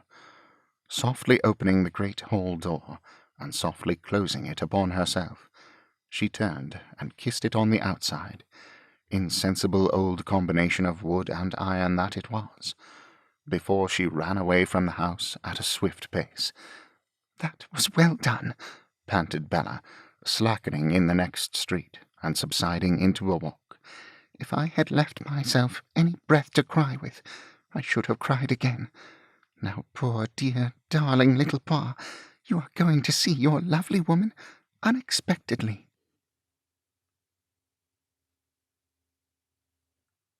Chapter 16. The Feast of the Three Hobgoblins. The city looked unpromising enough as Bella made her way along its gritty streets. Most of its money mills were slackening sail, or had left off grinding for the day. The master millers had already departed, and the journeymen were departing. There was a jaded aspect on the business lanes and courts, and the very pavements had a weary appearance, confused by the tread of 1,000,000 feet. There must be hours of night to temper down the day's distraction of so feverish a pace. And yet the worry of the newly stopped whirling and grinding on the part of the money mills seemed to linger in the air, and the quiet was more like the prostration of a spent giant than the repose of one who was renewing his strength. If Bella thought, as she glanced at the mighty bank, how agreeable it would be to have an hour's gardening there, with a bright copper shovel, among the money, still she was not in an avaricious vein. Much improved in that respect, and with certain half-formed images which had little gold in their composition dancing before her bright eyes, she arrived in the drug-flavoured region of Mincing Lane, with the sensation of having just opened a drawer in a chemist's shop. The counting-house of Chicksey Veneering and Stobbles was pointed out by an elderly female accustomed to the care of officers, who dropped upon Bella out of a public-house, wiping her mouth, and accounted for its humidity on natural principles well known to the physical sciences, by explaining that she had looked in at the door to see what o'clock it was. The counting-house was a well-eyed ground floor by a dark gateway, and Bella was considering, as she approached it, could there be any precedent in the city for her going in and asking for R. Wilfer, when whom should she see, sitting at one of the windows with the plate-glass sash raised, but R. Wilfer himself, preparing to take a slight refection.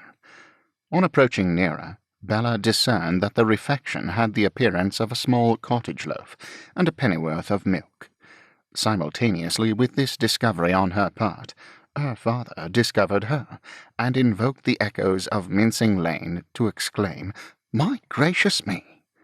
He then came cherubically flying out without a hat, and embraced her, and handed her in.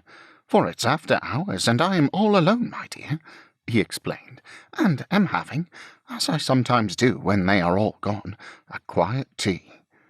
Looking round the office, as if her father were a captive and this his cell, Bella hugged him, and choked him to her heart's content. "I never was so surprised, my dear," said her father. "I couldn't believe my eyes. Upon my life, I thought they had taken to lying. The idea of your coming down the lane yourself. Why didn't you send the footman down the lane, my dear?" "I have brought no footman with me, Pa." "Oh, indeed. But you have brought the elegant turnout, my love." "No, Pa." "You never can have walked, my dear." "Yes, I have, Pa."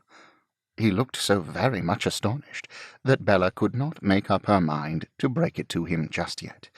"The consequence is, Pa, that your lovely woman feels a little faint, and would very much like to share your tea." The cottage loaf and the pennyworth of milk had been set forth on a sheet of paper on the window-seat. The cherubic pocket-knife, with the first bit of the loaf still upon its point, lay beside them where it had been hastily thrown down. Bella took the bit off and put it in her mouth. "My dear child," said her father, "the idea of your partaking of such lowly fare! But at least you must have your own loaf and your own pennyworth. One moment, my dear. The dairy is just over the way and round the corner." Regardless of Bella's dissuasions, he ran out and quickly returned with the new supply. "My dear child," he said as he spread it on another piece of paper before her, "the idea of a splendid—" and then looked at her figure and stopped short.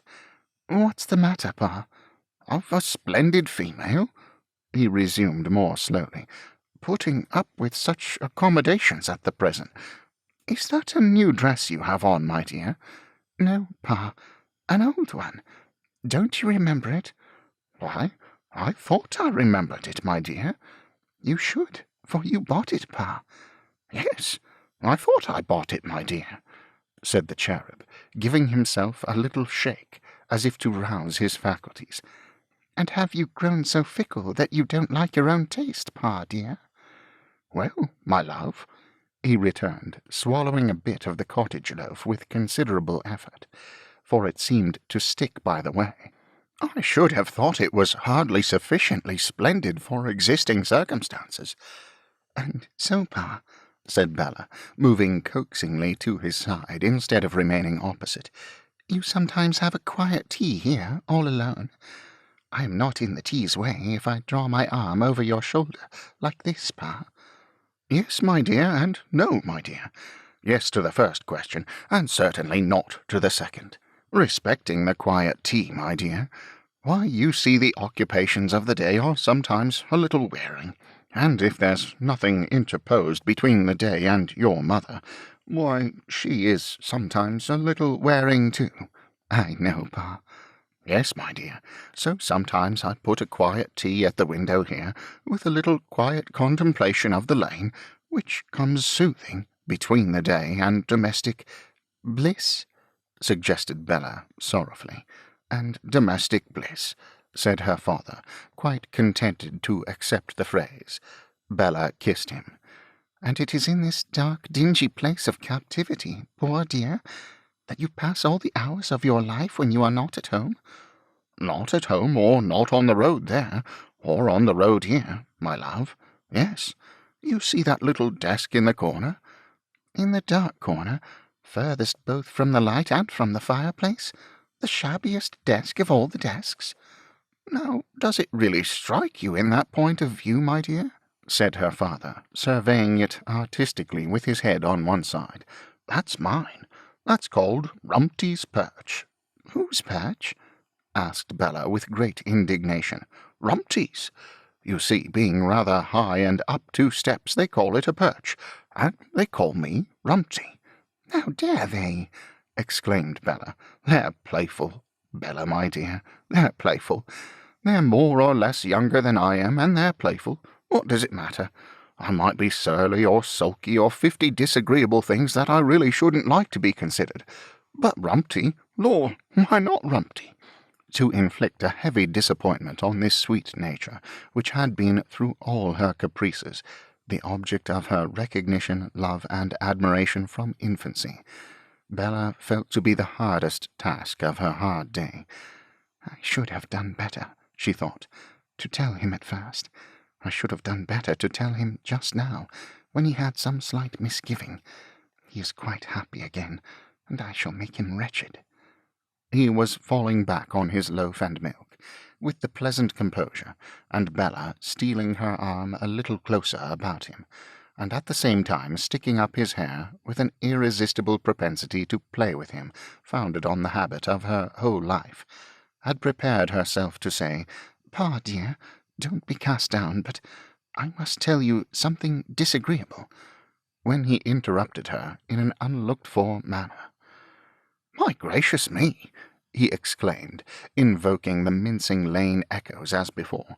"This is very extraordinary." "What is, Pa?" "Why, here's Mr. Rokesmith now." "No, no, Pa, no!" cried Bella, greatly flurried. "Surely not." "Yes, there he is. Look here."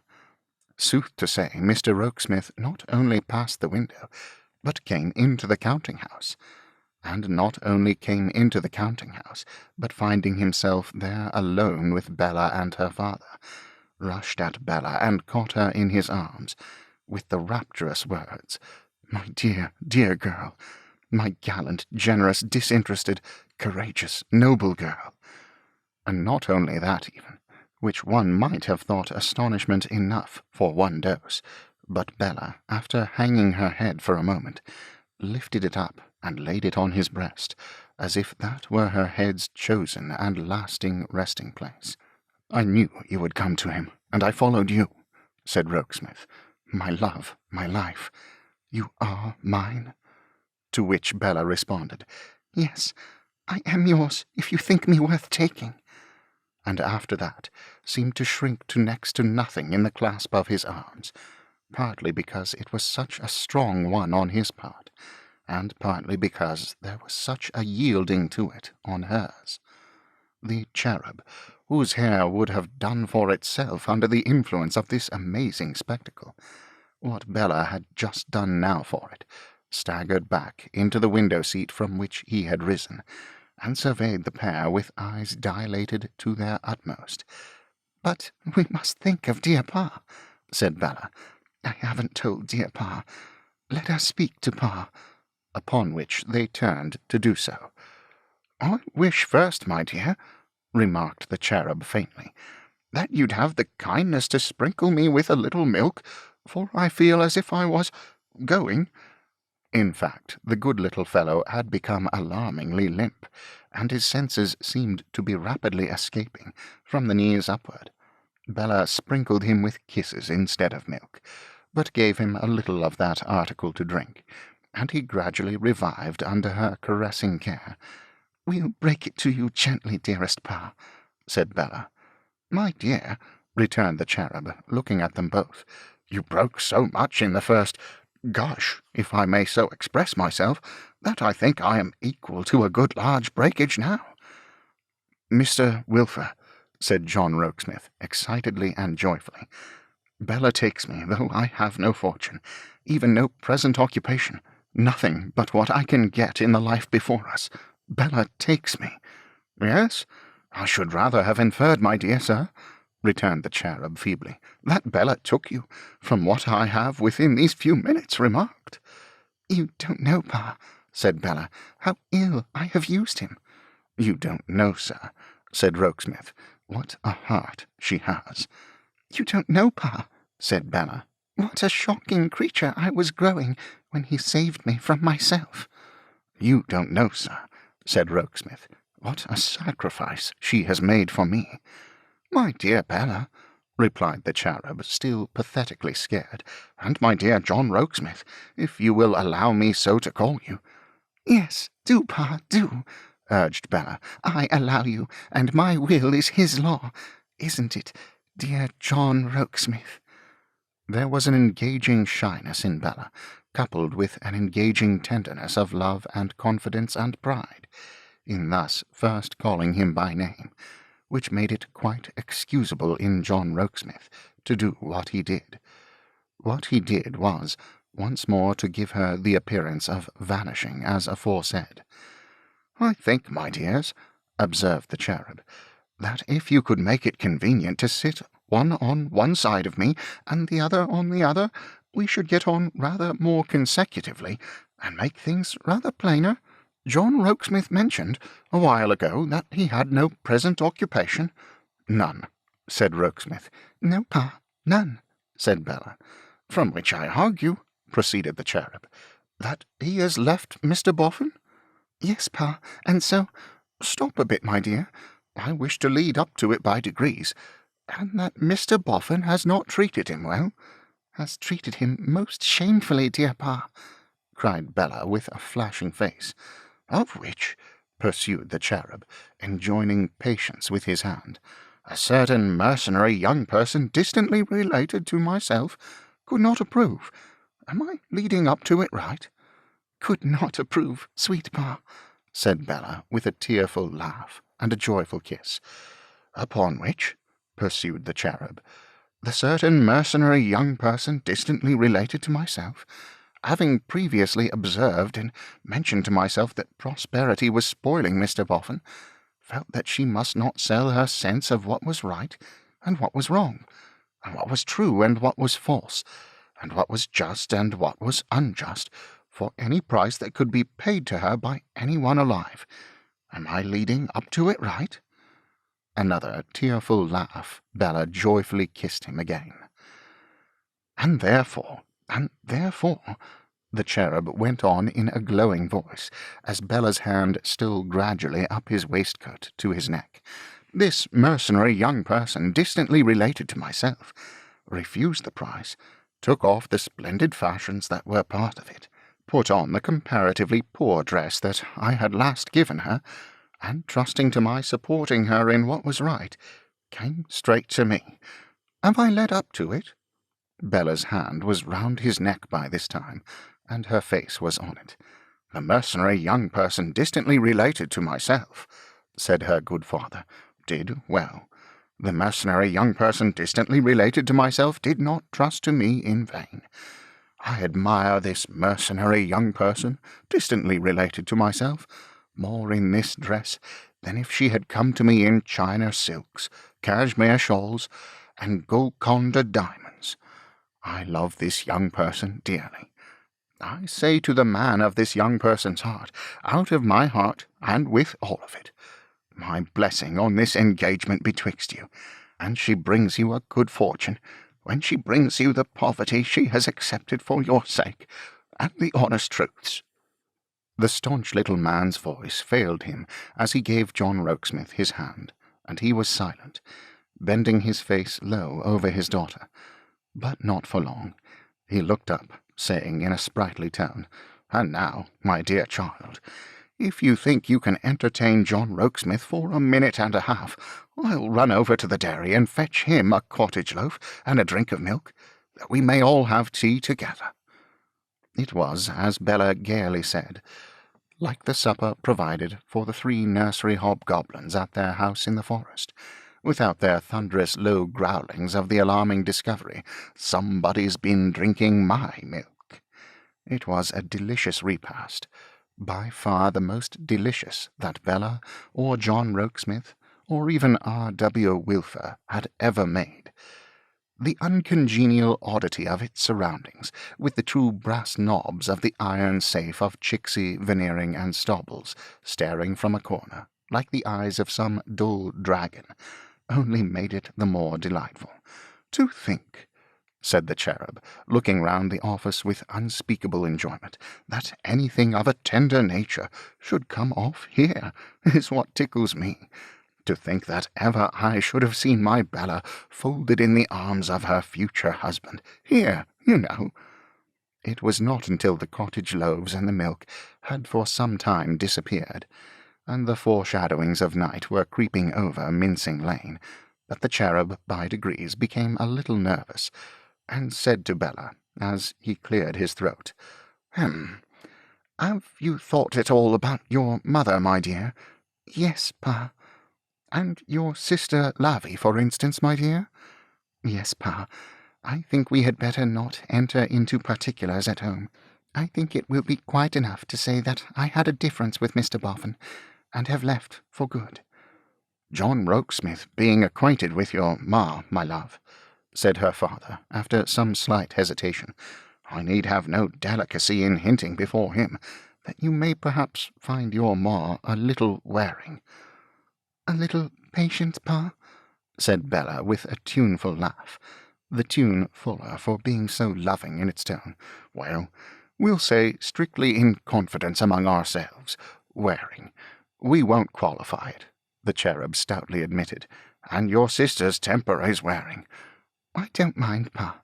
"And you must prepare yourself, you know, my precious," said her father, with much gentleness, "for our looking very poor and meagre at home, and being at the best but very uncomfortable, after Mr. Boffin's house." "I don't mind, Pa. I could bear much harder trials for John."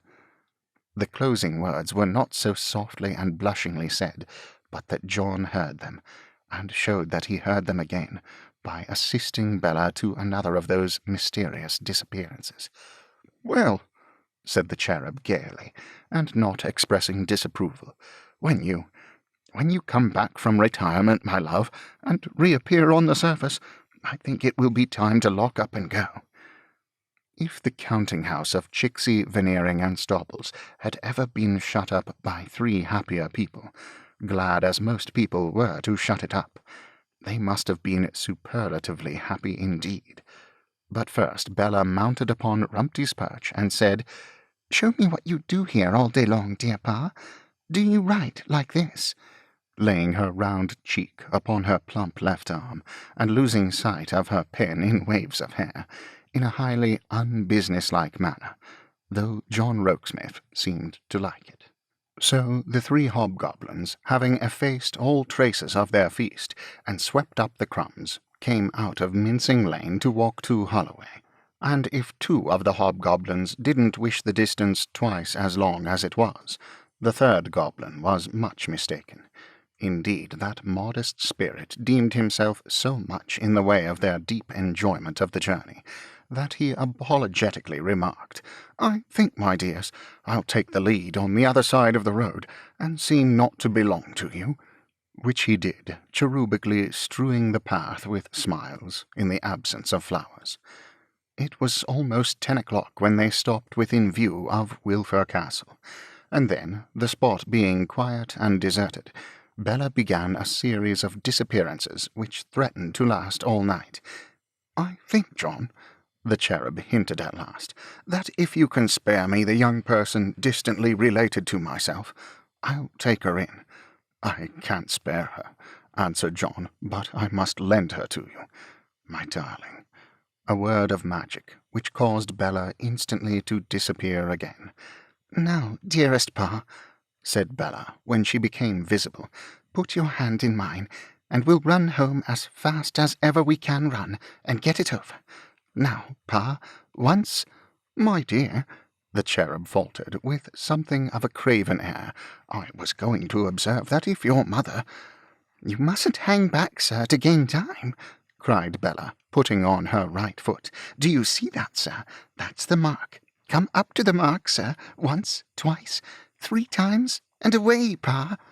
Off she skimmed, bearing the cherub along, nor ever stopped, nor suffered him to stop, until she had pulled at the bell. "Now, dear Pa," said Bella, taking him by both ears as if he were a pitcher, and conveying his face to her rosy lips, "we are in for it." Miss Lavvy came out to open the gate, waited on by that attentive cavalier and friend of the family, Mr. George Sampson. "Why, it's never Bella!" exclaimed Miss Lavvy, starting back at the sight, and then bawled, "Ma, here's Bella!" This produced, before they could get into the house, Mrs. Wilfer, who, standing in the portal, received them with ghostly gloom, and all her other appliances of ceremony. "My child is welcome, though unlooked for," said she, at the time presenting her cheek as if it were a cool slate for visitors to enroll themselves upon. "You too, R.W., are welcome, though late. Does the male domestic of Mrs. Boffin hear me there?" This deep-toned inquiry was cast forth into the night, for response from the menial in question. "There is no one waiting, Ma dear," said Bella. "There is no one waiting?" repeated Mrs. Wilfer in majestic accents. "No, Ma dear." A dignified shiver pervaded Mrs. Wilfer's shoulders and gloves, as who should say, an enigma. And then she marched at the head of the procession to the family keeping-room, where she observed, "Unless R.W., who started on being solemnly turned upon, you have taken the precaution of making some addition to our frugal supper on your way home, it will prove but a distasteful one to Bella. Cold neck of mutton and lettuce can ill compete with the luxuries of Mr. Boffin's board." "Pray don't talk like that, Ma dear," said Bella. "Mr. Boffin's board is nothing to me." But here Miss Lavinia, who had been intently eyeing Bella's bonnet, struck in with, "Why, Bella—" "Yes, Lavvy, I know." The irrepressible lowered her eyes to Bella's dress, and stooped to look at it, exclaiming again, "Why, Bella!" "Yes, Lavvy, I know what I have got on. I was going to tell Ma when you interrupted. I have left Mr. Boffin's house for good, Ma, and I have come home again." Mrs. Wilfer spake no word, but, having glared at her offspring for a minute or two in awful silence, retired into her corner of state backward, and sat down, like a frozen article on sale in a Russian market. "In short, dear Ma," said Bella, taking off the depreciated bonnet and shaking out her hair, "I have a very serious difference with Mr. Boffin on the subject of his treatment of a member of his household, and it's a final difference, and there's an end of all." "And I am bound to tell you, my dear," added R.W. submissively, "that Bella has acted in a truly brave spirit, and with a truly right feeling, and therefore I hope, my dear, you'll not allow yourself to be greatly disappointed." "George," said Miss Lavvy, in a sepulchral, warning voice, founded on her mother's, "George Sampson, speak. What did I tell you about those Boffins?" Mr. Sampson, perceiving his frail bark to be labouring among shoals and breakers, thought it safest not to refer back to any particular thing that he had been told, lest he should refer back to the wrong thing. With admirable seamanship he got his bark into deep water by murmuring, "Yes, indeed." "Yes, I told George Sampson, as George Sampson tells you," said Miss Lavvy, "that those hateful Boffins would pick a quarrel with Bella as soon as her novelty had worn off. Have they done it, or have they not? Was I right, or was I wrong? And what do you say to us, Bella, of your Boffins now?" "Lavvy and Ma," said Bella, "I say of Mr. and Mrs. Boffin what I have always said, and I always shall say of them what I have always said. But nothing will induce me to quarrel with anyone tonight. I hope you are not sorry to see me, Ma dear," kissing her. "And I hope you are not sorry to see me, Lavvy," kissing her too. "And as I notice the lettuce Ma mentioned on the table, I'll make the salad." Bella playfully setting herself about the task, Mrs. Wilfer's impressive countenance followed her with glaring eyes, producing a combination of the once popular sign of the Saracen's Head, with a piece of Dutch clockwork, and suggesting to an imaginative mind, from the composition of the salad, her daughter might prudently omit the vinegar. But no word issued from the majestic matron's lips, and this was more terrific to her husband, as perhaps she knew, than any flow of eloquence with which she could have edified the company. "Now, Ma dear," said Bella in due course, "the salad's ready, and it's past supper time." Mrs. Wilfer rose, but remained speechless. "George," said Miss Lavinia in her voice of warning, "Ma's chair." Mr. Sampson flew to the excellent lady's back, and followed her up close, chair in hand, as she stalked into the banquet. Arrived at the table, she took her rigid seat, after favouring Mr. Sampson with a glare for himself, which caused the young gentleman to retire to his place in much confusion. The cherub, not presuming to address so tremendous an object, transacted her supper through the agency of a third person, as "Mutton to your ma, Bella, my dear," and "Lavvy, I dare say your ma would take some lettuce if you were to put it on her plate." Mrs. Wilfer's manner of receiving those viands was marked by petrified absence of mind, in which state, likewise, she partook of them, occasionally laying down her knife and fork, as saying within her own spirit, "What is this I am doing?" and glaring at one or other of the party, as if in indignant search of information. A magnetic result of such glaring was, that the person glared at could not by any means successfully pretend to be ignorant of the fact, so that a bystander, without beholding Mrs. Wilfer at all, must have known at whom she was glaring, by seeing her refracted from the countenance of the beglared one. Miss Lavinia was extremely affable to Mr. Sampson on this especial occasion, and took the opportunity of informing her sister why. "It is not worth troubling you about, Bella, when you were in a sphere so far removed from your family as to make it a matter in which you could be expected to take very little interest," said Lavinia, with a toss of her chin. "But George Sampson is paying his addresses to me." Bella was glad to hear it. Mr. Sampson became thoughtfully red, and felt called upon to encircle Miss Lavinia's waist with his arm, but, encountering a large pin in the young lady's belt, scarified a finger, uttered a sharp exclamation, and attracted the lightning of Mrs. Wilfer's glare. "George is getting on very well," said Miss Lavinia, which might not have been supposed at the moment, "and I dare say we shall be married one of these days. I didn't care to mention it when you were with your Here Miss Lavinia checked herself in a bounce, and added more placidly, when you were with Mr. and Mrs. Boffin. But now I think it is sisterly to name the circumstance. Thank you, Lavvy dear. I congratulate you. Thank you, Bella. The truth is, George and I did discuss whether I should tell you, but I said to George that you wouldn't be much interested in so paltry an affair, and that it was far more likely you would rather detach yourself from us altogether than have him added to the rest of us." "That was a mistake, dear Lavvy," said Bella. "It turns out to be," replied Miss Lavinia, "but circumstances have changed, you know, my dear. George is in a new situation, and his prospects are very good indeed. I shouldn't have had the courage to tell you so yesterday, when you would have thought his prospects poor and not worth notice, but I feel quite bold tonight." "When did you begin to feel timid, Lavvy?" inquired Bella with a smile.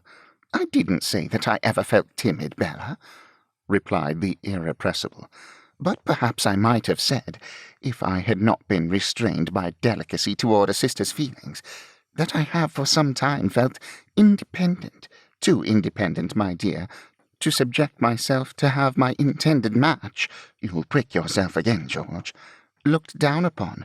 It is not that I could have blamed you for looking down upon it, when you were looking up to a rich and great match, Bella. It is only that I was independent." Whether the irrepressible felt slighted by Bella's declaration that she would not quarrel, or whether her spitefulness was evoked by Bella's return to the sphere of Mr. George Sampson's courtship, or whether it was a necessary fillip to her spirits that she should come into collision with somebody on the present occasion, anyhow she made a dash at her stately parent now, with the greatest impetuosity. "Ma, pray don't sit staring at me in that intensely aggravating manner. If you see a black on my nose, tell me so. If you don't, leave me alone." "Do you address me in those words?" said Mrs. Wilfer. "Do you presume?" "Don't talk about presuming, Ma, for goodness' sake. A girl who is old enough to be engaged is quite old enough to object to be stared at as if she was a clock." "Audacious one," said Mrs. Wilfer. "Your grandmamma, if so addressed by one of her daughters at any age, would have insisted on her retiring to a dark apartment." "My grandmamma," returned Lavvy, folding her arms and leaning back in her chair, "wouldn't have sat staring at people out of countenance, I think." "She would," said Mrs. Wilfer. "Then it's a pity she didn't know better," said Lavvy. "And if my grandmamma wasn't in her dotage when she took to insisting on people's retiring to dark apartments, she ought to have been. A pretty exhibition my grandmamma must have made of herself. I wonder whether she ever insisted on people's retiring into the ball of St. Paul's, and if she did, how she got them there." "Silence!" proclaimed Mrs. Wilfer. "I command silence." "I have not the slightest intention of being silent, Ma," returned Lavinia coolly, "but quite the contrary. I'm not going to be eyed as if I had come from the Boffins, and sit silent under it. I'm not going to have George Sampson eyed as if he had come from the Boffins, and sit silent under it. If Paul thinks proper to be eyed as if he had come from the Boffins also, well and good. I don't choose to, and I won't." Lavinia's engineering having made this crooked opening at Bella, Mrs. Wilfer strode into it. "You rebellious spirit, you mutinous child! Tell me this, Lavinia, if in violation of your mother's sentiments you had condescended to allow yourself to be patronized by the Boffins, and if you had come from those halls of slavery—" "That's mere nonsense, Ma," said Lavinia. "How?" exclaimed Mrs. Wilfer, with sublime severity. "Halls of slavery, ma, is mere stuff and nonsense," returned the unmoved Irrepressible. "I say, presumptuous child, if you had come from the neighbourhood of Portland Place, bending under the yoke of patronage, and attended by its domestics in glittering garb to visit me, do you think my deep-seated feelings could have been expressed in looks?" "All I think about it is," returned Lavinia, "that I should wish them expressed to the right person." "And if," pursued her mother, "if making light of my warnings that the face of Mrs. Boffin alone was a face teeming with evil, you had clung to Mrs. Boffin instead of to me, and had after all come home rejected by Mrs. Boffin, trampled underfoot by Mrs. Boffin, and cast out by Mrs. Boffin, do you think my feelings could have been expressed in looks?" Lavinia was about replying to her honoured parent that she might as well have dispensed with her looks altogether then, when Bella rose and said, "Good night, dear ma. I have had a tiring day, and I'll go to bed." This broke up the agreeable party. Mr. George Sampson shortly afterwards took his leave, accompanied by Miss Lavinia with a candle as far as the hall, and without a candle as far as the garden gate. Mrs. Wilfer, washing her hands of the Boffins, went to bed after the manner of Lady Macbeth, and R.W. was left alone among the dilapidations of the supper-table, in a melancholy attitude. But a light footstep roused him from his meditations, and it was Bella's. Her pretty hair was hanging all about her, and she had tripped down softly, brush in hand and barefoot, to say good night to him. "My dear, you most unquestionably are a lovely woman," said the cherub, taking up a tress in his hand. "Look here, sir," said Bella, "when your lovely woman marries, you shall have that piece if you like, and she'll make you a chain of it. Would you prize that remembrance of the dear creature?" "Yes, my precious." "Then you shall have it if you're good, sir. I am very, very sorry, dearest pa, to have brought home all this trouble." "My pet," returned her father, in the simplest good faith, "don't make yourself uneasy about that. It really is not worth mentioning, because things at home would have taken pretty much the same turn anyway.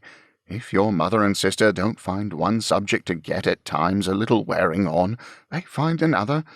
We're never out of a wearing subject, my dear, I assure you. I am afraid you find your old room with Lavvy dreadfully inconvenient, Bella?" "No, I don't, pa. I don't mind. Why don't I mind, do you think, pa?" "Well, my child, you used to complain of it when it wasn't such a contrast as it must now be. Upon my word, I can only answer, because you are so much improved." "No, pa, because I am so thankful and so happy." Here she choked him until her long hair made him sneeze, and then she laughed until she made him laugh, and then she choked him again that they might not be overheard. "Listen, sir," said Bella. "Your lovely woman was told her fortune tonight on her way home. It won't be a large fortune, because if the lovely woman's intended gets a certain appointment that he hopes to get soon, she will marry on £150 a year. But that's at first, and even if it should never be more, the lovely woman will make it quite enough. But that's not all, sir. In the fortune there's a certain fair man, a little man, the fortune-teller said, who it seems will always find himself near the lovely woman, and will always have kept, expressly for him, such a peaceful corner in the lovely woman's little house as never was. Tell me the name of that man, sir." "Is he a knave in the pack of cards?" inquired the cherub, with a twinkle in his eyes. "Yes," cried Bella, in high glee, choking him again. "He's the knave of Wilfers. Dear pa, the lovely woman means to look forward to this fortune that has been told for her so delightfully, and to cause it to make her a much better lovely woman than she has ever been yet. What the little fair man is expected to do, sir, is to look forward to it also, by saying to himself when he is in danger of being over-worried, I see land at last. I see land at last, repeated her father. There's a dear knave of Wilfer's, exclaimed Bella, then putting on her small white bare foot. That's the mark, sir. Come to the mark. Put your boot against it. We keep it together, mind. Now, sir, you may kiss the lovely woman before she runs away so thankful and so happy. Oh, yes, fair little man, so thankful and so happy.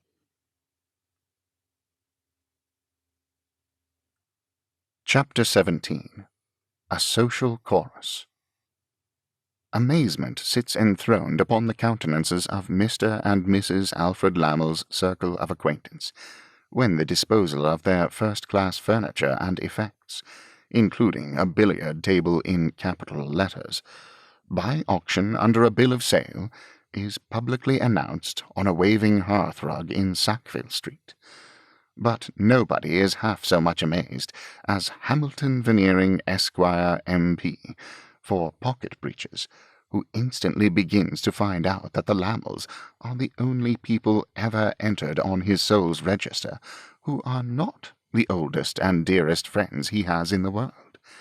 Mrs. Veneering, W.M.P., for pocket breeches, like a faithful wife, shares her husband's discovery and inexpressible astonishment. Perhaps the Veneerings twain may deem the last unutterable feeling particularly due to their reputation, by reason that once upon a time some of the longer heads in the city are whispered to have shaken themselves, when Veneering's extensive dealings and great wealth were mentioned. But it is certain that neither Mr. nor Mrs. Veneering can find words to wonder in, and it becomes necessary that they give to the oldest and dearest friends they have in the world a wondering dinner. For it is by this time noticeable that, whatever befalls, the Veneerings must give a dinner upon it. Lady Tippins lives in a chronic state of invitation to dine with the Veneerings, and in a chronic state of inflammation arising from the dinners. Boots and Brewer go about in cabs, with no other intelligible business on earth than to beat up people and come and dine with the Veneerings.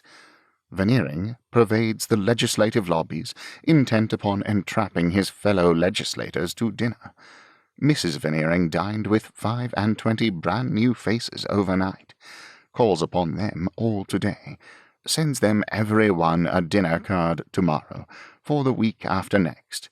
Before that dinner is digested, calls upon their brothers and sisters, their sons and daughters, their nephews and nieces, their aunts and uncles and cousins, and invites them all to dinner. And still, as at first, however, the dining circle widens.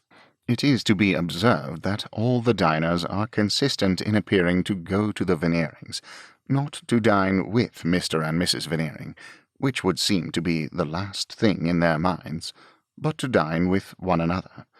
Perhaps, after all, who knows, Veneering may find this dining, though expensive, remunerative, in the sense that it makes champions. Mr. Podsnap, as a representative man, is not alone in caring very particularly for his own dignity, if not for that of his acquaintances, and therefore in angrily supporting the acquaintances who have taken out his permit, lest in their being lessened he should be. The gold and silver camels, and the ice pails, and the rest of the Veneering table decorations make a brilliant show, and when I, Podsnap, casually remark elsewhere that I dined last Monday with a gorgeous caravan of camels, I find it personally offensive to have it hinted to me that they are broken-kneed camels, or camels labouring under suspicion of any sort. I don't display camels myself. I am above them. I am a more solid man, but these camels have basked in the light of my countenance, and how dare you, sir, insinuate to me that I have irradiated any but unimpeachable camels? The camels are polishing up in the Analytical's pantry for the dinner of wonderment on the occasion of the Lammels going to pieces, and Mr. Twemlow feels a little queer on the sofa at his lodgings over the stable yard in Duke Street, St. James's, in consequence of having taken 2 advertised pills at about midday, on the faith of the printed representation accompanying the box, price 1 and a penny halfpenny, government stamp included, that the same will be found high salutary as a precautionary measure in connection with the pleasures of the table, to whom, while sickly with the fancy of an insoluble pill sticking in his gullet, and also with the sensation of a deposit of warm gum languidly wandering within him a little lower down, a servant enters with the announcement that a lady wishes to speak with him. "A lady?" says Twemlow, pluming his ruffled feathers. "Ask the favour of the lady's name." The lady's name is Lammle. The lady will not detain Mr. Twemlow longer than a very few minutes. The lady is sure that Mr. Twemlow will do her the kindness to see her, on being told that she particularly desires a short interview. The lady has no doubt whatever of Mr. Twemlow's compliance when he hears her name, has begged the servant to be particular not to mistake her name, would have sent in a card, but has none. "Show the lady in." Lady shown in, comes in. Mr. Twemlow's little rooms are modestly furnished, in an old-fashioned manner, rather like the housekeeper's room at Snigsworthy Park, and would be bare of mere ornament, were it not for a full-length engraving of the sublime Snigsworth over the chimney-piece, snorting at a Corinthian column with an enormous roll of paper at his feet, and a heavy curtain going to tumble down on his head, those accessories being understood to represent the noble lord as somehow in the act of saving his country. "Pray take a seat, Mrs. Lammle." Mrs. Lammle takes a seat and opens the conversation. "I have no doubt, Mr. Twemlow, that you have heard of a reverse of fortune having befallen us. Of course you have heard of it, for no kind of news travels so fast, among one's friends especially." Mindful of the wondering dinner, Twemlow, with a little twinge, admits the imputation.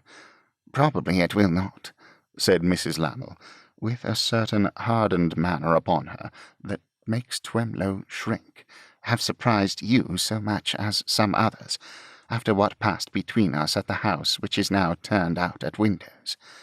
I have taken the liberty of calling upon you, Mr. Twemlow, to add a sort of postscript to what I said that day." Mr. Twemlow's dry and hollow cheeks become more dry and hollow at the prospect of some new complication. "Really," says the uneasy little gentleman, "really, Mrs. Lammle, I should take it as a favour if you could excuse me from any further confidence. It has ever been one of the objects of my life, which unfortunately has not had many objects, to be inoffensive, and to keep out of cabals and interferences." Mrs. Lammle, by far the more observant of the two, scarcely finds it necessary to look at Twemlow while he speaks, so easily does she read him. "My postscript, to retain the term I have used," says Mrs. Lammle, fixing her eyes on his face, to enforce what she says herself, "coincides exactly with what you say, Mr. Twemlow. So far from troubling you with any new confidence, I merely wish to remind you what the old one was. So far from asking you for interference, I merely wish to claim your strict neutrality." Twemlow, going on to reply, she rests her eyes again, knowing her ears to be quite enough for the contents of so weak a vessel. "I can, I suppose," says Twemlow, nervously, "offer no reasonable objection to hearing anything that you do me the honour to wish to say to me under those heads. But if I may, with all possible delicacy and politeness, entreat you not to range beyond them, I beg to do so." "Sir," says Mrs. Lammle, raising her eyes to his face again, and quite daunting him with her hardened manner, "I imparted to you a certain piece of knowledge, to be imparted again, as you thought best, to a certain person." "Which I did," says Twemlow. "And for doing which I thank you, though indeed I scarcely know why I turned traitorous to my husband in the matter, for the girl is a poor little fool." I was a poor little fool once myself.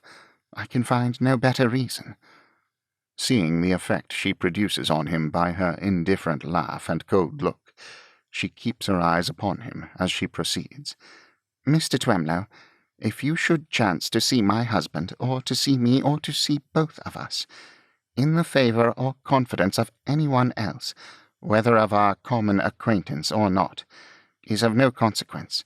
You have no right to use against us the knowledge I entrusted you with, for one special purpose which has been accomplished. This is what I came to say. It is not a stipulation. To a gentleman it is simply a reminder." Twemlow sits murmuring to himself with his hand to his forehead.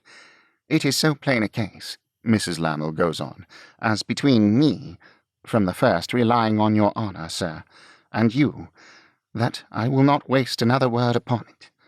She looks steadily at Mr. Twemlow, until, with a shrug, he makes her a little one-sided bow, as though saying, "Yes, I think you have a right to rely upon me." And then she moistens her lips, and shows a sense of relief. "I trust I have kept the promise I made through your servant, that I would detain you a very few minutes. I need trouble you no longer, Mr. Twemlow." "Stay," says Twemlow, rising as she rises. "Pardon me a moment. I should never have sought you out, madam, to say what I am going to say, but since you have sought me out, and are here, I will throw it off my mind. Was it quite consistent in candour, with our taking that resolution against Mr. Fledgeby, that you should afterwards address Mr. Fledgeby as your dear and confidential friend, and entreat a favour of Mr. Fledgeby, always supposing that you did? I assert no knowledge of my own on the subject. It has been represented to me that you did." "Then he told you," retorts Mrs. Lamel, who again saved her eyes while listening, and uses them with strong effect while speaking. "Yes."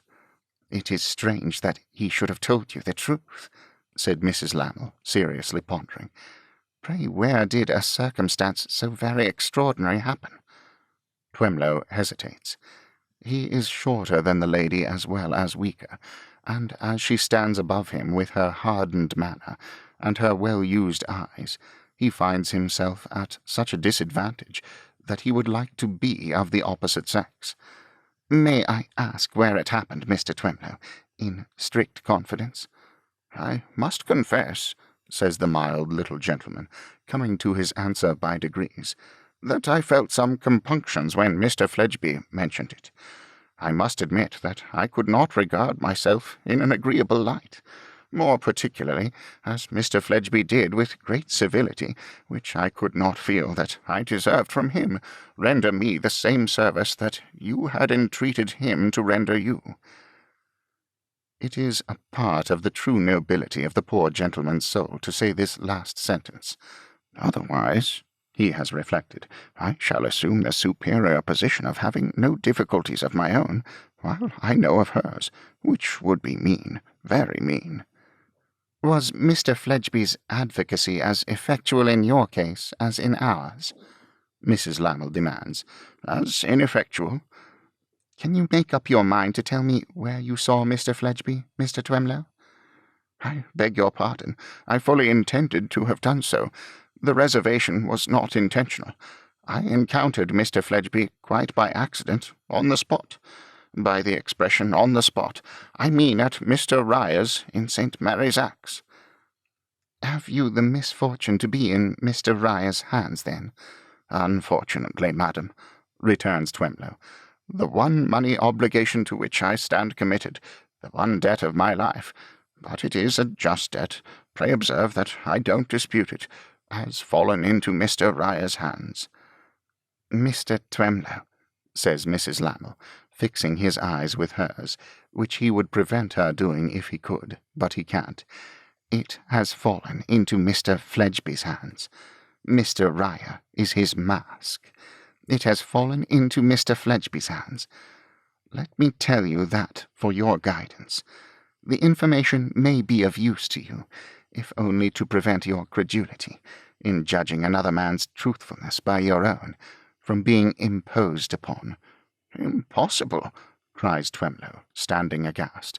"How do you know it?" I scarcely know how I know it. The whole train of circumstances seem to take fire at once, and show it to me.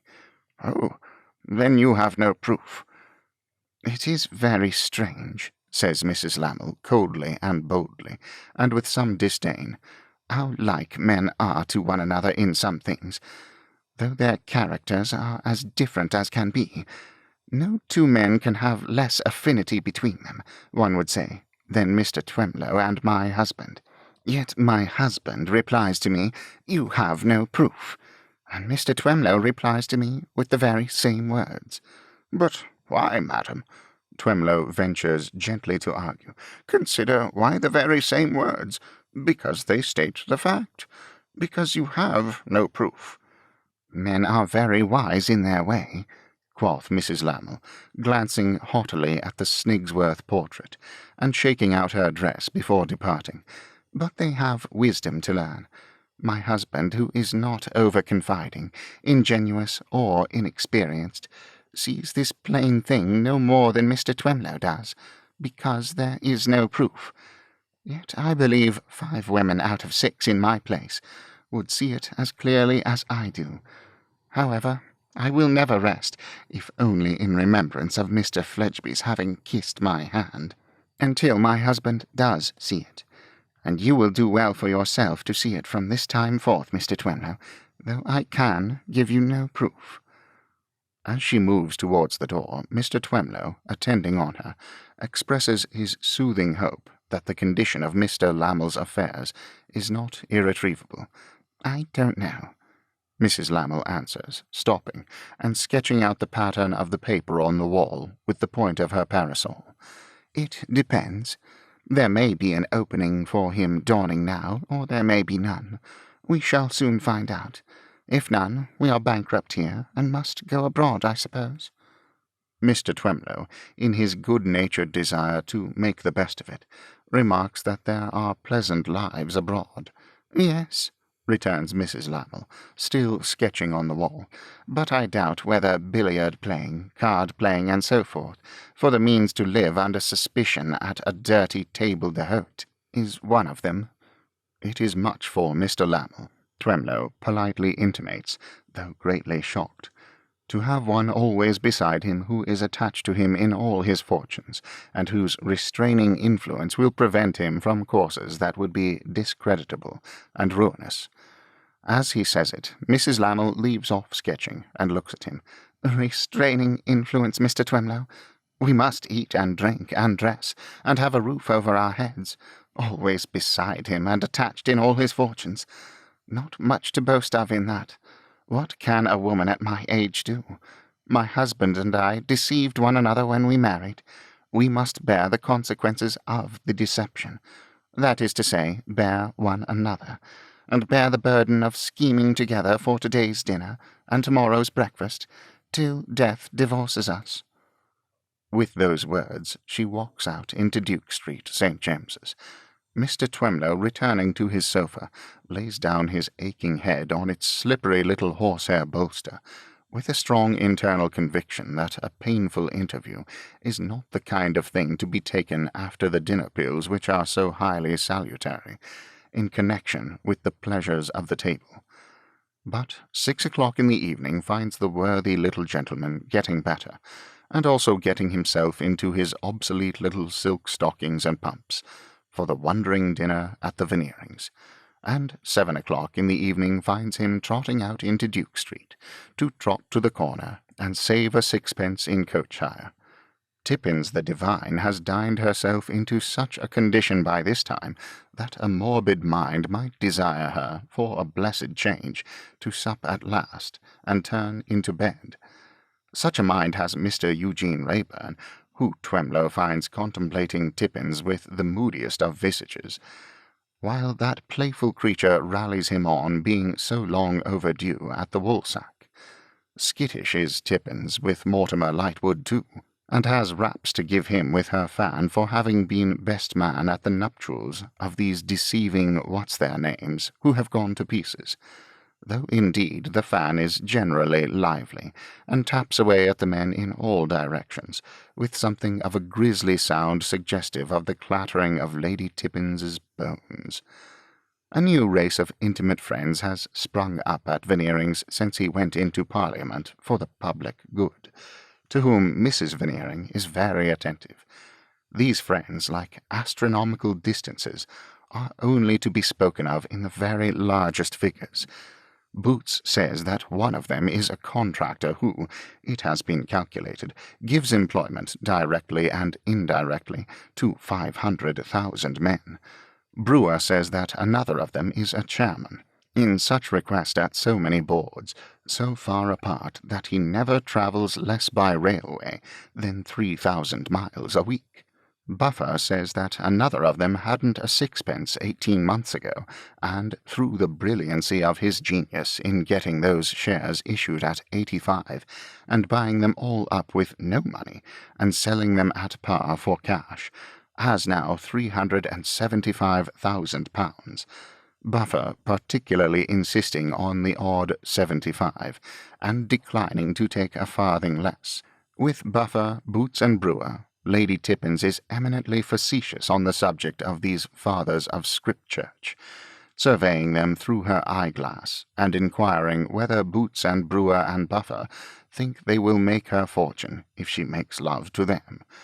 With other pleasantries of that nature, Veneering, in his different way, is much occupied with the fathers too, piously retiring with them into the conservatory, from which retreat the word committee is occasionally heard, and where the fathers instruct Veneering how he must leave the valley of the piano on his left, take the level of the mantelpiece, cross by an open cutting at the candelabra, seize the carrying traffic at the console, and cut up the opposition root and branch at the window curtains. Mr. and Mrs. Podsnap are of the company, and the fathers descry in Mrs. Podsnap a fine woman. She is consigned to a father, Boots's father, who employs 500,000 men, and is brought to anchor on Veneering's left, thus affording opportunity to the sportive Tippins on his right, he, as usual, being mere vacant space, to entreat to be told something about those loves of navvies, whether they really do live on raw beefsteaks and drink porter out of their barrows. But in spite of such little skirmishes, it is felt that this was to be a wondering dinner, and that the wondering must not be neglected. Accordingly, Brewer, as the man who has the greatest reputation to sustain, becomes the interpreter of the general instinct. "I took," says Brewer, in a favourable pause, "a cab this morning, and I rattled off to that sale." Boots, devoured by envy, says, "So did I." Buffer says, "So did I," but can find nobody to care whether he did or not. "And what was it like?"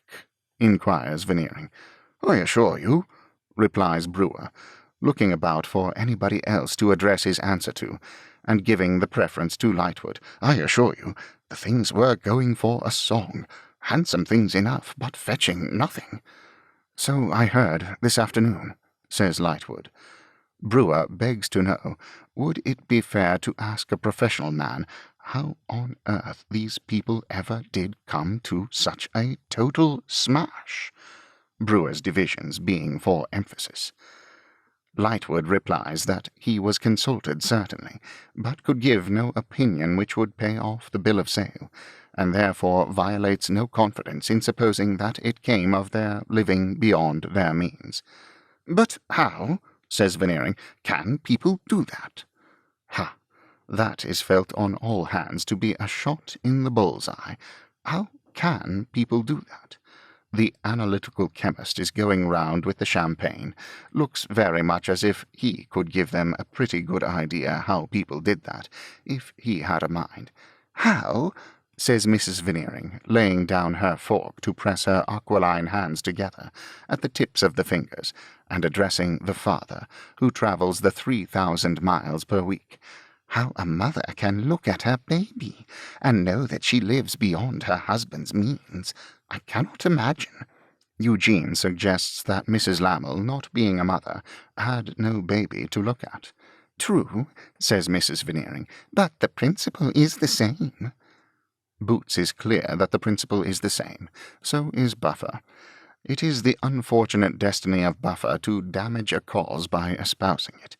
The rest of the company have meekly yielded to the proposition that the principle is the same, until Buffer says it is, when instantly a general murmur arises that the principle is not the same. "But I don't understand," says the father of the £375,000. "of these people spoken of, occupied the position of being in society. They were in society?" Veneering is bound to confess that they dined here, and were even married from here. "Then I don't understand," pursues the father, "how even their living beyond their means could bring them to what has been termed a total smash, because there is always such a thing as an adjustment of affairs in the case of people of any standing at all." Eugene, who would seem to be in a gloomy state of suggestiveness, suggests, "Suppose you have no means, and live beyond them." This is too insolvent a state of things for the father to entertain. It is too insolvent a state of things for anyone with any self-respect to entertain, and is universally scouted. But it is so amazing how many people can have come to a total smash, that everybody feels bound to account for it specially. One of the fathers says, "Gaming table." Another of the fathers says, "Speculated without knowing that speculation is a science." Boots says, "Horses." Lady Tippins says to her fan, "2 establishments." Mr. Podsnap, saying nothing, is referred to for his opinion, which he delivers as followed, much flushed and extremely angry. "Don't ask me. I desire to take no part in the discussion of these people's affairs. I abhor the subject. It is an odious subject, an offensive subject, a subject that makes me sick, and I—" and with his favourite right arm flourish, which sweeps everything away and settles it forever, Mr. Podsnap sweeps these inconveniently unexplainable wretches, who have lived beyond their means and gone to total smash, off the face of the universe. Eugene, leaning back in his chair, is observing Mr. Podsnap with an irreverent face, and may be about to offer a new suggestion, when the analytical is behind in collision with the coachman manifesting a purpose of coming at the company with a silver salver, as though intent upon making a collection for his wife and family, the analytical cutting him off at the sideboard. The superior stateliness, if not the superior generalship, of the analytical prevails over a man who is nothing off the box, and the coachman, yielding up his salver, retires defeated.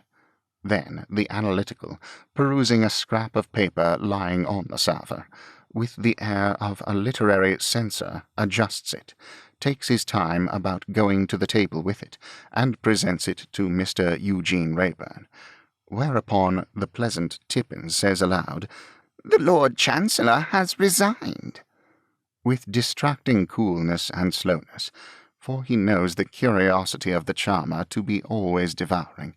Eugene makes a pretence of getting out an eyeglass, polishing it, and reading the paper with difficulty, long after he has seen what is written on it. What is written on it in wet ink is, "Young Blight." "Waiting," says Eugene over his shoulder, in confidence with the analytical. "Waiting," returns the analytical in responsive confidence. Eugene looks, "Excuse me," towards Mrs. Veneering, goes out and finds young Blight, Mortimer's clerk, at the hall door. "You told me to bring him, sir, to wherever you was. If he come while you was out and I was in," says that discreet young gentleman, standing on tiptoe to whisper, "and I brought him." "Sharp boy. Where is he?" asks Eugene. "He's in a cab, sir, at the door. I thought it best not to show him, you see, if it could be helped, for he's a-shaking all over, like—" Blight's smile is perhaps inspired by the surrounding dishes of sweets, "like glue mange." "Sharp boy again," returns Eugene. "I'll go to him." Goes out straightway, and leisurely leaning his arms on the open window of a cab in waiting, looks in at Mr. Dawes, who has brought his own atmosphere with him, and would seem from its odour to have brought it for convenience of carriage in a rum cask. Now, Dawes, wake up. Miss Rayburn, direction, 15 shillings. After carefully reading the dingy scrap of paper handed to him, and as carefully tucking it into his waistcoat pocket, Eugene tells out the money, beginning incautiously by telling the first shilling into Mr. Dawes' hand, which instantly jerks it out of window, and ending by telling the 15 shillings on the seat. Give him a ride back to Charing Cross, sharp boy, and there get rid of him. Returning to the dining-room, and pausing for an instant behind the screen at the door, Eugene overhears, over the hum and clatter, the fair Tippins saying, "I am dying to ask him what he was called out for." "Are you?" mutters Eugene. "Then perhaps if you can't ask him, you'll die. So I'll be a benefactor to society and go. A stroll and a cigar, and I can think this over. Thus, with a thoughtful face, he finds his hat and cloak, unseen of the analytical, and goes his way.